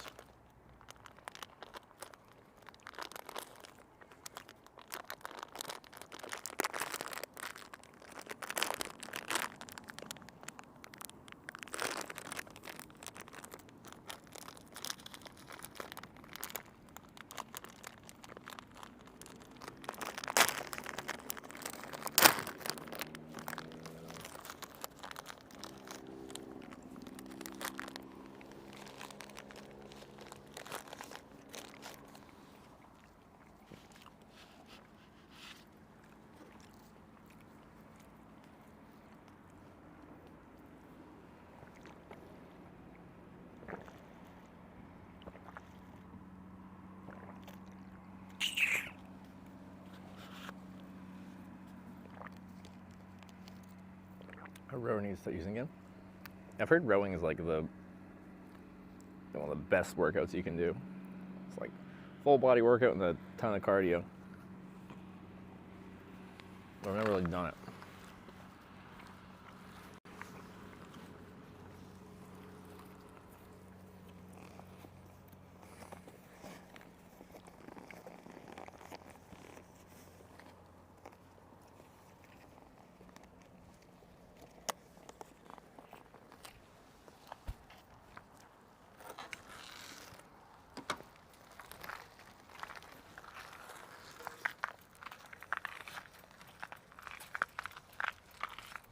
Oh yeah, feel my legs a little bit.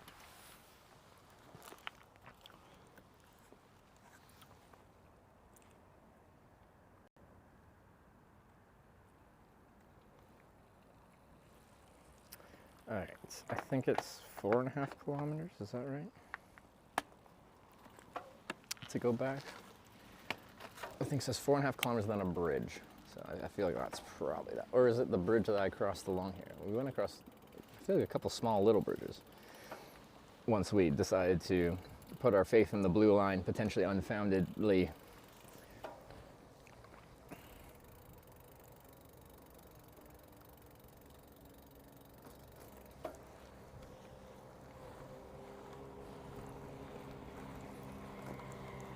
I'm gonna take this bridge.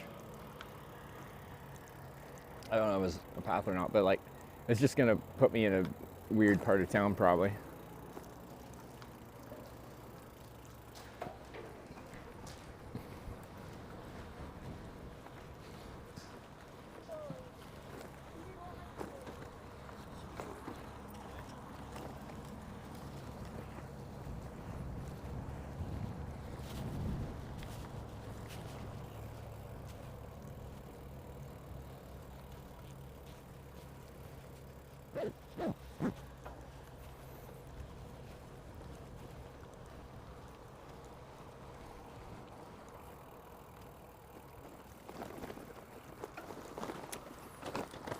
It's like the chair I was eating lunch at yesterday when we had the kids come by, very interested in what I was doing.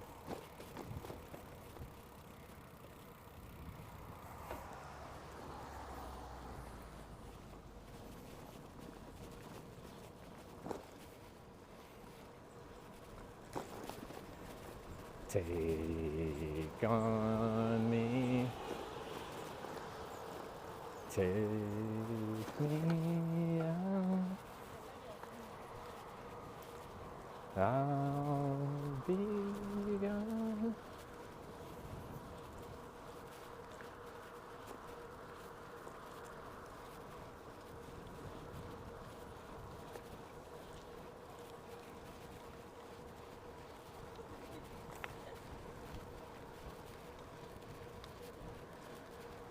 A little park golf in the mud. Oh, good shot. Good. Ooh, nice one.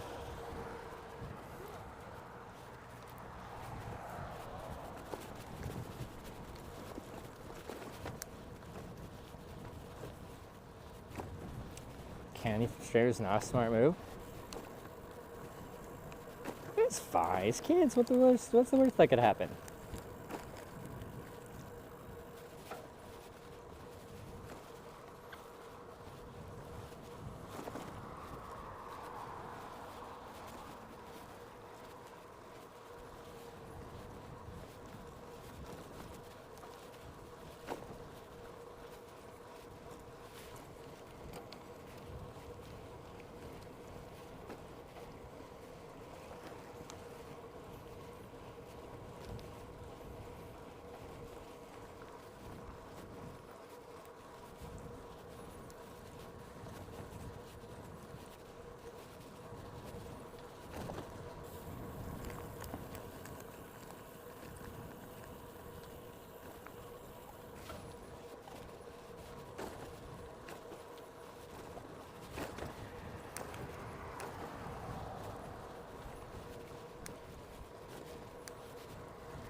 I think I heard like a mouse or something like that in the cracks of that rock squeaking away.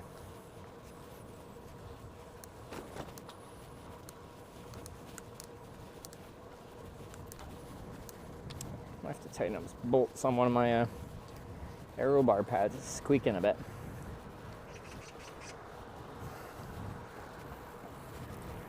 When a job where you have to interface with the public directly sucks, people suck. Like live streaming. That's dealing with people. Is this a retail job?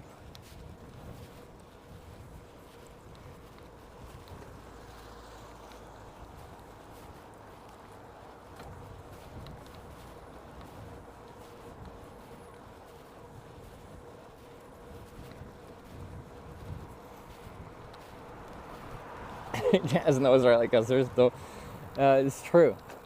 And this is my stream. Like, I can just be like, I don't like what you said, therefore you're gone. You can't really do that. Like, when I worked at Costco, I had to do the whole "Welcome to Costco, I love you" thing. Anyway, you can't sass people and just ban them from being in front of my face.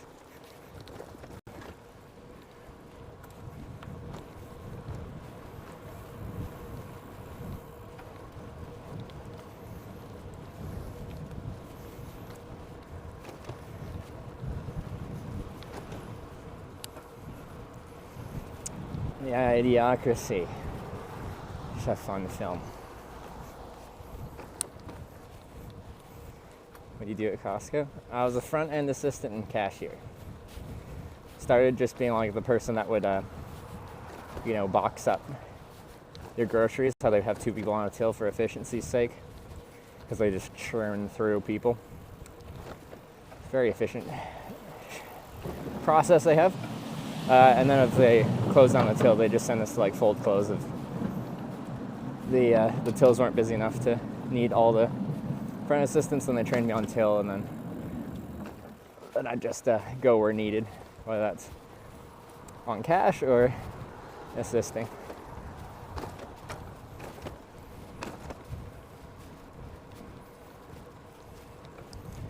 I used to collect coins. Like, I still have them storage at my parents' house, but and I liked hunting for like silver coins and change. I won't buy them from the bank, but I worked as a cashier at Costco, so we dealt with just a lot of cash. People, at least when I worked there, like 2012, 2013 era, probably still, because they only take limited payment options. They pay a lot in cash. So we just go through a lot of cash and change. Anyway, I'd be looking for pre-1968 Canadian quarters and dimes. Because they're 80% silver. I found quite a few.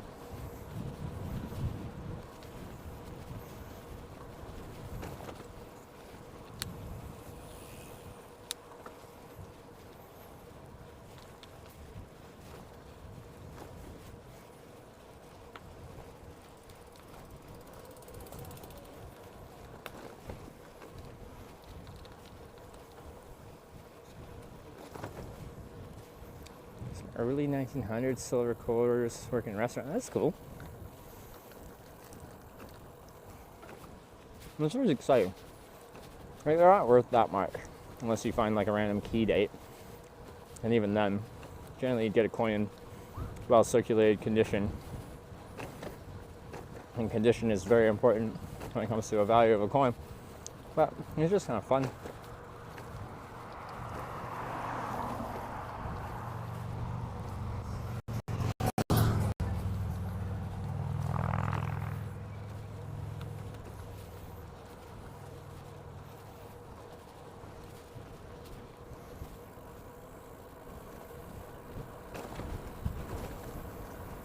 Or we gotta backtrack. I don't even want to think about it. It's actually a good little chunk. We were vibing with the Blue Line, but the Church of the Blue Line has been disbanded. We have to find something else to put faith in.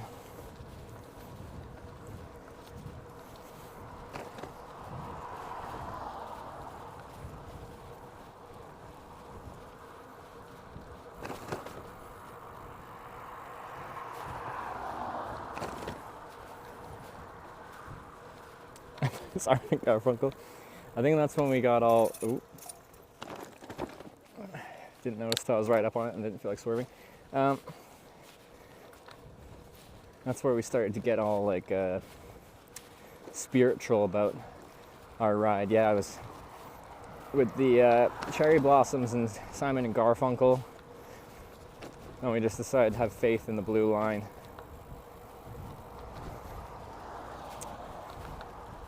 But our faith was misguided. It's a false prophet.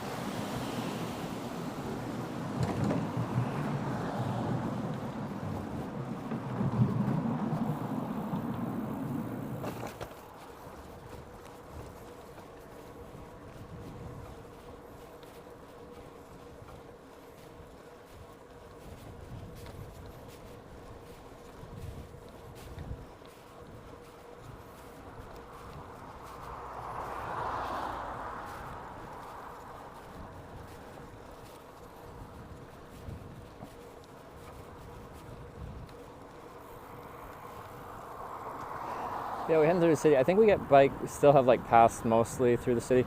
It's after that we'll lose them for the last good chunk leading to our next bike checkpoint. But probably the road stuff is what we'll end up doing tomorrow. Probably make it through the city today. Maybe we'll end up like just on the southern edge. Go past, find a place to camp, come back in, get food. We'll see.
Blue Line goes bike line. Yeah, you're probably right. Just every time we've been following it, we've been on the official route, so in my head it's just always been, when we're on the Blue Line, we're on the official route.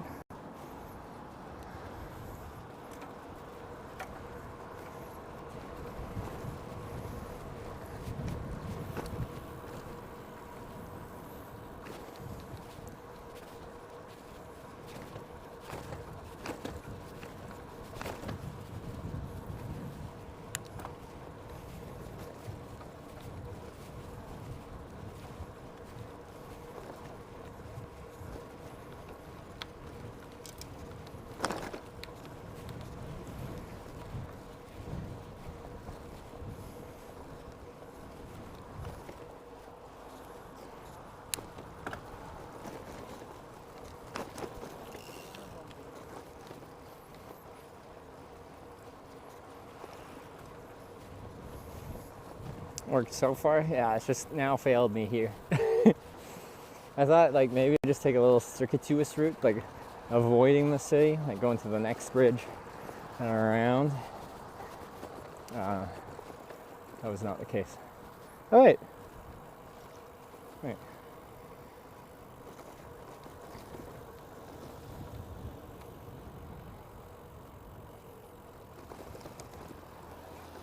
No, no, still a while. I saw a car parked up at like one of those downhill things. I'm like, is that when I entered? Because that's close to when I came down at the path initially. There's a car parked at a little thing at the top.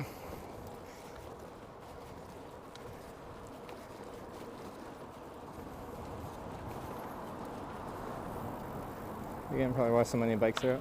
Yeah, it's nice to see. Like great infrastructure. That's good that it's being used. Because yeah, a lot of my trip is me just all alone on bike paths.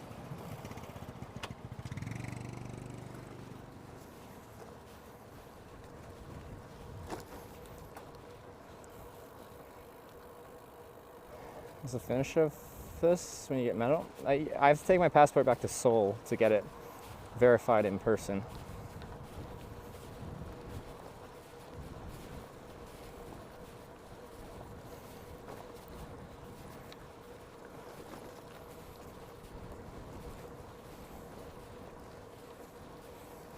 But my final stamp will be in Jeju.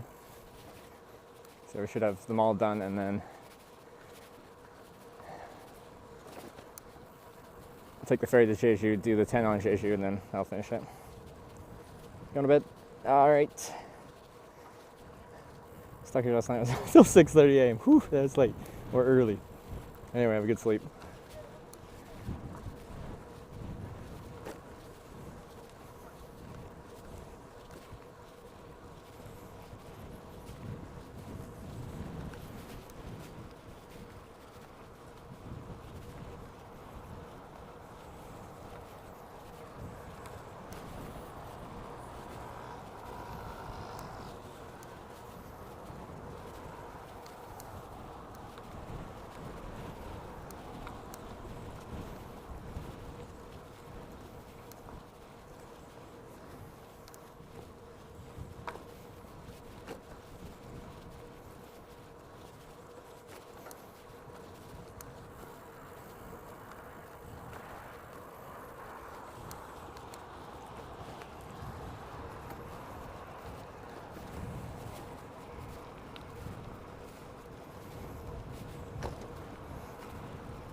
my fishing license in Korea? That's a good question.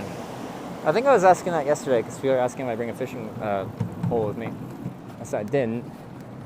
But yeah, I was curious if, even if I had fishing equipment, would I legally be allowed to fish in Korea? Like, what's the licensing situation like for just fishing? See a lot of people fishing, so.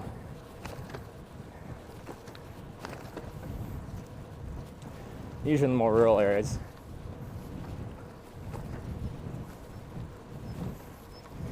I don't know if anyone here knows.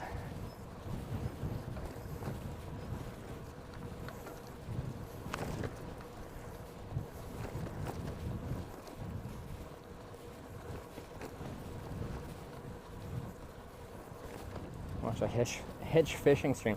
I did some fishing with, well, the first time was with Alec Ludford in Virginia. I caught a catfish. Did some fishing with Shook on Fraser Island in Australia.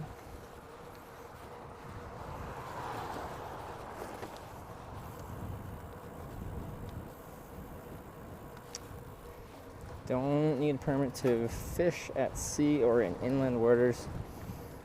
You pay charge a day ticket fee. About $5. Okay. All right.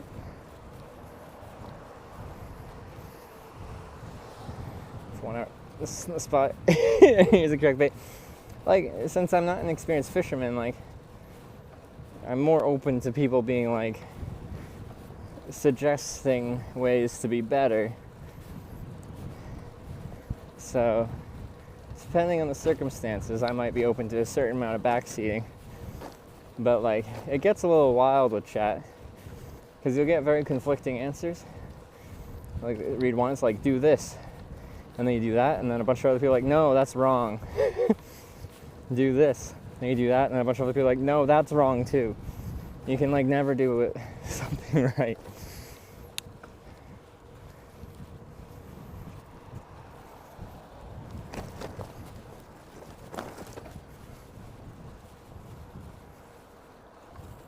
I should we do the Jeju Samps by walking? That'd be quite the quest. 200 kilometers, a lap of Jeju, right? So that would be quite a few days.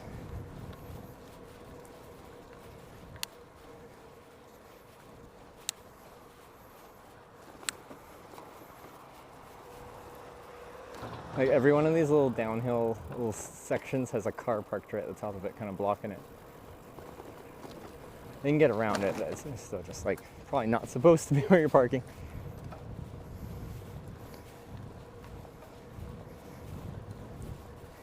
Jump in the water with a spear. Sure, let's go spear fishing. Like, but actually that'd be kind of interesting, probably.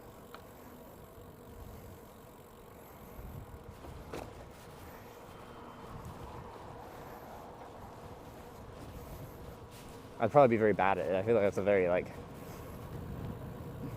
skill-based type of fishing.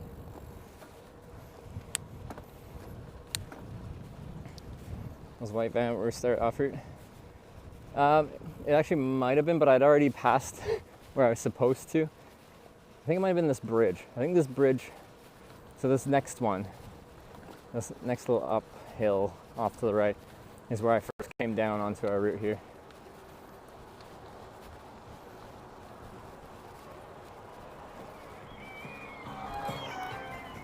Oh, was that the guy with the jams earlier? Or is that a different guy with jams?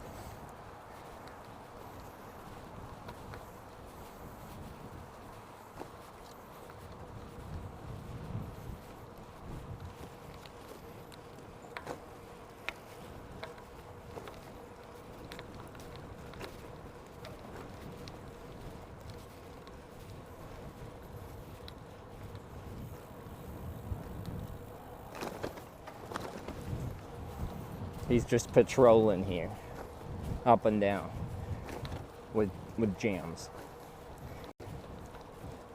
They see me rolling, they hating, patrolling. Back up onto the road. We're crossing a bridge in not too long. A reasonable amount of time. I think it's the next bridge.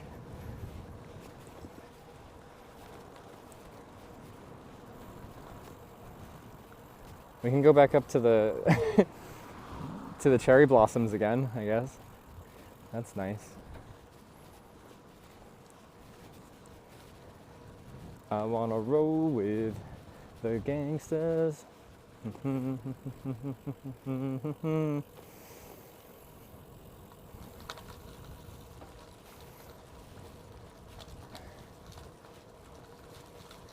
Good night / morning catch. As you tizzy. See you soon. Sounds good.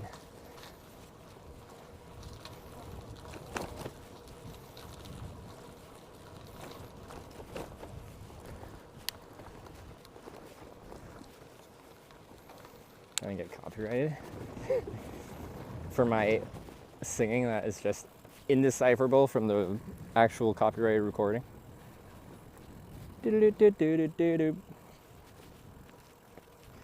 Have your route shared? We have like the entire Grand Slam tour, all the certification centers. I guess, how far up here do I have to go? Maybe we might as well just go back up to the cherry blossoms. Yeah. Let's go up. We'll ride the cherry blossom route again. Where this all began. Most are like just starting to bloom, but some of them are really nice.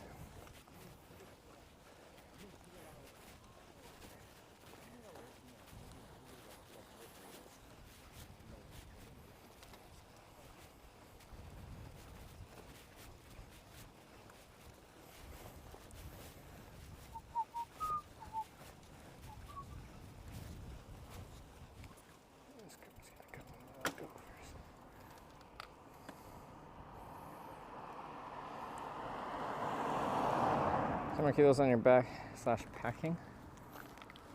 Yeah. It's a touring bike. It can take it. Well, I wouldn't want to carry it on my back. I hate carrying weight on my back while cycling, but another 22 pounds on the bike would be doable. I don't want to.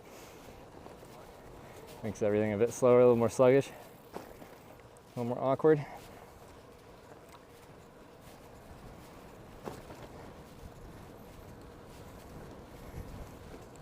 Like right now I have like limited capacity in my panniers.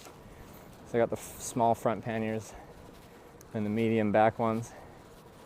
Sarah's got the full capacity. She's got the tandem sized extra large rear panniers and then the full size front panniers. Or a luxury tent? I don't want a luxury tent. I don't need more space than what I have. Like it'd just be like, what would I do with the extra space? I'm just there to sleep. We're not chilling and hanging out, having a party.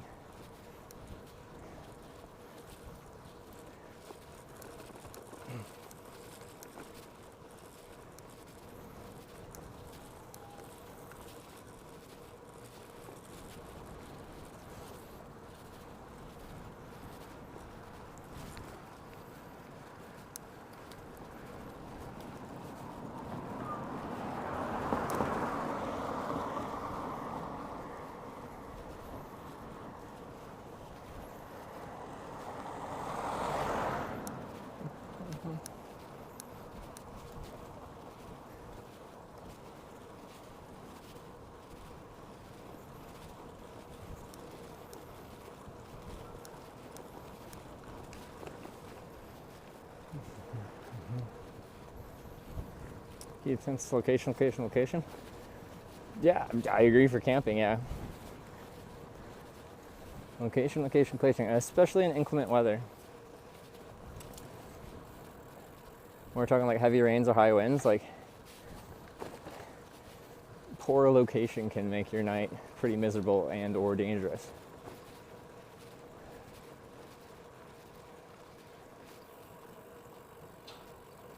Here we go, now we got some more blooming trees.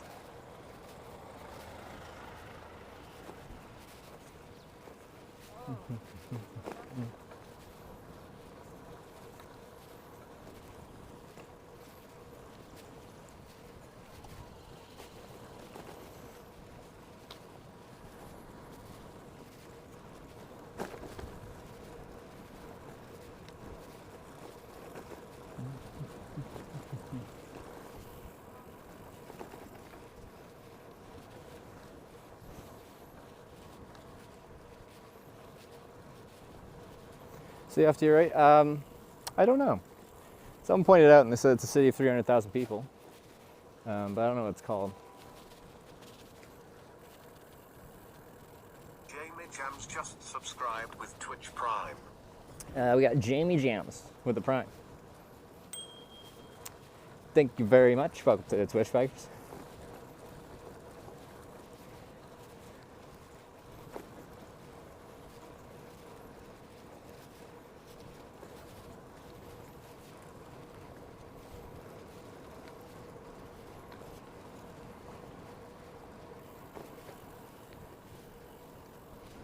What a lovely road this is.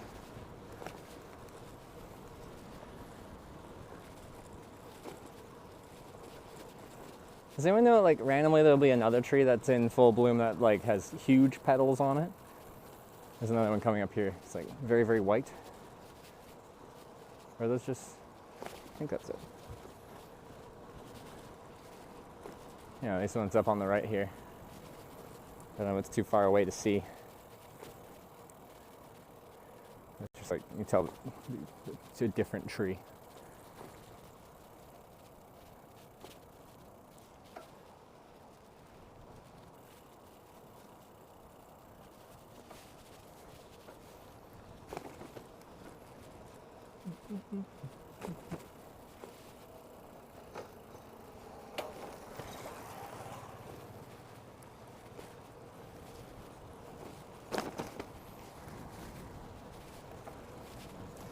The blossoms are blossoming. Spring is sprunging. It's very exciting. Man, that was quite the detour of going the wrong way and having to go all the way back. I think we're almost there though.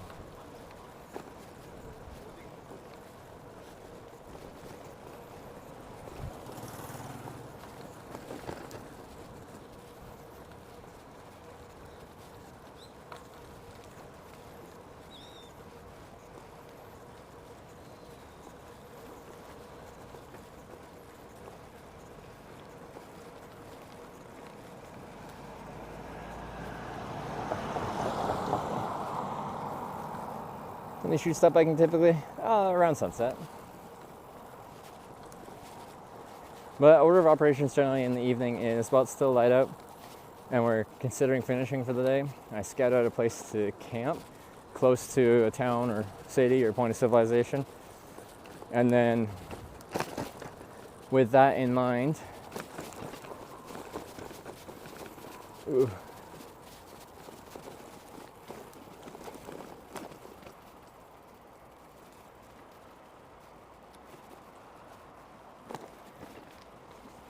with that in mind, I then go get food and then come back to the camp spot that I scouted out. Okay, let's see.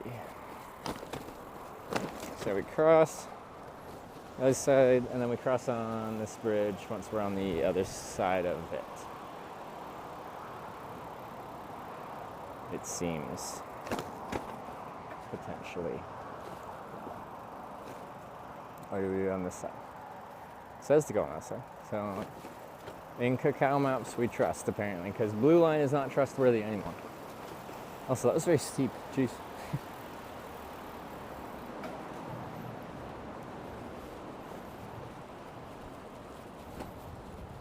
So we made a wrong turn. Like, I passed this, just I was following the Blue Line, didn't even think about crossing this bridge. It was a little bit further down at the end of that cherry blossom kind of road where I realized that I went further than the map said, and we had to decide whether to follow the Blue Line or do something else.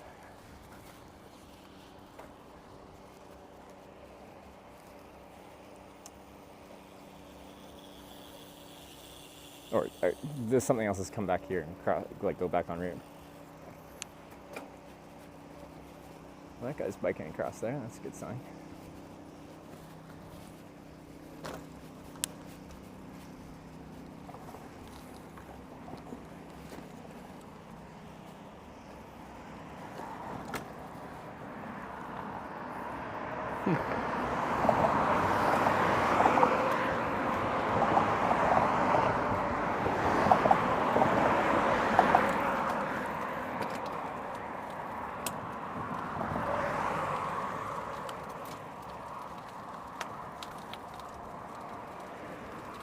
Uh-oh.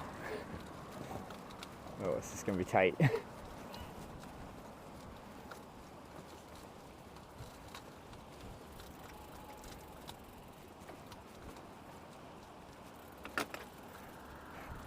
감사합니다.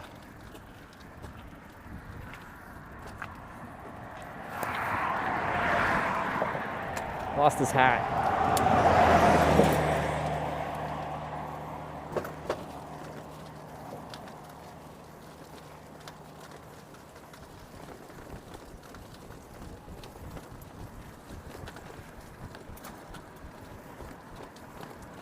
So what the locals are foraging? Yes, but they weren't like super specific on what they like herbs and veggies. I think that's what they said. Because yeah, there's a lot of people out there foraging right now.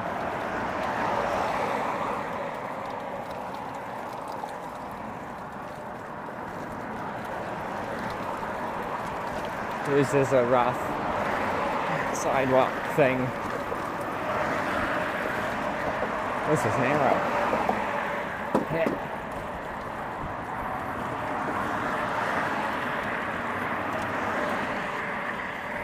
Oh my God.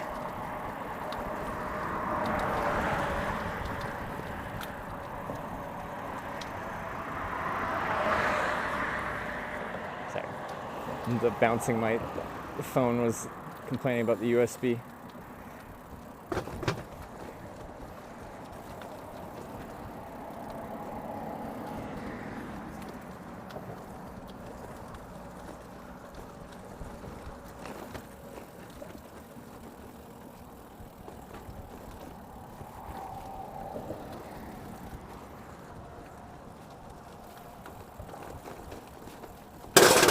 Oh, yeah, that was much louder than I was thinking it would be. Alright, once we're past here, what do we do? We somehow go left. Or go to the lights and turn left? Well, I should have crossed on the left side because then I wouldn't have had to do this weird thingamajigger. Oh, we just enter the road here? That's awkward.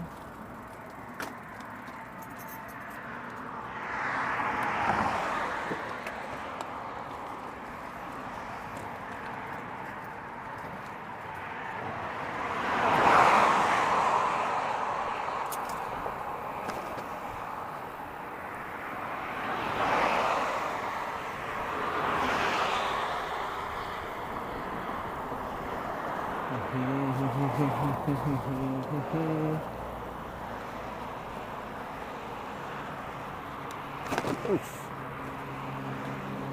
So loud.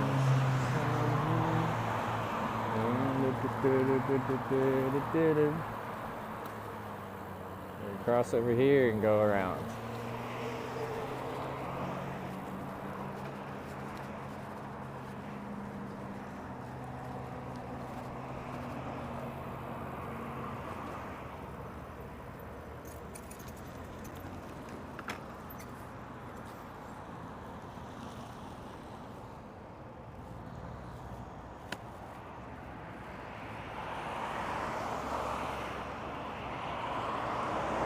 Sharp right, go back on the bridge. To the river route? Can I? Wait, where? Is that easier than this? Randomness? Anyway, I feel committed to this. Should work. As long as this exits over there properly. Oh, here we go.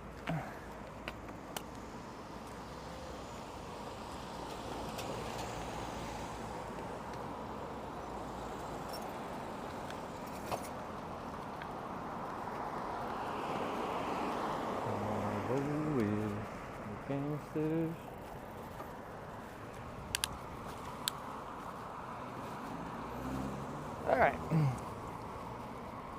Mugwort or Minari? Okay. So it seems, yeah, we go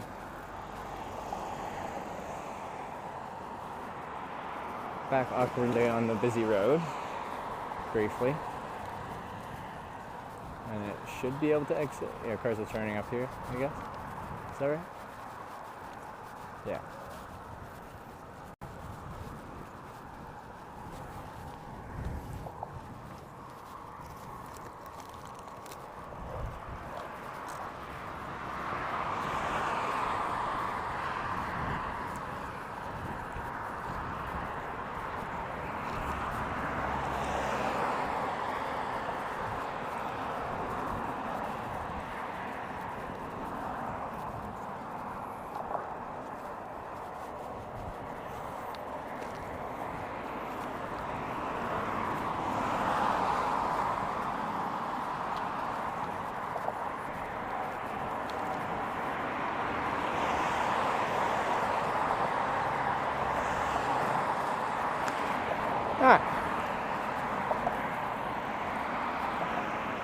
We are back en route, I think.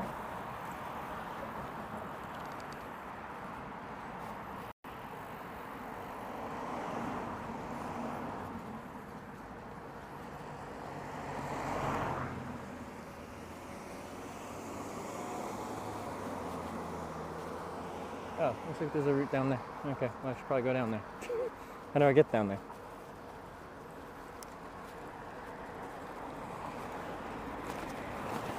It wasn't telling me to go down there, but I'm sure that would be preferable.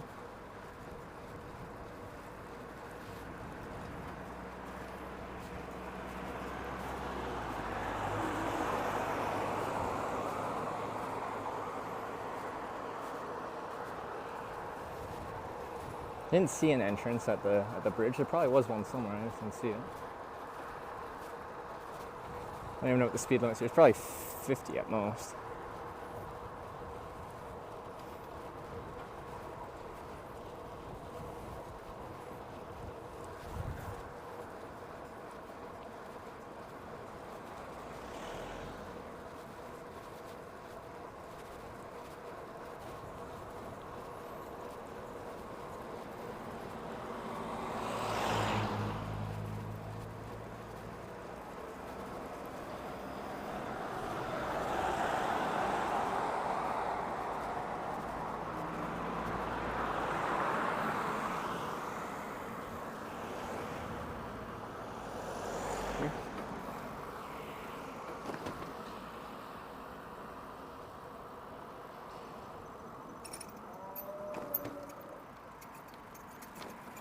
Right?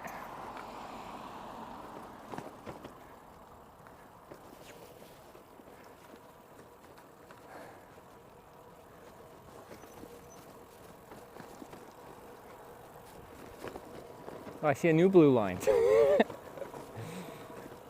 In new blue line we trust. The other blue line was the false prophet. This is the, well, there's a little section there, but no, I don't see it. This is what we formed our church about, is this blue line.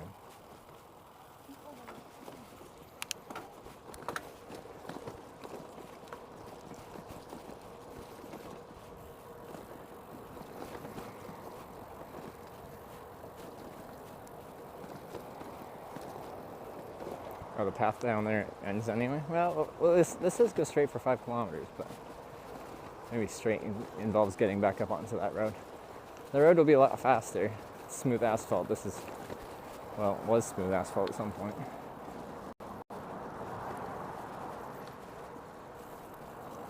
He's afraid ships free ride from Condens. I've talked to people that have spent their life working in like the shipping industry like that, and it just doesn't work like that.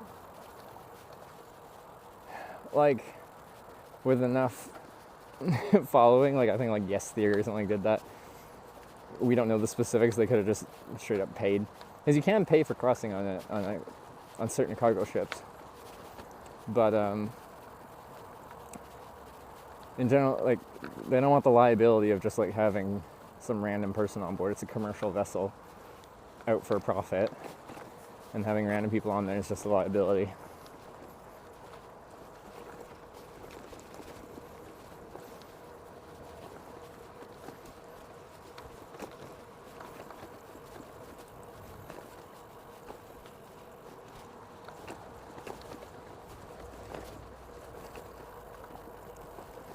Yeah, it's the same thing with like how the trucking industry works for hitchhiking now. It's like when most people are like small operations and just like owner operators and stuff like that, then they can kind of do what they want, and maybe it doesn't run 100% efficiently, but like they make it work and there's profit to be made.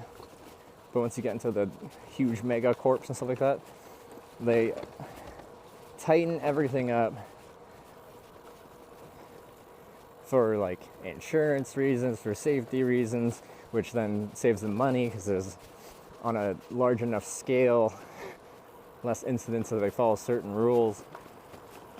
And then you don't have any of that like spontaneous just, sure, yeah, I'll take this random person on my boat, or sure, I'll take this random hitchhiker in my truck. 100 kilometers down, I'd be so much further ahead if I didn't do that. Blue Line pilgrimage detour.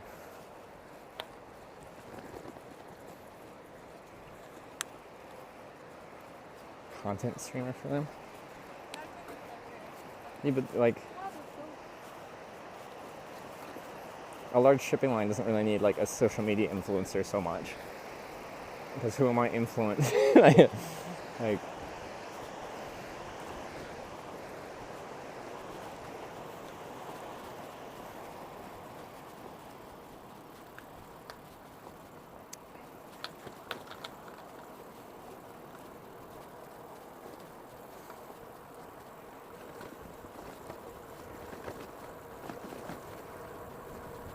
I think a lot of that stuff is still in line with like older generation sometimes thinking that you can like just put on a suit and tie and take your resume and start dropping it off at places, and then you find out every receptionist is just like, we don't take resumes, we have an online page that you can apply for online if you want to, but like the system doesn't work like that anymore.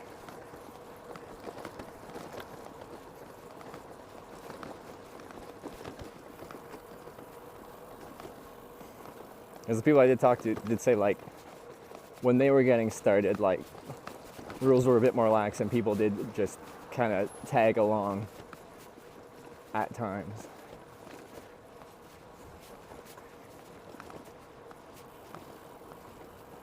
Bubbles.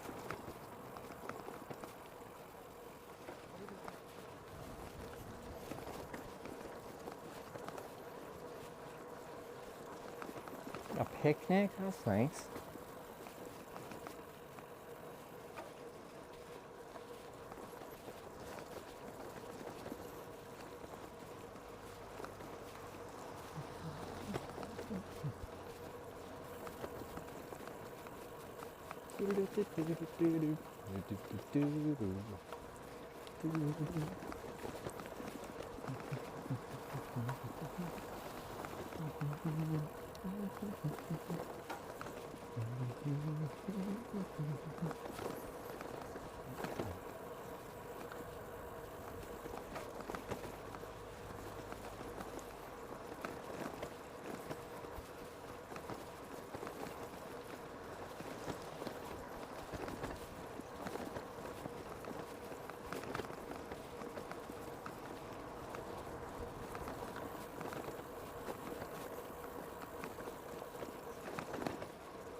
Seasom, how's it going? Like I said, by the end of the day, always happens to my bike ride. You get pretty used to it when you ride just like all day every day. Body kind of adapts. Now I wear like padded cycling shorts, which do help. They're nice. Ooh, tandem. I've seen a lot today actually. But I rode all the way across Canada, like 8,000 kilometers, just with normal casual shorts riding, all day. And at the beginning, yeah, your butt is not conditioned to it. But if you spent a couple weeks spending a couple hours on the bike, you'd lose the pain. But well, most likely, or your saddle could be not conditioned to the shape of your tush. You might just have a saddle that's not really compatible with you, is another option. Get thick skin after a while, just a calloused butt. I don't think it's so much like thick skin, like, because it's not getting like abrasion. It's just getting like weight, like I don't know. Not so much of the skin as the muscle underneath.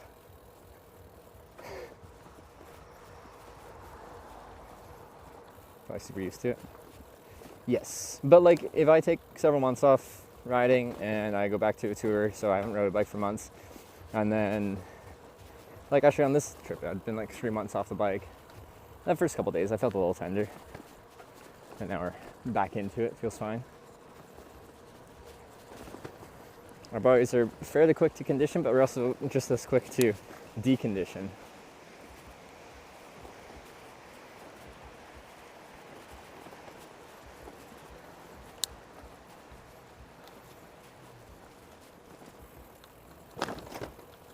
So my hand's stopping. I think I'm gonna try and get past this next city that I gotta ride through. Get to the south side. Find a place to camp, just past the south side of the city probably, and then come back in and find some food, charge some batteries, and then go back to the pre-scouted camp spot is my current thought. That is very likely to change, but just based off the time and distances, that makes sense in my brain.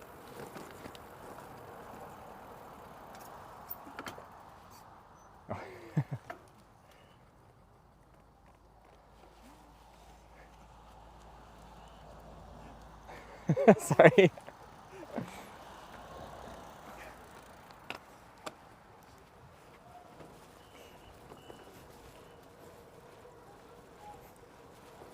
don't know what sorry is in Korean. It's not like really my fault, but you know. He went in the mud and I got a little lost.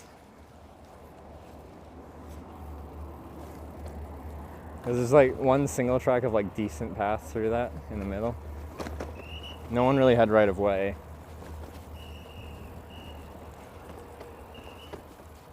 It's a lot of whistle.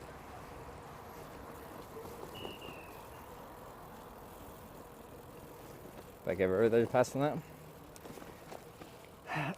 Yeah, this does make it very like leisurely to ride. Ooh, we flooded. Looks like everyone's going off-road. I guess we'll go off-road too.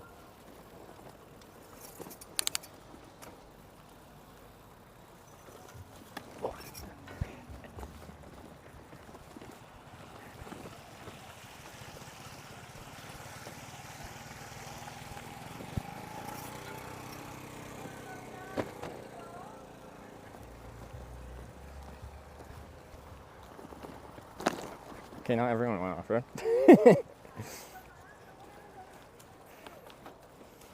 It wasn't as bad. I could have rode through that. It would have been fine. The puddle, that is.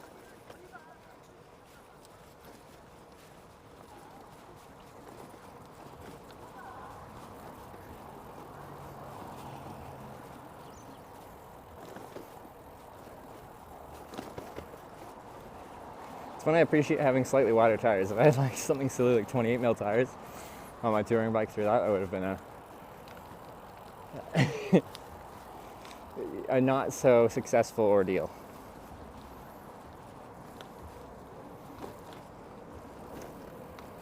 Okay.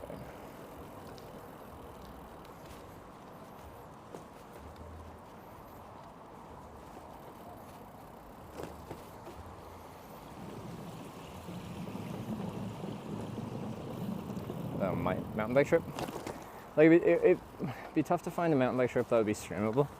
Like I just do one on my own with some friends, but once you go into mountain bike terrain, you're into mountains and forests and stuff further away from civilization. And when you do that, you're further away from cellular infrastructure. I think there will come a time and day where technology gets good enough that you probably stream like most anywhere, but today is not that day.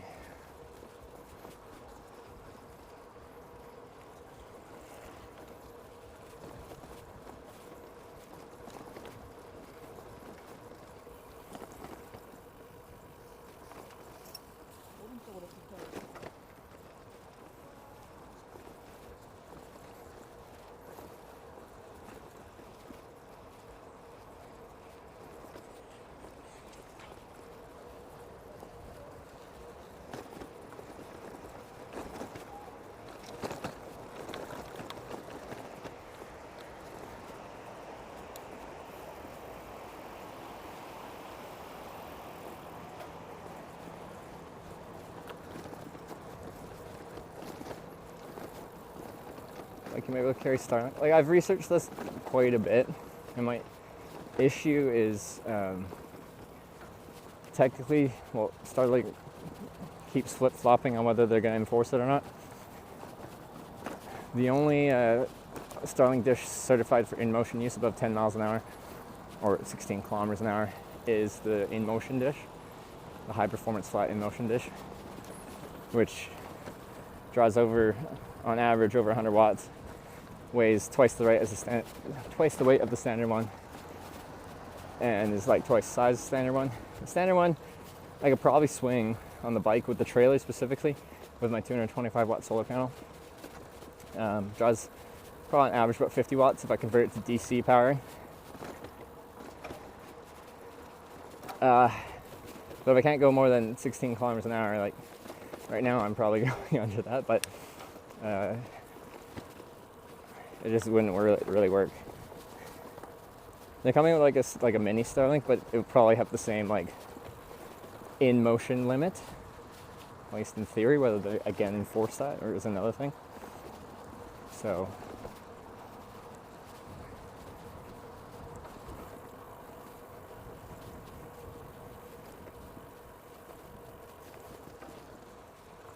because I have a huge bike trailer with a huge solar panel on it, and I could do both the solar panel and extend it a little bit for a spot for the standard Starlink dish, but probably not the high performance in motion one.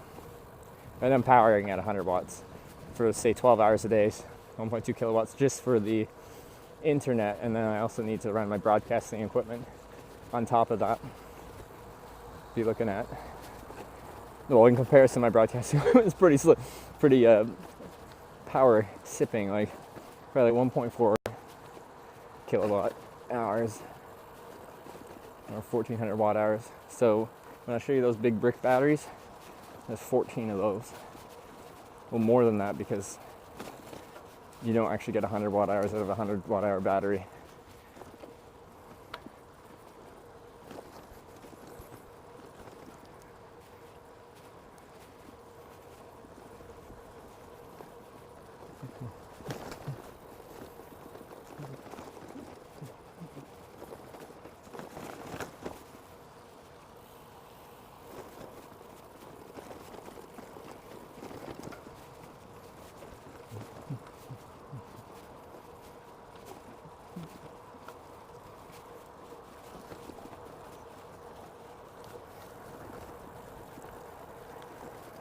I'll do it working with phones.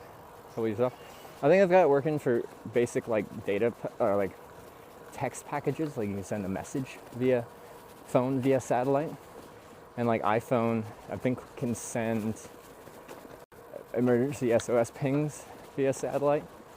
So like our phones are capable of doing very rudimentary satellite connection now. So when I was saying about like mountain biking streams, I think there will be a time and a place where you can stream most anywhere. That's in X number of years when the technology gets there. That opens the door to a lot of things. Satellite connectivity is still tough for something like mountain biking if you're in like heavily wooded areas, because inevitably you still need a decent line of sight to the sky, unless they somehow get around that. But other than that, yeah, you can open the door to a lot of places that were not possible before.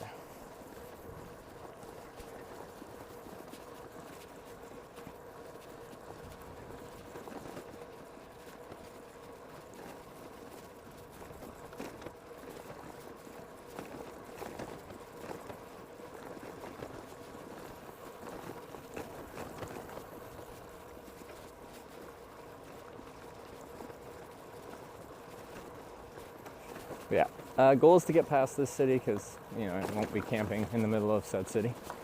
Not the best idea. And then, yeah, we've already done 100 plus kilometers, so distance-wise, satisfied. Just gotta find the right location to finish. And we still got 2 hours, 20 minutes till sunsets or whatever.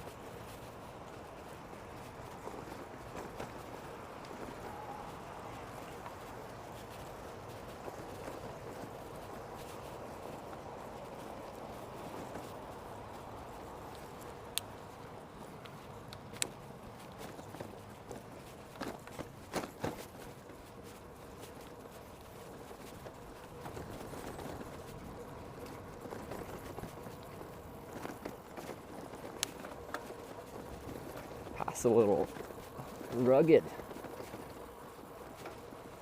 Most of it like looks decent. It's just a little on the bumpy side.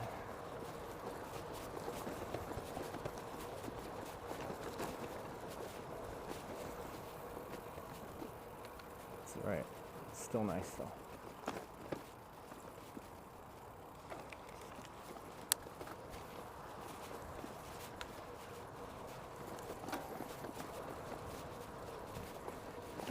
Do-do-do-do-do.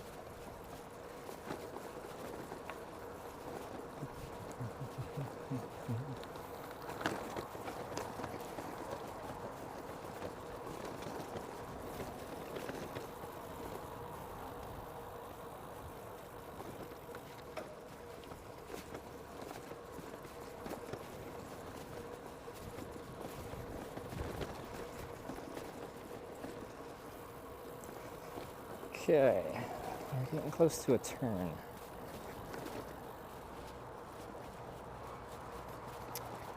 Yeah, kind of. We gotta cross the bridge, next bridge up here going left by going up and over on the right side.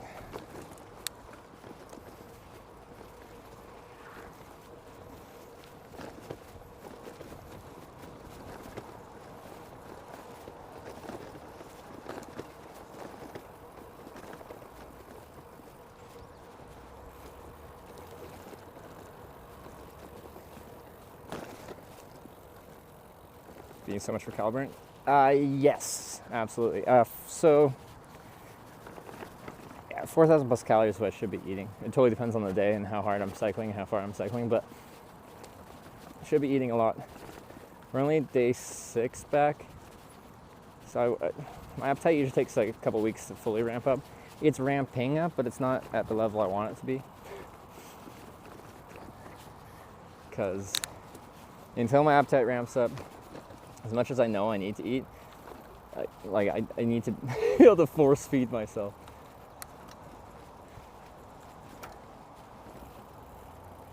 And I just can't do that until my body like realizes how much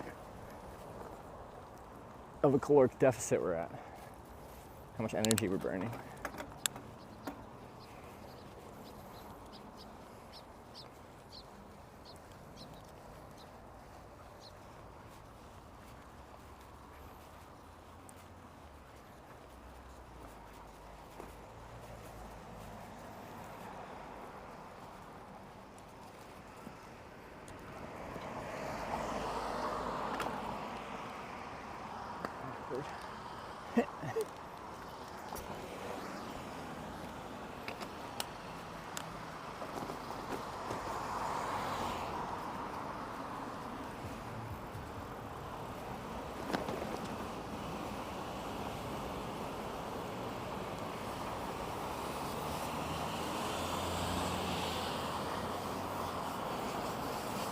wants me to go like over. I feel like I can just do over this side and then under.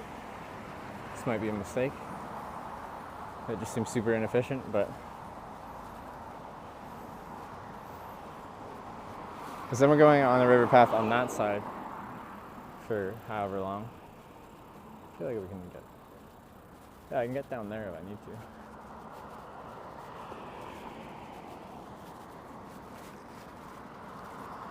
That'll work. My navigator is non-verbally yelling at me. Or there's a crosswalk there. But I think I've seen a way down. We're gonna go that way. We're mountain bikers now. You guys wanted it. Oof.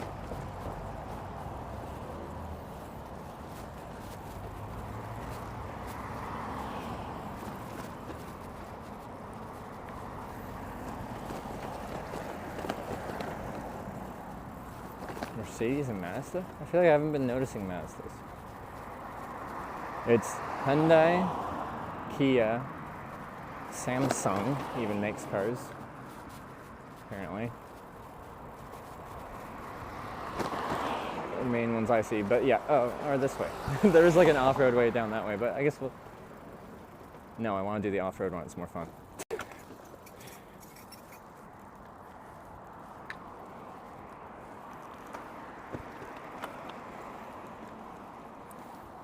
I wanna roll with the gangsters.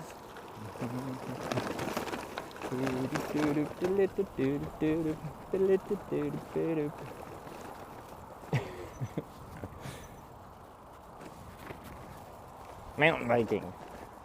Wait, this is a nice path. Wow.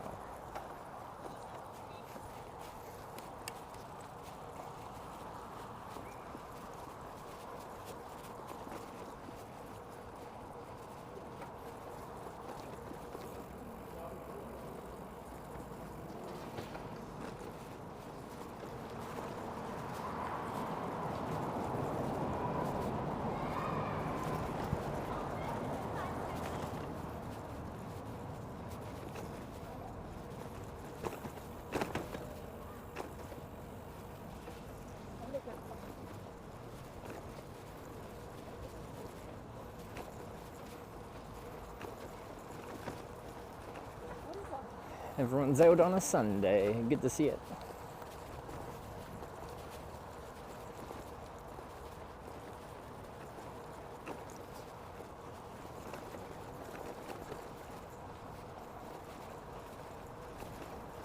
What's going on here? The heck is this? Dude's just surfing his bicycle? Alright. Just Korea things. Everything's so advanced here.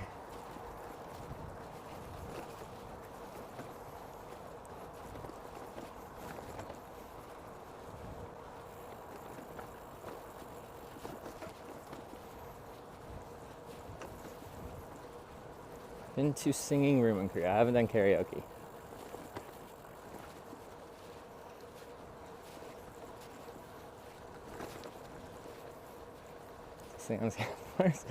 He like had his feet up on the top tube of his bike and he was still like squatting, sitting on his seat. Just like, I saw his pedals just like free spinning and he's just like in the fetal position, bundled up on top.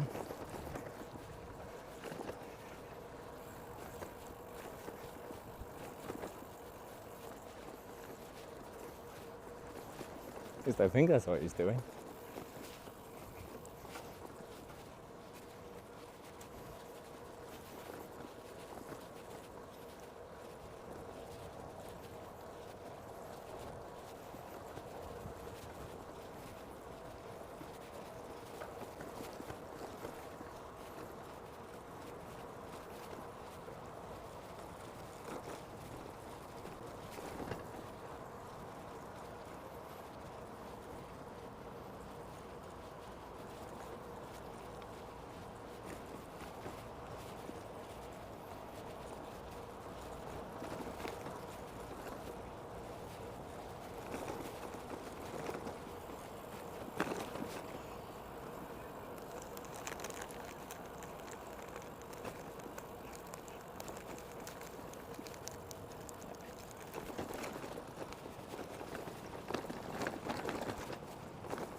Favorite Eurovision song? We don't do Eurovision in Canada.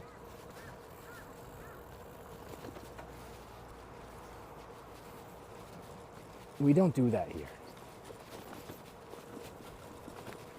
It's this weird foreign thing that we see clips of but don't understand.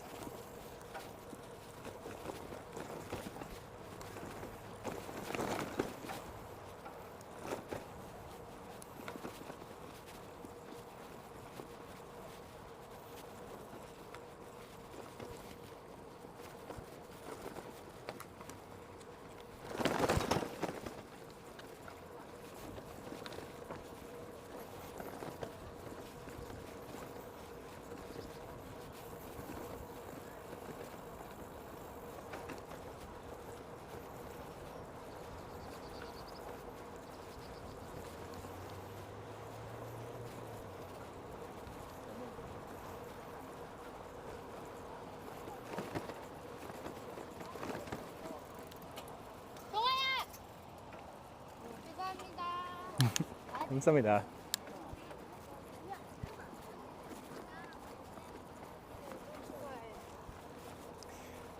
That was nice. Her friend's like, hey!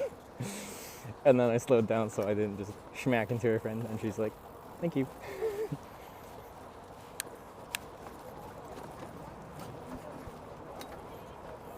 This isn't the trail to be like ripping fast on.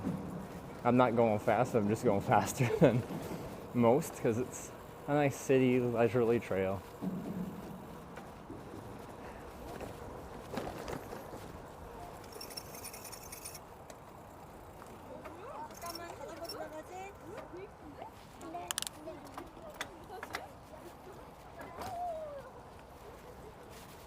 We got some cherry blossoms here too.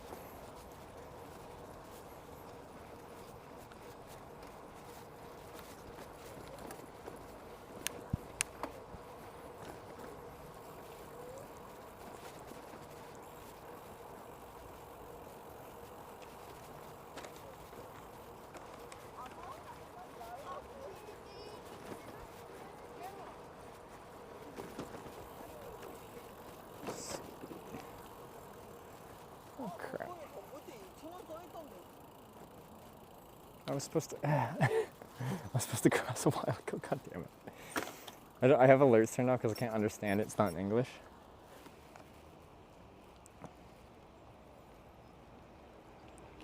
It was just the last bridge, that's not too bad. Can I cross here? I guess. Yeah, we'll just cross here then. Looks like more of a pushy one than a ridey one though.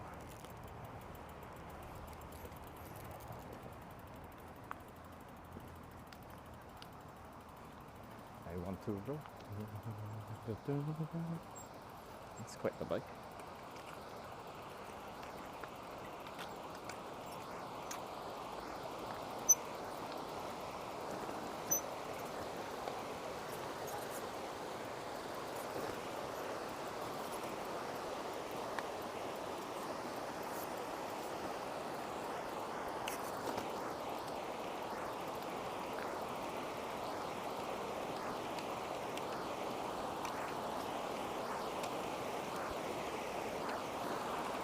There's no sign that said don't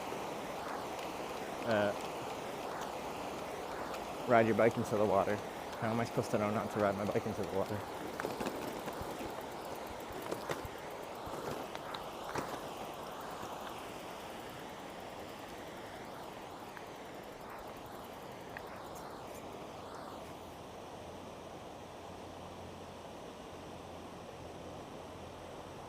Right? Yeah, and we go this way, around the point, and follow the river that way. Okay. For a long time. Eventually crossing, but not for a while. Okay.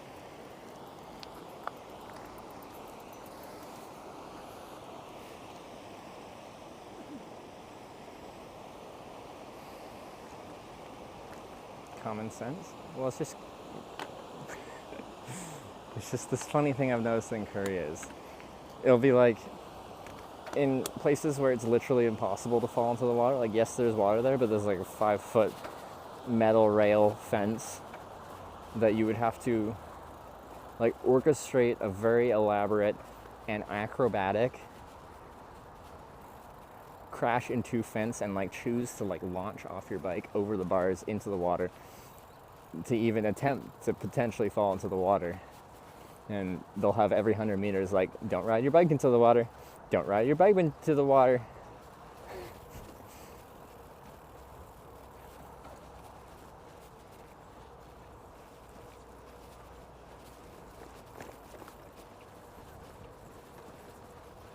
Will you ever go back to hitchhiking?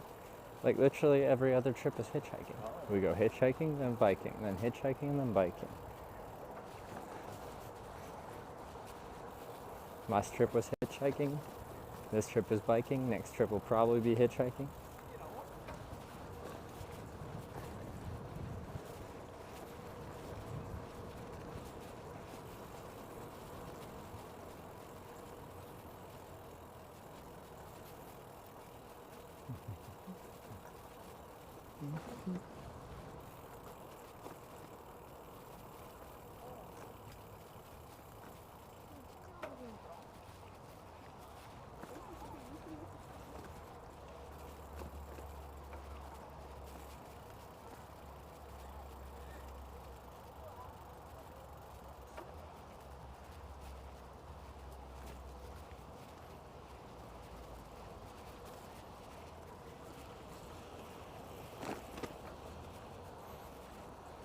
Any animal sightings? I saw a water deer.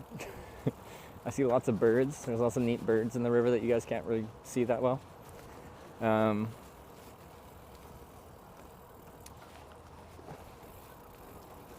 That's about it. I think the water deers are cool.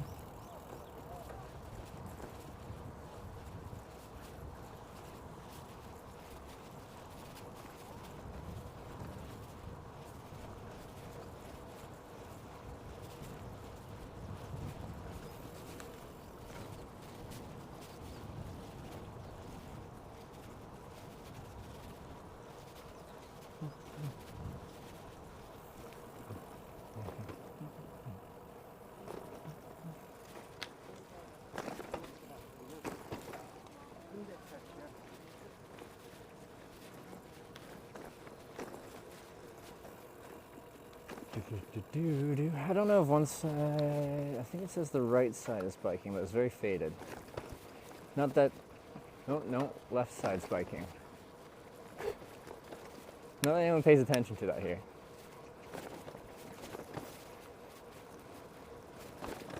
And if there's infrequently bikes, then it makes sense to just occupy the trail as you deem fit, but yeah.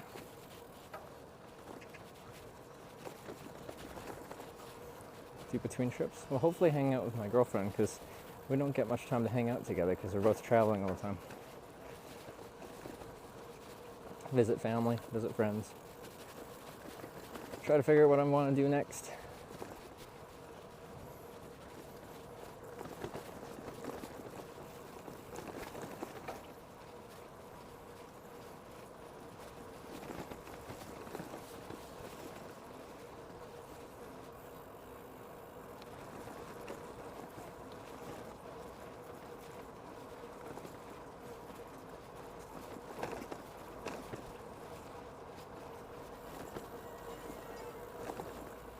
Outdoor gym, oh yeah. They got those all over Korea, and people actually use them. We have some in places in Canada, but I've never seen people use them. Most of them are like bodyweight exercises, and I think it's more for like mobility rather than like strength.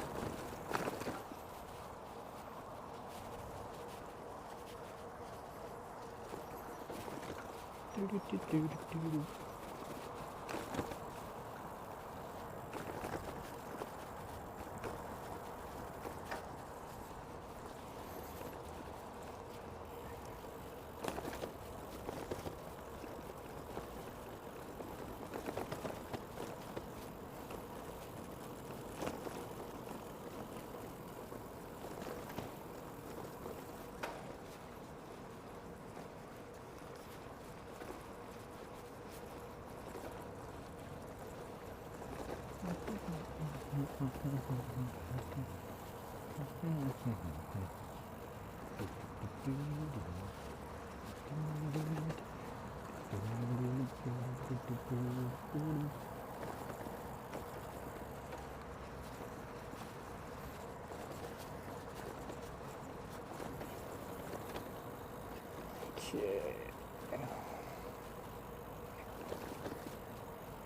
Just staying straight.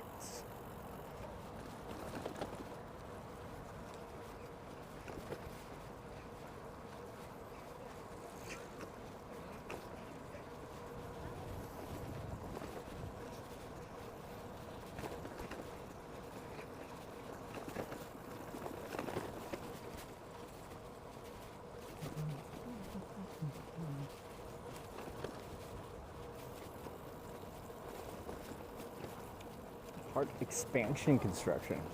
It's probably a good guess.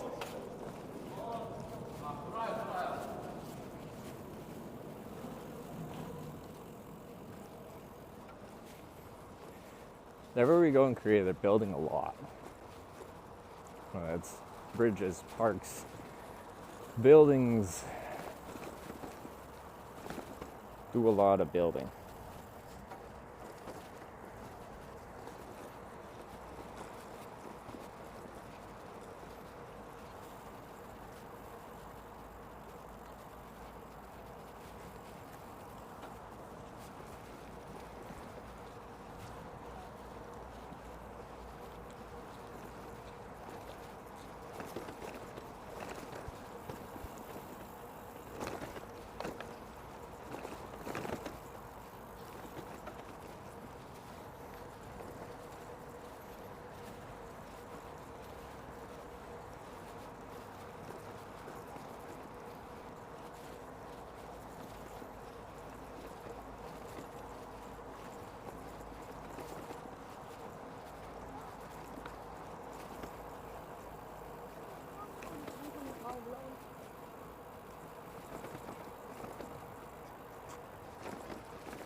Someone slapped the cam yet unintentionally? No, no one has slapped the cam.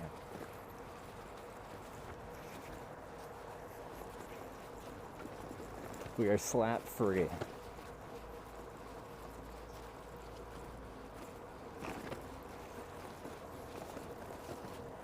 Name a tree? Oh, I've hit it on a tree, yeah.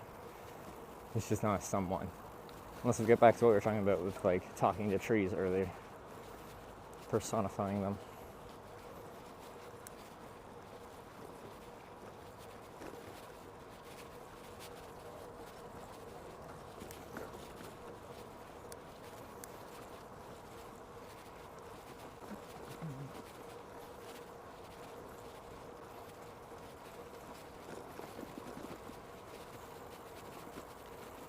Like, personally, I have submerged a camera on a flooded road when I crashed my bike because the road is covered in algae. So we've smacked the camera into a submerged road and broke it, which was less than ideal.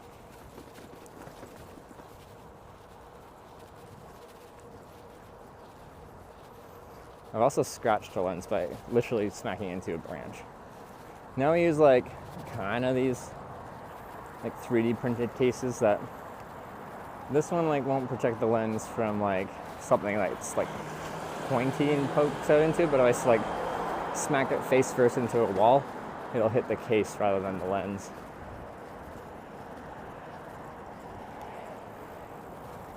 110 kilometers today.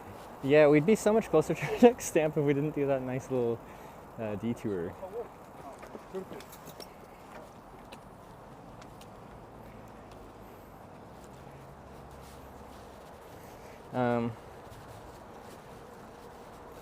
Because we got our last stamp at 40 kilometers done today, and then it was 90 kilometers to get to the next one. I don't know how much of that, like, how much of a detour our blue line pilgrimage was that ended up being for naught. Anyway, we had to backtrack pretty far and go. But yeah, we've gotten a long distance today. It's been really nice cycling conditions. Weather's beautiful. So good to be riding. Wind hasn't been fighting us. So I guess an easy day to rack up the miles.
Which countries have the best hotels? That's an interesting question. Nice countries that stand out.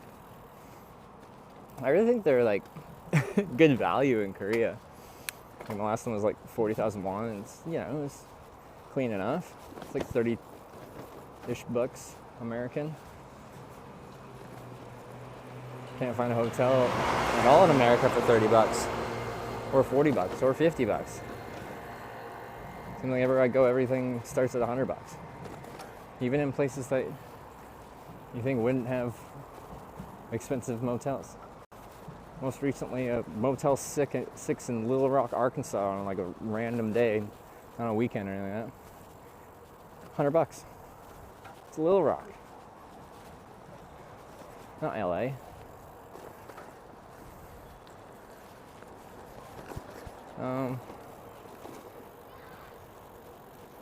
Because I don't really need big hotel rooms. Just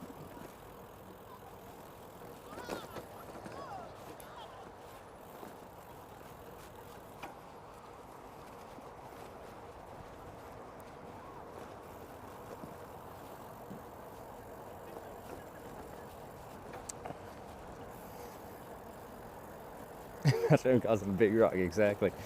Still feel like I didn't answer that question that well, but I don't stay in that many hotels, to be honest. I'm more of a bush guy.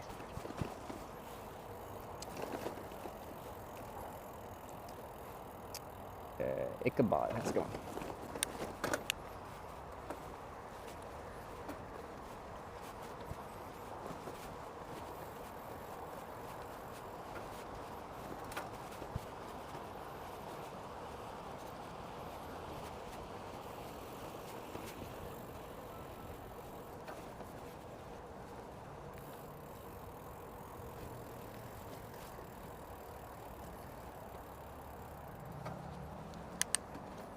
Wow, what is that? Did that not get auto-modded?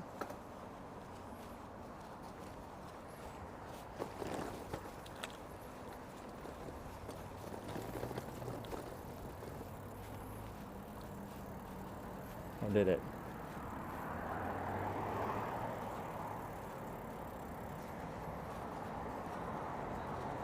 No, how not? It included a link.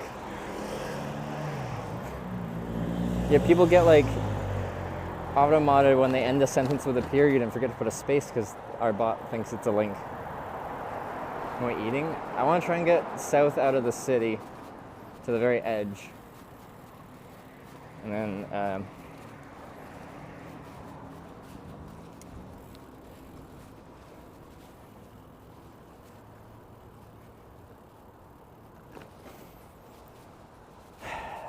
okay, so get to south side of the city, and then once it starts to like get a little bit less urban, maybe I'll like scout out a camp spot, and then we'll go back into like a bit more populated place and find a restaurant and eat there.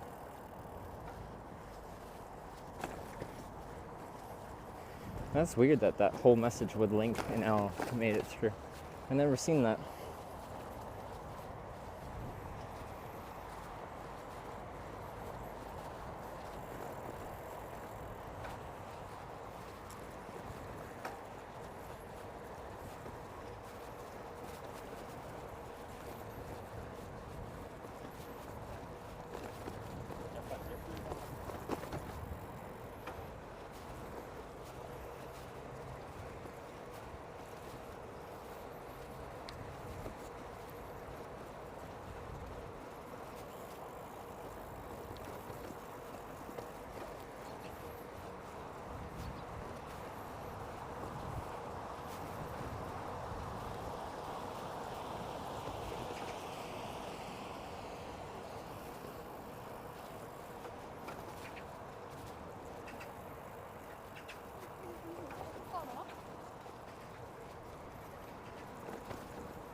More cherry blossoms.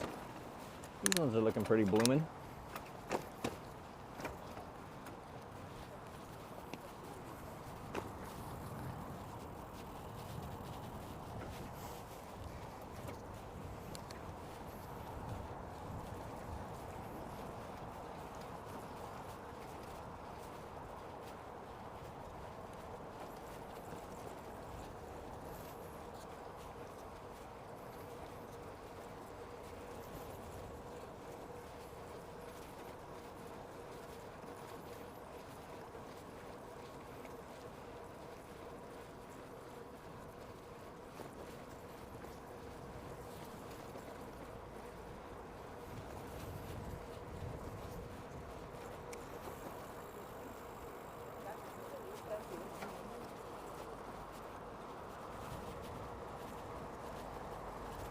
Canoeing a boat would be nice if possible. Like for a trip.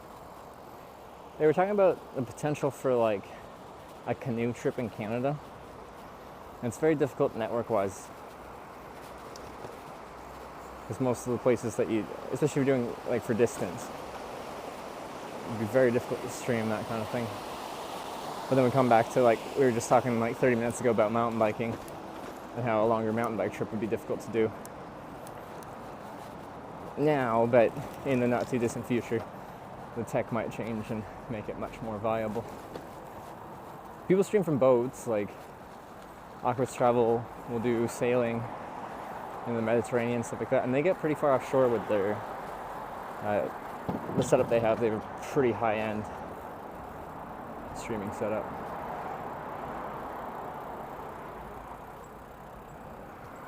Interesting.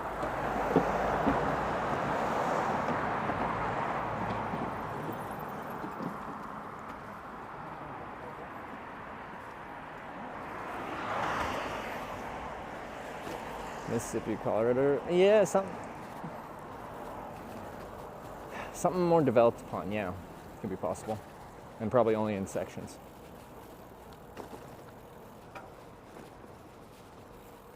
Because they were talking about like canoeing along parts of the Great Lakes, and parts of the Great Lakes would be as well. Great Lakes are pretty much like oceans though, so like if you run into bad weather, you can really get caught out there.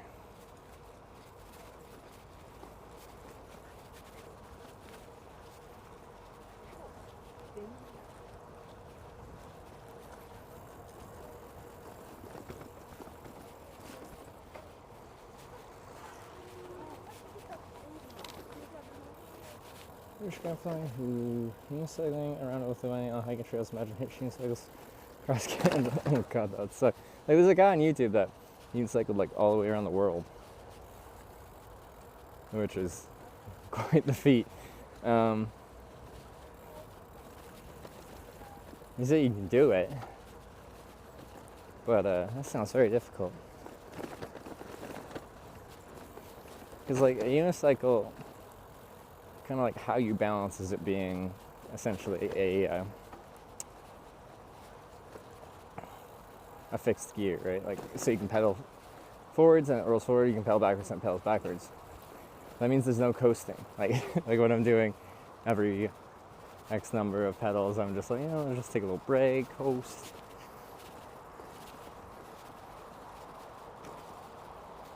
Now, let's check my map.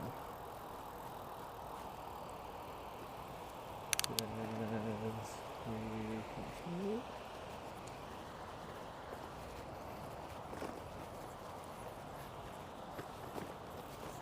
Turn right 750 meters. Is it across a bridge? Yeah. Okay. We turn soon.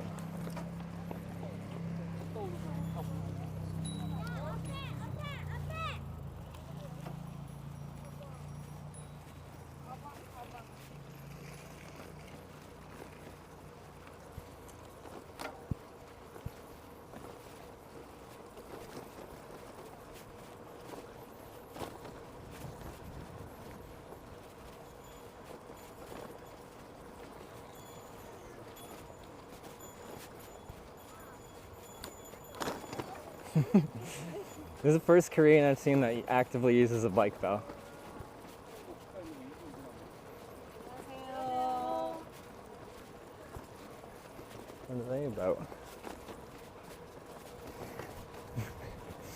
he's using it very, very spirited. I like this guy. It's like, this is my bike lane.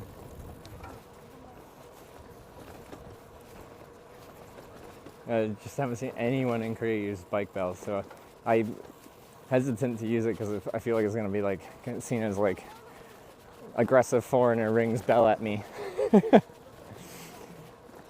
At least one guy does. Political advertisements. I should have stopped and chatted. Couldn't even vote if I wanted to.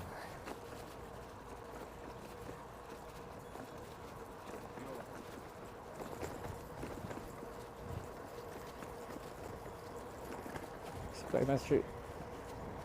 Is it air horning to this bike? It's not Mikey, is it? I couldn't see Mikey doing that. That's too loud for Mikey.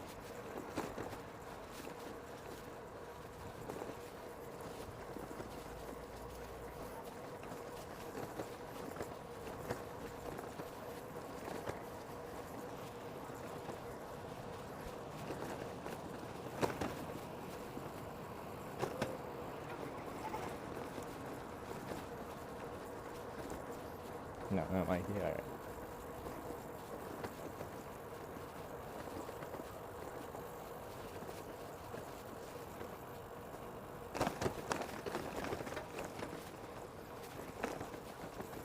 Wait.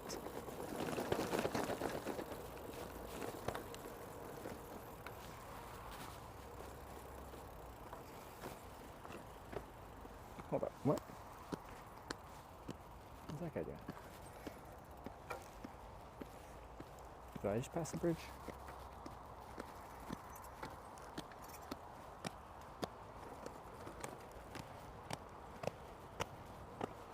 It's a different over. Wants me to cross like. Hold up. There's no bridge here. Cacao? It wants me to turn left right here. There's a distinct lack of a bridge. I just want you to know that.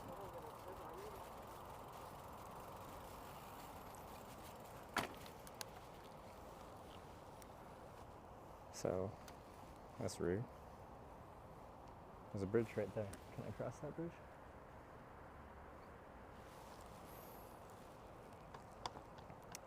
Yeah, but it just has us riding on the other side for a long time, so as long as there's a path here, it doesn't really matter.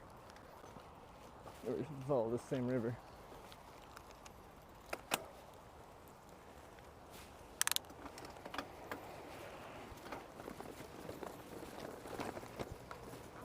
It's weird though.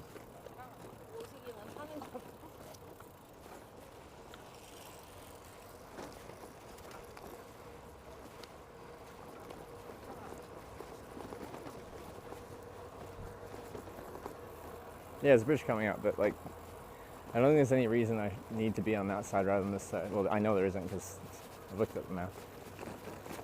Although I guess eventually if I go far down the side and we run out of bridges, then I'll... Wait, no, I'm pretty sure I saw eventually they cross back over to this side.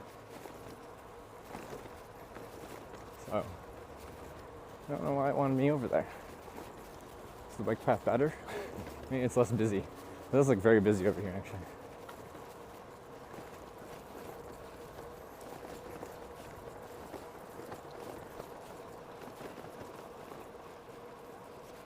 Low.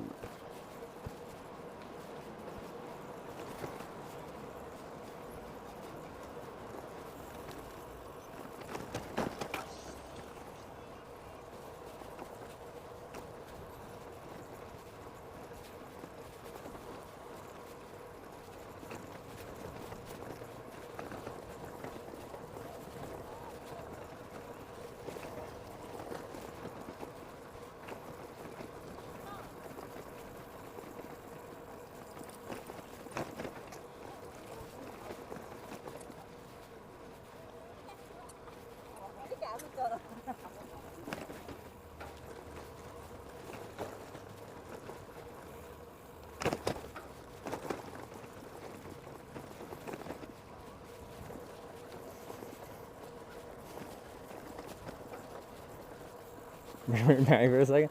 It was yeah. We had a little bit of clearance, but not that much. Luckily, you guys are like pretty much head level with me. So if I legitimately have to duck, then we may have an issue. It's usually easy for me to tell what we're working with.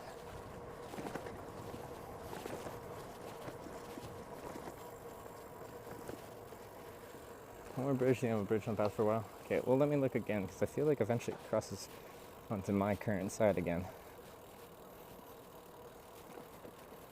It does. So eventually they have to come back on this side. Now this path could end, and the only path along the river is on the other side, but what's up with the people walking? They got their own walking part. This is the biking part. The walking part's right there. But to say how nice it was, because while it's busy, it's nice to have the separate bike path, because we don't have to share infrastructure.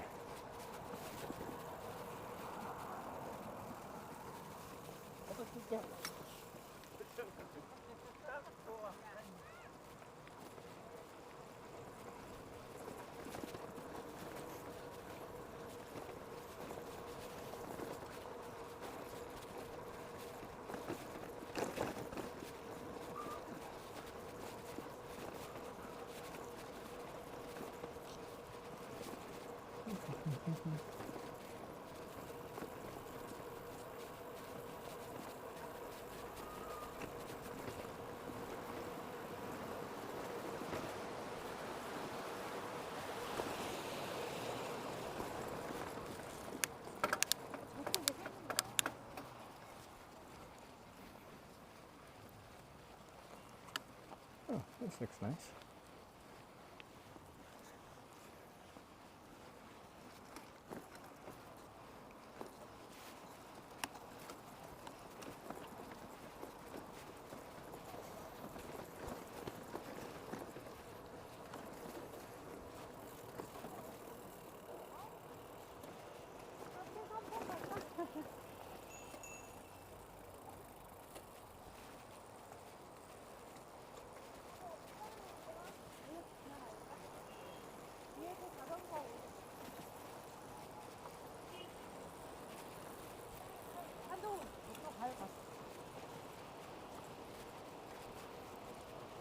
아빠! 사랑! 오셔!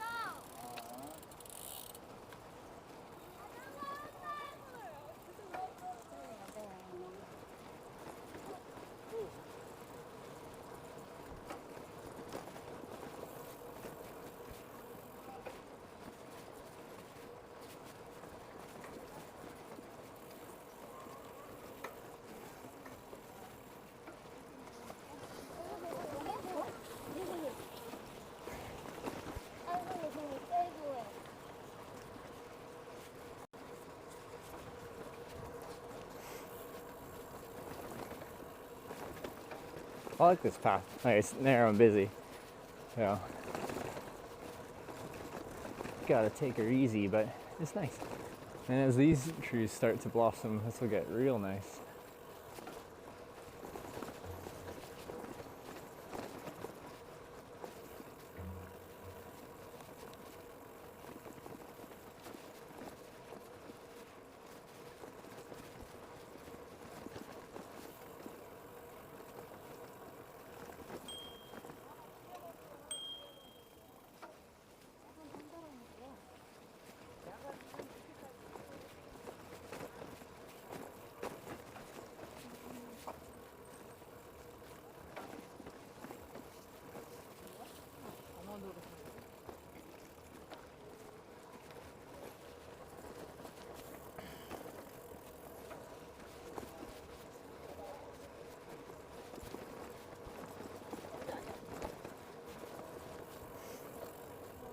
Train on the bike.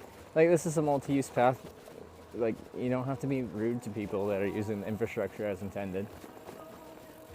And if there aren't that many bikes on at a time, like, it makes sense that you want to net walk side by side with the person that you're walking with. So, I have no hard feelings, nor do I need to be obnoxious to people that are using a walking and biking path to walk on.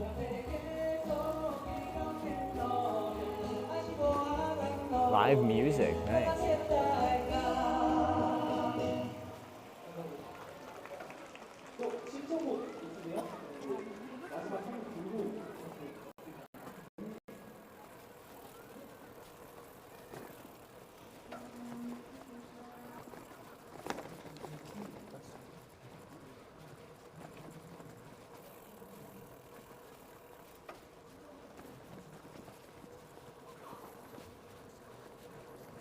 I lost my chat.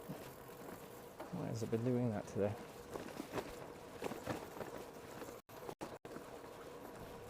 My internet's not working, at least on one network. I'll pull over up here and fix her.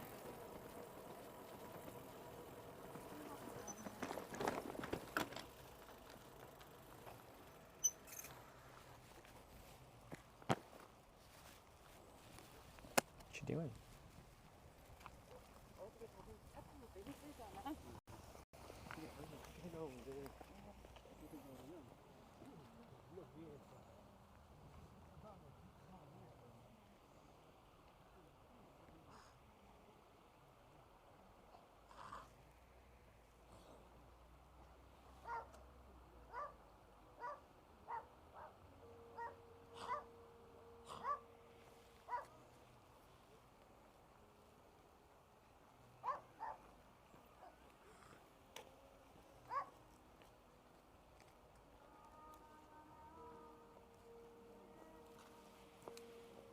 All right.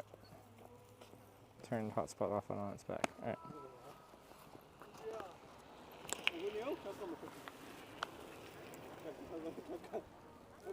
Well, it looks like we're kind of getting close to the edge of town here, but still not like a good camping area. Oh no, the family again.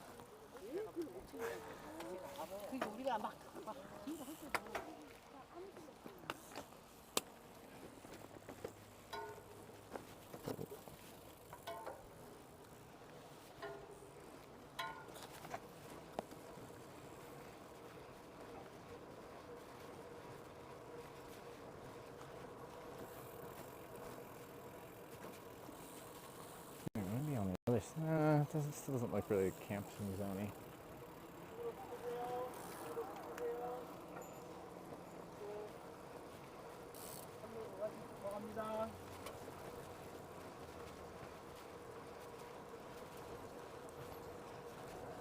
Towards those hills on the left? Yeah, totally possible. The other thing I'll have to find is a spot to eat as well, but generally places to eat are not that spread out here in Korea.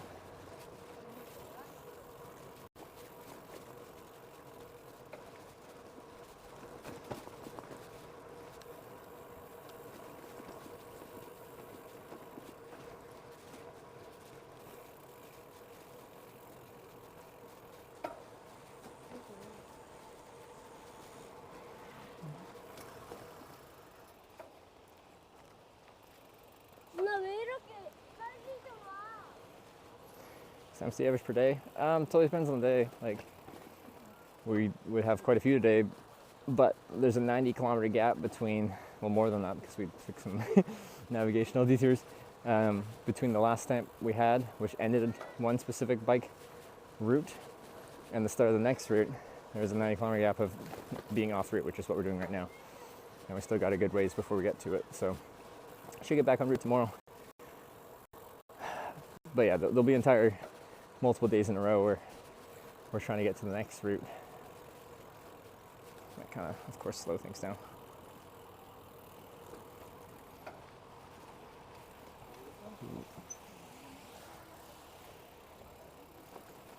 Well, it looks like it definitely it's less busy past this point, which means we might be able to camp.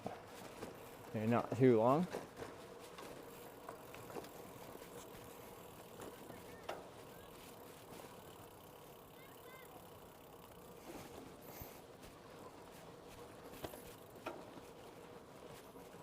Oh my god, this stupid freaking thing. I have to charge my phone soon, but the USB-C cable connection is loose, so it's just connecting, disconnecting, connecting, disconnecting. Yeah. Okay, yeah, we just stay on this side eventually we back on route past there.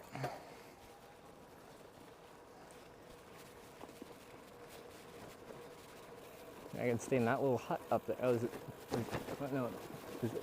Yeah, I thought there was a dude, but it wasn't a dude.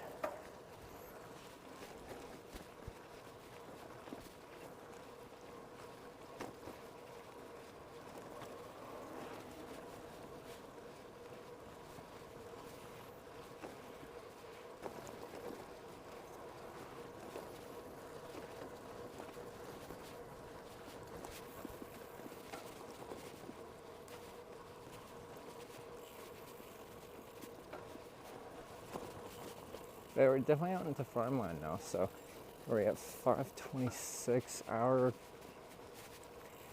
25 till sunset. I have to look at a map in a little bit here and just see how far along I feel like we can get.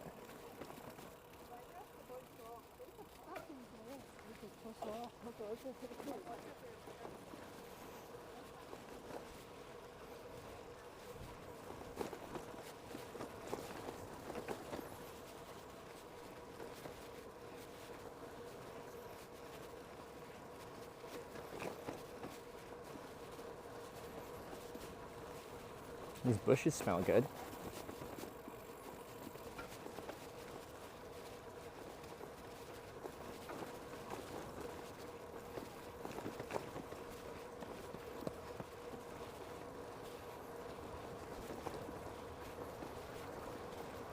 Which made for protection from flooding?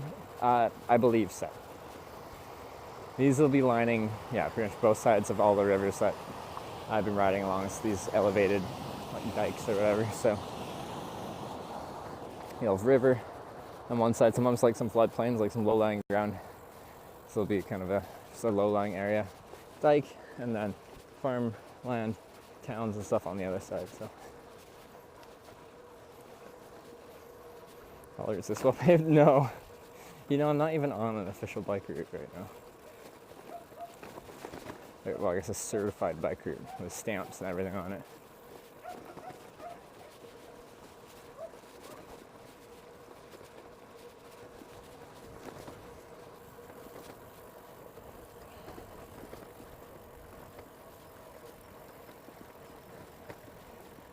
Staying near food for the rest of today. Luxus raided my stream with 20 viewers. Thanks for the raid, Luxus. Hey, thank you very much. What you're saying, like the route I'll be taking stays near food? Because yeah, order operations is in a little bit here. I'll be pre-scouting out a place to camp, like down there. I didn't say no camping. And then getting food. That would probably work. And then coming back to that pre-scouted place to camp. As I'll be at the restaurant charging, so I'm not in a rush to get out of there. We'll just be hanging out, having a drink, having a bunch of food.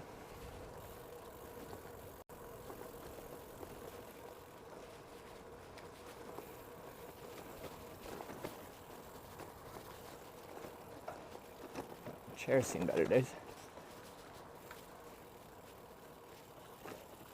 Building a new bridge. Typical of Korea. Gosh, a bibimbap. Yeah, we had an opportunity to try it yesterday, but we had the pork belly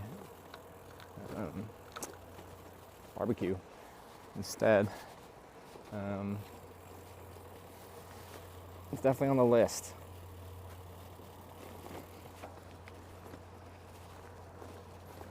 Oh, specifically in this area, is it known for that? That's good.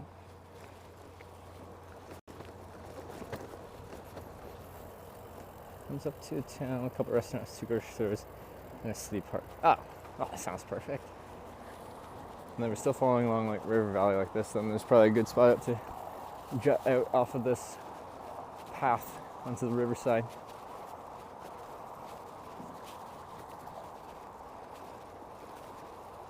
But realistically, we still have an hour 20 of daylight, so we can go a little further. But like, we're pushing that 120 kilometers, so no need to really go much further. Have to see at the end of the day how much further until we get back en route. That definitely won't be a till tomorrow thing, but whew,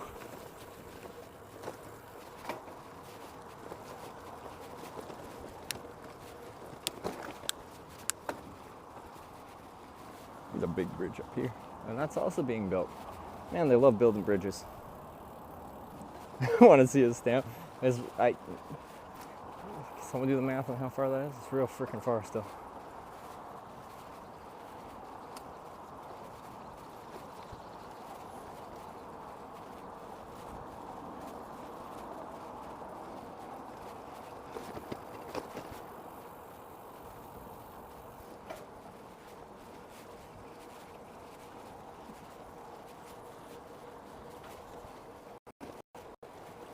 Cool.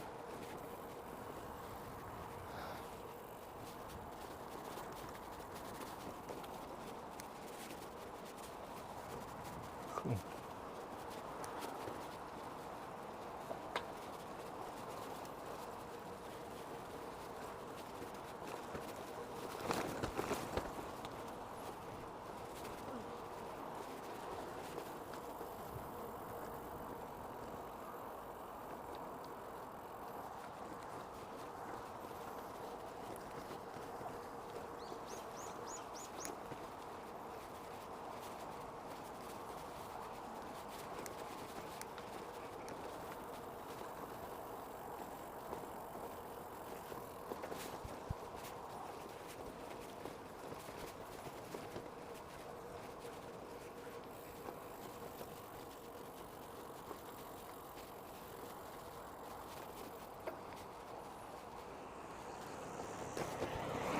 I don't know if that's legal.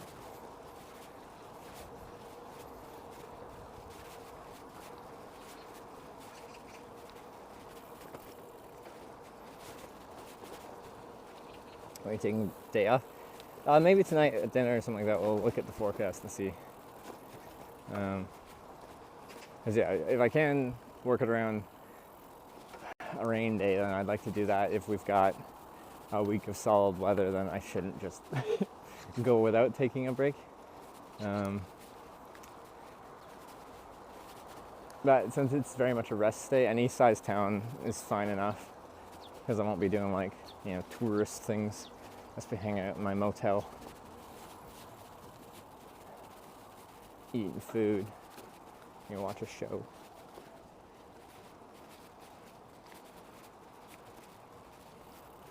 Yeah, let me scout out what we got around here.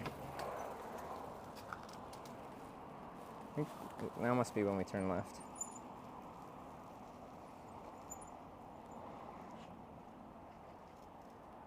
Left then right, and then we...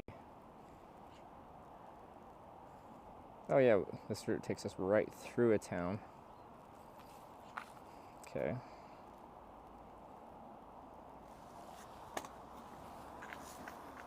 I think in the past little bit I haven't seen a spot that's just been like begging me to camp in it.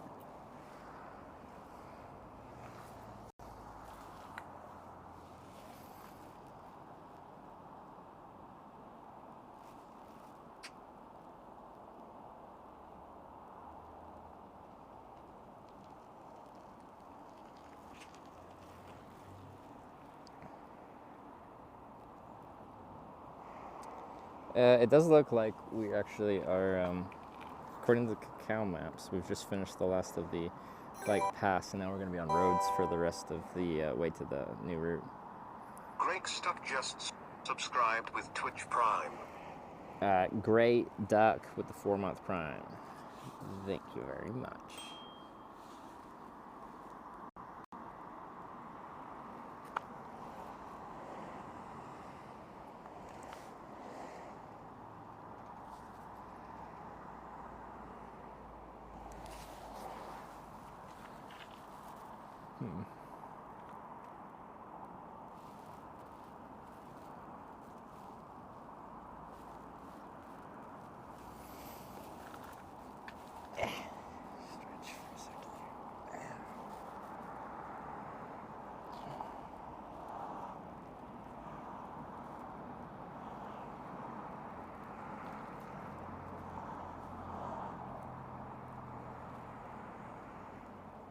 So easy to find food here. I just want to decide if I want to try and find a place to camp beforehand or after this time. I think it's much easier, theoretically, along a path like this, but I saw one that looked decent, but that's a good ways back.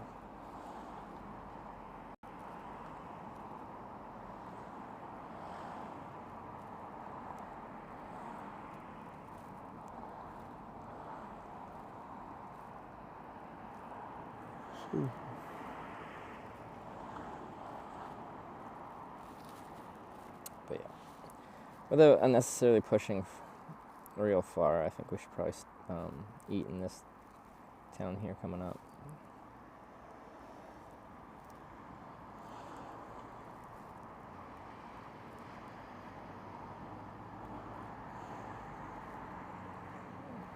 Is the lake coming up? Yeah. Kakar calls it a reservoir. And there's a park there. Let me pull up the old Google Maps. It's got satellite view.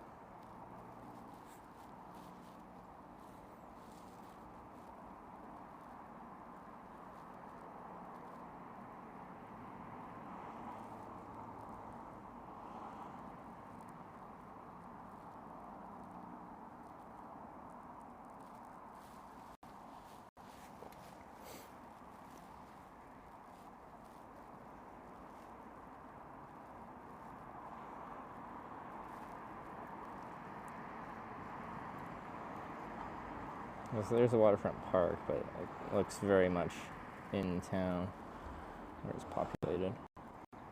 And in Korea you can get away with that. I just prefer to not do that. I don't sleep as well.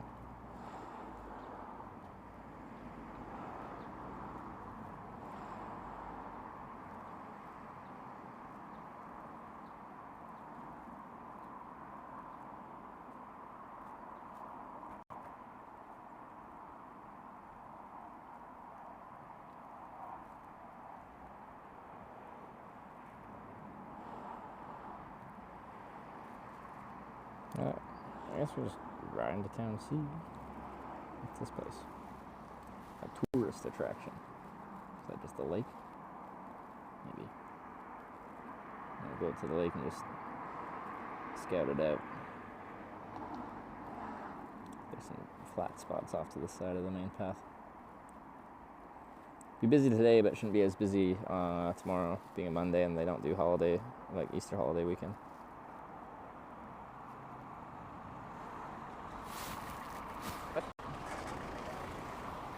Cars can fit down there?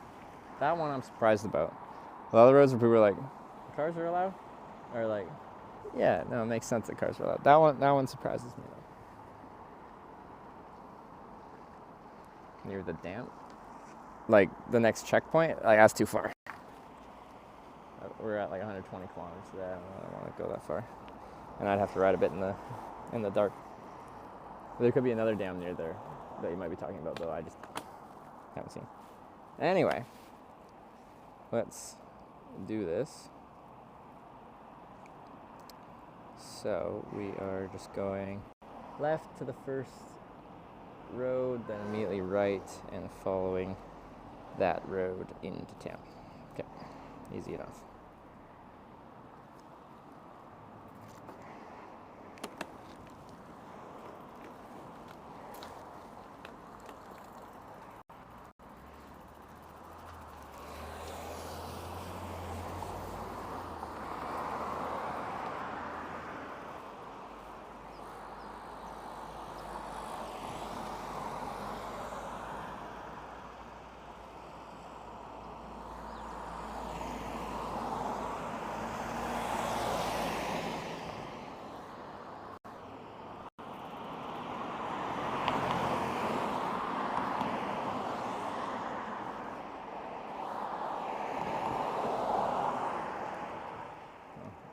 Older than I am. See, it made the car like slow down.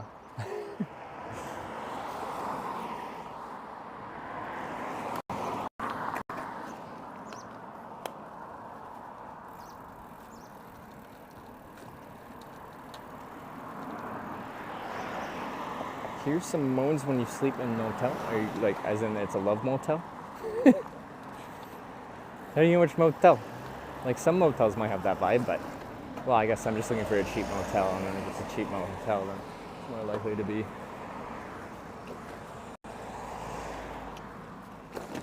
that kind.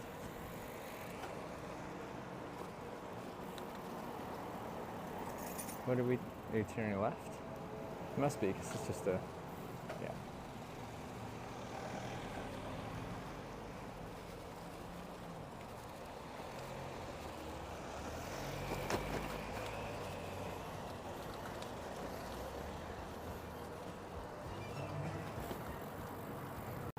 Shenanigans I missed today? Well, a whole lot of decent riding. We did probably like 20 kilometers of detouring because we found a religion about the blue line. I guess now it's not a religion, we call it the blue line cult.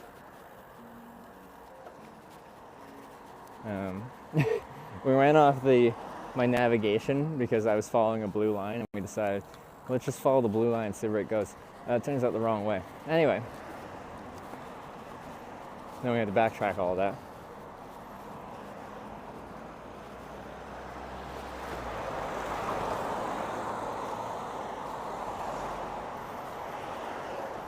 But mostly it's just been nice riding in good conditions. It's nice to see the sun. Some nice bike paths. Finally seen some like proper cherry blossoms blossoming.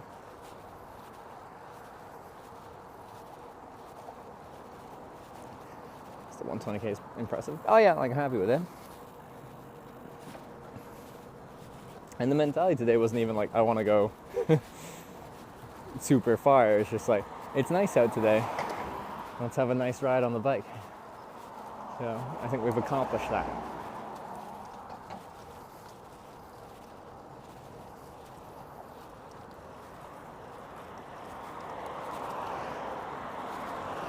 Stretching the content. I just always wanted to start a religion.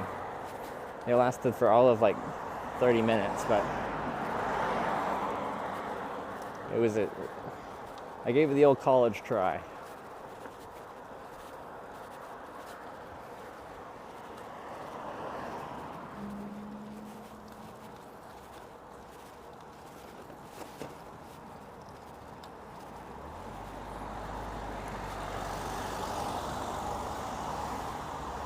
No, can't we say let's find a motel? No, I just sleep in a park or something.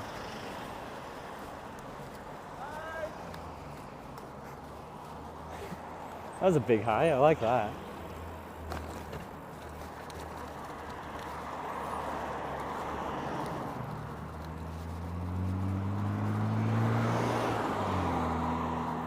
Is that little girl standing up in the back seat of a BMW convertible? That's not safe. And I'm known for taking a certain amount of chances.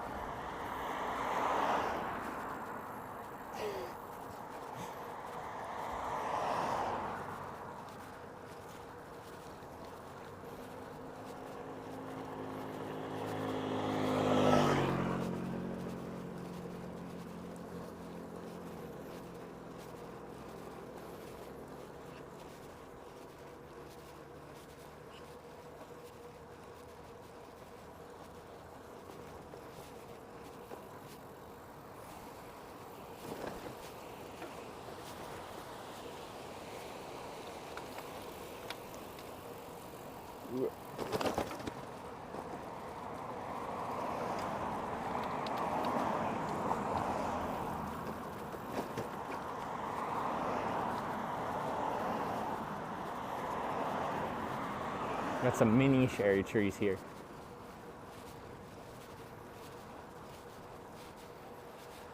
I guess you can technically go on the right there. And looks like a multi-use path. Won't be as smooth as this one, but this is a horrible transition. It's just like those very 90-degree edge, and if you like take it at a shallow angle, your tire will just like skip and rub on it rather than go over it.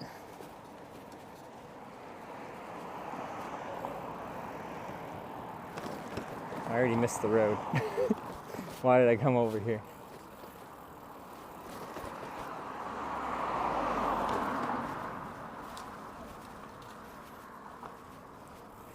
Wonder if you can swim in the reservoir.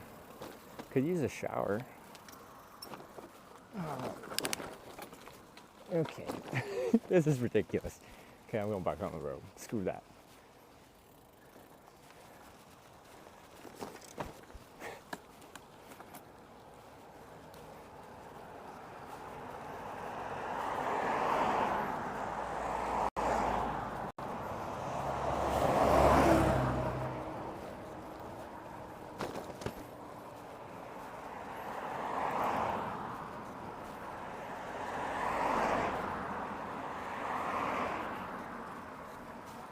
So much better.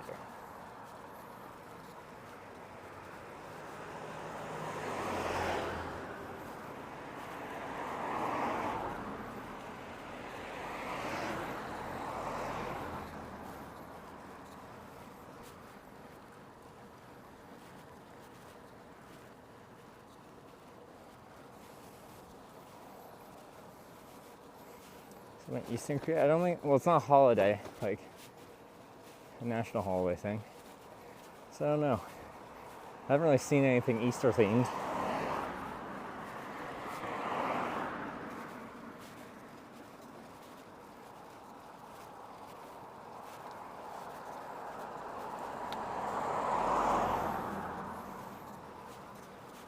It's all a gradual uphill. Very gradual up.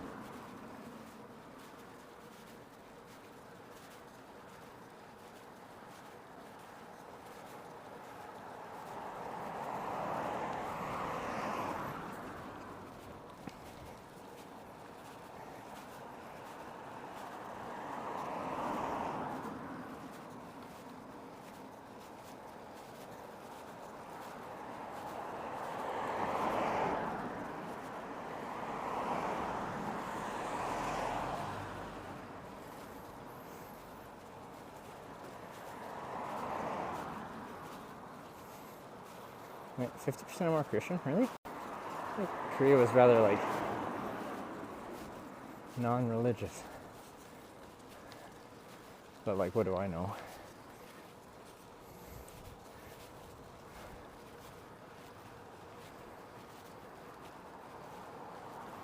Yeah, I think if I go left here and get up to like the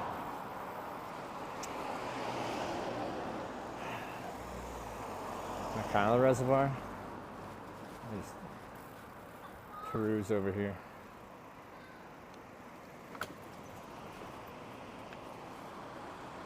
Alright, there's no left right here.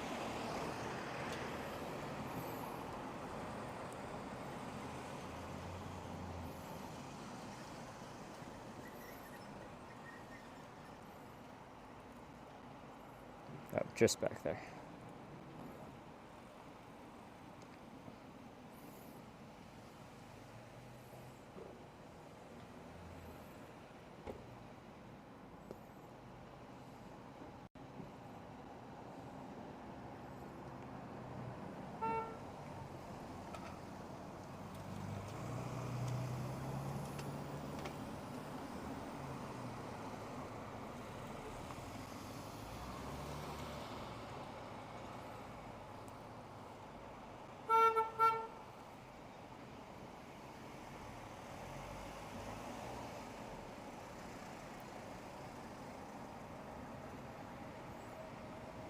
Not sure it's worth going up there.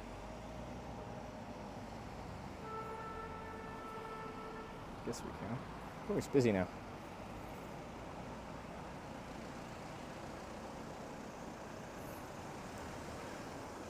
I guess we'll just take a peek and like scout out what we're working with, at least on this side of this little reservoir lake thing.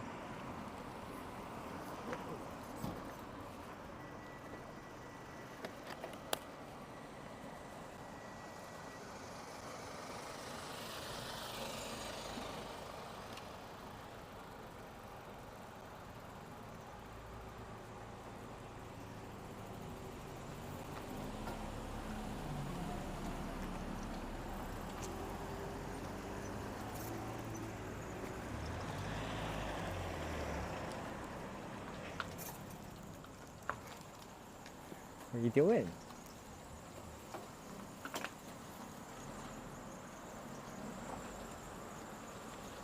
Alright, fair enough.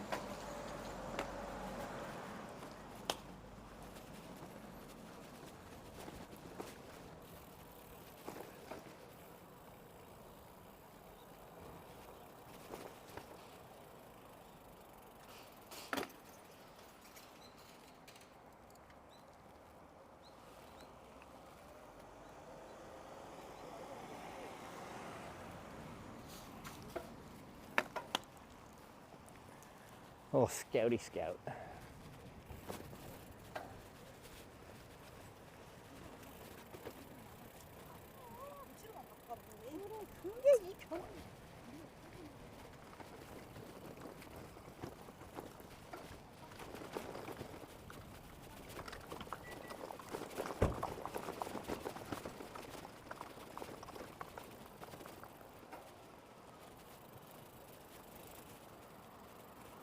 Okay, no swimming.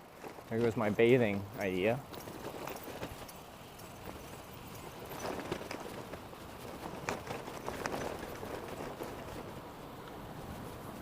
It's a random like boat racing canoe-y thing. One of those really skinny ones, just that is on that little damn weir thing.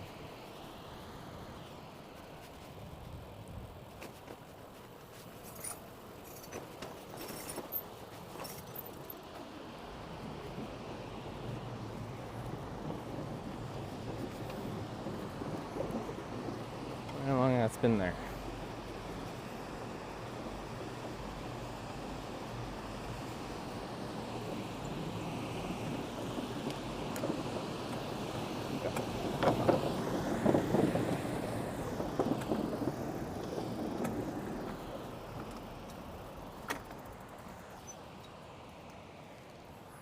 What's going on here?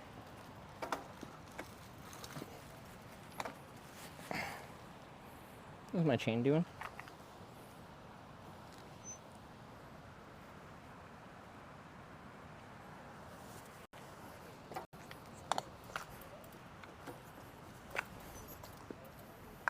Fully locked up on me.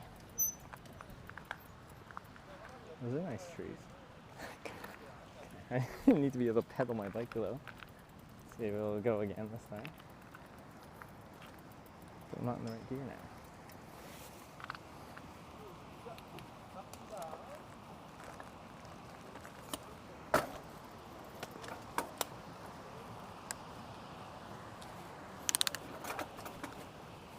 Alright.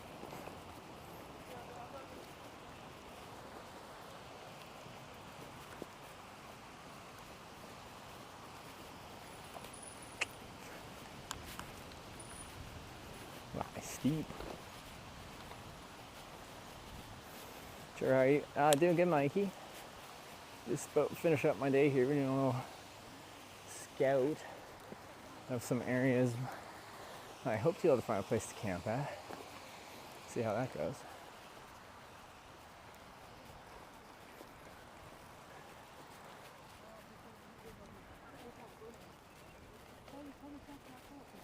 I think I'd have to loop around to like where this path doesn't go to the trees on the other side. I can't see what the path does at that point though.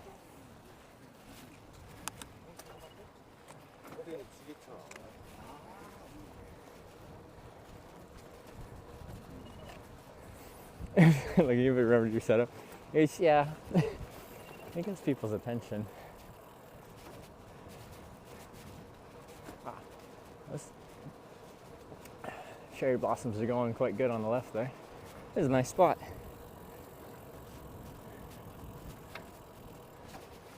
Now whether there's, currently we're at a very elevated, this is a reservoir, so this is a man-made lake most likely.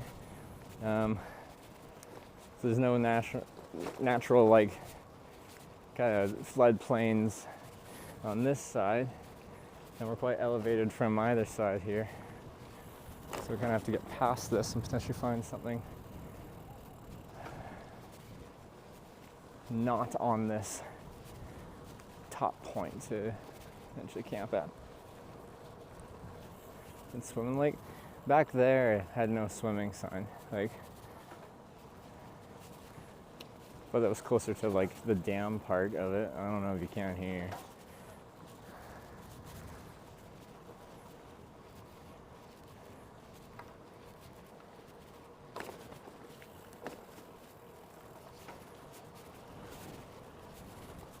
Okay, I think we got a good opportunity once this ends and then we go out into the tree area. I think it'll become less popular, and then it won't just be a steep hill on either side.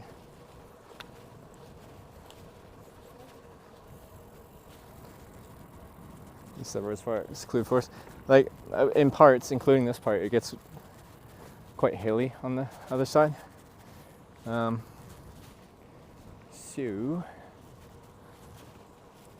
the difficulty might be finding just flat ground in general, which is also a difficulty here. The only flat is the trail. Everything else is steep hillside. Oh, yeah, that looks steep. Looks more like a hiking trail than a biking trail.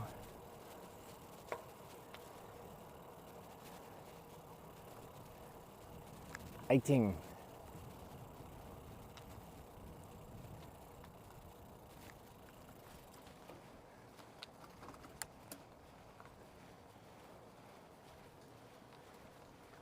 Or just there on the left. Someone put like a rock, like it could be a windbreak for camping.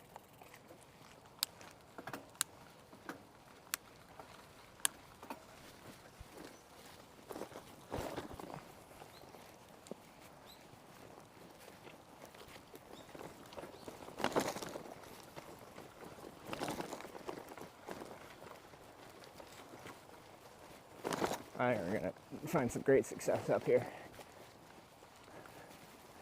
Uh-oh. Those might be burial mounds. That's limiting.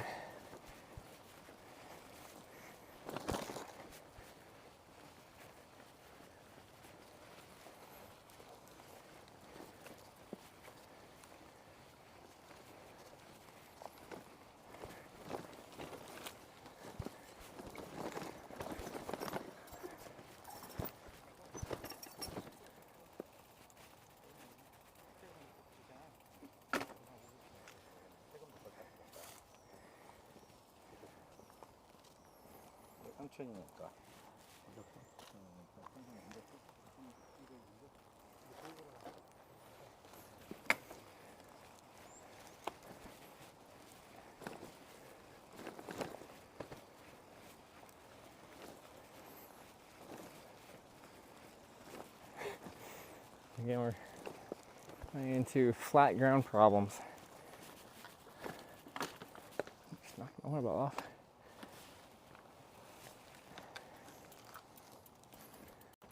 There's a little trail going off there.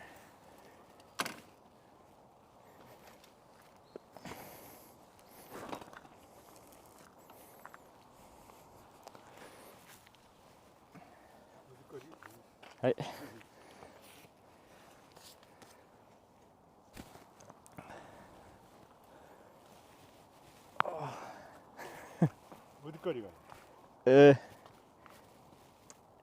From Canada, bicycle Korea.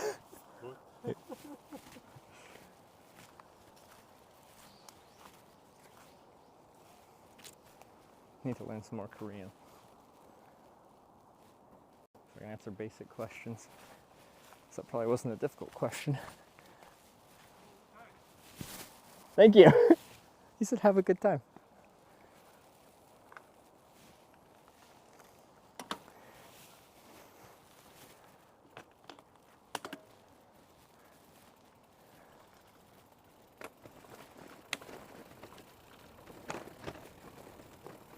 A cool trail though. Wait a second. What that way? Beep, beep, beep, beep, beep. Is that a trail or drainage ditch? I think it's a trail. You gotta stay up here. This will be a pain to, well, more get up.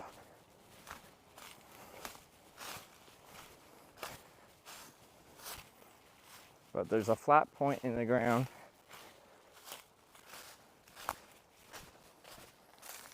Is that full? It is. What are these giant, like, prickly birds? Like the size of baseballs.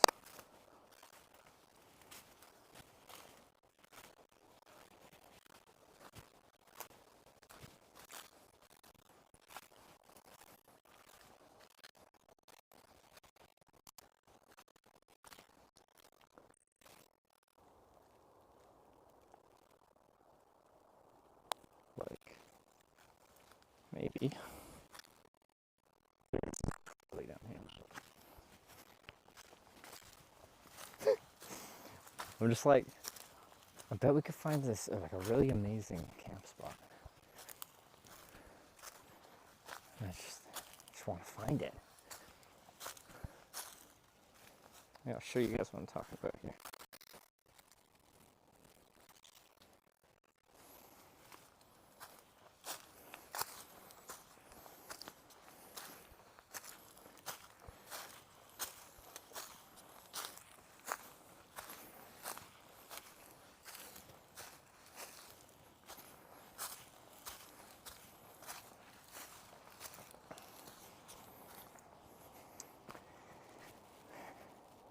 These things.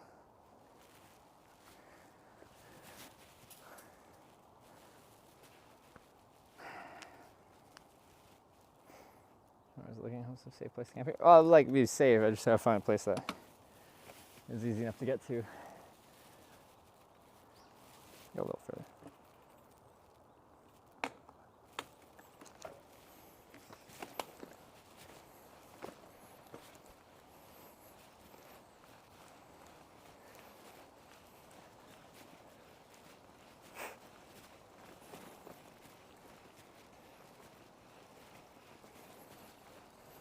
Chestnut, is that what it is? Yeah, I have no idea. It was very prickly. And like the prickles have like a decent amount of structure to them, so I don't know. If they could puncture a bike tire, or it's more like, well, definitely through my tent and sleeping pad, like no question on that. I don't know if they could do a tire. These are like reinforced tires. It's possible.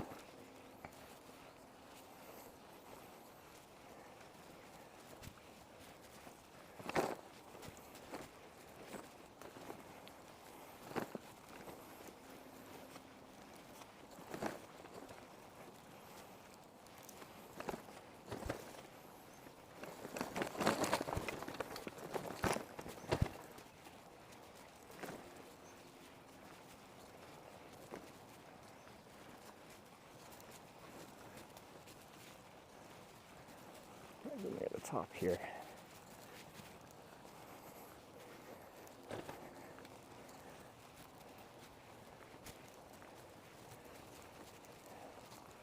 It's a question of if there's a flat spot or not.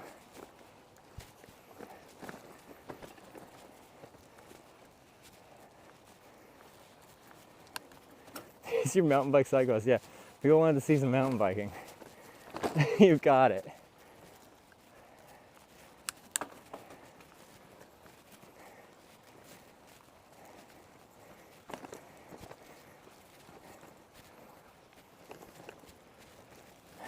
Just, we're still just falling like a ridge and going up.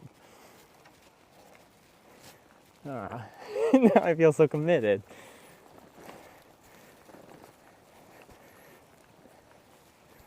After 120 a day, we're gonna do this twice. Once before dinner, once after.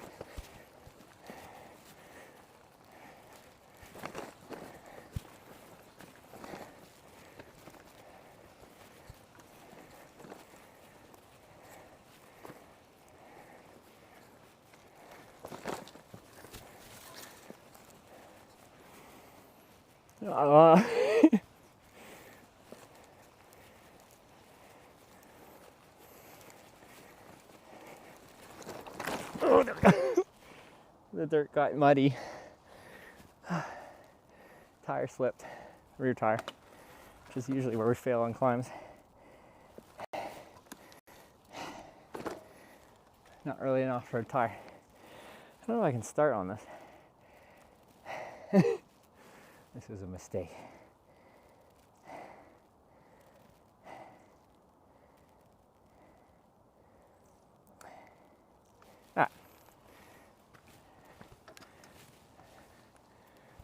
Looks really rooty up there too. I think I can start here. Be fun on the way down.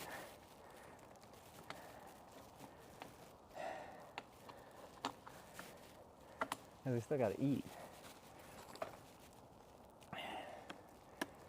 Let's try this again.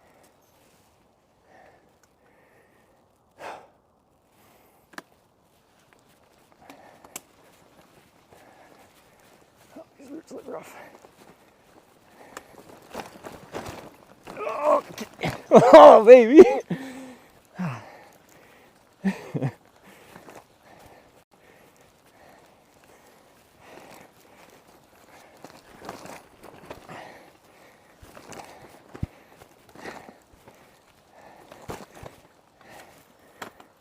Campsite. I found it. Oh, just got a great view. Yeah. Right there. That's perfect. Yeah, now we gotta go get. We gotta go down, get dinner. Then we gotta get back.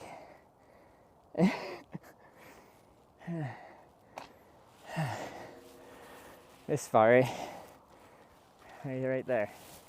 It's a perfect spot. It's a perfect size for my tent. All right.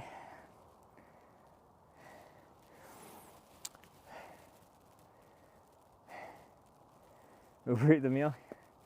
He's up the hill on the other side of the reservoir. It's easy. Mark on the map. It's. I know where to start the trail, and then you just follow it till you get to the top, pretty much. At the top, there will be a camp spot. Oh, handlebar cam too. Shit. Yeah.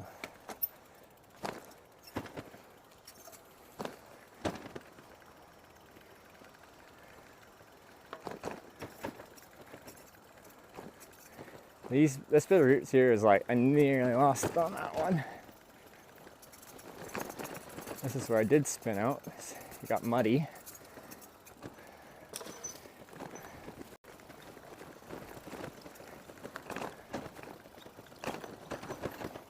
I'll probably end up like pushing good sections later on.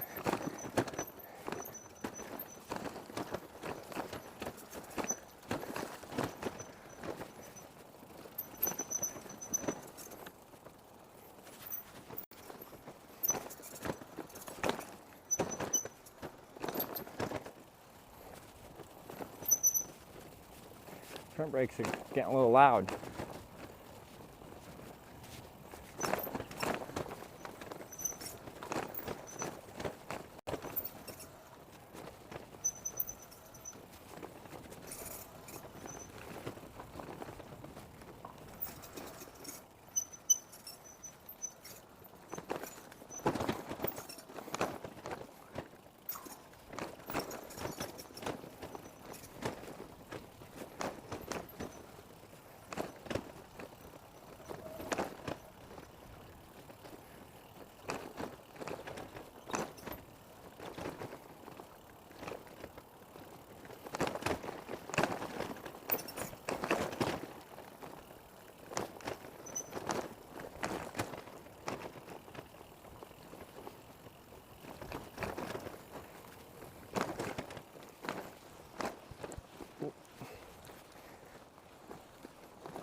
You went the wrong side. The right side is totally fine. I was just like not paying attention. Yeah. Hey. I was just gonna camp here, but these are burial mounds, so we're not gonna do that.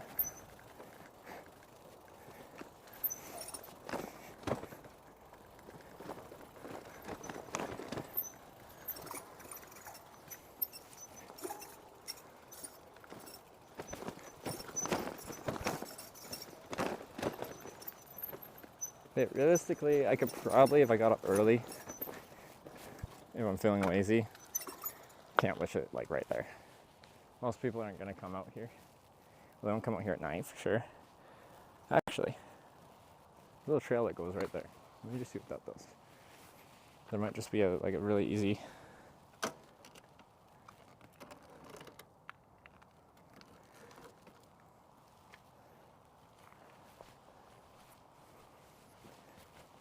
Hidden spot to be. It doesn't involve climbing a mountain. I do like that spot that we got to, but it's quite the climb. No, that's like, how is that such a well-traveled path? It just goes to a drop-off to nothing. I feel like some of you have done that exact same thing, because there's nowhere to go once you get there. We'll see how I feel. If I have a whole bottle of soju, I'm camping there.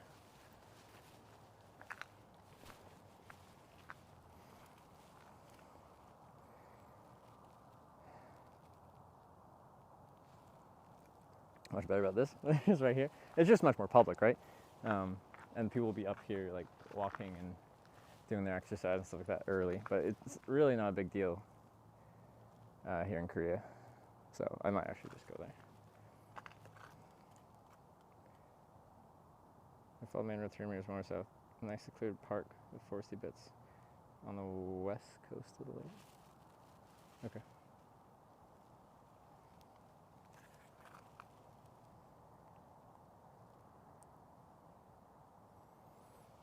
Oh, now I'm committed to somewhere around here. I'll probably just go right there.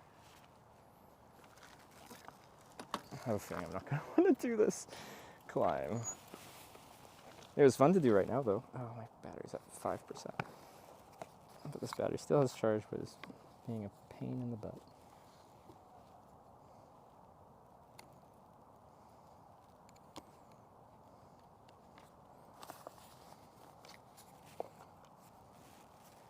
Let me try this kit instead.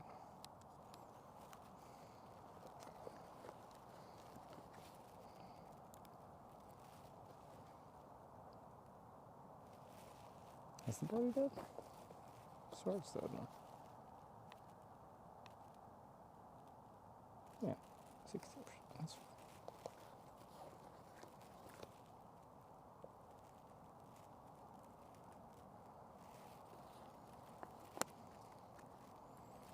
Okay, food time.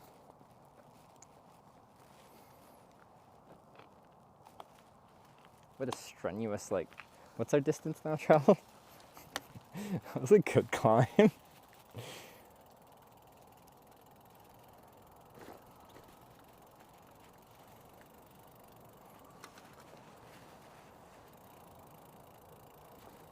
That's my trees ahead, like down there. Yeah, I just can't get down there, I don't think. Like, we're on an elevated. Azulia's just subscribed with Twitch Prime. Azulius with the Prime. Thank you very much. Welcome to the Twitch Bikers.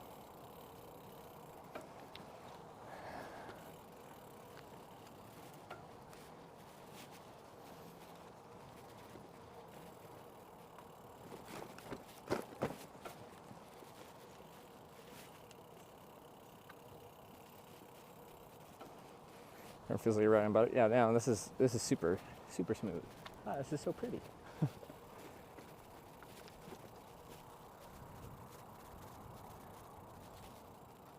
I like this.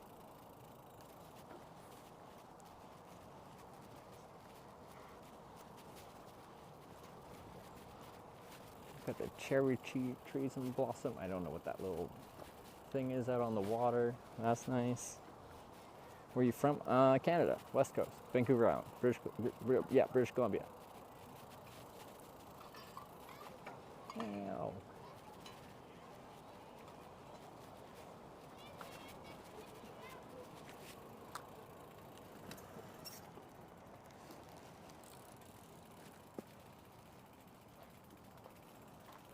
Pretty.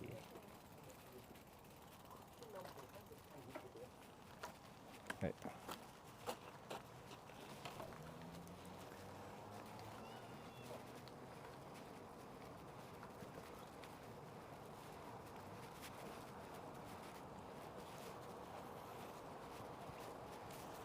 Alright, sun is behind the mountain, hasn't set behind the horizon, won't do that for another 30 some odd minutes.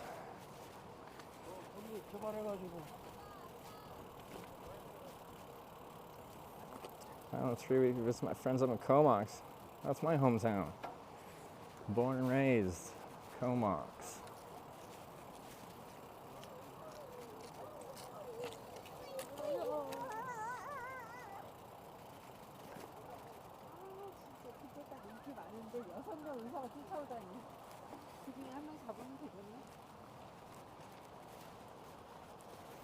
You get dinner in here. There's a town just to our right here, so we're just gonna get off this elevated platform and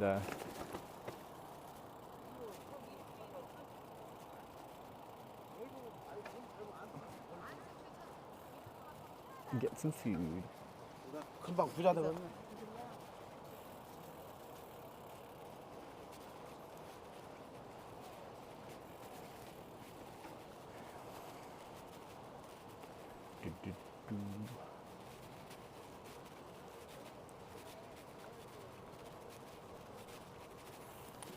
Once I get off here, we're gonna have to decide which food place to eat at. TT_studio gifted a tier 1 sub to Rage Wolf. They have given 116 gift subs in the channel. TT Studio with the gifted sub. Thank you very much. Digga.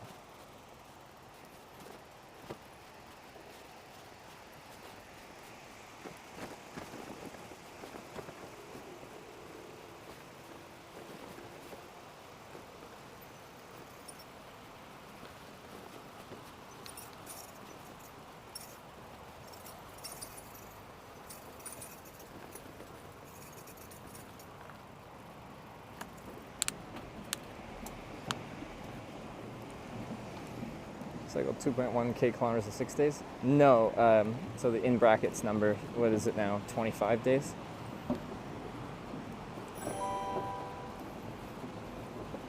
Ishkabibble just gifted 5 subs to the community. Whoa, an Ishkabibble. With the 5 gifted subs, thank you very much. And if you were gifted a sub, welcome to the Twitch Bikers. That's very kind of you. Ishkabibble. Let's get some things. Yeah, my finger's not working. There's a fine line between like a polite ding and a really aggressive ding with this bell.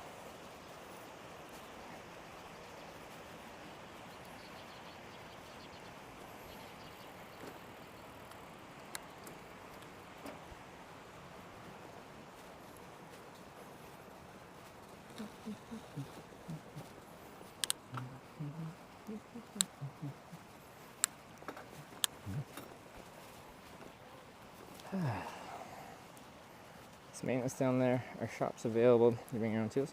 I have basic tools, but like anything more than like a flat tire and oiling my chain is kind of beyond me. So.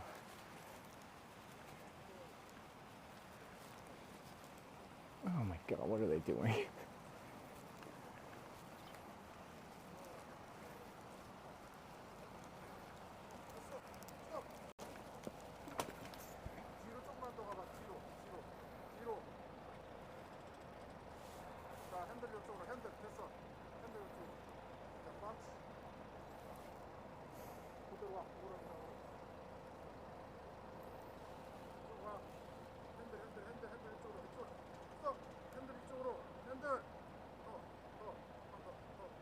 Nope.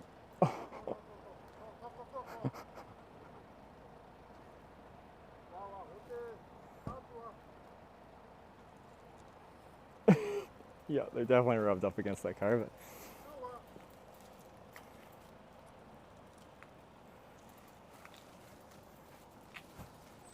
I don't think any one of these people are parked where they're supposed to be parked.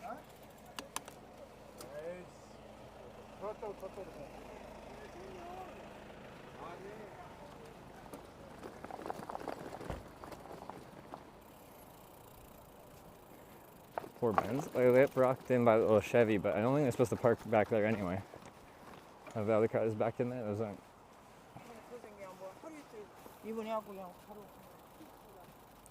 They rubbed up. I don't know if whatever the rub was did anything to either paint, but it was a light rub, but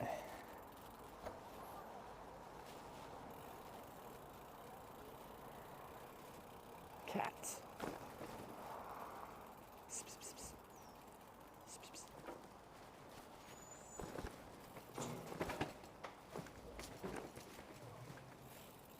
All right, food time.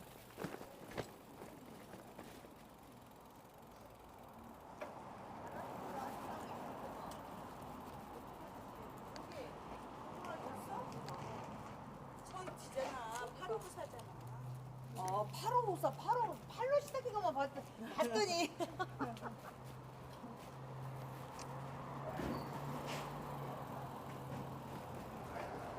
Okay, let me just pull over on this truck or something here.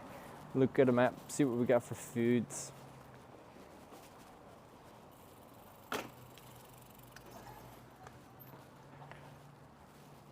Food. Convenience store mukbang. That's my breakfast. You described my breakfast. You just go to a convenience store, I raid the place, and I eat everything. How about that? How about this?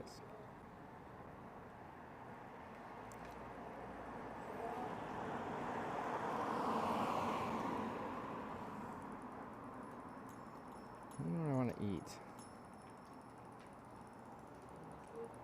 How about this?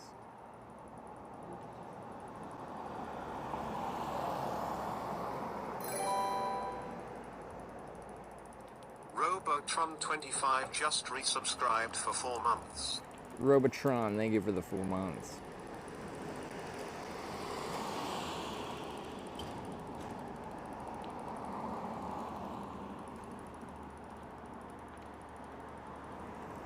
There's a restaurant right there on the left.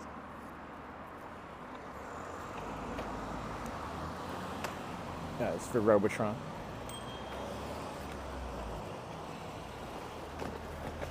That's closed. That's open though. Wait, is that just, that's just a butchery. No, it's not a beef restaurant.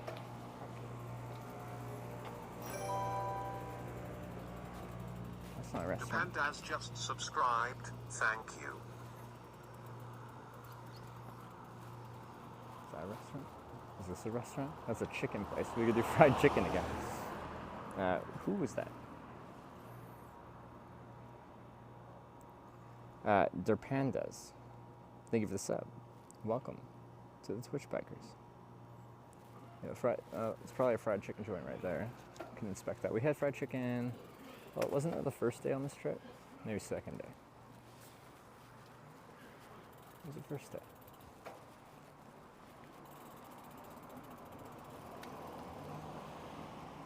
So fried chicken is probably an option. I see a light on. There's a place across the street.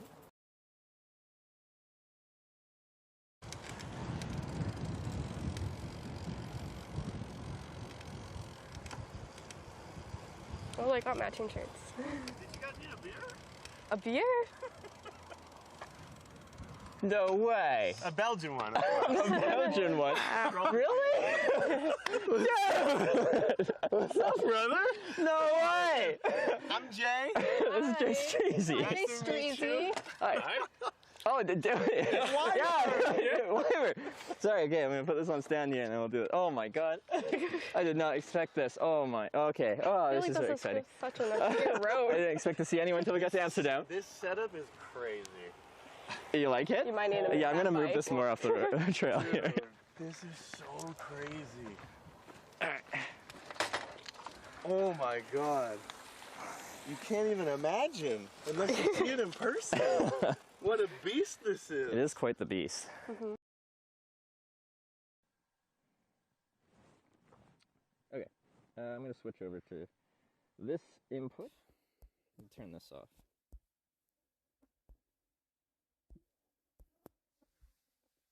I'm gonna get the mic though.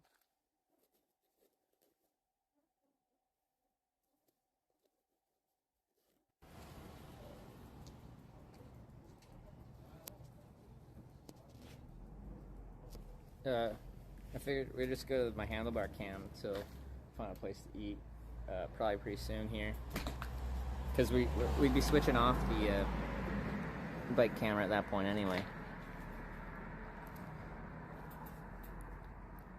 I still gotta look for places to eat though. Or I could just get fried chicken. Country had so many bugs. That was probably Norway. We're talking about clip.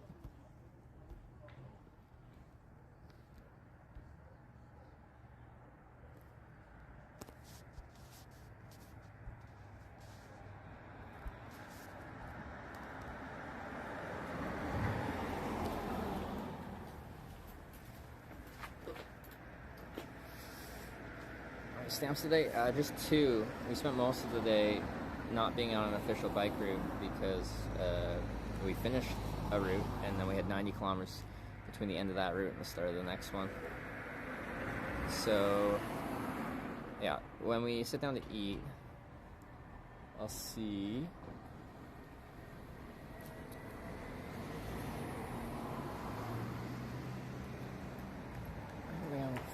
There's a place right across the street. That's fine. We'll see how much further we got to ride before we're back onto stamp getting routes.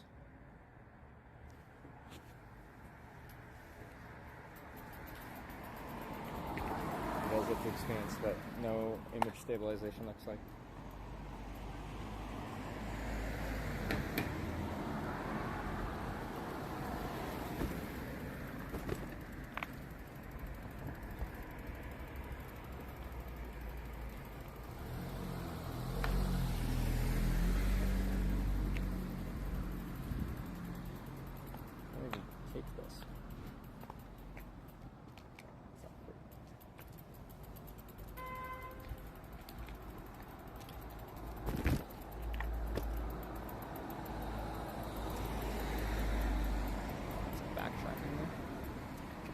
What do you mean?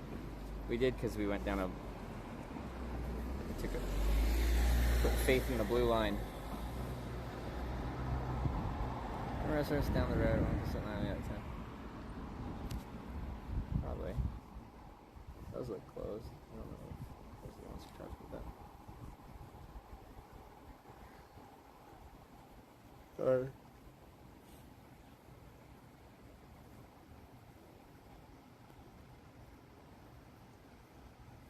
Because yeah, if I didn't do my silly little detour thing, we're at like 120 kilometers. We were at 40 kilometers when we got the last stamp and then checked and it was 90 kilometers to get back en route, which would put us 130 to be en route. So we'd be just before the dam. Probably could have pushed and got the dam today if I didn't do my little adventure.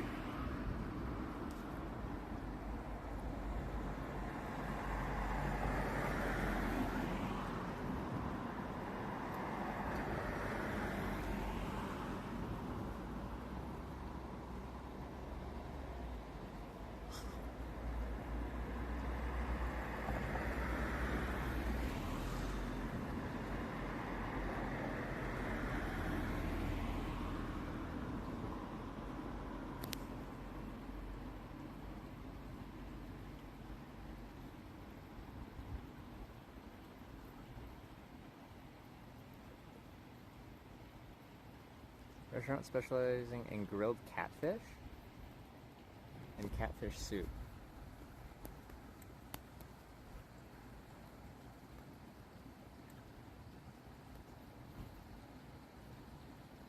I want to try catfish. Let's see if they'll serve me. That is just a tiny bit up there. Experience. No image stabilization. This is my S22 Ultra. We can go onto the front.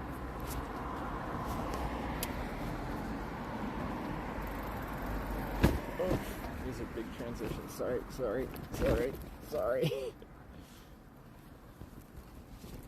Wait, I have had catfish with Alec Ludford.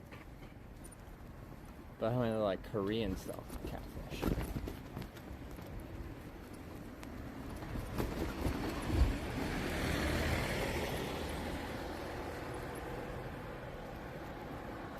Man, the S24 Ultra in this camera when I'm just on the handlebar is so much better.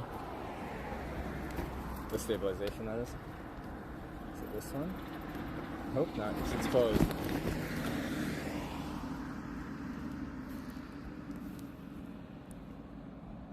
Gee, that's the catfish.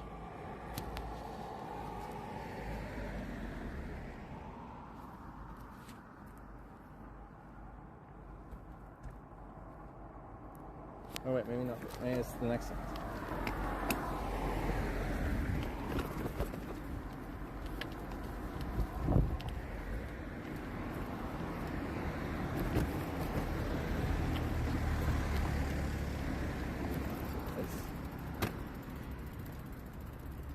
That doesn't look very open either. It might have been this place, but oh, they got a closed fence and all that. Unless this is the back of it.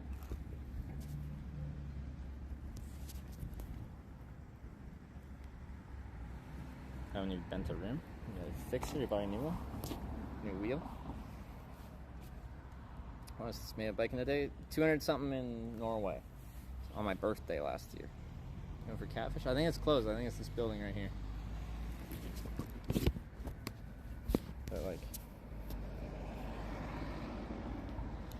is that catfish? Looks rather closed. Like it's Sunday, so could be a Sunday thing. Is that catfish?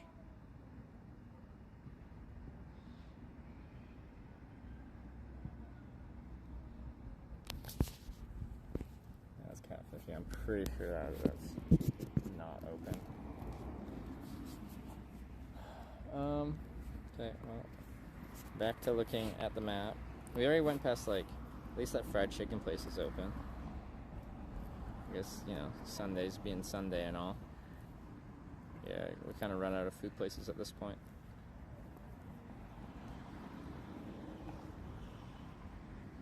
Like the or the chicken place has good reviews.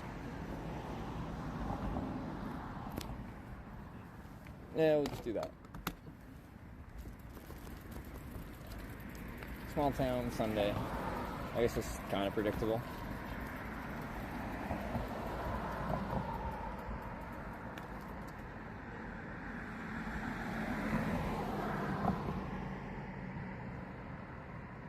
Korean beef restaurant, that was closed. I'm pretty sure. I saw that on the map.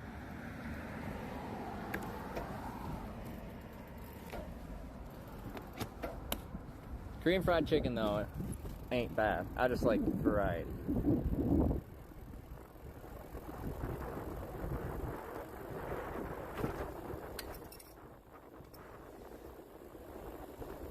Place across from is Korean fried food. Yeah, that place might have been open too. Open till 8. That's a little, or like I need more time to charge probably. I've noticed places kind of start kicking me out a little before closing time here, which I respect. If you want to go home, like, but I just need to charge.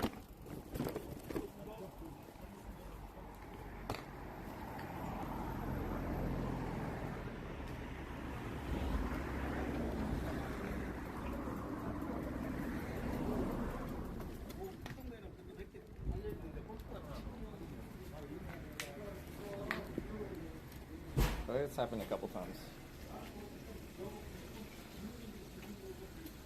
On this trip already.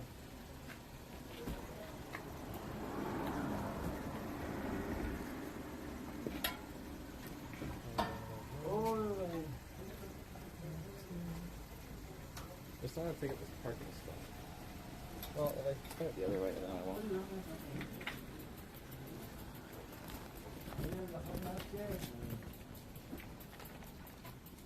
That's where their bathrooms are? That's interesting.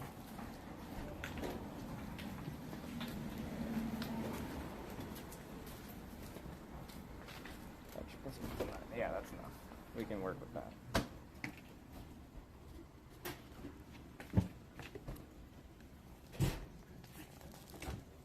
Okay, so I just need my backpack, my charging cables, my selfie stick, some batteries.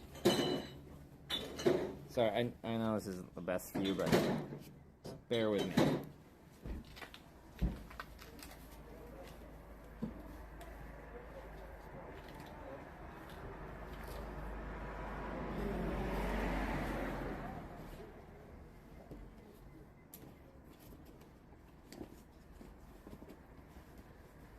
I did a pretty good job though.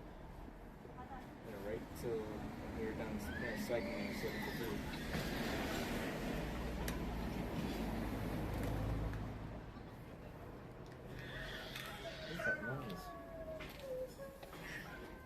Oh, I keep forgetting I don't have my mic on when I do this. I'll start speaking at normal mic level, and then people are like, yeah, I can't hear that. 내가 어떻게 주차를 하냐 묻다. 못해. 안녕하십니까. 네? 바퀴 한 번만 이렇게 해줬으면 좋겠는데 들어가지고. 어디 얘기? 차도 스테이크. 예? 쏘리. 그 우리 이거 설명하면 바퀴 이렇게. Can you turn the tire? Oh, the other way, yeah. Yeah. Sorry. Thank you. Is that okay? Yeah, you can fit in there, yeah.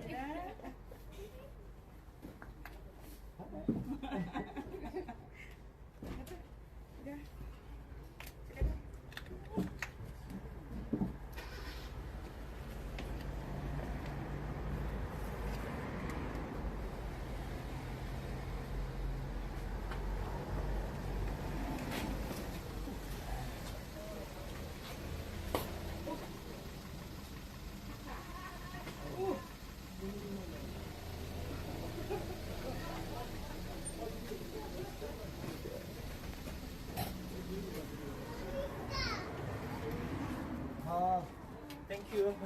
No worries.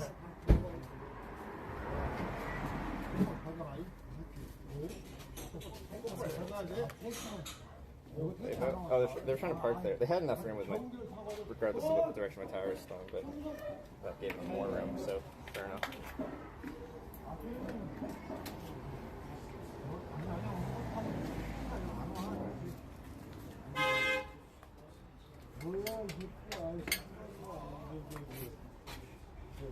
It's kind of spicy over here.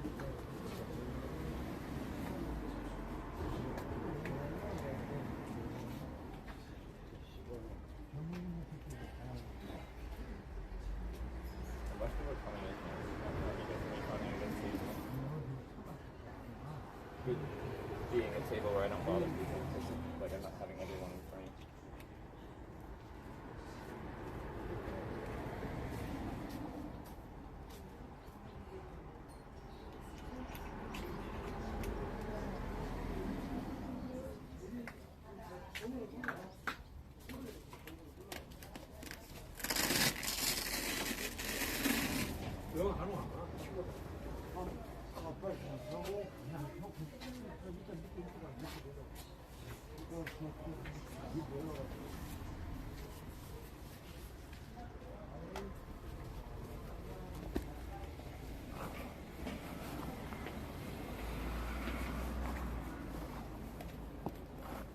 Okay. Sorry. This is, guys are up close and personal.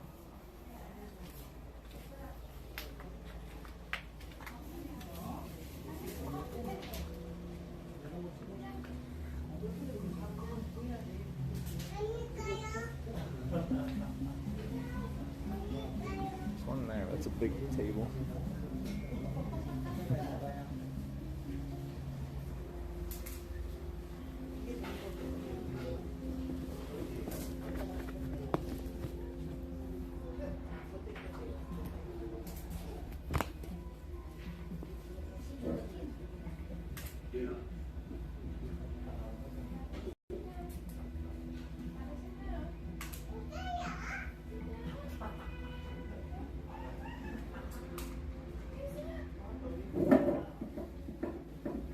Can I charge my batteries while I eat here?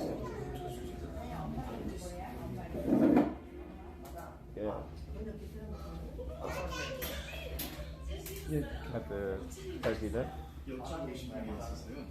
Excuse me. That one? Yeah. Oh. Oh, okay. No, I need a. Yeah. It's okay?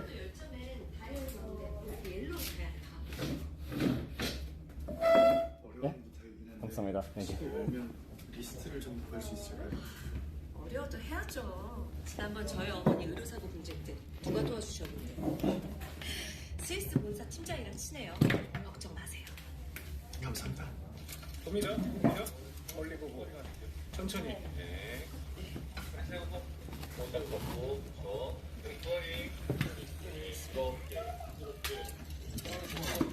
Alright, this is what we're working with here.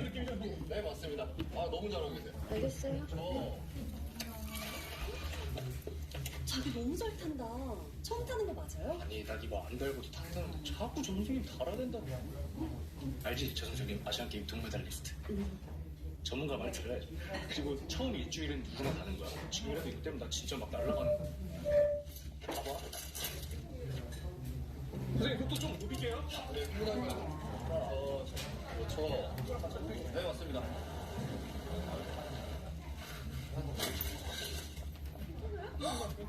우리 아들 시청아. 무슨 생각? Yeah, just plugging in batteries. 아, 다들 뭐 한 거야? 얘 안 말리고. 말리긴 뭘 말려. 여기 안 보여. 여기 제자 회장이 심할 텐데 이런 데서 자전거를 타냐고 위험하게. 이거 당장 치워. 아유, 엄마 제발 좀. 스케이트보드, 자전거, 스키, 인라인, 싱싱이 있다.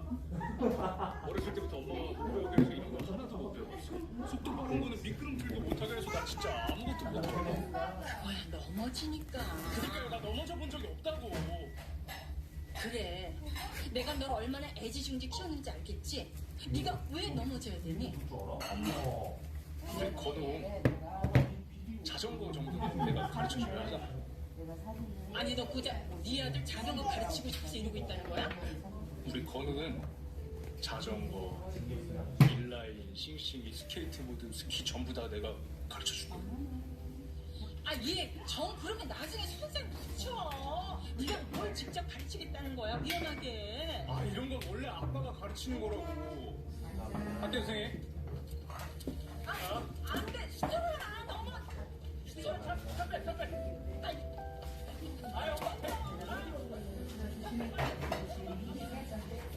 여보세요? 안녕하세요. 매장이에요. 네. 일전에 말씀하신 어퍼 웨스트 아파트요. 주인이 팔겠답니다. 잘 됐네요. 그럼 진행하겠습니다. 계약 클로징이 이달 말이에요. 그때까지 미국 들어오시죠. 본인이 직접 사인하셔야 되거든요. 2주 안에 가요. 사장님, 이사님 회사 내 동선 파악 중 이상한 점을 발견했습니다. 뭔데? 이사님이 옥상 하단에서 자꾸 여자 이름을 부르시더라고요. 여자 이름?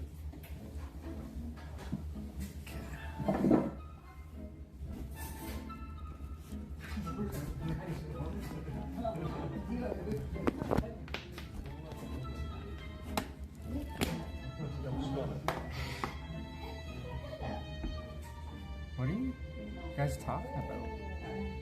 영수가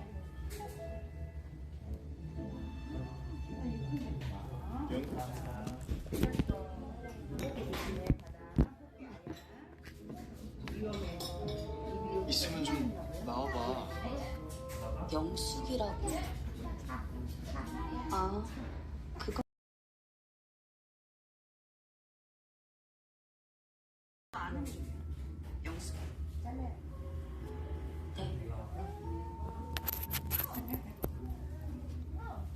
What are we not watching? Oh, I see. I've droned it out because like I don't know what it's saying.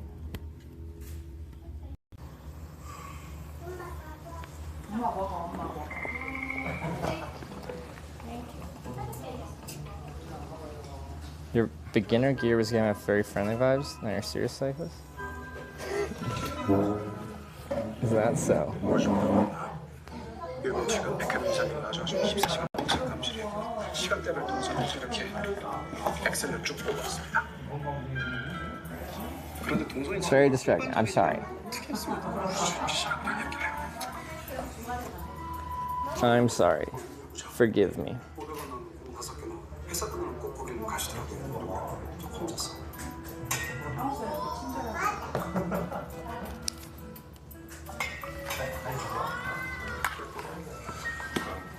Okay, I need to figure out what I'm eating now.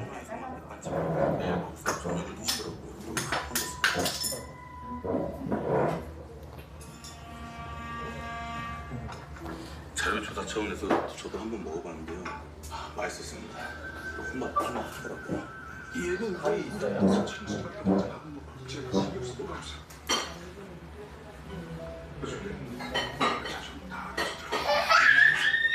Chicken, seasoned chicken, soy sauce skin, fried and seasoned. Seasoned soy sauce. Duck Ganggyeong. Boneless fried chicken feet, huh?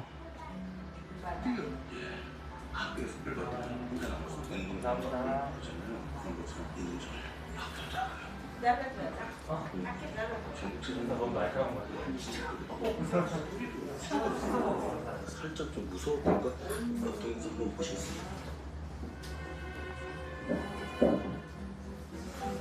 Ganggyeong is like a chicken nugget. Should I try that?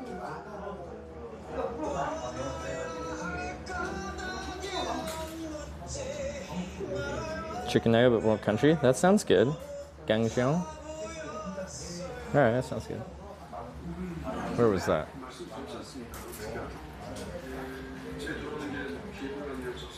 Chicken Ganggyeong. Yeah.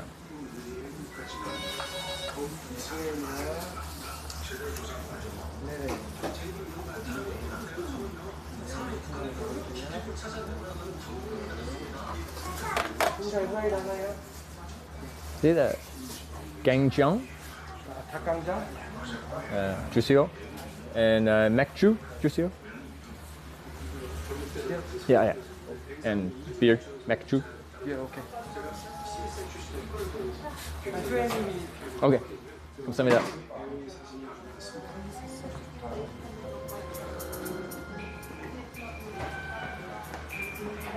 Alright, just grab the beer. How does the beer work? It said 20 minutes. 아마 이게 배가 엄청 길어보이는 이렇게 찍으려면 이건 정성이 들어간 게 아니고 살아있네. It's not the same thing? I don't know. I'm sure it'll be good. In hindsight, yeah, being on the TV probably wasn't the best idea, but recommended meal. Then gets a large shot. I found the recommendations work a lot better historically in Japan for some reason. I feel like here, when I ask for a recommendation, they give me the safe option.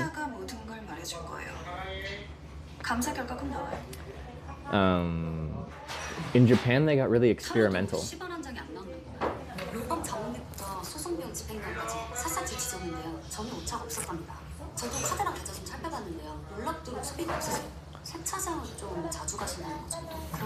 And like, it's out of kindness. They don't want to give the foreigner some food that's scary to him.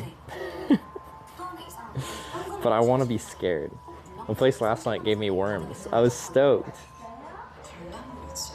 Gave me worms last night, but I didn't ask for the recommendation. I just asked for the pork belly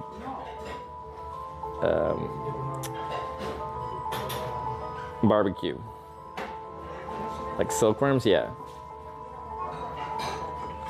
Need more food after? We'll see. Spend like favorite purpose? No. I just like this shirt. I got it for free when I used to sell this stuff because it had a hole in it. And then I just used it hole and all for a long time. Then we had a viewer in Winnipeg sew up the hole. Now there's more holes in it from just wear and tear. It's a merino wool base layer that I like a lot. And this vest is just kind of nice for these kind of like middle temperatures. Just cuts the wind a little bit while still being able to vent all my heat.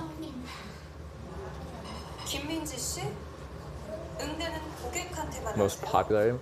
Like they have a few items that have like a thumbs up next to them. And one of them is the gum, the one I got. Wearing wool base layers around the house. I have so much wool from the years of selling it and like now streaming and wearing it all the time. Some of them have been retired from traveling, but I use them around the house and stuff like that. Yeah, I pretty much just live in wool, whether I'm traveling or.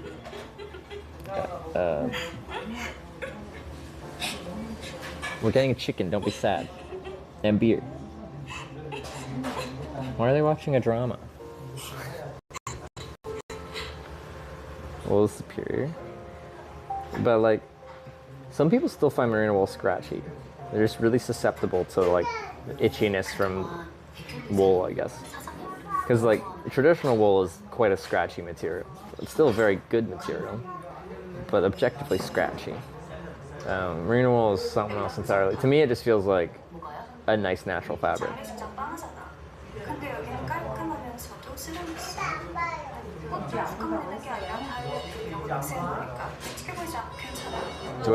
So they've got like a cooler with beer. Do I just grab a beer? I feel like this is the kind of place where you might just grab it. Vest on Decathlon. It is from Decathlon. If you just oh, maybe you see the brand. Van Rysel or whatever is a Decathlon cycling brand. Should have draft. I see bottles of Cass and Tara and Kelly, but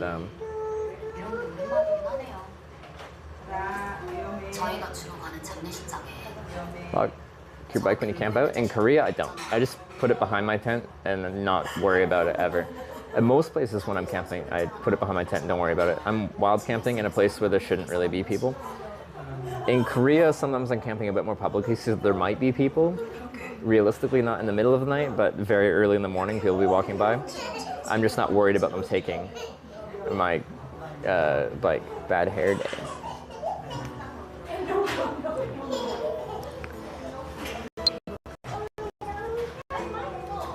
There, I fixed it for you. Vest looks very tight. It's a cycling vest, it's supposed to be.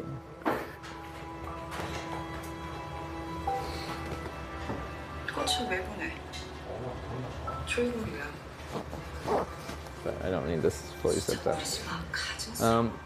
Maybe I want to do Kelly or Tara. I've had Cass like probably 3 nights already.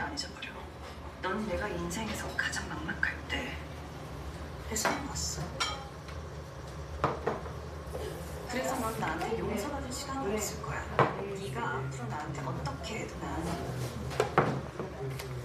넌 끝까지 미워하다가 죽어버릴 거거든. 감사합니다. 그러니까 넌 그냥 가만히. Yeah, let's get my glass now. All right. 아무것도 하지 말고 있다가 내가 꺼지라고 할 때 꺼지는 거야.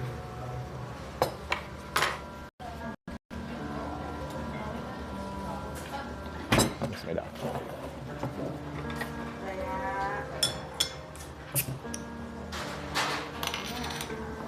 There's a little hook there.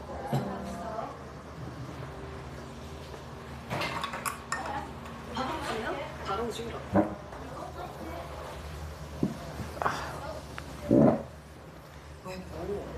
You just took off his helmet? Are you complaining about my hair? Yeah, after cycling all day, I usually don't have the best hair in the world, but that's okay. I'll survive. 김비서님이랑 완전 친해진 거 아세요? 방금 통화했어요. 두 분 분위기 어떠시냐? 아직도 하야 안 한 거 같냐? 퇴근하고 어디로 가시냐? 동선 안 겹치게 하자. 그건 비서하면 응당 비서들만 그럴까요? 직원들도 다 같이. Gun bar? 아니 차라리 해줬다가 통 들리는 소리가 낫대요. 옵션 아주 좋았다 나빴다. 너는 뛰시니까. 짜증 그만해. 안 뜨는 게 좋겠어. Oh yeah. After a nice day on the bike that hits the spot.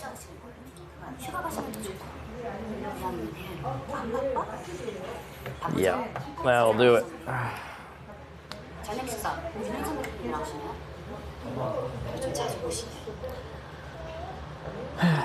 Probably gonna have like 2 of these. That tastes good. But yeah, in Norway, yeah, they got